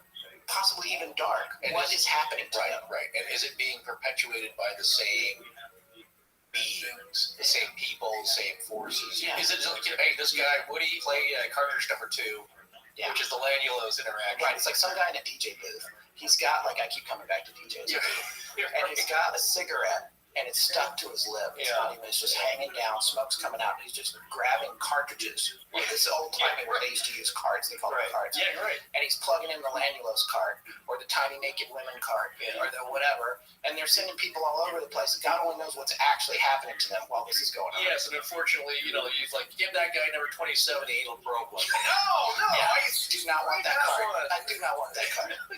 They're not connected, but again, if you kind of separate out the fact that neither of these guys actually went to a place called Lanulos, but they came up with a story independently, and maybe they even believed it. They believed they went there. So what is that psychic connection between these two disparate people that have never met?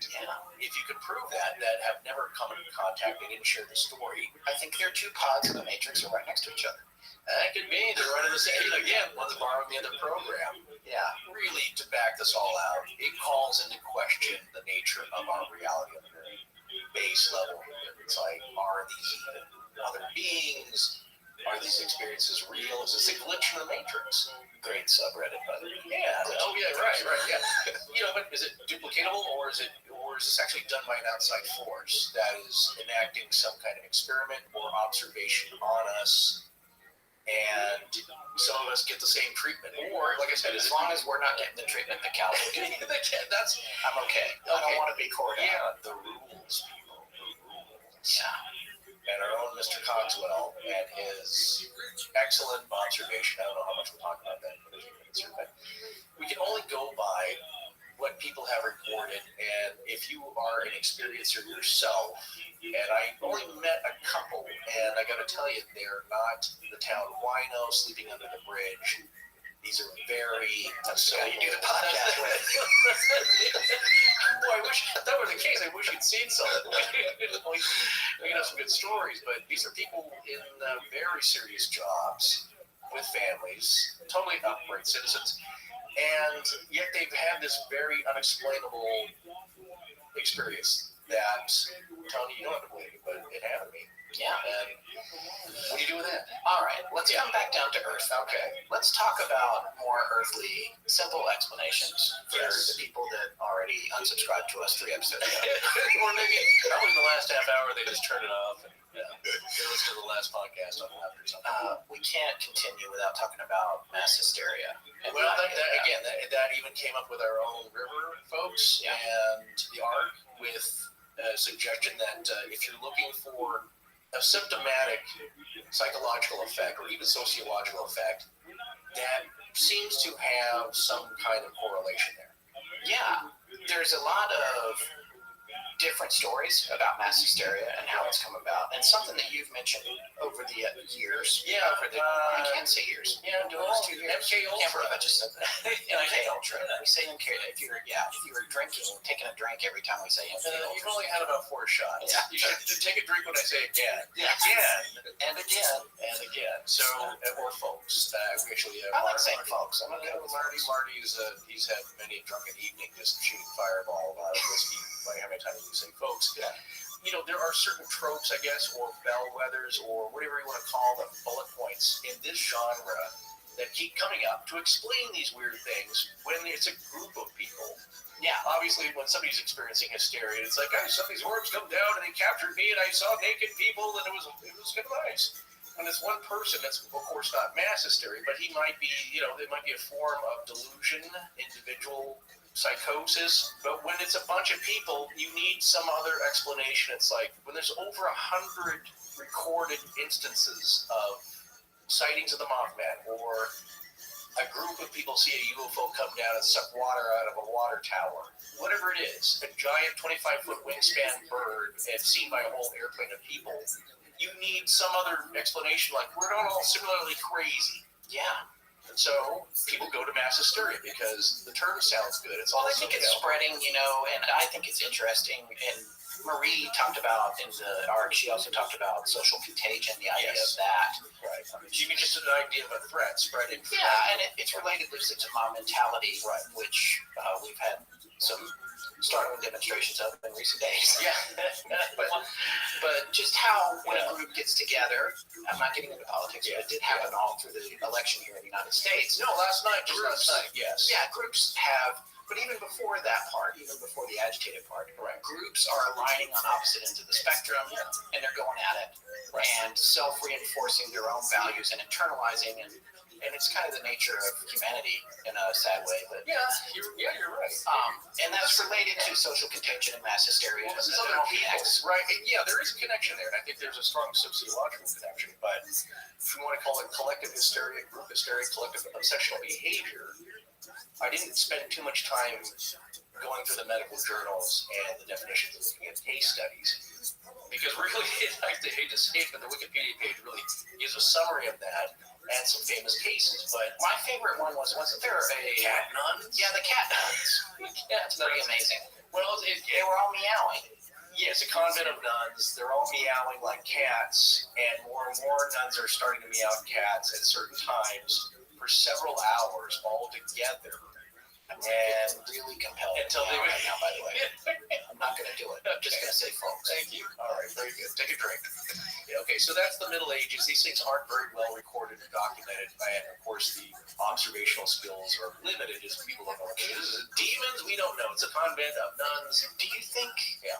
Yeah, wow. Well, that's because it's really innocent and weapon. My question is, do you think that they were really realistic meows, or they were just saying the word meow? I don't think they meow. Well, were they going? Look, they're French, so what? Other cultures and languages, they have more of a Pepe Le Pew kind of. Well, they actually have very different sounds for their animals that they make. Yeah, so they don't say roof. I saw a thing. Well, here's the thing where I don't see it fits, because again, that ties into the Dancing Plague of 1518. I know we always talk about that. Yeah, every episode. Würzburg, 1749. Montreal, this is 1994, 60 students at a ladies' seminary. There are some symptoms, but it's not like really Point Pleasant. It really, to my mind, does not fit. No. It's not everybody saying like, oh my God, I'm dizzy, I'm nauseous with this gas smell, or this Mothman it got such horrible BO, and I'm going a big flip here, but you know what I'm saying? We're all describing this thing that's causing very similar symptoms, and they all have similar ailments, right? So, yes, we had a few people with actinic conjunctivitis, or Cleve's conjunctivitis. Right, like you get if you were staring into an arc welder's spark, or don't do that. Even with your Oakley glasses, whatever you got, people are suffering some physical symptoms and certainly terror across the board. So you have like Mary Millette, she's bleeding from the ear. Some people have conjunctivitis that never seems to go away. but it's not like they're all suffering like seizures or, again, it sounds silly, but dancing, you know what I'm saying? A collective activity that... Right, there's a difference between what you're saying right now is that you do not personally feel that the Mothman case is a case of mass hysteria based on what you know about other cases that have been attributed to mass hysteria, which, by the way, I want to say, and just in terms of defining mass hysteria, trying to put a frame around these incidents, whether it's the nuns in the convent or the dancing plague, to me, mass hysteria is a hypothesis. There's no proof of that is what's happening. That somebody just is doing this thing and 100 other people are doing it because they're just trying to frame something that they don't understand. That's a large part of now keep in mind, folks, we are not a real outside influence. We're not psychiatrists, we're not sociologists, we're not psychologists. We're not, as John Keel says, I think he's an expert on nothing at all or something like that. No, we can just make observations and hopefully you'll enjoy them. Yes. What we're saying here is that you get to these symptoms, what happens is that there's no gas odor that's detectable by outside people. There's no reason that the Tangan Yika laughter epidemic has any physical cause. They didn't all eat, crazy oatmeal, and then now they're all laughing for days and days and weeks, and it comes back even when they stop. It doesn't really fit to me, the symptoms and the causes, and, who knows what the cause is, but I think you're right, is that you're trying to put some kind of sensible label on this group happening. Now, out of this list, of course, it's Wikipedia. Look, it's not complete. It may not even be totally accurate. And, if they list the clown sightings and talking about, and they say, that's part of mass hysteria. But, no, they've actually caught some people. Right. So, to your earlier point, just quickly before I talk about the monkey man epidemic, I do think that it is possible that somebody heard a description on the news, male or female, doesn't matter, and they started freaking out about it, and suddenly they think they see something in the woods. That happens all the time. And so a lot of those cases could definitely be misattributed or just part of wound up nerves. The whole town was under tension. People were freaking out, and because these stories are kind of coming forth. So yeah, it's not that the fact that they want to jump on the bandwagon, it's that they wound themselves up so tight that now they see something out in the woods, and maybe it's a deer, and they can see the eye shine. It's like, oh my God, it's Mothman. Right. If you've got 100 people telling the story, and that's the thing that it always is, and it's like you say, you only need one of these to be true. But if 100 people are telling the story, and say you even take the statistics associated with the infrasound experiments, then you've still got 20 people who encountered something unexplainable. Exactly. And the fact that some people have symptoms, but it's not all completely the same, and that they seem to be more directly physical, you know what I'm saying? Like bleeding and eyes that are swollen is different than I'm getting seizures, or I can't stop dancing, or I can't stop laughing, or meowing. All right, talk to me about the monkey man. Oh, here you go. I'm going to read a little history again. It's kind of fun here. So, in May 2001, reports began to circulate in the Indian capital, New Delhi, of a strange monkey-like creature that was appearing at night and attacking people. Eyewitness accounts were often inconsistent, but tended to describe the creature as about 4 feet tall, covered in thick black hair, with a metal helmet, metal claws, glowing red eyes, and 3 buttons on its chest. Others, however, described the monkey man as having a more vulpine snout, and being up to 8 feet tall and muscular. It would leap from building to building like a parkour enthusiast. Still others have described it as a bandaged figure or as a helmeted thug. Theories on the nature of the monkey man range from an avatar of the Hindu god Hanuman to an Indian version of Bigfoot. Many people reported being scratched, and 2, by some reports 3, people even died when they leapt from the tops of buildings or fell down stairwells in a panic caused by what they thought was the attacker. At one point, exasperated police issued artists' impressions drawings in an attempt to catch the creature. The entire incident has been described as an example of mass hysteria. Have you seen this monkey? Not wearing a helmet. Wearing a shiny helmet. He has 3 buttons. And he's got claws. He's got metal claws. It's a little spring-heeled Jack. Yeah. And some people would say spring-heeled Jack. That's also on the list as kind of an epidemic of seeing something strange. And I think there were some scratch marks around the necks of some ladies and ripped bodices. Right, there's physical. But this is closer to a creature, you know what I'm saying? Rather than it's gas where nobody knows what they smelled. Suddenly people just start going... It's like the cat nuts. There's no odor or anything strange, and it's not target poisoning. They don't know, but it doesn't fit the same kind of things. This is probably one of the closer examples here. But again, people aren't being attacked so much. It's slightly different, and I think the whole nature of it just does not fit to me. Okay, so there's only a couple of more things we wanted to talk about before we wrapped up. Here's something that a lot of people don't talk about when it comes to the story of the Mothman, and that is how the story was documented and crafted. And what I love about the way we do our show, a lot of times we know a little bit. We know a little bit of the background, or we've heard the story. We do have a story folder that's got, at this point, well over 1,000 ideas. It's bottomless. Yeah, and it's great to have that, but it's so funny. A lot of times we don't even go to it. We're just like, hey, let's do the blah, blah, blah. Or if someone emails and we're like, oh, that sounds cool. A lot of it is serendipitous. Things come up. People will mention something. And not that we favor one or the other, or your idea that you've sent us goes unnoticed. It may not fit the lineup for that moment. Yeah, and we do keep track of it. Earlier, like I said, like the Big Bird in Texas there. Yeah. We hold on to those. And then when it's something similar, hopefully we can mention it. Please don't feel bad if we can't get to it, or it'll be more fitting somewhere else down the line. But that's right. It's funny you mentioned that, how things come up, and it's just like Polybius was like, we just heard that in the news or some connection, and you said, like, that's it. Yeah, that's going to be the next one. Exactly. It's an instinct thing. And the Mothman, however, has been a long time coming because we've been joking about it more or less since we started. And we wanted to do it for Halloween this year. And at this time of year, we also like to get on the creepier side. Don't worry, folks who love our more historical, non-creepy stuff. We're going to be getting back to that. And we'll be too boring, I guess. Yes. But we'd like to do the spooky stories too. And the way that we do our research for this show, it's a blessing and a curse. That expression is a cliche, but I do think about it because, my wife used to work at Saturday Night Live, and I used to be so amazed at how it was essentially Monday or Sunday, and they had to figure out what they were going to do the next Saturday. They got one day off. They would take Sunday off. And that's like a half day, right? Because they were up all really late. Yeah, generally, if you go to the after party and the after party, you're out till 5 or 6 in the morning on Saturday night. And then Sunday you sleep all day long and recover, and then Monday they have to go back in and start pitching and they meet the host usually on Monday night. So it just goes and goes and goes. But anyway, I learned something from that because I didn't work on the show. I was an observer for a long time.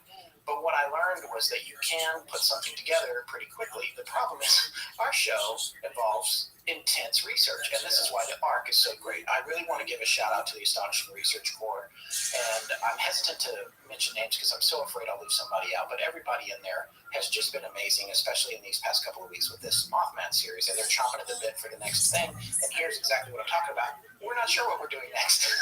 Well, don't say that. No, but we have a lot of ideas, but they're ready to start digging in on something. No, that's true. And next year we'll probably start getting out in front of things because we have so many people in the research corps now that we should be able to get ahead of things a little bit.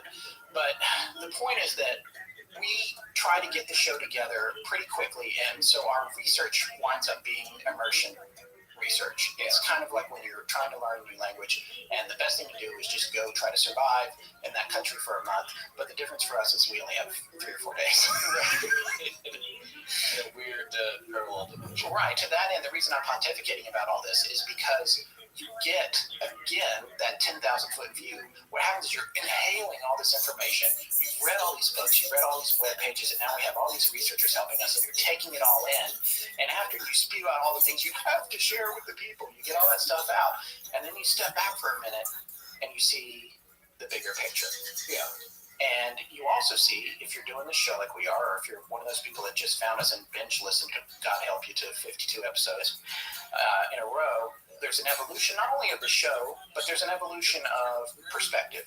And one of the things that I noticed about this particular episode in The Mothman and the way that it worked was that I had a perspective, partially because I am married to a writer, of seeing how this works for the writers. And there are writers involved in this series, and that's John Keel, God rest his soul, passed away. Right. But Keel is not the only writer. There was another writer named Gray Barker, who were both very prominent. In fact, Gray Barker's book was published in 1956 called They Knew Too Much About Flying Saucers. One of his later books, which predated the Mothman Prophecies by John Keel, was called The Silver Bridge. Right. And that predated the Mothman Prophecies by 5 years. It came out in 1970, which was 3 years after the bridge collapsed. Now, Gray was from West Virginia. He was right there. He was all up in that. He wasn't having to visit it to tell the story. These were his people. Right. All right. So when I was looking at the whole picture of how these writers were all intertwined and working together and also capitalizing on this really amazing story. And these are people who write about really amazing things. Yeah. What I saw was something that I've seen before, which is how a group of people in the same creative discipline interact. I know that vibe. I know what that feels like. Okay. And it's interesting. There's competitiveness. In some cases, people are friends. Some cases, people are enemies. These two guys were going after the same prize. And in fact, Barker kind of beat Keel to the punch with his book, but Keel's book turned out to be the big hit. Well, there's reasons behind that, I believe, in the nature of the books themselves. There are. And you're going to get to this, I got a feeling. Right, and this is the other thing that's interesting, too. Yeah, that we do need to talk about, that the creative angle of those two authors' works. These two guys collaborated. They worked together for a little while. Yeah, so, and that's what's interesting about it, because when Keel was having to travel to the area to learn about it, he got connected with Mary Heyer, who was the journalist. Right. And they started working together. And so he was connected to a local, and he's a really great investigative journalist. Yes. And he also specialized in this type of stuff. Gray was a local and also was very much interested in UFOs, but he went on record over the years as saying that those were his kooky books. And that he didn't believe any of it. And for him, it was all kind of a game. Now, the difference in it was a way to make money. It was a way to make money, and the difference between their two angles is like night and day. Yes. I believe that Keel took it very seriously. Yes. And wanted to be taken seriously.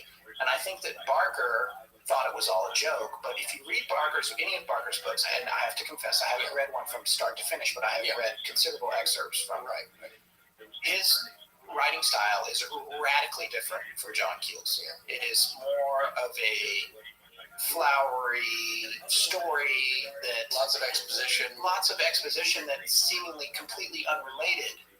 I'm not going to sit here and compare. I mean, I guess I am. I'm about to say I'm not going to do the thing I'm about to do, but I was going to say I'm not going to compare Gray Barker to Cormac McCarthy because I'm not seeing them on the same plane in any stretch. But what I am saying is that I see similarities because when I read Cormac McCarthy, The Road, or something like that, I'm reading prose that doesn't have to follow any rules. It's the sentences are incomplete. Whatever, all the rules they teach you when you take a class about writing, Cormac McCarthy doesn't follow any of them because they're operating on a different plane creatively. It's just all over the place, but the end result is amazing and entertaining. And Barker's work is amazing and entertaining, but what's happening is he's throwing away all the stuff that we deem so significant about Keel's book. He will tell you the UFO part or the Men in Black part of the story is an aside to the fact of what somebody was wearing or how it was a really hot, weird day or the eggs have gone bad. Would you say it's the difference between spinning an old yarn and giving you kind of a detailed journalistic approach? Yes.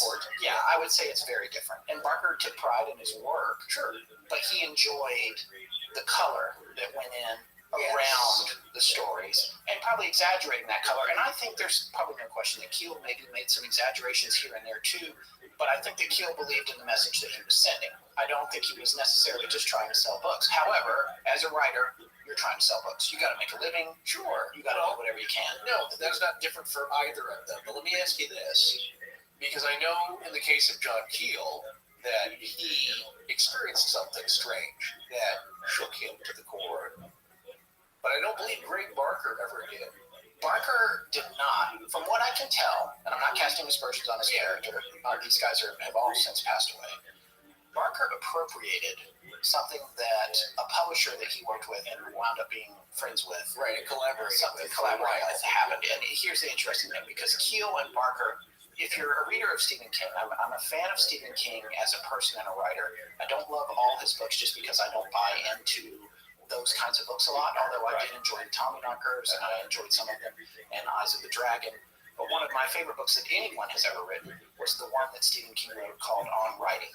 If you ever want to write, it is just truly an amazing book. It's right up there with Bird by Bird. It really tells you about the process. And he talks a lot about the struggle when you're starting out, just sending things out and trying to get them published. And just, it's really amazing. And one of the things that does is it paints this picture where you start to understand how Gray Barker and John Keel were competitors, because when you pull out and look at what they were both doing at the same time, what you see is that Gray is submitting stories to Fate magazine. Right. At the same time, John Keel is submitting those stories to Truth magazine. And I'm sure that Keel is sending stuff to Fate, and Barker's sending stuff to Truth. They are essentially literally going after the same nut. So there's a lot going on there.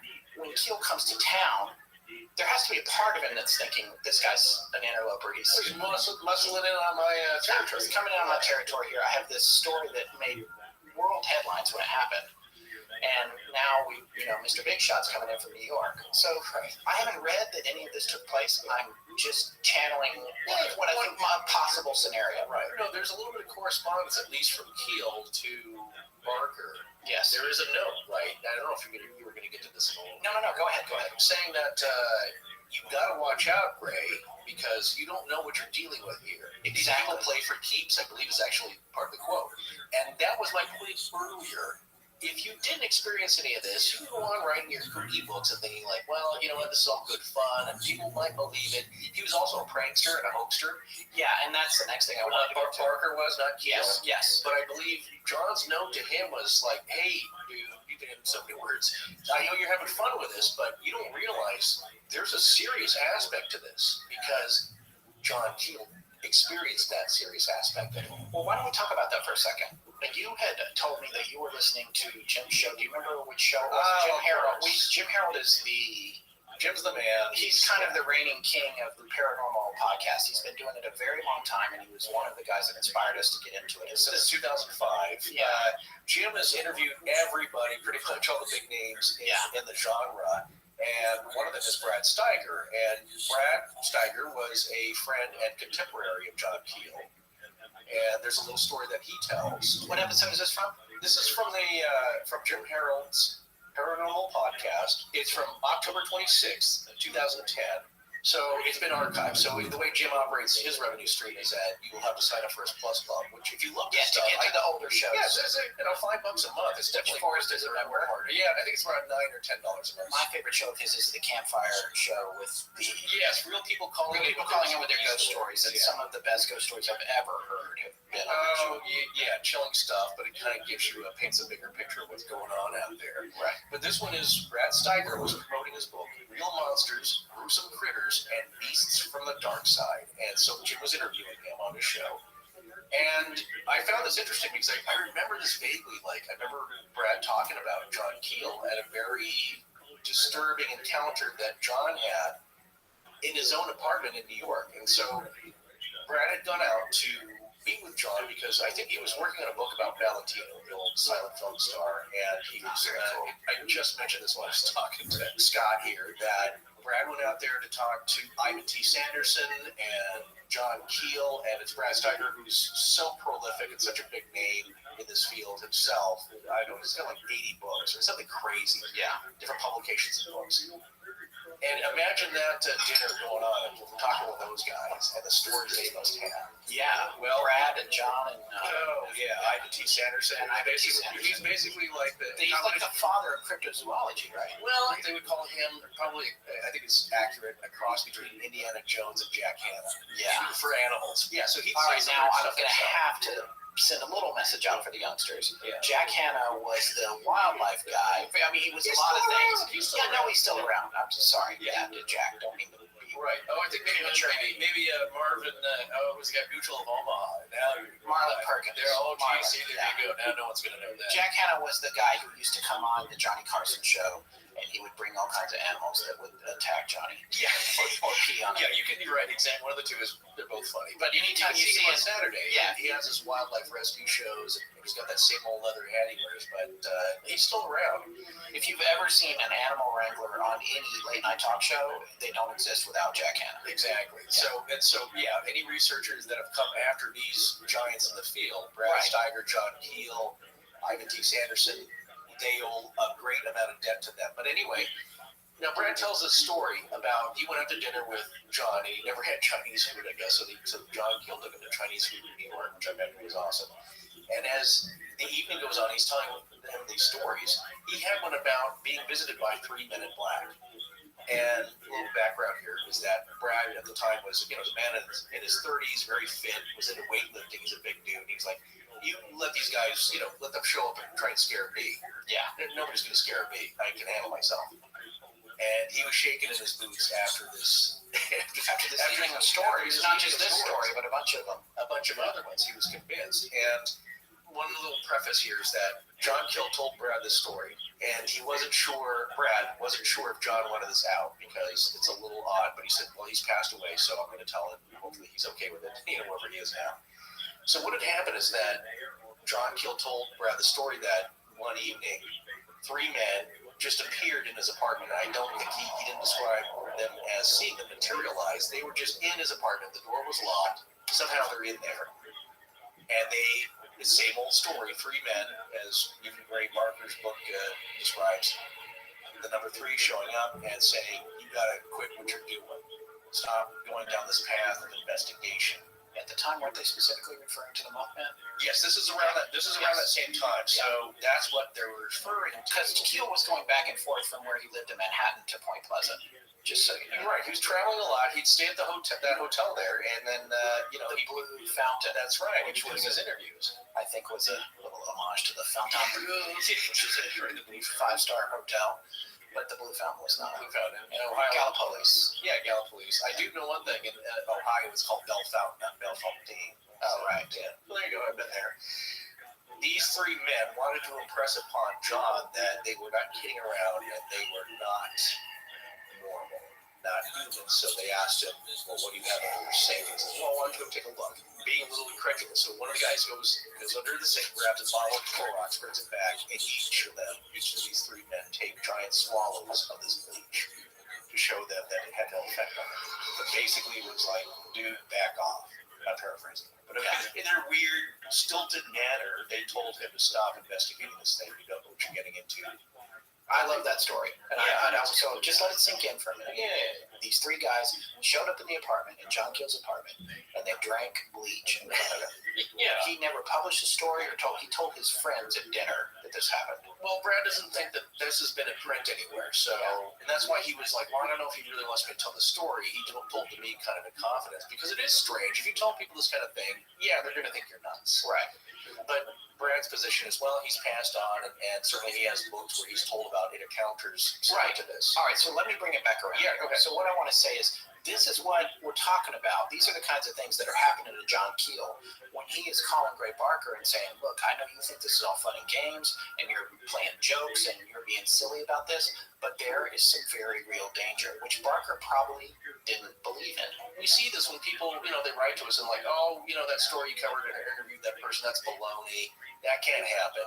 Yeah. Or, you know what, they saw a shadow of their family dog going through the hallway. That's what they saw. It wasn't a man in black, or they had sleep paralysis, or whatever it is. And all I always say is, you haven't experienced it yet. And wait till you do. When it happens to you, everything changes. All right, so my overall point, though, is that there's something about Gray. Gray had taken it upon himself to kind of mess with Keel during his Mothman investigation. Well, as we mentioned, he loved pranks and he loved hoaxes. Yes, he was a big fan of all that stuff. There's reason to believe that Gray was actually making some of the weird phone calls that Keel was receiving. And he probably did. Yeah, probably did. However, Forrest and I, personally, and we've talked about this off the air, so I feel like it's okay for me to speak for Forrest. Yeah, go ahead. Plus he's right here. Sure. We don't think that Gray could have predicted that the Pope might have been assassinated by a man in black robes with a black knife at an airport. So even if you say, hey, Keel, all those calls must have been fake, it was all hoaxing on the part of Gray Barker, that does not explain the information that Keel got ahead of time regarding all the events that took place, including the collapse of the Silver Bridge, which even Gray couldn't have known.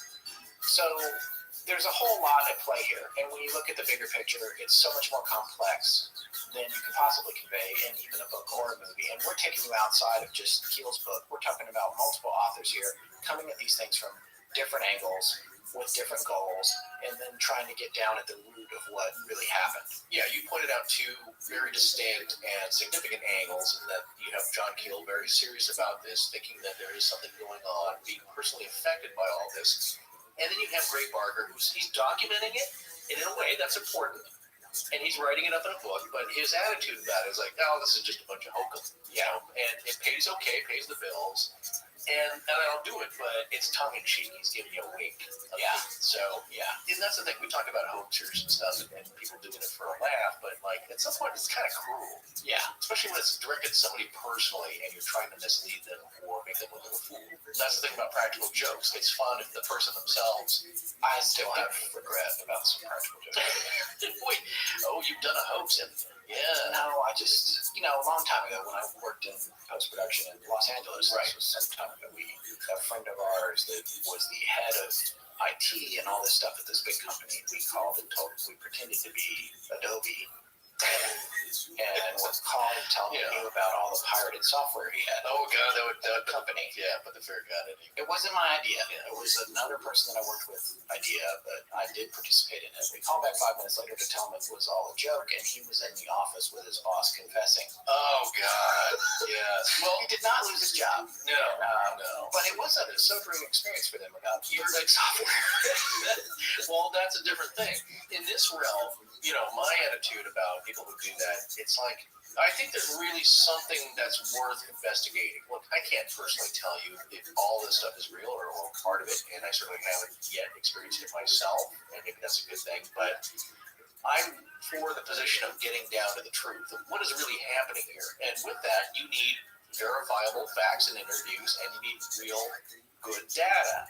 And when you have somebody doing a hoax on it, you're muddying the water. You're putting lies out there. And what I think we all really deserve is the truth. That's it for our epic series on the Mothman. And to paraphrase what Indrid Cold's cohort Madigue told Tom after every encounter with him, we'll see you in time.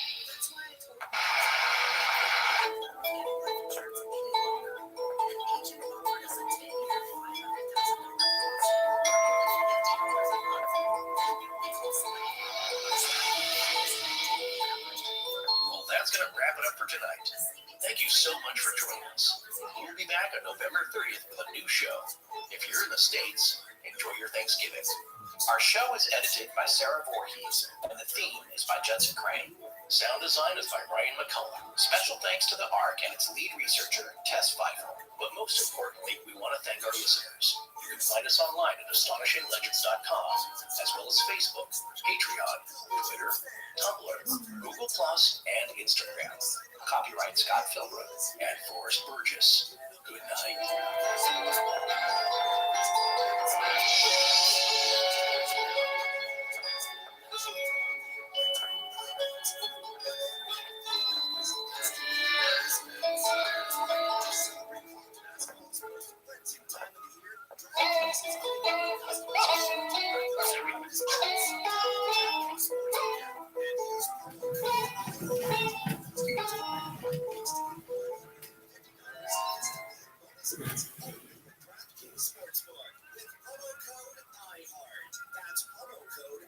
Indiana Wesleyan University provides accessible education for every chapter of life. Traditional students learn, live, and lead the way through rich community on IWU's beautiful 350-acre campus in Marion, Indiana. Adult learners choose the flexibility of 100% online classes in over 150 programs with support from professors who are experts in their field of study and deeply care for student success in academics and spiritual formation. Discover the way ahead at IWU. Visit discovertheway.com to learn how.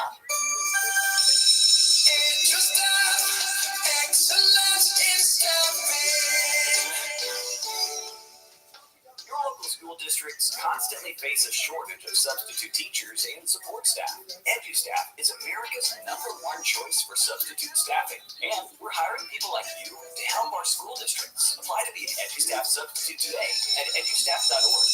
EduStaff, excellence in staffing. Excellence in staffing. Have you ever wanted to give back to your community, make a difference, help the next generation? You can have all of this and make a great paycheck too. EduStaff is hiring substitute teachers and paraprofessionals in your local school districts. Apply to be an EduStaff substitute at edustaff.org. EduStaff, excellence in staffing. Astonishing Legends is supported by Squarespace, Movement Watches, Blue Apron, and Harry's.com. And we're back with a foray into something completely different. We hope everyone, in the States anyway, had a nice Thanksgiving holiday. And tonight, we're trying out something new that you'll find out about in short order. Okay, let's get it going.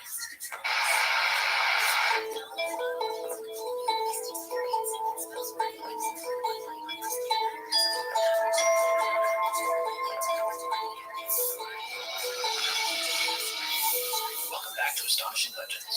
I'm Scott Philbrook, and this is Forrest Burgess. The internet is the first thing that humanity has built that humanity doesn't understand. The largest experiment in anarchy that we have ever had. Eric Schmidt, Executive Chairman of Alphabet Incorporated, parent company of Google. Join us tonight for the first show that we've ever done that was actually streamed live on YouTube before it was published to our feed.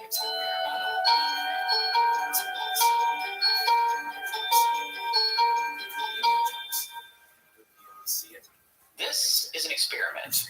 We only barely know what we're doing here, so we didn't make a big announcement about this prior to doing it. Don't be mad if you didn't know about it. If this works, we'll be doing it again, and as a listener, you'll know about it well in advance. We streamed this episode live on our YouTube channel yesterday and took questions via chat from listeners who joined us. We only announced it on Twitter, Facebook, and Instagram, so if you're not one of our followers on those platforms, you wouldn't have heard about it. We did that because there was more than a fair chance that the entire thing would crash and burn. Oddly, it worked. So we hopped into the studio today to record this intro and a few other things so we could finish out the live event and make it into a proper episode. Our idea was to have a general discussion and take questions from listeners via chat at YouTube regarding past and possible future topics, and just sort of an Ask Me Anything for any kind of questions that listeners might have. That said, it's time to get off the script. This was all improvisational live conversation, so bear with us. Here's hoping it doesn't wind up like the new Coke, one of the worst ideas in history. We have received transmission, and you are live in 3.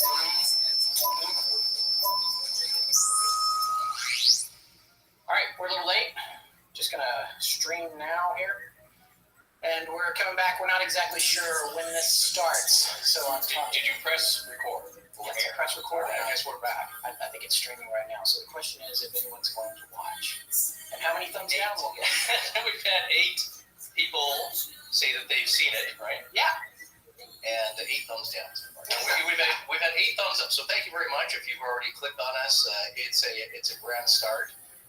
And thank you very much for, I guess, paying attention to your YouTube notifications every month, right? Yes, and I have a chat window open over here if you wonder what I'm doing. So now I can see when people are typing, like Jesse right now, who just said it's streaming really good, which is awesome. Very nice. So it's good to be here. We just wanted to say we're actually making this into a show. We're going to release this as a podcast. So if you watch this, you're going to be hearing it as a podcast later. Yeah. It remains to be seen how many people will be angered by that. It's not our usual offering, but we thought it might be something fun, especially around the holiday time here, and also more interactive with the audience. So all in all, could be a good thing, unless we are horrible on camera, which I'm already very uncomfortable. But we'll get to it over here. Yeah. I did the broadcast news thing where I pulled my shirt back. I've already made a mistake since we have the lovely fireplace going. I'm now feeling very warm. So It's going to be like 1,000 degrees. We might have to turn that off. Uh-oh. Yeah, I know. See, this is now going to get. Let's just do this now and get this out of the way, because that was the plan when we were all very calm and we weren't broadcasting. Yes. Okay. Yeah. It's already getting real. It's broadcast news. This is the first thing I want to say about this is the YouTube channel has just around 730 subscribers, I think. And we've had it for a while now. We did that video that some friends of the company did for Devil in the Diner, which was a fun show. And we're encouraging more listeners that have the ability to produce things like that if they're inspired by one of the episodes to make a short. And we have to check it. We're going to promise we're going to air everything. Yeah. Because we're somewhat family friendly, and we probably want to keep it that way. But it can be, it can be dark and edgy. Yeah, no, it's like we're also looking for things that are well made. Absolutely. Devil in the Diner, which a very interesting show. Maybe the first thing we ever recorded. Yeah, it didn't air first, but it was exactly it didn't air first. But what's interesting is that people love it or they do not, and because it's a personal story, and some people just don't care for those, don't believe them, And then others think it's the coolest, creepiest thing we've ever done. And certainly the animation is the coolest looking piece of visual. Yeah, that video's on our channel. Yeah, those guys did an amazing job. Yeah, that was Peter Sabatino. Yes, Zico Dahl. A couple guys I used to work with in New York, very talented guys. And hello, Cogswell, the mad scientist, has his own show, Mad Scientist Podcast. And Cogs, as we affectionately call it. Yeah, Cogs is nice. But it's nice. It's nice to have you guys all in here. I'm trying to think what else I wanted to cover. Let's see. So the YouTube channel, we started it to house those kind of videos, but we also wanted to do something more. We're trying to grow as a show and possibly create episodes like this that are live with video periodically. It's not something we're going to do all the time, but it's a fun way to interact further with you guys and take questions and that sort of thing. And so we'll maybe be doing this once a month or once every other month or something like that until we get everything ironed out. Yes, one thing we talked about earlier today is that, we just feel terribly ashamed that, we've gotten so many emails, and we've mentioned this quite a bit. And one day we'll get to them all. It might be a couple of years from now. But here's a kind of a quick way to interact with you and maybe take some questions directly from the listening audience. And that way it's immediate, and, we don't feel as bad. So it's kind of a way of maybe a bit of an apology, but also we love you guys, and the fact that you've been so vocal and sending us things that, again, we do read every one of them, but it's like, so-and-so wants to know about an entire subject. It's like, I'm going to have to take some time to formulate an intelligent response. So then, of course, it takes a long time, but when Forrest writes back, it's pages, and then nobody ever writes back again. So then he shuts them down. Yeah, you get your money's worth, but I think you're just confounded and flabbergasted. So we have somebody who is actually asking if we would do an episode on sanitariums. Well, again, here's a good shout out to Uncle Kraka on that one. Is it a band? It's a band, isn't it? No, that was just crap. Yeah. Well, we've certainly had people ask about that, and I think one piece I'm thinking, if I remember, asked about it very early on about there's a famous one in Ohio. Of course. Yeah, they're all haunted, are they? Yeah, but the problem is that it's a very broad topic, so we'd have to find one that was particularly haunted or spooky and cover the history of that. But here again, it's like, we try to find topics for a show that can really be fleshed out into an entire topic, and that is, is there historical evidence for it? Are there eyewitness accounts? Can we document? The Black Knight satellite. That was something we were talking about earlier today. A lot of people have asked about the Black Knight satellite, and it's a fascinating idea. For those of you that don't know, that's this mysterious object that's in Earth's orbit that NASA has identified. You can see photographs of it online, but no one is copying to what it is. Although I think someone has said that it was space junk. Well, it's everything. Yes, it's either it's swamp gas. That's their version of swamp gas. It's space junk, which it could very well be. What's intriguing about it, and personally, when people suggest it, like, oh man, I'm extremely curious. I would love to take my own shuttlecraft to go up and haul it back down here. Although that might set off, an apocalypse or something. Yeah, right. No, the idea is that it's very, I think, pretty dark black in color. It also looks like something. It looks like a horse's head from a chess piece, like a knight. Yeah, a chess piece that Bruce Wayne would own.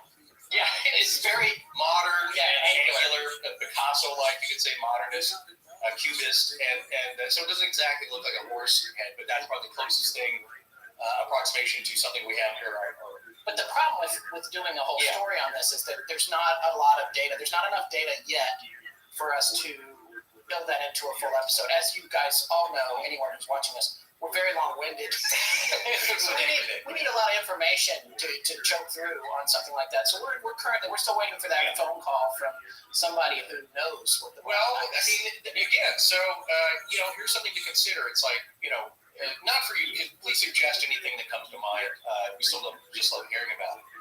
But for us to cover it as an entire episode, even in the briefest 90 minutes or 2 hours that we could do, there has to be certain elements to it. So if there was somebody who we could interview or had written something, it's like, I know exactly what it is, and this is way out and fringy, but here's what it is. That's something we can cover. The problem with it is that it's been photographed, so people know about it, but no one knows anything about it. So anything that we would talk about was purely conjecture. We've basically covered the whole thing just now. Yeah, that's the reason for bringing it up. Again, great topic, but it's something that would be a little hard until, maybe there's somebody who's like Richard C. Hoagland who talks about the dark side of the moon. Now that is something we could maybe talk about, just objects in near orbit or near the moon that are very unusual. But that's one subject where just punch that up into YouTube, dark side of the moon, and you are going to get a ton of some hokey videos, and some are like, well, that looks pretty good at that special effects. Yeah.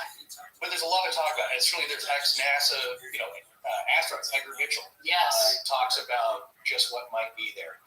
There are remote viewers. I just heard one, and I can't remember her name at the moment, who was on Coast to Coast, maybe.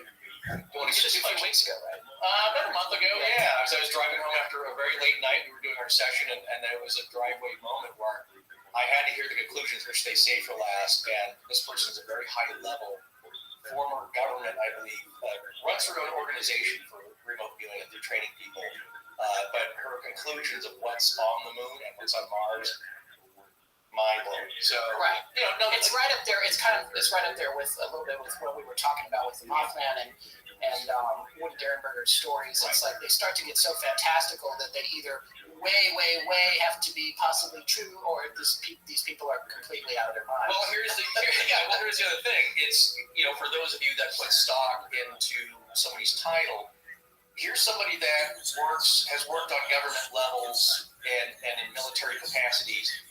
I believe is now a private citizen who, again, is running her own organization, but very high level, and is working with former military remote viewers, and they've all come up with similar conclusions. So again, it's not somebody who's, not to take anything away from Woody, but it's not just somebody driving home from work who saw something strange. Yeah. These are people that's their conclusions, and again, it's something I don't want to give too much away, but if you have access to Coast, or you're a member, you have to be a member. That's the whole. Oh yeah, they're not. Well, they have the radio show. They have the radio show. It's AM radio show. Yeah, but I think to dig up in the archives of past shows. Oh right. You might have to because subscribe. It's not on demand. Yeah, well, no, I don't think it's very much pirated, so it'd be hard to find, but it was wild. So again, that's something in that area where we could say okay, topic, dark side of the moon. It's very rich. There's videos we could point to. The only thing we could point to, Black Knight satellite, is some photos, which are very intriguing. But maybe it is a giant crumpled up ball of black foil. I don't, who knows? All right, let's talk. I want to take a look at some of these questions. So many people are. Oh, really? Right. Yeah, get a ton of information here, and I just want to take a quick look. What else we have? Somebody we're awkward. Thank you, Jesse. She says we're awkward. She or he says that's funny. I think it's Jesse. Okay. And then, I should see what gets edited out of the audio program. Yeah, we're about to find out whether or not we can do. There was some question here I wanted to say. Really enjoy the shows. Look forward to what. Somebody asked, any personal stories anytime soon?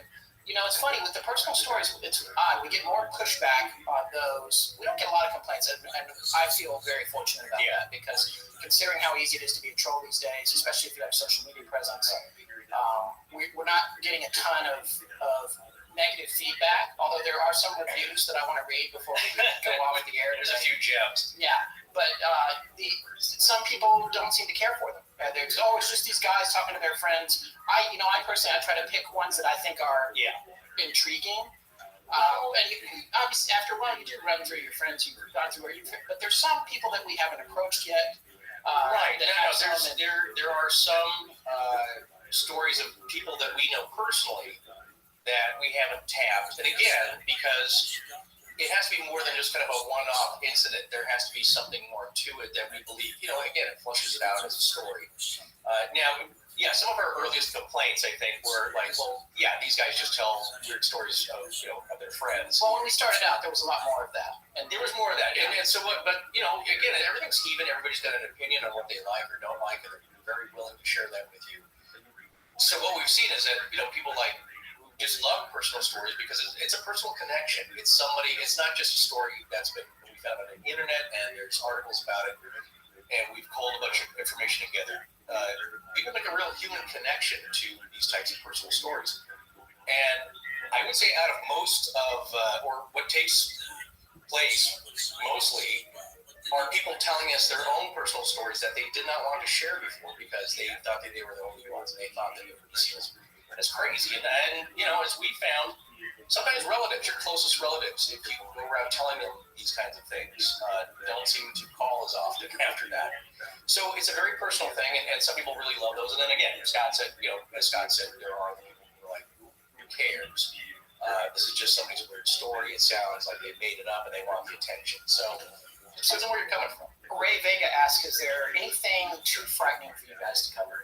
I think not for me. Yeah, you're braver than I am. I'm for somebody who doesn't. And this is what's interesting is that I'll relate a personal story about with somebody I work with, and they're not going to listen to this. Actually, I told them to, so they might. But it's how you view it personally. Strange things, the paranormal in general. And for Scott, he's again, this is why we're doing this. Is that he's got a very inquisitive mind. He's a research-based guy. He loves checking, everything every venture that he goes into. If he suggests it to me, I'm fully in because I know he's done this research. So that's where he's coming from. But there are some leaps and bounds that maybe he didn't want to take initially, which I totally understand because it doesn't make sense. It's not rational. So he's kind of like, let's see some proof. Let's study this. Let me see if I can find a way in to want to believe or an angle in. So as we've been doing this, there's a few things where I think he's like, I'm not checking that out ever. Well, I'm still waiting to personally experience something because I have had some unusual experiences with sort of, the hair standing up on the back of my neck and bone-chilling feelings. But those are the kinds of things that you can't corroborate with anybody else. You can't relate it to anyone else, and maybe it's psychosomatic. So I still won't take that as hard evidence that I'm experiencing something unusual. But I will say that when we started out, I was inclined to think that we were going to stumble across less things that weirded me out than we have. Oh, so you've been a little bit surprised. Yeah, and more things that actually that you didn't know about the story, or that. Well, I mean, for instance, Greyfriars Kirkyard, which I always joked about, and that was back when we were doing way too many sound effects. Probably a year or two. But we timed them better. And yes, that's the kind of story that I would say more people than not seem to enjoy the kind of the spooky ambiance because it is a little bit of radio theater. Well, for me, the priest that went there, and in an attempt to exorcise the Black Mausoleum, who was I can't remember now because we did that story so long ago, but I think he was Colin. I think his first name's Colin. Yeah, he was in his 40s, maybe. No, he was in his early 60s. Oh, so he was older. I'm sorry, not to dismiss what happened to him. No. But essentially, he went there, and 6 months later, he was dead. He had been in good health prior to that. Yeah. It's been so long. For me, whether I believe or not, I don't particularly want to go to a place where something might get attached to me. Why risk it? Yeah. Why go there and poke the bear? I will watch you with the binoculars. Well, it's again, and it's funny because this has come up from time to time again, and it just between us personally, like, he always jokes that, like, you're the guy who says, well, nothing will happen to me, I'm sure I'll be fine. It's like, I won't be affected by the earthquake or this and that. And really, to explain that better, is that I don't think that something won't happen to me. It's just a law of averages that usually nothing happens to me of that nature. So for me to go there would be, one of my first really kind of bone-chilling paranormal experiences. I mean, we have plenty, sorry, I bumped my mic, but we have plenty of listeners that have gone and nothing has happened. No, and that's what we say. Look, that's what you have to take away is that we're always telling these stories and relaying these people's, probably the best stories of their life. Yeah. The top 2 or 3 things that have ever happened to them that are the most interesting things that I'm sure they save for the zinger at the dinner party. So these things are very rare. But it's always that way. So look at Skinwalker Ranch. We combine all the stories of like, oh my God, this place is a hotbed of crazy antics and an unexplainable things and things being cored.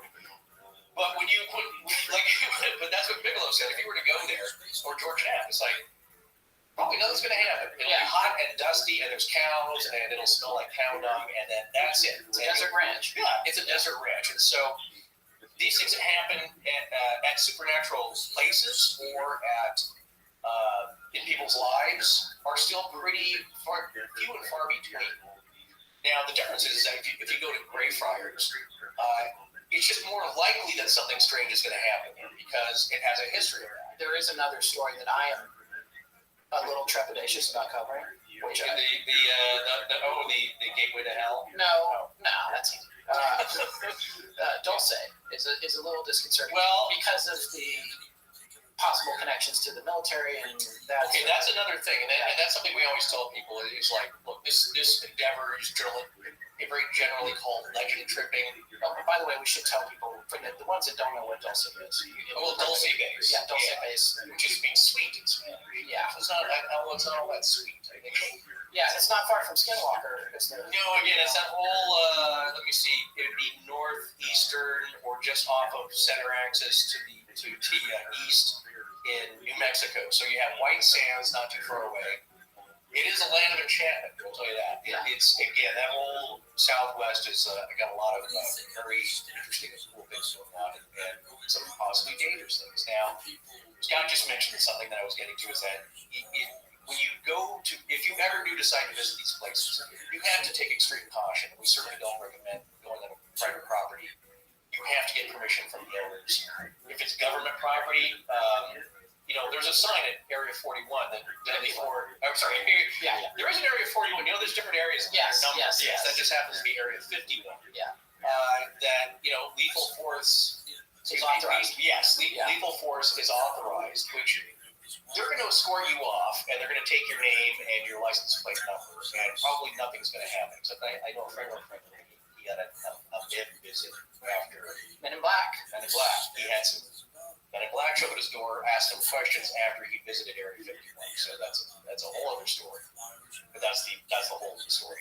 Now, what we're getting at is that there's places I'd be very cautious about visiting or poking around because there's a law enforcement or military, government angle. Well, and the thing with Dulce, and I'll just be brief on this, but the thing with Dulce is that it's the show that Byrne, what's his name? Phil Burns. Burns, yeah. William Burns had done. PhD. They had the show that was highly rated and was doing UFO hunters, and I actually knew somebody that worked on that show, production assistant or producer's assistant, and they were doing well, and they had made plans to cover Dulce Base, and were unceremoniously canceled. Now you can't. No one can cancel us because we're a podcast. But we could be personally canceled, which I'm not interested in. No, what would happen is like all your credit cards are canceled, and you've got audited for the last 10 years. Yeah. So that worries me a little bit, but I gotta admit that there's supposed to be the underground levels and cows with human heads, and it sounds so intriguing. Well, again, I heard an interview with somebody, not a middle-aged guy, probably his late 30s, early maybe mid-40s, who was a police officer. His father was a long-time police officer in the area, and he's pulled all these stories together and did his own research. And what I love about this, and maybe Cons will love this too, because it always comes down to the scientific viewpoint. And that you would hear about all these strange, crazy things happening, and alien-human battles, things escaping, searchers looking for weird cryptids that have escaped. So all these crazy stories have happened. So this guy, this former police officer, had tried to get to the bottom of all this. And again, here's the conclusion that I love, is that most of it, maybe 95%, take out of 100 cases, 95, 96 are explainable. It's either, it's their scavenger animals that have picked at something. There's something that can be pointed to that makes more sense than not. What I love is that there are 4 of those cases out of the 100 that are totally unexplainable by any rational means, which is like, this is so weird, we can't even begin to explain what happened. Yes. So that usually boils down to every case that we look, the thing that we look at is like, yes, most of this is explainable, except for these things, which, yes, could be, alien hybrid, hunters running crazy. So, all right, for listeners of the podcast, we have to take a quick break, and we'll be back in a minute. Hey, Scott, you ever get any of those family holiday newsletters? You mean the flyers folded up with a Christmas card, humble bragging about what everyone in the family is up to? Yeah, we still have a few die-hard, old-school relatives who go to the trouble sending those out. Well, why wait for the holidays? They can be humble bragging all year long with a Squarespace website. What they probably don't know is that Squarespace makes it just as easy to put all those updates, pictures, and videos on a family website of their own. Plus, it would look so much better, and they wouldn't be limited to 1 page or 2 or 3 or 7. Yeah, if you're lucky. And it's not just for family news and your personal blog, because Squarespace is also the easiest and fastest way to sell your homemade goods or personal services, like Aunt Patty's knitted scarves or Cousin Barney's snowplow service. You're talking about Squarespace's e-commerce functionality, like their search engine optimization, so people can find you on the web, and their free and secure hosting, so you or your buyers don't get hacked. Exactly. And if you're serious about building your business, Squarespace's analytics can help you grow it in real time. Also, everything's already been optimized for mobile devices, so your customers can buy from you anytime, anywhere. As they say, it's an all-in-one website solution. With Squarespace, all you have to do is buy your domain name and choose from over 200 extensions like .biz or .tv instead of the tired old .com. Pick one of their elegantly designed templates, customize your look with a few clicks, and you're ready to go. And their 24/7 award-winning customer support will never leave you hanging. They take care of all the patches and updates behind the scenes, so you don't have to. See how beautiful your business, wedding website, or family brag blog could look by checking out Squarespace with a free trial. Just go to squarespace.com, start browsing, and when you're ready to launch, use the offer code LEGENDS to save 10%. Squarespace, make it beautiful. Hi, I'm Jennifer, and you're listening to Astonishing Legends with Scott Philbrook and Forrest Burgess. Now back to the show. I did want to say, let's see, we had a couple of other questions. A lot of people, Latinkus, as well as some other people, are asking about the rules. And before we go into that, I'll address one other question. Native Dine 93. Native Dine, excuse me. Yeah. Thank you. Well, sorry, that's the Navajo. Oh, right. Native Dine 93 wants to know if we believe in a higher power. Another good one for when we come back. Yeah. So we're back now. We're okay. You don't have to. I'm gonna walk away and have a soda. We're back. Because I'm we're gonna splice this the ad in. Forrest doesn't really get how this all works. We're gonna splice the ad in. Okay. Yeah. Okay. Yeah. I totally got it. I was just kind of hoping. We don't have to take a real break. No, I understood that. It was just a rational hope. Yeah. Okay, so we're back. We're back from the break. Yeah. What's the first one you want to handle? Do we believe in a higher power? That's a big question. It's a very personal question, and my belief is that it's as far as what we believe. Well, if it's a goofy story, we're going to give you our conclusions.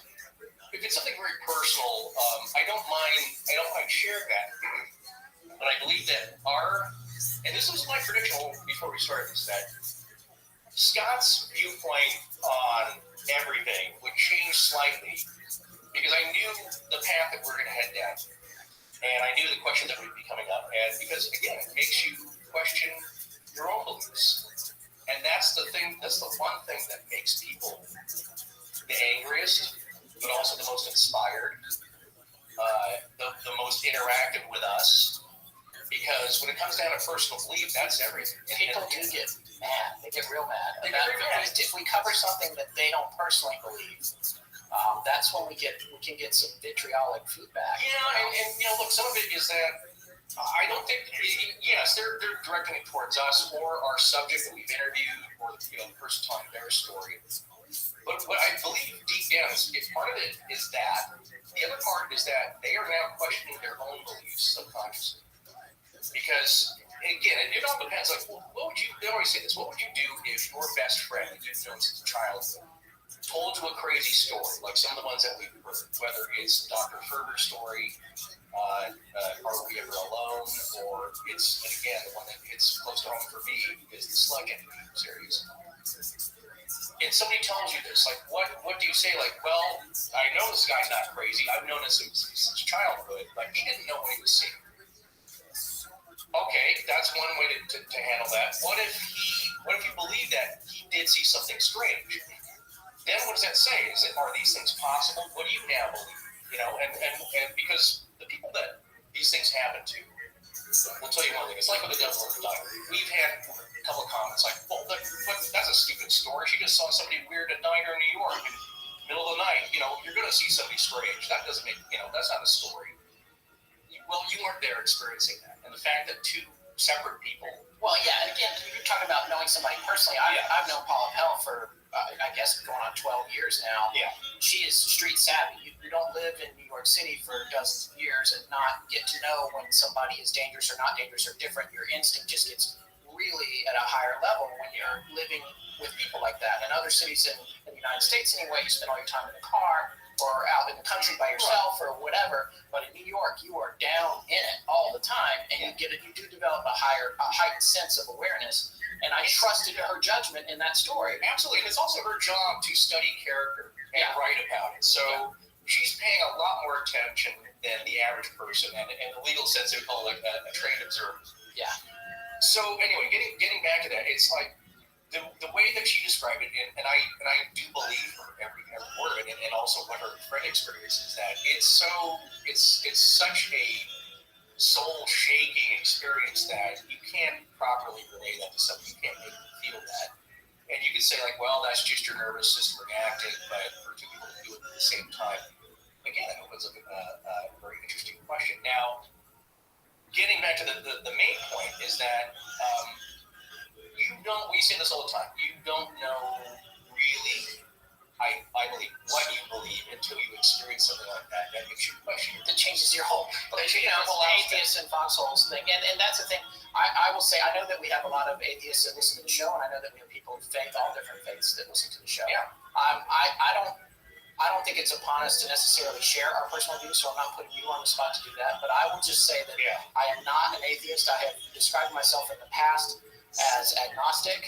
He's open-minded. Yeah, he's looking. I believe in the force. Yeah. I sort of trend towards, I think, a Buddhist philosophy overall, energy, positives and negatives, and the universe balancing itself out, which is something that our show has actually further entrenched for me.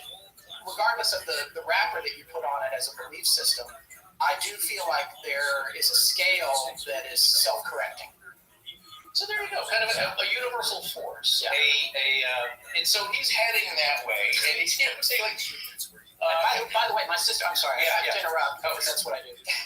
My sister-in-law and her husband are both ordained Methodist ministers, and he has a doctorate in theology, and I've had lots of deep discussions with them. And they still tolerate his crazy. Well, we're hoping to have him as a guest, or Dr. Tim as a guest on the show at some point. But anyway, well, it's okay for myself. Yes, I will say again not to. What's interesting is that people who claim a different denomination, it's like then it gets down to like, wait, are they Methodist? Are they Methodist? Okay, that there you go. That's why they're going crazy. So it gets down to tribalism in a way, and just kind of compartmentalizing what branch of faith you believe. But I will say yes, very generally, I do believe in a higher power, and I do believe that it's everything is everything. It's all kind of one thing. Everything's being controlled, though, by, I don't know if you call it singular consciousness, but we are here for a purpose. I do believe that, and why this all is the way it is, why do things seem so crazy, why do things that happen that aren't supposed to happen seem to happen? We may never know, but those are the answers that we're looking for. So yes, yes. For me personally, I believe in God. So there we go. Rolando Mota, if I'm saying your name right, Rolando wants to know where you're from. Well, there's, you know what? All I'll say is there's clues here and there. There's a reason why, and it's become a running gag. I mean, I think at first, I can't remember how it came up, is that I don't know if Scott mentioned it in some way. Generally, there's where I'm from, there is somebody that might potentially get harassed. That's all I can say. So it's not a big deal. If you put the clues together, if you listen to past episodes, I may have even mentioned it directly once. It's not too hard to figure out. Certainly, if you know me or went to high school, if you know exactly where I'm from, it's not such a mystery, shall we say? And it's kind of fun again to kind of play off that. But no, what I will say again, thankfully we've not received anything threatening or too vicious, but we've had some strange communications from people that I believed if they knew more information, it wouldn't be beyond them to again, maybe not act out physically, but you never know. So it's like, you know what, to keep these people who might easily be identified and who aren't going to understand what's happening if something like that did, it's to protect them. So it's not really, again, it's not a big deal. You could probably put the clues together. Yeah. And I'll just say this right now, at this very second, if you look around at the keys on sand of this town, there is a clue. Well, it will lead you to it, but it won't be the exact thing. Don't follow my teacher. No, I'm not. I was looking at it like, okay, yeah.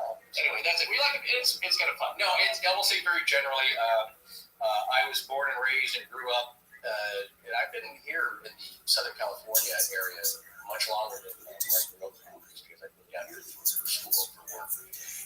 But yeah, I would say generally Eastern Washington, Northern Idaho, Western Montana. never less than 3 states.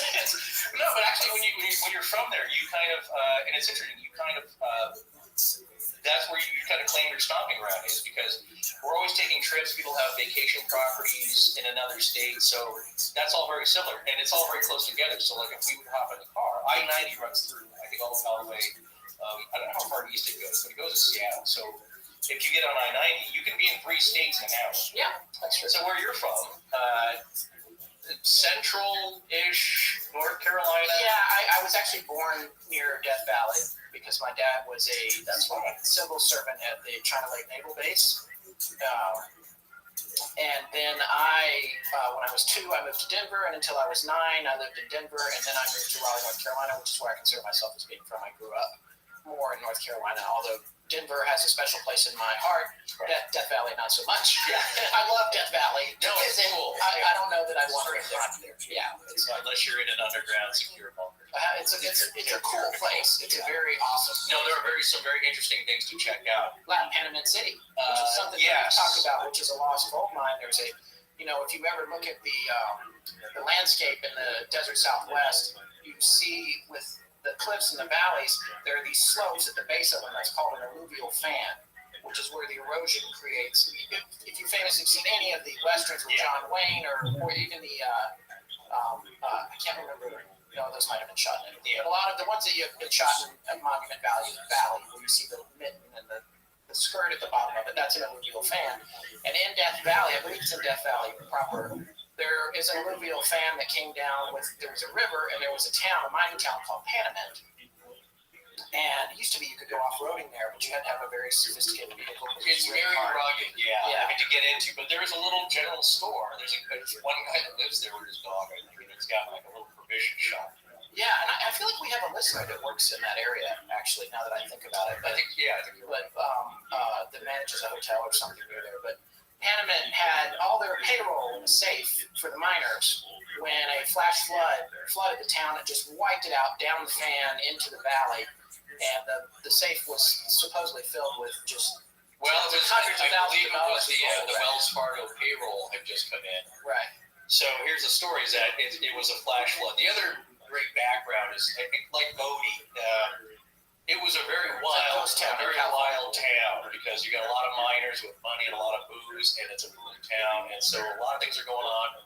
Not much law enforcement, or they couldn't really control things. I can't remember if it's Bodie or if it's because these are written about by local newspaper, and I can't remember if it's Bodie or it could have been Panamint City, but it got so bad, there were so many gunfights that they started putting boilerplate on the saloon wall because people were shooting through from one saloon into the next, and people were getting hit. They weren't even involved in the fight. But the story is they had a bad torrential rain, which can happen in the desert.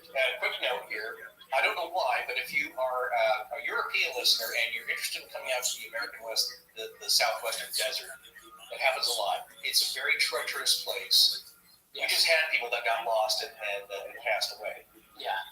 You should not go in summer. You should go in winter, and you must take provisions. You have to take extra water. Yeah, it's kind of silly, but they see it's cool, and they come out here. And you don't realize how remote it is until you have car trouble. It doesn't even have to be that hot. There's a famous story. It was in the LA Times here, where a famous kind of Dutch DJ and his German girlfriend came out here. They had a rental car for the day, Dodge Charger. It wasn't even that hot out. It was probably like early spring, like March, but it'll get up to 85, 95 in the day. They got the car stuck. He made it a couple of miles, decided to get out and walk. He made it a few miles, dropped dead from heat exhaustion by the side of the road. She went after him a few hours later. She made it about a mile. So nothing to fool around here. Anyway, but getting back to the story, and you can get caught in a flash flood. If it starts to look like bad weather, this is what happens in the desert. It just starts pouring rain. As it was described, there was maybe a 15 to 20 foot wall of water that come down there. Yeah. Took everything with it. Flash floods, and that's another thing. When you're out there, you don't realize how dangerous they are because the rain, you could be crossing a dry gulch. The rain happens miles and miles away. You have no idea about it, especially if you're not paying attention to the weather. But what happens is it all washes down, and it comes down these gullies. And if you've got your car in the middle of it, or you're having a picnic and taking a photograph, it can sneak up on you like a tsunami and take you out in a matter of seconds. Yeah, by the time you hear it, again, it's hard to. These are very abstract kind of things, and unless you've been in one, it's hard to picture in your mind. But it can't happen. So if you think like a very heavy safe that weighs 500 pounds, can be washed away, and certainly we don't have to tell people that have been in some of the more places that have had floods or that have experienced tornadoes and hurricanes. If you've been in one, you can see what can happen. Pieces of straw get stuck into trees and fence posts. Yeah, I've seen that myself with hurricanes at the coast of North Carolina. I've seen straw from hay impaled into a telephone pole. Yeah, force equals mass times acceleration, so it can be very dangerous. So we don't have to tell you these things, but if you're from a part of the country that's relatively calm, maybe you've had some giant hail, it's hard to imagine these things, but they can happen. So that's the story. A flash flood came through. A lot of deaths. I don't know how many people survived, but it carried a lot of people. You may speak about the act of God. It was a very wicked town. Some people think it was an act from a higher power kind of thing. Yeah, it got washed away. So then this is all washed out into this alluvial fan. So now you're talking about 3, 4, 5 feet of mud. And somewhere is that safe out there if you could find it. Well, and this is the thing I always wonder, though. If you find the safe and you declare it, you have to go through the government. There's taxes and discovery. Depends on what state you find it in. They have different laws about. So you might not always say that you found it if you found it. And it's the thing with every treasure. You don't, even, God forbid, Oak Island, some could have been pulled out of there 100 years ago and not necessarily announced. Right. So, that happens because, again, there's other countries where people don't even want to go looking for anything because for all your hard work, the government's going to own all of it. Yeah. And for you to claim your small percentage, basically they're going to tie you under court for years.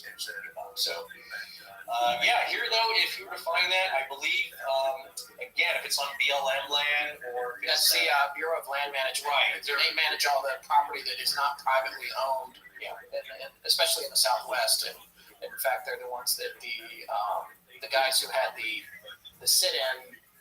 Not the Dakota Access Pipeline, but prior to that, the ranchers who were being denied grazing land.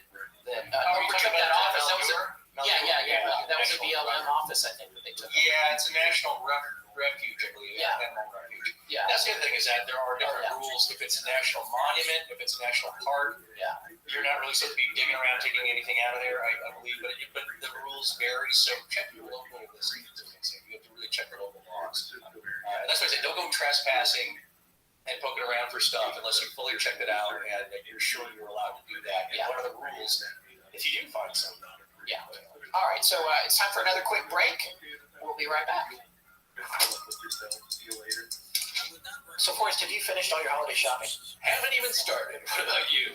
Well, you know what? I'm trying to decide who gets a movement watch. No, you've actually come up with a great gift idea for once. I'd love to get one of those as a gift. Everyone loves getting a watch as a gift, and with movement watches starting at just $95, you can deliver a lot of style and class and not bust your holiday gift budget. Well, the great thing about movement design is that it features modern yet classic lines for both men and women. So you don't have to worry that it's so funky and cluttered looking that the person's not going to dig it. And they can personalize it with interchangeable bands that suit their look. Movement also carries a line of super cool sunglasses to help you battle that low winter sun. The craftsmanship is really solid too, so I have no hesitation in gifting anything from Movement. And with free shipping and free returns, it'll be the easiest holiday shopping I'll be doing this year. Get 15% off today by going to movementwatches.com/legends. That's MVMT watches.com/legends. Gift the movement. Hello, everyone. I'm Erin Humphreys, and this is Astonishing Legends. Let's get back to the show. Okay, see now that's the end of the grade. Yes. Now we're back. Yeah, we're back. What I guess I went to the restaurant before all this. Yeah. So I do want to talk about. Oh yeah, people are asking about the rules, and so we got a couple of questions queued up here. Maria, who is one of our most interactive listeners and a participant in the ARC, also Cogswell's in here, Tess is in here. There's a couple of things that we need to talk about. Okay. So I'm going to queue up some of the questions that you guys have brought up. One, we'll talk a little bit about Oak Island and what's going on there because someone has brought up being frustrated with the way the show's proceeding. And we'll talk Not about our show. No. The TV show. Well, I'm sure there's that. They get up after part 4. Right. 4A, 4B. We just did a 5-parter. We snuck it under the radar as 4A and 4B. Yeah. Was that the longest? I think it is the longest one. Yeah. But, we had things to say. That's very good to see. But what I did want to talk about was, we'll talk about that, but let's talk about the rules a little bit. Okay. People are asking about that. And let's also talk about, people are asking about the Somerton Man, the recent announcement. That's a really quick and easy one. Yeah. That announcement, like a lot of announcements, was not the one that just happened, was not necessarily new information. You're talking TSM here. The Somerton Man story. We thought it was going to be big news, or a lot of people did. I actually personally didn't think it would be. It's kind of like the Amelia Earhart one that just happened. That was not a big announcement either. No, I mean, it filled Somerton Man. It was the DNA findings, right? And who was the? She's fantastic. I think she's a DNA genealogist. Oh yeah, I can't remember her name. We're in touch with her. Actually. Yeah, right. We had contacted her, and this is before I believe this announcement came out. But that's something that she was working on. Is that because, as you know, there are DNA samples of the Somerton Man from that plaster cast that you can actually see in one of the YouTube videos because they did a post-mortem, there are chest hairs stuck to it. I went to look for her name in my Google inbox. I'm like searching genealogist, and all I found was a reminder that says call genealogist. That's very helpful. Yeah. I can't remember her name. She has a business that specializes in finding people, and for people who are trying to find deceased relatives or make connections. That's what she does. She's sort of a genealogical detective. Yeah, and she had said that she had future stories she wanted to talk to us about, but she had to wait until they broke and she was able to tell the loved ones first. Yeah. So I actually don't reach back out to her. But that's the thing. There's still possible relatives of these. Yeah. I believe though that with the discovery of the DNA analysis that she was able to pinpoint that he and his ancestry came from the Virginia, but along the northeastern seaboard. Yes. Right. Yeah. Not too far from where the Kukowskis grew up, actually. And there was a connection to Thomas Jefferson, a genetic connection to Thomas Jefferson. Right. This was all information that was already known, and if you listen to our series, we talked about it. So she wasn't divulging anything new there. I do think she's working on new information that hasn't been released yet. I think what happened was she went on the road and was expected to speak somewhere, and she spoke about something that was maybe not widely known, but if you're listening to our show, you already knew it. And the same thing, and this is the same thing, I want to say it's the exact same thing with Amelia Earhart and the bones on Nika Mororo, which is where Tigar is currently researching. And for us, history will prove us one way or the other, I guess, on this. But no, I'm right about that. Saipan, are you coming down on Saipan? No, that she was taken prisoner by the Japanese. That's what I think too. We're reasonably certain that is, there may be some mystery as to what happened prior to her getting to Saipan. Well, how she got off course, how that happened was did she get riddled with bullets, and that's what forced her to either go off course or land. Right. Where they weren't, her friend Noonan weren't planning, how that happened. But from our perspective, and just again, I put a lot of stock into eyewitness accounts of people that seemed kind of rational and sane, and of course people came in and emailed us and said, well, maybe these old Marines and sailors didn't know what they were looking at, or they're just, they're bragging. And I can tell you from personal experience, World War II was such a horrific event that when my grandfather told me stories, like, you just feel like he's not joking. He's not. I mean, he told you a lot of humorous things that went on too, but there were more horrific things they didn't talk about because there's some things that they just didn't want to live and they didn't want anybody else to have to experience that. But something like this, when they told you, it's like, I believe there are kernels of truth there. That plus the over 200 reports of local Saipanese. Yeah, the witnesses. The witnesses didn't even have a word in their dialect for lie. Yeah, a white woman and a white man. Yeah. Were taken prisoner by the Japanese. Yeah. But still, what happens is Rick Gillespie, who heads up Tigar, who I still have a tremendous amount of respect for, because I'm not convinced that what he's doing is necessarily nefarious or whatever. I think he's just barking up the wrong tree. And the other thing that happens is when he needs to go out to that island and take a trip, it costs several $100,000. So it's an opportune time to do a press release about something that's been found that might be connected. Yeah. It helps you drum up money. And this is when you kind of this will be helpful in general when you read, especially these days in this climate, when you read news stories, is be a little bit of a news detective and see how things are worded. It's like I think they believe they took it to a forensic analysis. They had a measurement. They didn't have the actual bone. They had a measurement of her radius or ulna, I believe it was, or forearm bone. Yeah. Radius is thumb side, ulna. I know, because I broke my radius. Oh, you did? That's right. Clean in half. Yes, when I was a very painful. Young man. Yeah, well, that wasn't the first time was a little painful. When the doctor broke it 2 weeks later after it had been healing again because it had been set incorrectly. Yeah, that was really nice. Maybe you scream like a TV. I hyperventilated and nearly passed out. That sounds like my dental trip yesterday. Yeah. We digress. Another story. But listen to the way it's phrased. That they took the measurement, and then this is what I love. And again, this is the one article that I read about the new discovery, the findings.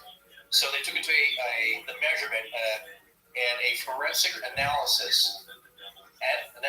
That's right. Analyst, excuse me. Forensic analyst. Okay. Took a photo where he could see a partially exposed forearm of Amelia and did a calculation that way. So it's an educated guess. It's not like they had a bone like, well, I don't know, that looks, this might be. But the problem is, and I think we covered this when we did the show, when we did the series, and it's been a while, and as you can possibly imagine now, we've done 50 plus episodes, and we are collecting a huge amount of data about stories like this, and sometimes details get fuzzy after a while. But they already had found bones on the island. There were times when there were natives living there, even though it was a very small island, and there was evidence of burials that had been there that weren't glass beads. Yeah, not necessarily related to part of a folding knife, I believe, on I can't remember if that was Howland or one of the islands there. Yeah, so artifacts can be found because as you realize the Polynesians, as they travel great distances, they want to disembark for a bit, stretch their legs, or collect seabird eggs, whatever they're doing. Yeah. So for maybe thousands of years, there's been visitation on those islands, and over that amount of time, people drop things. Yeah.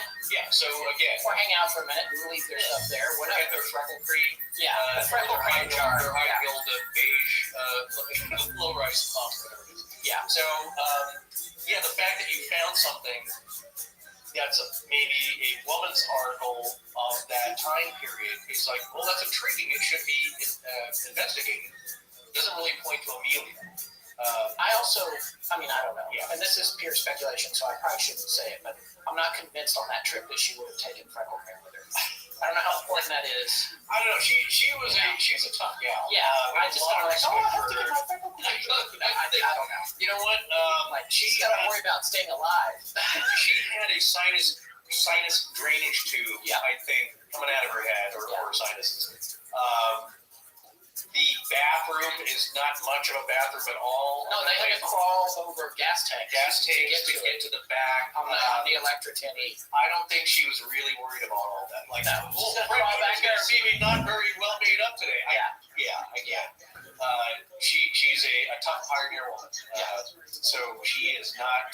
Again, maybe she does get photographed when she lands places and there's a few who's real great. But maybe not such a big deal. But like, how did that get there? That could be a very interesting story or nothing at all. Like, also be dropped.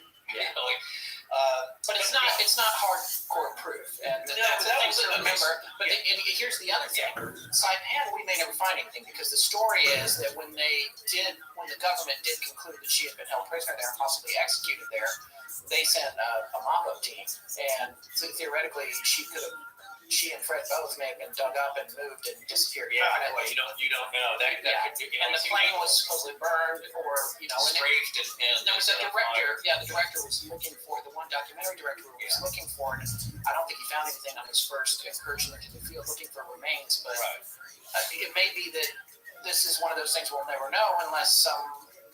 Freedom of Information Act or something later, or after a certain number of years, they say, hey, you know what? Because she had said that there were spy cameras in the belly of her plane. That she may or may not have known. Or they went in there, but there was a gentleman who said he installed them. Who said that he did install those on the plane. Now, I can see this. If you get captured by the Japanese at that time period, well, they're going to hold you for question because, again, white woman, white man, what are you doing out here? That's very unusual. Once they find the cameras on board, now the story has changed. You are now a spy. They don't take kindly to that. Yeah. Actually, nobody does. No. Yeah. That's still frowned upon. Spying is frowned upon. And you were not held to, not that they follow the Geneva Convention very closely, either any of the Axis powers. But once they found that out, you're free and clear to be pretty much done away with. So I would say at that point, they probably just held her, and it's like, look, we're about to get overrun here by the U.S. Navy. If they find out we've had her these couple of years, it's a no-win situation. It doesn't look good for anybody. And again, if she's found alive, it's like, wait, how did you get here? Well, the Navy put me up to this. Yeah, and then on top of that, that would imply that she was abandoned. Not imply, but it would prove that she had been abandoned by the U.S. government. Well, they put her on a perilous trip. She's America's sweetheart. You got to remember at this time. She's in all the papers. She's in all the newsreels. Everyone's rooting for her. And you put her on this mission, didn't tell her about it, and then she gets captured. That doesn't look great. So, again, it's just better if it all just kind of goes away and remains a mystery. So, But getting back to that recent discovery, am I right? That was the big claim is that they had found a bone fragment that may have been hurt. That was the claim. Yeah, and it was something that I think they'd had for a long time, just like with the piece of the electrotiny that they said they had that was part of her plane, but the hatch. But under analysis, it was shown. Other engineers said no, it's not from an electrotiny. So it's a little dicey. So that's anytime you see a new announcement about something, you got to take that with a grain of salt. But we report on it. We want to, we'd love to hear about it. We love to hear the, from a news standpoint, I'd love to hear any kind of updates at all. But if you see the word solved in the headline, mystery, that's your first red flag. All caps. Yeah. It's in a very general sense clickbait. Yeah. For everything. So, and again, now what's funny is that you're seeing journalism take a cue from internet stories and adopting some of the phraseology that you're seeing, that was relegated to crap on the internet. So so it's again mystery solved, or you won't believe this, or who looks like this now. Right. So it's all these. You'll see these trends kind of come up again and again. And again, do your own detective work. Read the article and look for keywords. It's like, again, it was like a fragment of the bone that and also to the bone. No, there was nothing. If you look at it, there was nothing definitive. And what I love though is that it was compared to a photograph where a partial arm, a forearm was. It's like they didn't even see the full forearm. Yeah. And the guy's like, well, all right, if I take the ruler millimeter line up here, it's pretty close. It's just like, and I'm sure he was. Give us an answer. It's like, oh, yeah, probably, maybe, sure, okay, yeah, that could be it. That could be it. Not definitive. So again, but again, we love these stories. We're always the other thing we're always looking at is an amazing story that seems to drop off and you never heard the conclusion. Oh yeah. And we're like, well, what happened with that? Well, no one's looking into it, or nobody wants to talk about it anymore, so it kind of goes away. You always want to know what was the final. Yeah, I think what the hallmark for that one is the hospital where the strange smell. Yeah, that was all the people like passed out or something. No, that was was very odd. Do we have to follow up on that? I probably should have done that. I don't A think woman went in, right? And It was people a started guy. a guy Yeah, went it on a was- journey, and people started passing out. Oh no, Or something. Look, it was it was very quickly. This is a long time ago. So I know again, this is back when people got the newspaper, read the newspaper stories, and then you got the next one for the next day or a week later, and you looked for the follow up. Yeah. And sometimes it would happen. So this young guy was brought in, I think in his 20s, and this was again in Southern California. One of the outlying roads here, relative or something. I don't know where it is. He gets brought in, and he's giving off fumes that are toxic. And I don't want to disparage him. I don't know if he was trying to commit suicide or if he accidentally ingested some kind of toxin. But basically, that's what happens. That you can. A good friend of mine, who's a fireman, he's a fire captain. Yes. In the town where I might be from.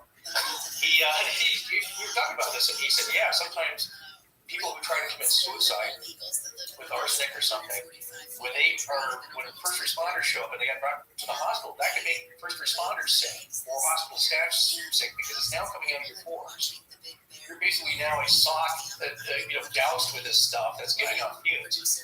And so he said, yeah, you got to be careful with that. Sometimes you have to be aware, and they want to know, of course, what you took. So this gentleman's being dead. I don't know. They couldn't figure out what he had taken, but basically, hospital staff were passing out. I believe a paramedic or two.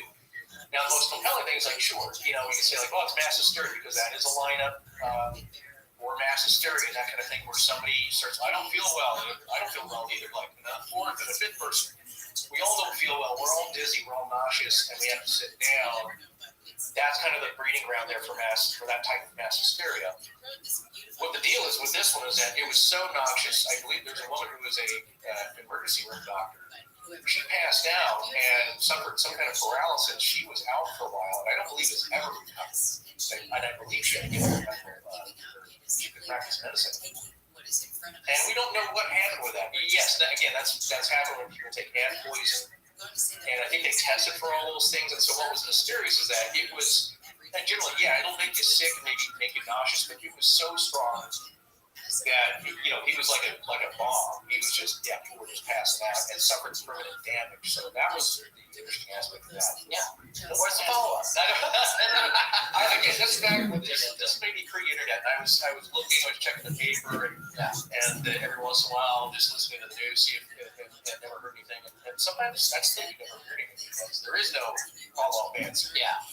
Nobody ever finds out a good theory on it. So. All right, so we've got a few other questions, and oh my gosh, so look who's in here. It's Corin, who found us that copy of the Rubaiyat of Omar Khayyam. She's down under, right? Yeah, she's down under, and also Tess is in here, and several other people who are making strong requests for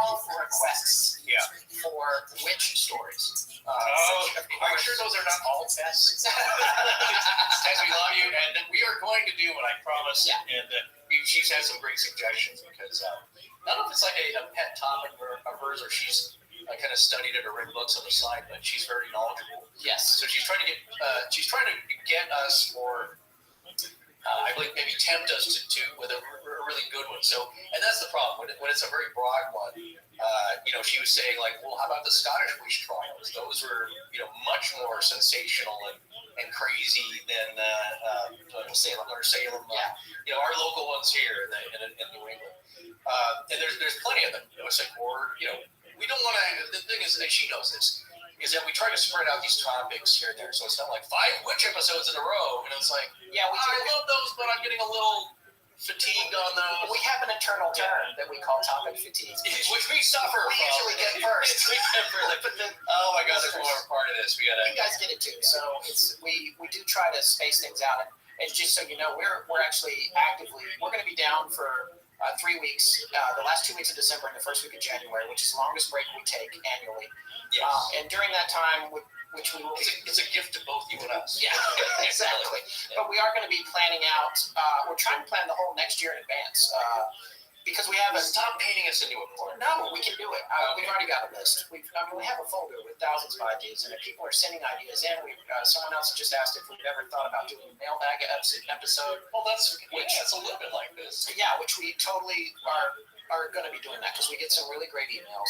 But we want to get out in front of our stories a little more, so we have more time to round up people for interviews. And also it the gets our artists ready it to gets them work. kind of lined up to start poking around and just so you know, like what Tesla will start a kind of a chat column or research column. So for each topic, because there's different fields that we look at, is there published articles or authority figures that have spoken out on this. And so eyewitnesses. Yeah, she'll kind of organize that, and so yeah, it's really a good way to get that kind of mapped out. And again, yes, we are filled with thousands of stories. Yeah, but again, a lot of it too is that and it sounds kind of strange, but we're sometimes struck with inspiration. In that, now again, people didn't like this one. Some really liked it. If you're a gamer, you probably dug it. Polybius. Yeah. I had heard about the name, and of course, it's in the Simpsons episode. It's kind of fun. Didn't know the full story, but we were going to go see a movie, and I was driving over, and I can't remember if it came up on NPR, but I was listening to it. And I said, "Hey, have you heard Polybius?" He's like, "No," and then I started explaining it to it. It was like, that's it. We got to do that. Yeah. We got to do that. Yeah. And again, sometimes that happens. It comes out of the blue, and even if we make a list for next year, that won't stop us from being struck, as you said, by inspiration. Because some stories are just, how can we not cover this? And there's all kinds of things that are fascinating to me and that are on the possible list for next year. People keep asking about some of the big ones, like the Jersey Devil, which I just saw in the thread here. That's Mothman level. Yeah. Because it's big. He also owns a hockey team. Yeah. Yes, it's Napoleon's older brother. We've already done this. No, I know. What did you say? It was his. No, I said it was a close relative. So I thought it was a brother or a nephew. And somebody wrote inside, and then you're absolutely right. They saw it outside of Fort, right? Or something. They were at a fort, I believe. And again, he shot at it. It rolled in the sky. Yeah, going. Which hey, that's Terry Sherman, Skinwalker Ranch. You shoot it, and then a chunk of rotted bat meat comes flying off. Yeah, but it keeps on going. Yeah. That's a big one. So there are these very large topics that we get asked to do. That we know they're going to be multi-parters. That's going to be a Megillah, and it's going to take reading a couple of books and taking a while to cull and maybe even lining up an interview. We can get one. And speaking of that, we had one complaint on iTunes that I wanted to address.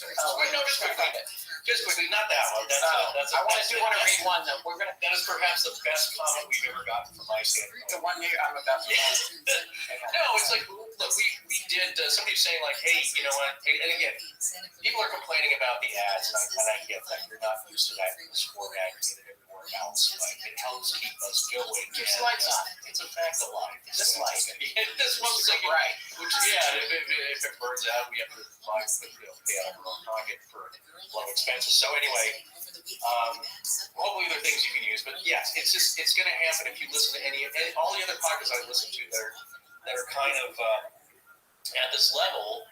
Have some kind of sponsorship, some kind of advertising. If you enjoy a podcast and you don't have any, well, they're probably just starting out and they're trying to build their audience. So at some point they can get the thing to pay for itself. So they probably will have ads and sponsorship later on. But in regards to this one comment, it was just somebody saying like, "Hey, I just listened to that interview with that Lipton woman, and it was basically like 2 hours as an ad for her book. Another ad like." And my thing was, have you heard any other author being interviewed anywhere about anything? That's what an interview with an author is. Yeah. They agreed kindly. And every single appearance on every television show, nighttime talk show, they're on there to plug something. They're not on there because they're bored. No, or if in fact, they'd rather be at home, a lot of them. Because I know people have done it. You have to put pants on and get dressed up. Wait, I want to read this one. Okay, go ahead. This is for, I thought in the spirit of Jimmy Fallon forcing his guests to read negative tweets. No, that's not Fallon. Jimmy Kimmel. Kimmel. Yeah, mean tweets. Yeah, mean tweets. I wanted to read one of our recent reviews from November 1st. On iTunes by Amory Abbott or Amory. Amory, thank you so much. This is probably the best review on iTunes, again, from my perspective, ever. I've been listening to this podcast for several weeks now. The episodes are fantastic and intriguing, but a frustrating aspect of its listenability. Scott rudely interrupts Forrest all the time. That's in all caps, by the way. With annoying comments and reminders about erroneous information. Stop it, Scott. All caps as well. Yes. Forrest rarely finishes a passage or article without being talked over or derailed by Scott. It's super annoying. Wait, hang on, I've got to click more here. And stalls out the flow of the story. The podcast is really awesome, but I'm having a hard time listening to any more if he keeps being so annoying and insensitive. All right, Forrest, I would just like to say, I'm sorry. Oh, no, hey, we've had to certainly work this out. I think we've come a long way. What people don't realize is that, again, it's part of human nature. You can't blame anybody for this, but thank you. No, what I'm saying is it's once you put a recording device in your face or in front of your mouth and you have to speak, it's not the same. We try to make this very conversational, and a lot of people don't like that either. But you know what? This is how we like talking about these subjects. So it's always going to be in kind of that fun vein. And the people that write in and say, like, hey, it's like a couple of friends at a bar or coffee shop discussing these things. That's why I love it. You get it. That's our format. That's how we're doing it. Plus, we're trying to make it informed. So it's not just like, I heard a story, I don't know where it came from, and blah, blah, blah. So the truth is, I get excited. I get excited about these topics. Yeah. And it's hard for me not to chime in, but I'm trying to do better about not. And I do it too, like I'm doing now. No, that's the thing. When we first started out, you're kind of fighting, I'm excited, I want to jump in and say something, so I'm waiting for him to stop. The problem is that he doesn't stop, so then I have to jump in. Well, I have a comment on that. So then you jump in and try and say something, and then it's a mishmash. So once you hear that back a few times and you've done a few episodes, you realize, like, okay, well, that's not working. That's annoying us. And we can certainly, the people don't like it. They believe it or not, they rate it saying, like, we like the band, jumbled banter and the, back and forth. Some people just really hate it. So you're never going to please everybody. That's what Forrest will say to me this off the radio. Yeah. Well, maybe we're just not the show for you. Yes. If there's some shows that get, mostly all positive reviews, 5 stars. But if you track them over time, you'll see that, it's down to 4.5 because people write in. It's like there's people who don't like Radio Loud. It's like, for me, it's what's not to like? It's what's not to like. But they didn't know, you mentioned this, and I don't like the tone, and you're implying this, and I don't believe in that. Again, believe. So we get that. Look, they want to express their opinion. There's nothing wrong with that. But as far as our manners, I think it takes practice. I don't know where he's going. All right. How can you get to leave? I have to hold this thing down now by myself?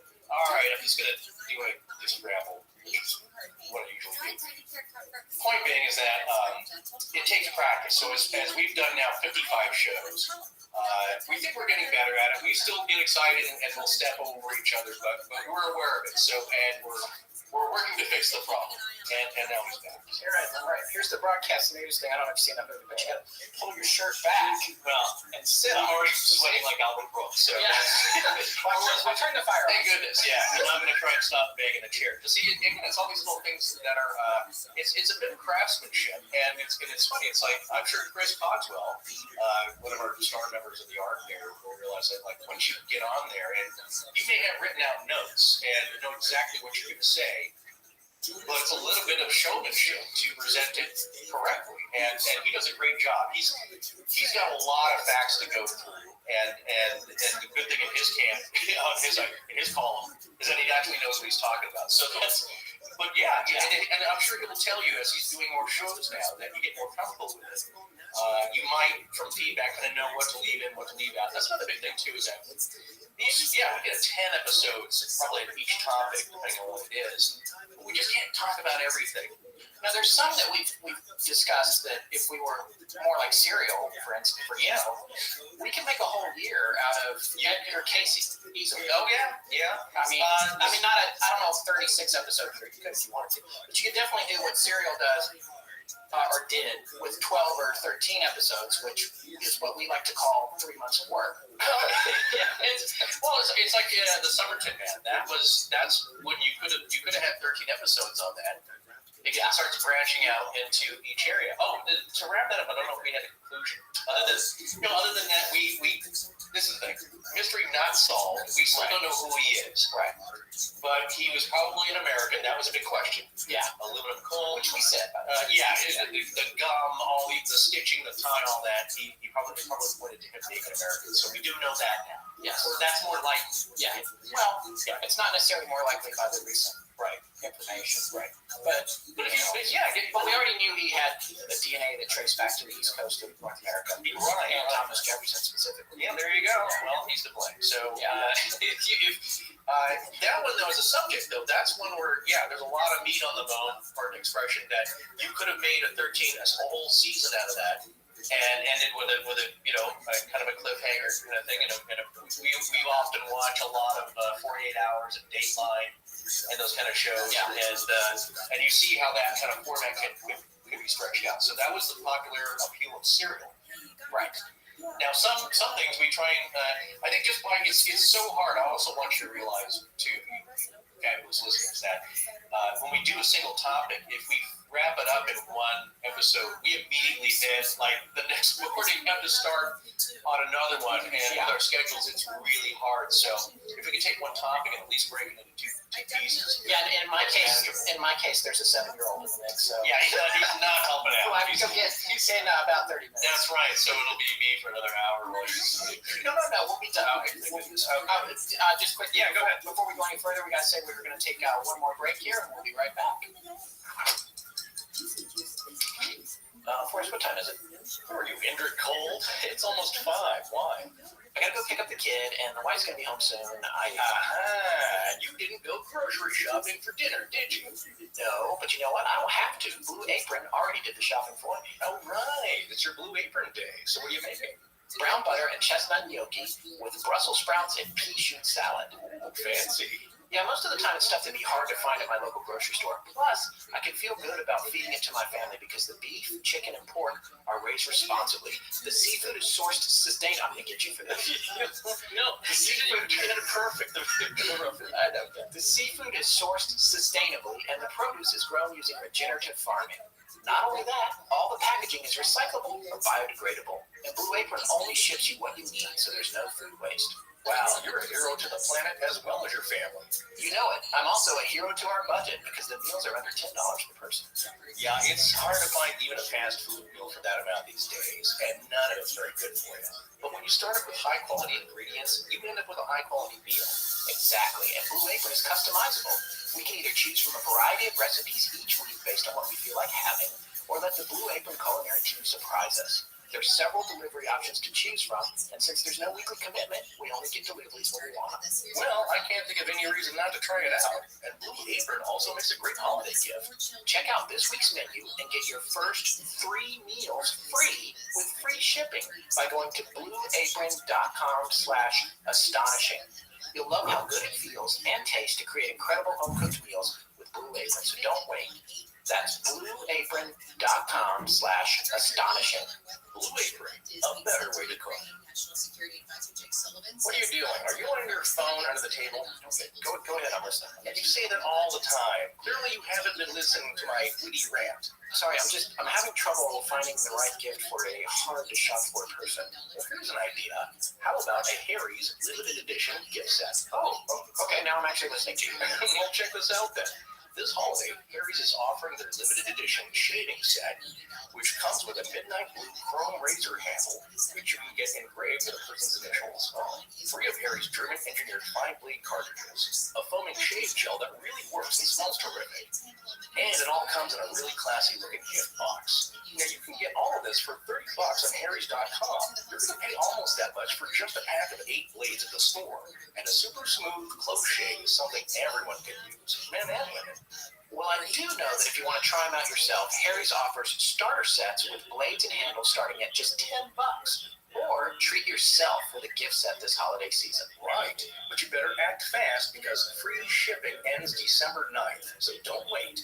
And as a special offer for our fans, I've personally arranged a deal with Harry's to give you $5 off your order when you enter the code LEGENDS at checkout. You just negotiated that right now on your phone. And once again, free shipping ends on December 9th, so act now. Go to harrys.com right now to get a limited edition holiday shave set while supplies last. And don't forget to enter the code LEGENDS at checkout for $5 off. That's harrys.com, code LEGENDS. My name is Nancy Rodriguez. Scotty Forrest wants to thank you for partaking in tonight's episode of Astonishing Legend. Are we doing a nice flash cut? How are we coming back? I don't know. We'll figure it out. Okay, very good. We'll leave it. We might just leave this alone.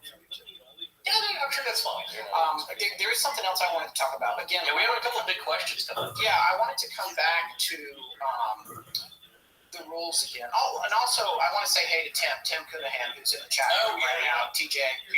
He's a great friend of the show, and I actually during my travels over Thanksgiving, I managed to hook up with him and we played blackjack, which was with a couple of people and one remotely. Yes. Via Skype. Yes. Yeah. With one remotely. We had a great time, and he has his own show called Pints and Puzzles, which is an excellent podcast. If you guys want to check that out, I would say to enjoy it. It's a very unique format. And I really enjoy listening to that show, and I also really enjoy Tim's personality.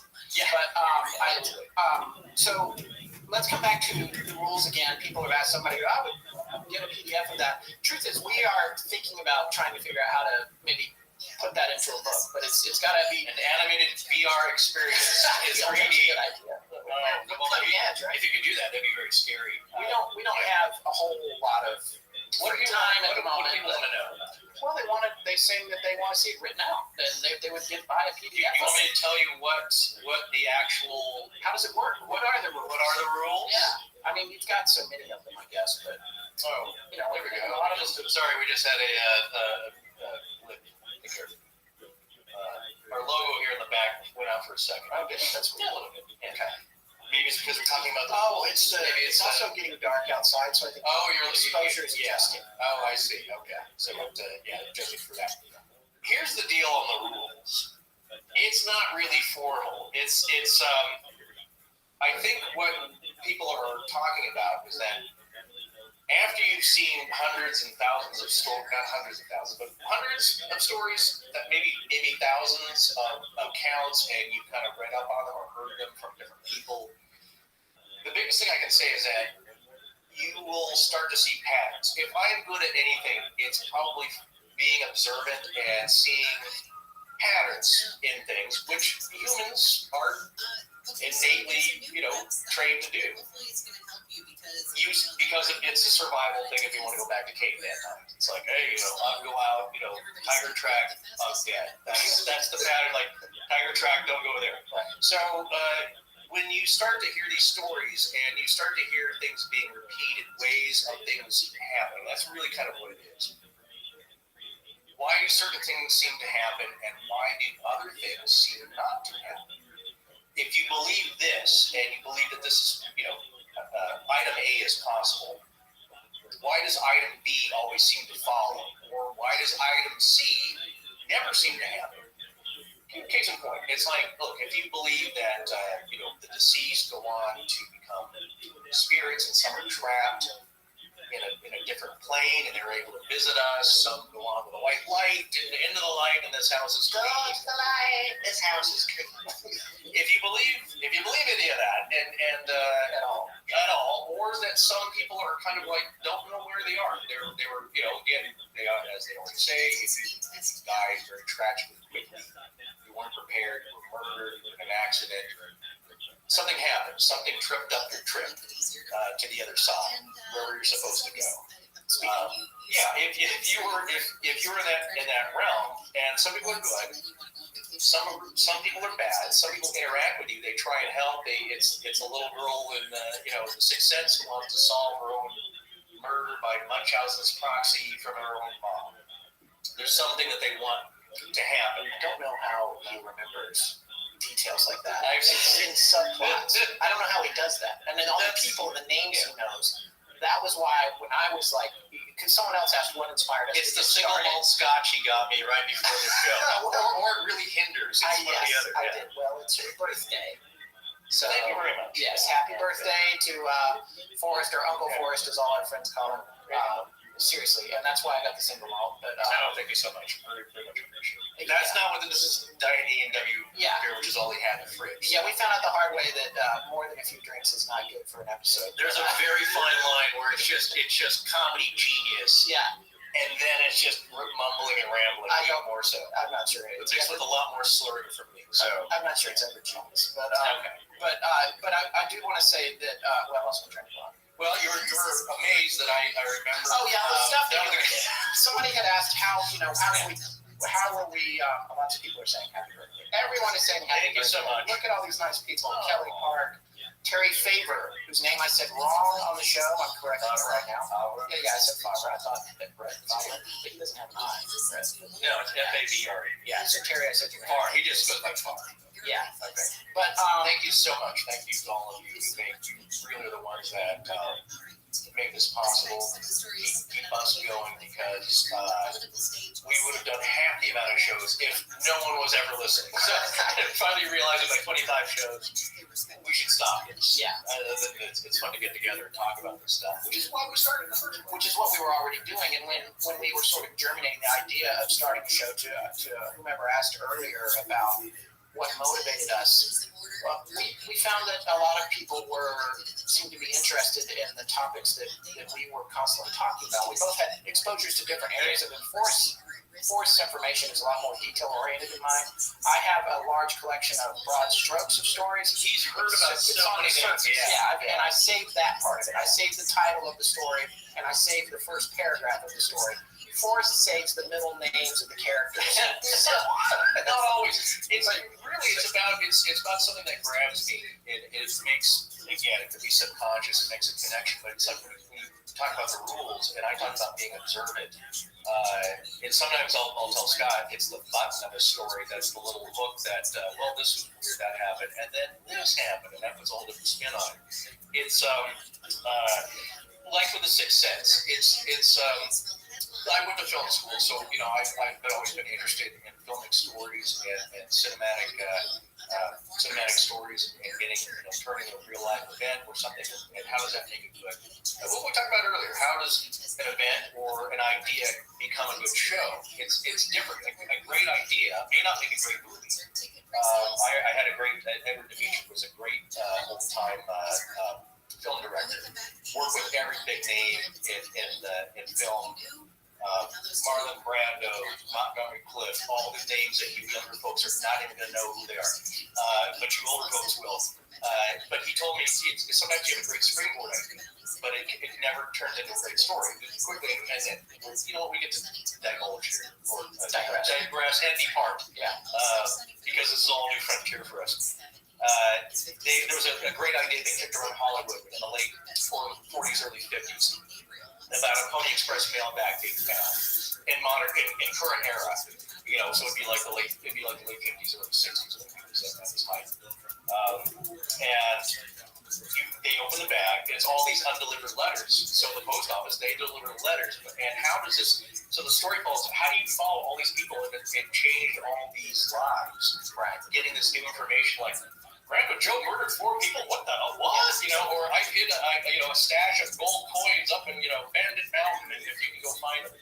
And it's like that's a great idea. That's a great springboard idea. And when Professor Dimitri said no one could ever do anything with it. They couldn't figure out how to make it work. All the best screenwriters in Hollywood at the time, and there were some greats. Nobody could make it work. Although it was great. So anyway, getting back to what makes a good episode. Or what makes a good story is that it has to round itself out and have certain elements.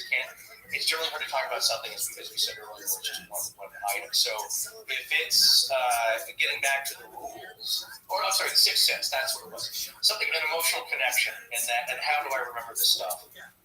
When that scene when it's the wake of the funeral, and there's 2 parts of that movie that really choke me up, and that's one of them when they come in and he hands the box of the videotape. The father's just so distraught, and they're trying to console him.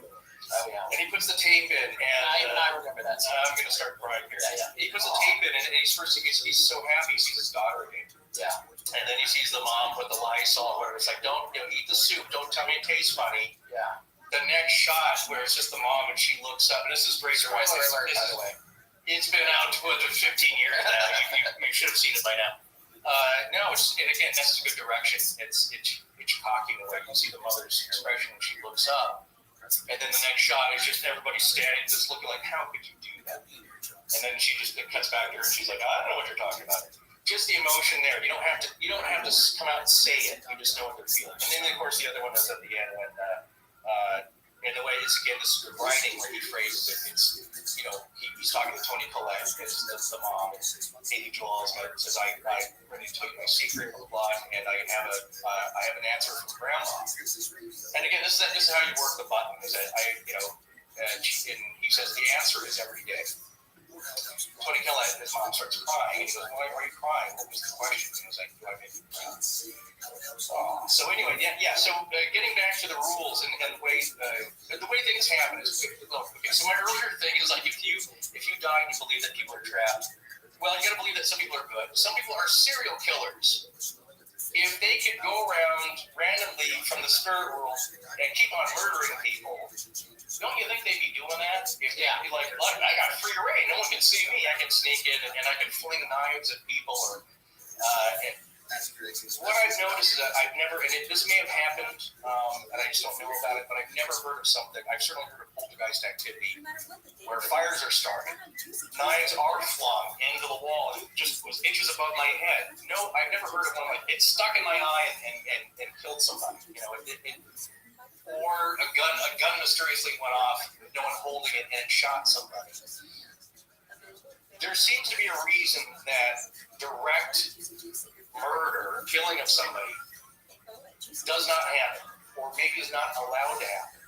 So then it brings the question of who's not allowing this to happen? Well, I have my answer, and probably have yours, if you believe anything like that at all. But really the question is, again, I believe that there are negative forces that can influence people that are vulnerable, that are emotionally in a weak place. They could be depressed or on drugs or something, but basically it's the forces that kind of chip away at you.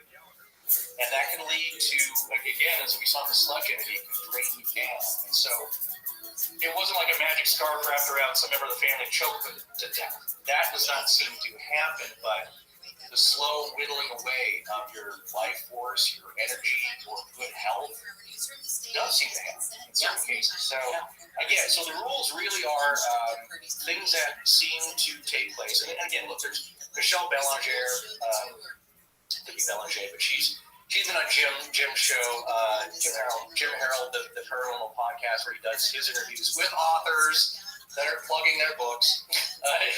That's what the show is. When she's written a book, basically it's basically Tobin's Spirit Guide. Yeah. It's naming a lot of different demons. There's power in a name. Again, part of the rules. What power is that? Yeah. In a name. Why do you have to ask? Why does it give you some edge to know the name of whatever entity it is you're dealing with? But again, if you believe this whole game, that makes it different. So, but she's written a great book, and so there are people who are more studied than us, who actually are scholarly and study these things and make a lifetime of it, and have written books on maybe why these kind of things happen, and they all kind of vary. So the ones I've heard about, especially past life, there's a lot of questions about the afterlife, and doing shows about that, or the other side. Jim even has a whole section of podcast called The Other Side. And we don't really dive into it, but it's basically, again, from all these stories that we've heard, it's just noticing certain patterns of why certain things seem to happen the way they do. If you don't believe any of this, then none of it matters. There's no rules apply. We're all just misinterpreting what either we or someone else has been saying. All right, well, we're getting near to where we're going to be wrapping up. Already? Well, no, we got a few minutes. I did want to say, first of all, to people who are listening to this as a podcast and wondering why we didn't discuss a particular astonishing legend for the entire episode, That is because this, I'm reminding everyone, was a live episode and was streamed live on YouTube, and we did not announce it as happening until about 30 minutes before. Sure, it was There's going a to reason work. for that. We didn't know if it was going to work. We didn't know if we would have all the tech sorted out. If the streaming software was going to crash every 5 minutes, if the computers would work right, if the microphones would work right, and all that kind of stuff. So we didn't necessarily want to announce it to our full listener base, And further embarrass us even more so than we already had. Again, to interrupt you quickly.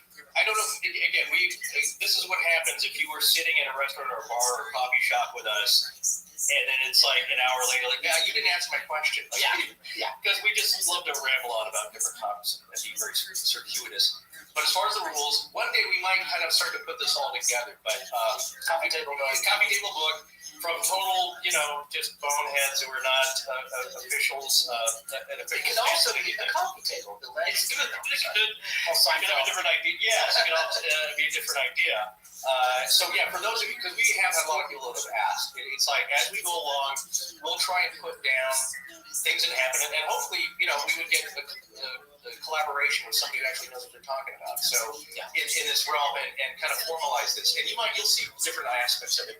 But to answer that question, from our standpoint, we're going to try and do something like that. Yes. But I tell you what, if you have a specific question, like maybe we've heard, and certainly we're not experts. People will sometimes ask us, it's like, what is going on with this? This happened to me. I don't know what's happening. It's like, well, we can try and tell you what's happened to other people that we've heard of, or give us our best opinion, but we're certainly not experts on anything, as most all of you have figured out. Yes, and hello, Fawaz. I can't believe you're in here. This one of our listeners who I sent a hat to lives in the Middle East. I'm very glad to have you watching the show. Hello. But what I was going to say was that the next time we do this, we will announce it well ahead of time, and we'll do it during one of our regular episodes, which we'll be back to next week. Tess, Chris, Maria, everyone who's in the ARC who is watching this, we still haven't figured out next week's show. In the morning, we have some very good leads, but this is what we were talking about earlier, is that once you do like a one-off, it's like we can't relax and rely and formulate a part 2 and conclusion on this thing. You immediately have to start at the next thing. We've already had some great leads on research in a couple of different areas, and I don't know we don't want to announce because they're going to be surprised, but I just want to say, Tess, great work. The rest of you, Chris and Marie, your little side thing, very interesting. Looking at that, I do look at this stuff. I did. But it's never. I was talking about the research core. Yes, our which is run on a third-party app called River, where I am a lot more apparently present, but Forrest is lurking in there. I did want to mention one other thing, though, very quickly. We'd written a little bit of a script to share with you guys, and then I'm glad the only major issue we had before we started was that my printer wouldn't print it, so we had nothing. Which is fine because we're kind of used to that. But I did want to mention that we are making our first live appearance on stage at the Lorenzo Cultural Center, which is connected to Macomb Community College in Detroit, on May 4th at 7 p.m. as part of a series that they're having on folklore and tall tales as they relate to Michigan. Yeah, Michigan specific, but there's a real wealth of great stories, cryptids and spooky things happening, and a lot of historical things. It's a very old area. Yeah. And that's going to be a lot of fun. So if you're in Detroit or in the Michigan area, you can make it to that. You have from now until May 4th to figure out how to get there. It's my understanding it's actually free, but they do take a registration for a head count, and we'll have more information coming out about that. That'll be posted. It's a community center. It's a cultural center. Yeah, it's a cultural center that's connected to auditorium type. Yes, and we'll also be doing separately, possibly a 1-hour Q&A on podcasting at the same event. We'll also be doing a Mythbusters type of event, but that would be awesome. I think we're going to blow something up. No, I think it's probably a few topics and maybe a Q&A. Yes, afterwards. So we're working on that. I did want to let everyone know about that. And again, we'll give you a bigger heads up next time if you're just hearing this as a podcast and you're wondering why the format is so different. And it's probably going to sound a little roomier, roomier. We are in another space without really high-tech blankets. In case Blanket Fortiana. Blanket Fortiana, which is it's going to so if you're wondering, if you're just tuning in, I don't know how to do that. You scrubbed ahead about an hour and then starting here, but it will sound different. And let us know how you like this format. I mean, it's probably it's more fun to do because we didn't have to really dive down deep for a week and a half and get us this all jammed into our heads. You may be seeing this again as an emergency show. It's our clip show. It's our best. It gives us a little bit of a break in terms of prep. Our prep for this was primarily technical, and we didn't have to be buried in research, which helped because it was Thanksgiving and I was traveling and dealing with a lot of other stuff the past 2 weeks, so it was difficult to prep for something more complex for this particular episode anyway, but we want to keep doing the show, and we know you guys are expecting us, and we also, again, I wanted to remind everyone that we're about to do 3 shows in a row. That'll be this one followed by 2 more, and then we're breaking for 3 weeks for Christmas, and we'll be back the second week in January, but we'll keep you posted on that. So when's the next thing? That is coming out. For the next episode, it's due to be posted a week from today, and this one's going to be a day late, I think. So it's getting late in the day here. There's some other elements. There's always post production. It's not when YouTube started. Even then, though. I just saw a few for the first time because I heard so much buzz about them and why do they have 26 million followers and make $1 million. And there's a lot of graphics. It's like there's a little bit of work that goes on. You just flip the iPhone on and start talking. There's a lot of posting that goes to that, and it seems very seamless. But if you knew what he had to do, or someone's doing on the back end, there's a little bit of production. So same thing with us is that for this to be an audio feed to appear in your podcast feed, whatever your platform is, to hear it as a regular show. We still have stuff to do, so we're going to take care of that a little bit tonight. I think we're going to give ourselves a little bit of a break and then dive into that tomorrow. So probably Thursday evening, wherever you are, you will be visited by 3 ghosts and this podcast. So we'll be. I just watched the Elsa. That is a link. I just watched my favorite version of Christmas Carol, which is an animated. It's only about 20 minutes long. It's a short story, of course.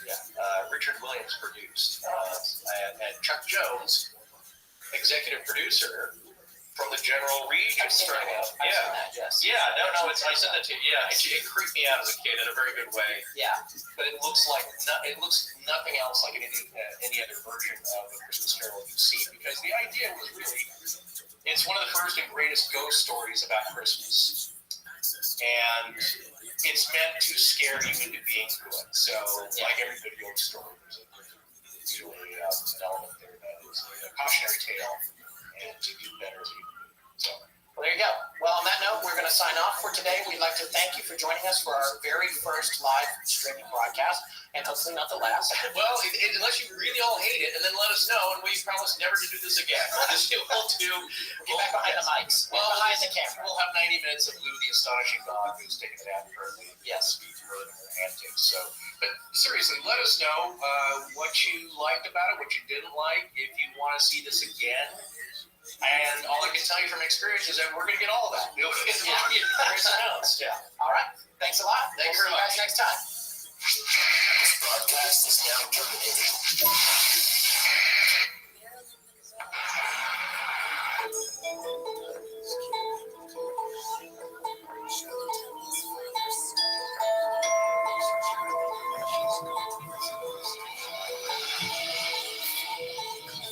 That's going to wrap it up for our first live show. We'd like to thank Squarespace, Movement Watches, Blue Apron, and Aries.com for sponsoring us. Please remember that supporting our sponsors helps support the show. We want to give a special heartfelt thanks to Fiddleback, whose podcast, GM Word of the Week, is a show for role-playing gamers who want to improve their vocabulary and their games. We support each other on Patreon as well. Thanks for the broadcast tech advice, Fiddleback. Hi, I'm Jennifer Cox. I'm Erin Humphreys. My name is Nancy Rodriguez, and I give permission to Astonishing Legends to use my voice for them to use however they see fit. Galaxy wide in perpetuity. Our show is edited by Sarah Voorhees, and the theme is by Judson Crane. Sound design is by Ryan McCollum. Special thanks to the ARC and its lead researcher, Tess Feifel. We'd also like to thank John Bowman. But most importantly, we want to thank our listeners. You can find us online at astonishinglegends.com, as well as Facebook, Patreon, Twitter, Tumblr, Google+, and Instagram. Copyright Scott Philbrook and Forrest Burgess. Good night. Salary cap space for the Kansas City Chiefs. Mahomes was going to count more than Interest of excellence in EduStaff is America's #1 choice for substitute staffing, and we're hiring substitute teachers, support staff, and more in your local school districts. Make a difference in your community while earning great pay. Apply today at edustaff.org. That's edustaff.org. Interest of excellence in staffing. Want more flexibility when you shop? With over 1,000 stores nationwide, you can get what you need now through Instacart. And with Klarna, you can pay now or later. All you do is add items to your cart on the Instacart app, and at checkout, select Pay With. Then select Klarna. Flexible shopping on Instacart. Flexible payments with Klarna. New customers get $15 off your first 2 orders of $60 or more when you pay with Klarna using code 15Klarna. Terms apply. See Instacart.com or download the app for more details and start shopping. Interest of excellence in staffing. Have you ever wanted to give back to your community, make a difference, help the next generation? You can have all of this and make a great paycheck too. EduStaff is hiring substitute teachers and paraprofessionals in your local school districts. Apply to be an EduStaff substitute at edustaff.org. Interest of excellence in staffing. Interest of excellence in staffing. Have you ever wanted to give back to your community, make a difference, help the next generation? You can have all of this and make a great paycheck too. EduStaff is hiring substitute teachers and paraprofessionals in your local school districts. Apply to be an EduStaff substitute at edustaff.org. Interest of excellence in staffing. Interest of excellence in staffing. Your local school districts constantly face a shortage of substitute teachers and support staff. EduStaff is America's #1 choice for substitute staffing, and we're hiring people like you to help our school districts. Apply to be an EduStaff substitute today at edustaff.org. Interest of excellence in staffing. This week's episode of Astonishing Legends is sponsored by Warby Parker, Movement Watches, The Great Courses Plus, and Blue Apron. And what? And we're back. Sorry, I'm still stunned from our last YouTube appearance there. So we're in the studio. We're back in the studio here without a camera, thank God. Did you not enjoy our little endeavor last week, Forrest? No. No, I enjoyed the interaction. It's a one-sided conversation. I've just got used to finally my voice being out there in the interwebs.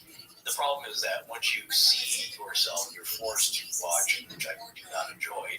You notice every little single weird tick that you do. Yes. You probably just ignore all yours. In case you missed it, we did a live streaming appearance on our YouTube channel, and we blathered on about a wide variety of things, including but not limited to answering questions from listeners via chat. Even though it's come and gone, it is archived on our channel. You can watch it there anytime you'd like to see what a couple of guys who have no idea what they're doing look like on camera. Again, it was a fun little treat. So, you might have missed that appearance because we only announced it about 30 minutes ahead of time on some of our social media platforms, Facebook, Twitter, Instagram. Those, by the way, are among the best ways to stay on top of what we're doing from moment to moment. And that and our newsletter, which Tess has recently taken over after firing Scott for not sending them out regularly. I was busy. Yeah, let's get back on point here. All right. The reason we announced it kind of quietly and just before we did it was because, well, I'll just say it, we were scared. I don't know if that's the right word, Scott. Well, it probably is for me anyway. But the bottom line is we weren't sure if it was going to work, more so to the point we were using new software and some of the new hardware that we just didn't know if we would be able to trust it to deliver reliable sound and picture to you guys. So, especially for a solid 90 minutes without crashing, which that's the other part of it. There was no breaks. Yeah, he got up and left. I had to sit there for the entire, just all the way through. So that was a little challenging. Well, the exciting news is overall it did work. And like all people who appear on camera, we're now both on crash diets and overhauling our wardrobes. Well, I didn't start out that way, but we had complaints, shall we say. Yeah, well, we'll be doing live streams again, though. And in fact, we've already rented a 10,000 square foot studio with a 500,000 gallon water tank under the removable floor for our Mary Celeste follow-up series. That's not going on my card. I did approve that.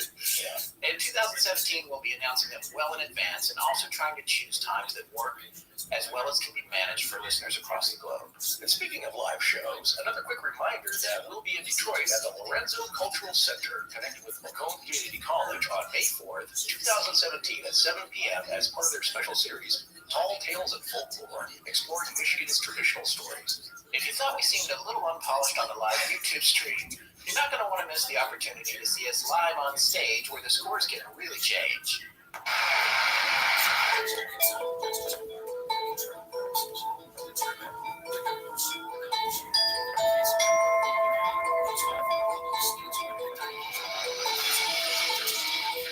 Welcome back to Astonishing Legends. I'm Scott Philbrook, and this is Forrest Burgess. The fear of death follows from the fear of life. A man who lives fully is prepared to die at any time. Mark Twain. Join us tonight for a look at some unusual deaths throughout history that, well, let's just say they caught our attention.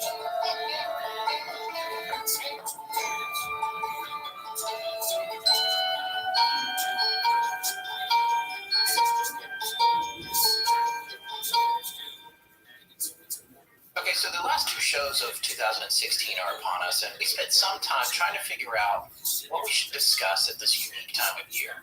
Here in the U.S., 2016 has been a time of great change. Well, it's been that way overseas as well, in fact, all over the world. Globally, 2016 has seen a great number of earth-shattering events, including the surprise of Brexit, and back here, the surprising outcome of the U.S. presidential election. I think internally, at least the sense I have anyway, is that people are ready, for better or worse, for 2016 to be over and done with.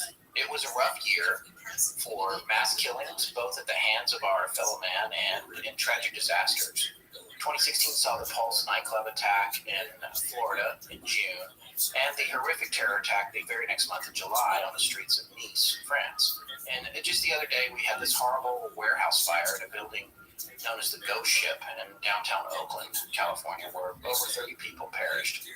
In addition to all of the political turmoil around the world, both domestic and abroad, there was no shortage of horrific losses in the artist and entertainment community. And we really did lose a lot of amazing, talented people this year. And I just wanted to, in no particular order, David Bowie is one of the first ones that comes to mind. You know what's got a quick thought here? Yeah. There's a lot of people that were from our era, which gives us a sense of mortality. Yeah, it sure does. They were really significant to us because they're kind of in our wheelhouse, shall we say. Yeah, yeah, exactly. So I made a little list here, and it's certainly not everybody. A lot of people I'm leaving out, but David Bowie, Prince, Alan Rickman, Leonard Cohen recently, the Beatles producer George Martin, Gary Shandling, the comedian, R2-D2, Kenny Baker played R2-D2, Glenn Frey from the Eagles, Gene Wilder, and somebody who should not be left out, the librarian from the original Ghostbusters, Alice Drummond, who was an accomplished actor. She'd done much more work than just that little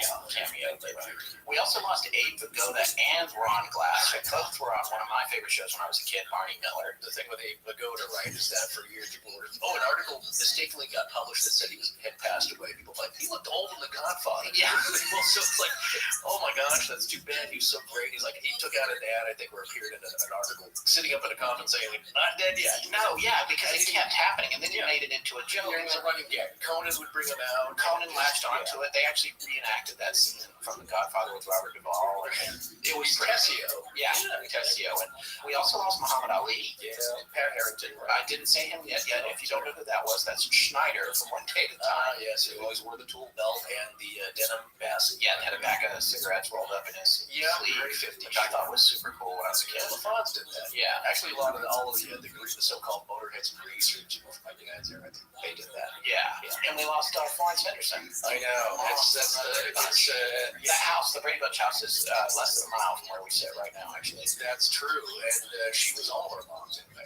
Yeah. She was all of our TV moms. We're kind of one of the big generations to be raised on TV. We were latchkey kids. We were. You had a key on a necklace. No one was home. Yeah. Walked home by yourself. I broke in every day, but Yeah. I know what you're saying. Both my parents had to work, so Scott and I are both only children, so we kind of had to grow up a little bit fast. And, a few hours before your parents came home, you flipped on the TV, you did a little homework, you had a snack, and that was your school day. Yeah, and the truth is, famous people leave us every year, and you've already kind of alluded to this. I don't know if it makes it any more significant how human perception affects it. And you just said these are people from our generation, and I think some of them certainly. If I'm talking about Barney Mel, it's a very old TV show. Yeah. On the other hand, I think the cultural impact of both Prince and David Bowie, for example, goes across many, many generations and will for generations to come. Right. So they're kind of heavy hitters when it comes to affecting people all over the world from all ages. I just think about the talent of people from various generations, and you'll hear this, especially if you're younger, that we lost a great actor during there, and you look back at some of the stuff. Again, it's like people's likes and dislikes and what your experience is. If you're younger and a giant in the acting world dies, and they mostly did black and white films, you're gonna say, well, who cares? That was all old films, no color. I don't know who that is. Who cares? Right. And then when you're 75 and Justin Bieber passes away, there was one of the greats there. He was an entertainer. Well, that's what I'm wondering. What I'm saying is that who will be the kids that your kids won't know about? It's just like it's about what's relevant to you. Exactly. And speaking of things that are no longer around, there used to be this amazing cartoonist named Larson who just did really funny cartoons, and he retired. He was like, I've had it. He up and quit. Made $1 billion. Yeah, he made a fortune. And I actually have his anthology, which I will still get out like once or twice a year and look through, and it just continues to make me laugh. Oh, they're classic. Yeah. He talks in that book about one of the ones that he did that nobody got. And it was just this picture of these oxen, 2 oxen pulling a guy on a wagon. And they're out in the desert, and over to the right there's a skull of a dead ox. And the 2 oxen, they're just looking at it, and there's no words or anything. And he said so many people wrote in when that got published in the newspaper. This used to be that was where all his comics. Yeah, because it's a one, what they call one frame. Yeah. There's a term for it, cartoon. Yeah, I can't remember. He did the whole joke. We skipped it and came at it. Well, no, my other favorite still producing is Dan Ferraro. Yes. So his strip is called Bizarro. Yes, Bizarro. But yeah, it's a whole joke in one sentence, either with or without text. This comes back to my thing about how you relate to the passing of these entertainers, actors, and singers. Yeah. And what he said was that for him, that was about those 2 oxen seeing, a dead oxen's head on the side of the road. And the guy on the wagon's like, what? We're going through the desert here. And they're like, no, but what happened to that guy? Yeah, exactly. And it's really, he said it was a message about you see what is relevant to you. The human, he's like, it's just another ox. You keep moving, and to them it's like, no, that's kind of one of us. So where are we going where that might happen to us? There was another particularly sad loss that actually took place, again, very close to where we're broadcasting from right now, about 2 miles away. That was Russian-American actor Anton Yelchin, who very deftly played Chekhov in all the new Star Trek movies. And he died in what some people might call a freak accident. His Jeep, which he thought he'd left in park, rolled down his driveway and crushed him to death while he was trying to open or close his gate at his house. He was at the mailbox. Yeah. He was getting his mail. Is that what he was doing? Yeah, that's what I believe. Is that he parked the car, and other people have had this kind of problem with that particular vehicle. Yeah. Because it's push button. So I guess there's a lot of lawsuits pending against Fiat Chrysler regarding the design of the transmission selector. So the freak accident label might not stick on that one, but it is a little strange, though. The freaky part to me, the car not only rolled up into him, but it was able to do that quietly enough that it essentially snuck up behind him. And Well, my theory is that he goes to get the mail. He's reading the mail. He's kind of distracted. I do that. As soon as I pull it out of the box, I'm looking at the titles of the envelopes, and he kind of rolls back gently because it's in his driveway, right? Yeah. So it pinned him between the vehicle and the fence of the mailbox. Yeah, it pinned him and it compressed. He couldn't breathe. That's essentially. And Well, it's how they kill people probably in the Middle Ages. They put stones on them. yeah. So kind of the same thing happening. And they recalled 800,000, Fiat Chrysler recalled 800,000 vehicles for this problem after hundreds of complaints of similar things that not necessarily all ended in death, but the recall letter actually apparently came to Anton's house 7 days after he died. So this will be a little bit like legend starting here, and we're all very sad because he was a great. Again, I love it. His Chekhov was amazing. His Chekhov was great. I heard him on an interview where he's of Russian descent. Yes. His parents, I believe, were from the country directly. Yeah, they were figure skating, coaching, and Yeah. But he was apparently not a good skater. He's a great actor. He's a performer. That's all that counts. Yeah. But no, I remember casting agents like that. You want me to do that real thick, kind of corny? Okay, it's not really angry, but I'll do Chekhov like that. Yeah. And so he wasn't really quite down with that, but he's been in so many other great performances that are very subtle and again, gone too soon. Unfortunately, he won't be an old great actor. People of this generation won't see him get into his real statesman-like years as an actor. But, well, what happened to Anton Yelchin reminded us of passings throughout history and around the world where the circumstances, shall we say, in a word, are unusual. Yeah, but we actually made reference to one of these on our live show from last week, the infamous story of Gloria Ramirez, who was wheeled into an emergency room in 1994, emitting an odor that sickened 23 emergency room staffers, with 5 requiring hospitalization. And I just want to say a quick thing here. It was very unusual in that it really affected me as far as like what we remember. Now, I'm kind of known for having a very good memory in some places and not so much in others. But it's a 22-year-old story. It was fascinating to me what I remembered and didn't remember. So when I was kind of put on the spot there, again, when we were on the live show, hour, 90 minutes straight without a break. Well, I got a break. I know. I'm not equipped, but I need to go back and look at it because many people have written or made comments about the look of panic on your face when I stepped out of the frame for a minute. No, it's like, wait, no, I was hoping I would get a break too. The panic was like, no, you don't get a break. We can't have an empty pointing an empty chair. So somebody had to keep the ship sailing. So no, that was fine. This happens all the time, and there's a couple of instances tonight, and this is probably not the place in our notes here for this, but I didn't want to forget it. There's a couple of stories that actually there's 3 this week. One will be kind of later on down the road. 2 of them were sparked from vague memories of mine. Yeah. We're doing the show, and we're talking about how sometimes you hear a story and there's no follow up that you know of. Like I stuck with it for quite a while. This was 1994. So we had newspapers then as well as the television news, and so I was eagerly looking. And then after a while, you kind of give up, and then 22 years goes by. It's like, I wonder whatever happened to that. I'll bet nothing would happen to that. And you find out, something a little bit happened. A little bit, and since Forrest made a joke about it on the air and about follow-ups on stories like that, tonight we're going to follow up on it. And when we started digging into this, we found some other really fascinating stories. So we ask you to join us as we take a look at those passings. No less tragic than any other death, especially to the people's loved ones, but mysterious in a unique way that really causes your wheels to spin. Frankly, some of the more ancient ones, which we're deeming okay to laugh at all these years later, are kind of funny. Well, so it's from the movie. It's Ellen Alda, actually. Oh, okay. One of my favorite lines from one of my favorite films, Crimes and Misdemeanors, Mr. Woody Allen. It's like, comedy is tragedy plus time. So, when Lincoln was assassinated, you couldn't joke about it then. See, now you have to wait a bunch of long years, and now it's kind of funny. When stuff happens right away, again, that's your context. It's tragic. But in the year, 2750, they might be laughing about Justin Bieber accidentally choking on his own gold jewelry or something. You know what I'm saying? It's gallows humor. It's a little dark. So that's what you're going to get tonight. That is what you're going to get tonight. However, next week in our last show of the year, we're going to embrace the other side of what the end of the year means. And that's new beginnings. We're going to take a look at some astonishing, miraculous stories of survival, particularly of people who defied the odds to live through events that one would have thought unsurvivable. But tonight, that's not what we're doing. Let's This is the endings part. Yeah, this is the endings part because, it's winter. It's the end of the year. It's a time of change. And like we said, I think a lot of people are ready for 2016 to get its butt out the back door. Well, it's the time of the ancients. We're in the dark part of the year, the shortest days of the year. Yeah. It's the natural close of everything before the rebirth of spring. So winter, this is all very natural. That's what I'm saying. Whether you're Christian, pre-Christian, you go back to pagan times, whatever your bag is. People against goodness and nice. Exactly. That's exactly what I'm talking about. Whatever your bag is, whatever culture or religion you are, or no religion at all, it's just a very natural marker for the end of something, the dying, the cold, to give way to new life. And one thing that kind of came up that was interesting, just in a weird roundabout reference, kind of serendipitously, was the old poem, John Barleycorn Must Die.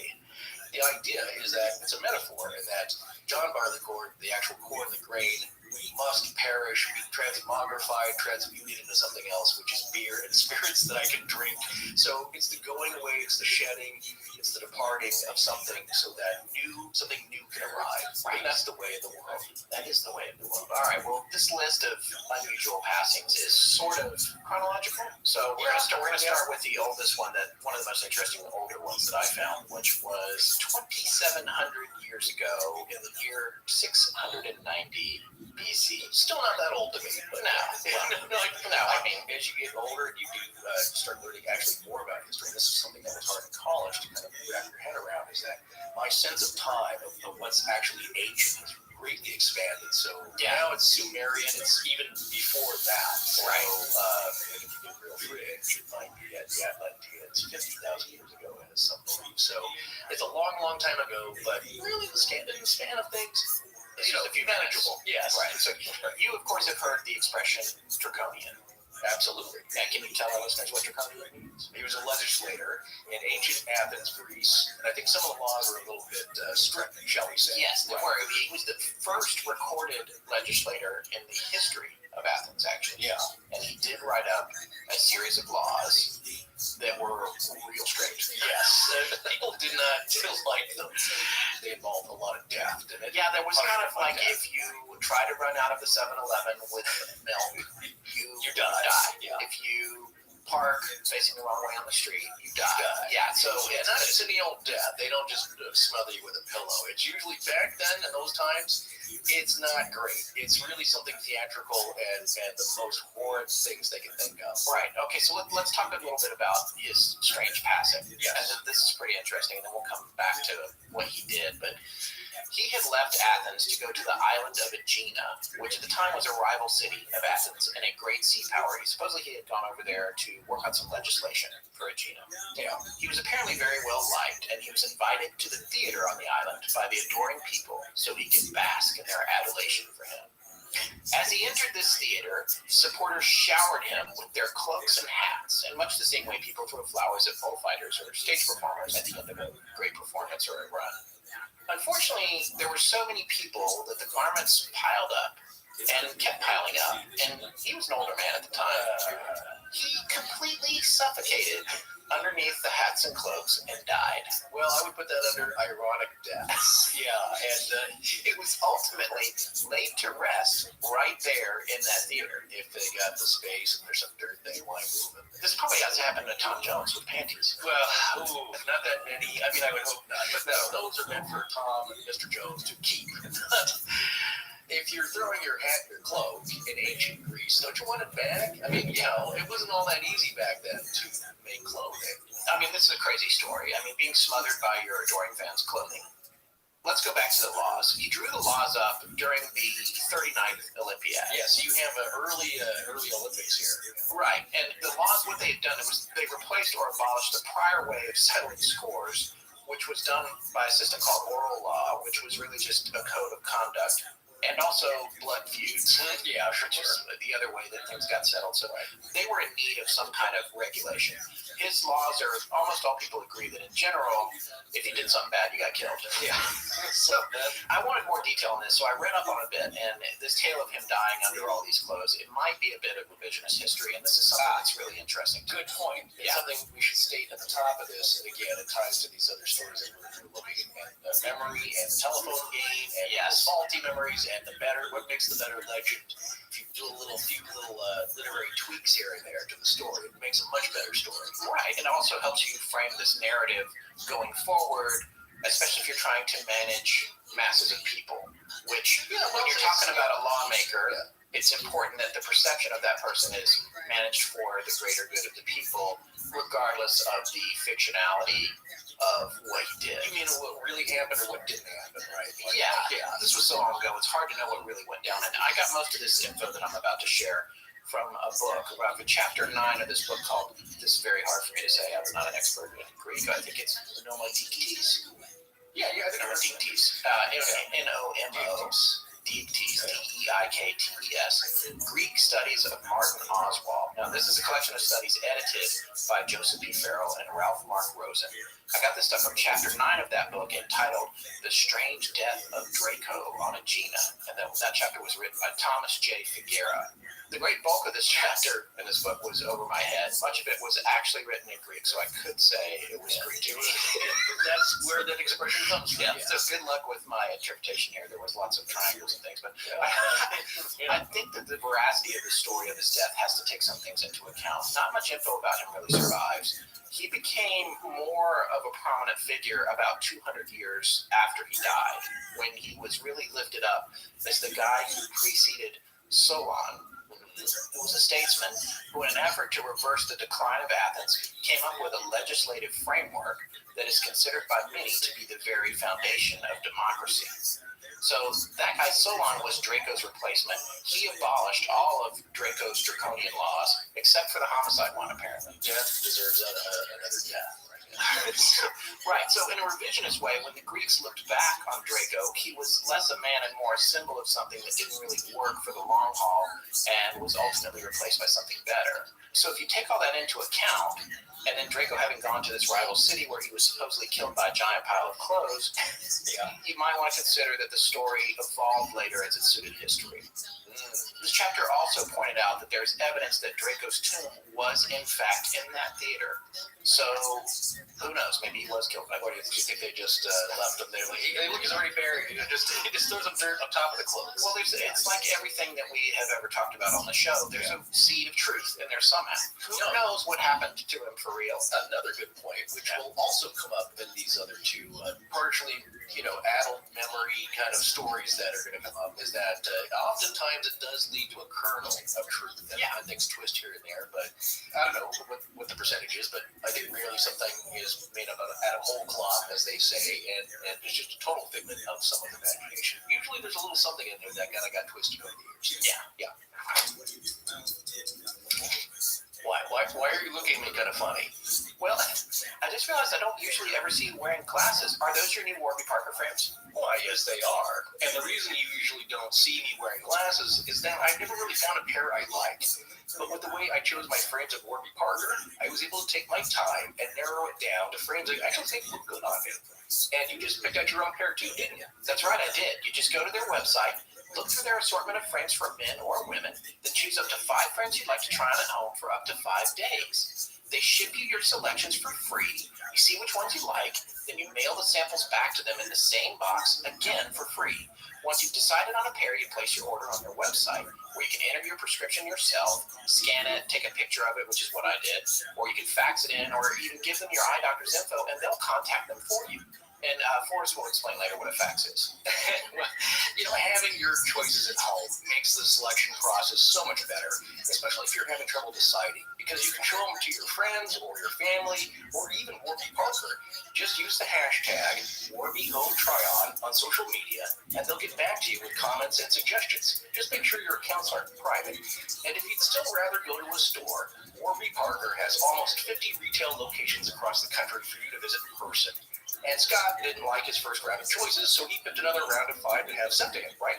Yeah, pretty much. Once I tried them on and wore them around a bit, and I asked my wife what she thought, I realized that I liked one of the 5 I had gotten, but I wanted to try more. So I actually sent them all back. I chose that favorite pair again, along with 4 new alternatives, and got a second home try-on kit that was just as free as the first one. And Warby Parker's awesome customer service was there to help me all along the way. Warby Parker uses state-of-the-art materials like cellulose acetate, Japanese titanium, and hypoallergenic stainless steel. Their standard prescription lenses are made from impact-resistant polycarbonate, with the stronger prescriptions made with lightweight, high-index lenses. All of their prescription lenses offer 100% UV protection and come with anti-reflective coating and anti-scratch treatments at no extra cost. A new pair is made just for you when you order. They custom cut and polish the edges of the lenses so they fit perfectly, and then the frames are polished and assembled by hand. Plus, the super hydrophobic anti-reflective coating prevents lens smudges, so they stand by their 1-year no-scratch guarantee. And with their glasses starting at just $95, you can get a few different looks for the price of just one pair at most other places. They also carry sunglasses, and those start at $95 too, including polarized lenses. Prescription sunglasses start at $175. They're also a company with a heart along with a vision, get it? Because for every pair of glasses sold, a pair is distributed to someone in need. Warby Parker believes that everyone has the right to see. Head to warbyparker.com/legends to order your free home try-ons today. Choose the 5 frames you'd like to try on, mail the frames back, choose your favorite pair to have your prescription added to, and order. Warby Parker makes your experience completely risk-free and free shipping all around. Visit warbyparker.com/legends to begin your free home try-on experience today. This is Matt Baldwin from Newcastle, Australia. Thank you for listening to Astonishing Legends. Let's get back to the show. All right, so I'm going to talk about the next guy. This person is somebody that Catholics are going to be quite familiar with. St. Lawrence. Yeah, well, there's the St. Lawrence Waterway here in the United States. Oh, there you go. This dude is the patron saint of cooks, comedians, and firefighters. Now, I guess there's always been those. Those are all old occupations. Right. St. Lawrence was, in fact, martyred by Valerian. Yes. From Ghostbusters. No. Oh, wait, that's Gozer the Gozerian. Yeah, exactly. No, Yes. Valerian. Please get your, fictional history straight. Valerian was the Roman emperor from the year 253 to 260. According to Aurelius Prudentius Clement, in 258 AD, Lawrence was roasted alive on a giant grill, and he purportedly said at one point during the process, quote, "Turn me over, I'm done on this side." With the ancient form of snare drum and cymbal was right. Yeah. The very first rim shot. Yeah.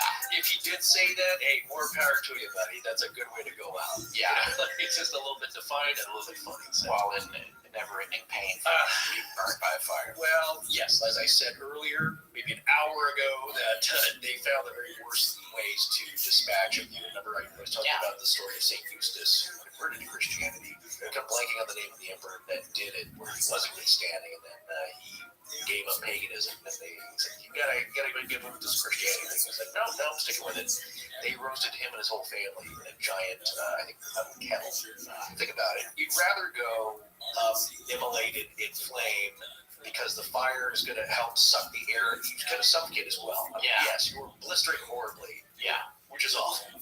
Tremendous pain, but I think you go quicker. Here, the idea is to draw it out for the entertainment of those watching. To briefly explain what Valerian was doing, he was persecuting Christians, and that was why... Very popular sport back then. Yeah, and that's why St. Lawrence was martyred, along with several other deacons. He was a deacon, and a lot of other people that got caught up in it. But the thing about this is Prudentius, who wrote this account of what happened to St. Lawrence, was a writer, and historians have not been able to really make a verification of this particular story and the turn me over and I'm done on this side thing. He wrote it nearly 100 years after St. Lawrence's death. It's not like he was there and probably didn't talk to anybody who was there. It was probably apocryphal, so we can't really know if he said, turn me over, I'm done on this side, but it doesn't mean it's still a good joke. It's a great story, and it is understandable why St. Larry is the patron saint of cooks, comedians, and firefighters. Oh, St. Larry. Well, that's what I want to know. Just if he got back into the defend. several million people. Yeah, more than that, my friend. But here's what we do know that they're pretty certain of, because this falls down to archaeology as well as records, and as you'll hear in one of our spots, which we had right in talking about. You start getting into the Dark Ages. We don't have a lot of records. The Romans kept excellent records. So did the Greeks. That's why we know a lot about that period. When you start getting into 100, 200, 300, actually the start of the very early Middle Ages, the Dark Ages, about 300 AD, it does get dark. Yeah, so there's not a lot. But what we do know is that they did these horrible things. I read a story. They also had, I think the Romans had a giant metal bowl, and they would, it was hollow. They put somebody inside, roast them inside, and as the person jostled and screamed for their life, it looked like the bowl came to life. Just for people to be entertained. I'll make this up. I thought you were saying bowl. It was a bowl. Oh, it was a bowl. No, and so the mouth was open, and it was hollow. So, of course, when they were screaming, it looked like the bowl was doing it. They thought that was funny. I just want to make a quick note here. The gallery opening here at the Los Angeles Museum here, and one of the donors was first invited to Assyrian tapestries. That was the exhibit, and it showed, these idyllic scenes of life. And she had said to the story, said, "Oh, you know what? It would be so lovely to be back in those times when things were so peaceful, and art and music and literature was so favored." And the historian said, "Ma'am, they used to roast people alive in oil for fun.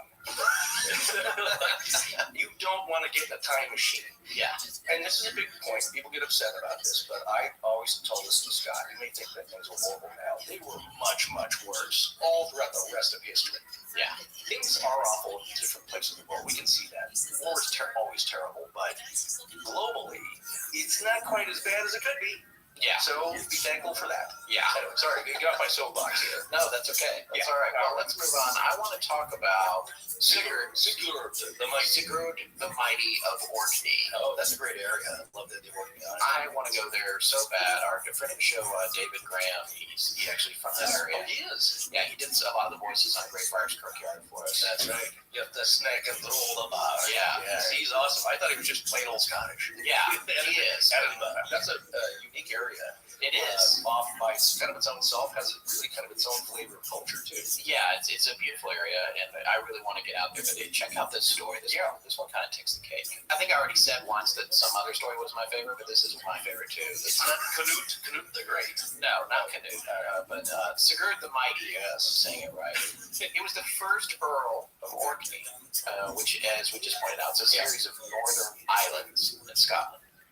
He was awarded the earldom after it was given to his brother by the Norwegian conquering king, King Harold. Gave it to his brother because he lost a son in battle. The brother, however, didn't want to stay in Orkney, so he gave the earldom to his brother, Sigurd. Now, Sigurd, I'm going to just say it all different ways, so you can't say I said it right away. Sigurd was a good ruler, and he ruled Orkney well, becoming very, very powerful. But apparently he got into a dispute with a successful local Scotsman named Melbrigty Tusk. No, let's say Melbrigty Tusk. That name is Scottish, you're saying? Yes. Okay. Or he was also known as Melbrigty the Bucktooth. All these names. Yeah. It's like, you are known as Pepin the Fat. Yeah. Hey, wait a minute. No, I couldn't be like just, Pepin the Robust. Like, no. Well, history for forever, year on out, you're the Fat, the Bucktooth, forked beard. The Bucktooth thing, though, that's going to come up. Wait for it on this one. All right. So these two gentlemen, Sigurd and Melbrigty the Bucktooth, or Melbrigty Tusk, were supposed to settle their differences in a battle. This is like a duel. But they each get to bring 40 men to it. Now, Sigurd, a man who likes to win and didn't trust the Scottish people, brought 40 horses to the battle, just as Melbrigty Tusk did. However, Sigurd had 2 warriors on each horse. He cheated. So he brought 80 men to a 40-man fight. The Scots fought bravely and valiantly, but they were simply outnumbered. Melbrigty's men fell, and he lost the lopsided battle. Sigurd, thrilled with his win, had the heads of all the fallen warriors cut off and strapped to the saddles of his warriors. This is what I'm talking about. Rough times. Yeah, because they might have been, I'll be better. No, we need your head. Now, I think at this point there were 40 extra horses, so probably the guys that came on a shared horse got to have their own horse. Yeah, right? see, that's kind of the opposite of the Knights Templar there, where their symbol was 2 guys on a horse because we're frugal. Yes. So there's always a story. It's really my own family, the frugal Scotsman. Yeah. Yeah, and everybody gets their own horse, but totally different way to accomplish that. Well, Sigurd, being the leader, is Sigurdy Weaver. No I'm kidding. Oh, very good. Yeah, nice. Sigurd, Yeah. being the leader, decides he's going to put Melbrigti Tusk's head on his saddle because he gets the prize. As he rode excitedly home, and one can only assume might have been a gallop, Melbrigti the Bucktooth had his final revenge. His protruding buck teeth ground up and down against Sigurd's leg for the entire ride. This means that Melbrigti posthumously punctured Sigurd's leg in a periodontal assault with his protruding central incisors. Sigurd was dead from infection shortly thereafter. Nice iteration there. Right, so what's happening is, this guy's buck-toothed head bit Sigurd and killed him. Yeah. That's just amazing. Well, there's another story I read. I don't think we've included it. But it's I believe a Chinese cook, chef that was preparing a meal with a snake, poisonous one, and cut the head off. And like maybe half an hour, 20 minutes later, he accidentally gets punctured by it and dies. So that happens. So again, death by irony. Back then, no one's brushing their teeth. Yeah. You don't want to go back there and kissing anybody. It's just awful. But the fact that I totally believe that because you have a lot of bacteria in your mouth. Yeah. Just by that ride, if you've ever been on a horse, you know it's very bouncy. And I can totally see that happening. Yeah, you have to put your vanquished foes' heads in a saddlebag or maybe behind you. Don't put them right up there by your leg. Just for future reference. No, see, here's where he went wrong, is that he was showing off. Yeah. And no one could see the head in the bag. And I'll bet he was very recognizable. So here he is. He's Pride goeth before a fall. and the gang breed. So, well, here's an interesting note. There is a game played in the Orkneys called Kirkwall Ba, and it's played at this time of year, usually around Christmas or New Year's. It's cited in Wikipedia as a traditional football game, and there are 2 sides. The uppies and the doonies. Yes. Or the up the gates and doon the gates. Gate being translated from road. So this game has been played since before records began, I guess. Quoting Wikipedia, it can be very fluid, with its outcome often decided by a break, whereby one of the faster boys manages to break free of the scrum and runs with the bomb, making valuable ground, sometimes making it all the way to his team's goal, thereby ending the game. The game can be as short as a few minutes or as long as several hours, but here's the kicker. The people of Kirkwall apparently will tell you that this game is based on the folklore surrounding the tale of Sigurd and Melbrigti the Bucktooth. Our information for all this came from various sources, including the Orkneyinga Saga, which was written about 1230 by an unknown author, and we also got a bunch of it from Wikipedia. There's also a really great website on the Orkneys called orkneyjar.com, which we highly recommend you visit. It's got a lot of fascinating stuff. It's run by a gentleman named Sigurd Towery. I'm sure he's going to have to tell me if I'm saying his name wrong. Anyway, we have a link to his website and show. You know who it's time for now? Crown Prince Philip of France. Poor Crown Prince Philip. He was only 15 at the time of this story.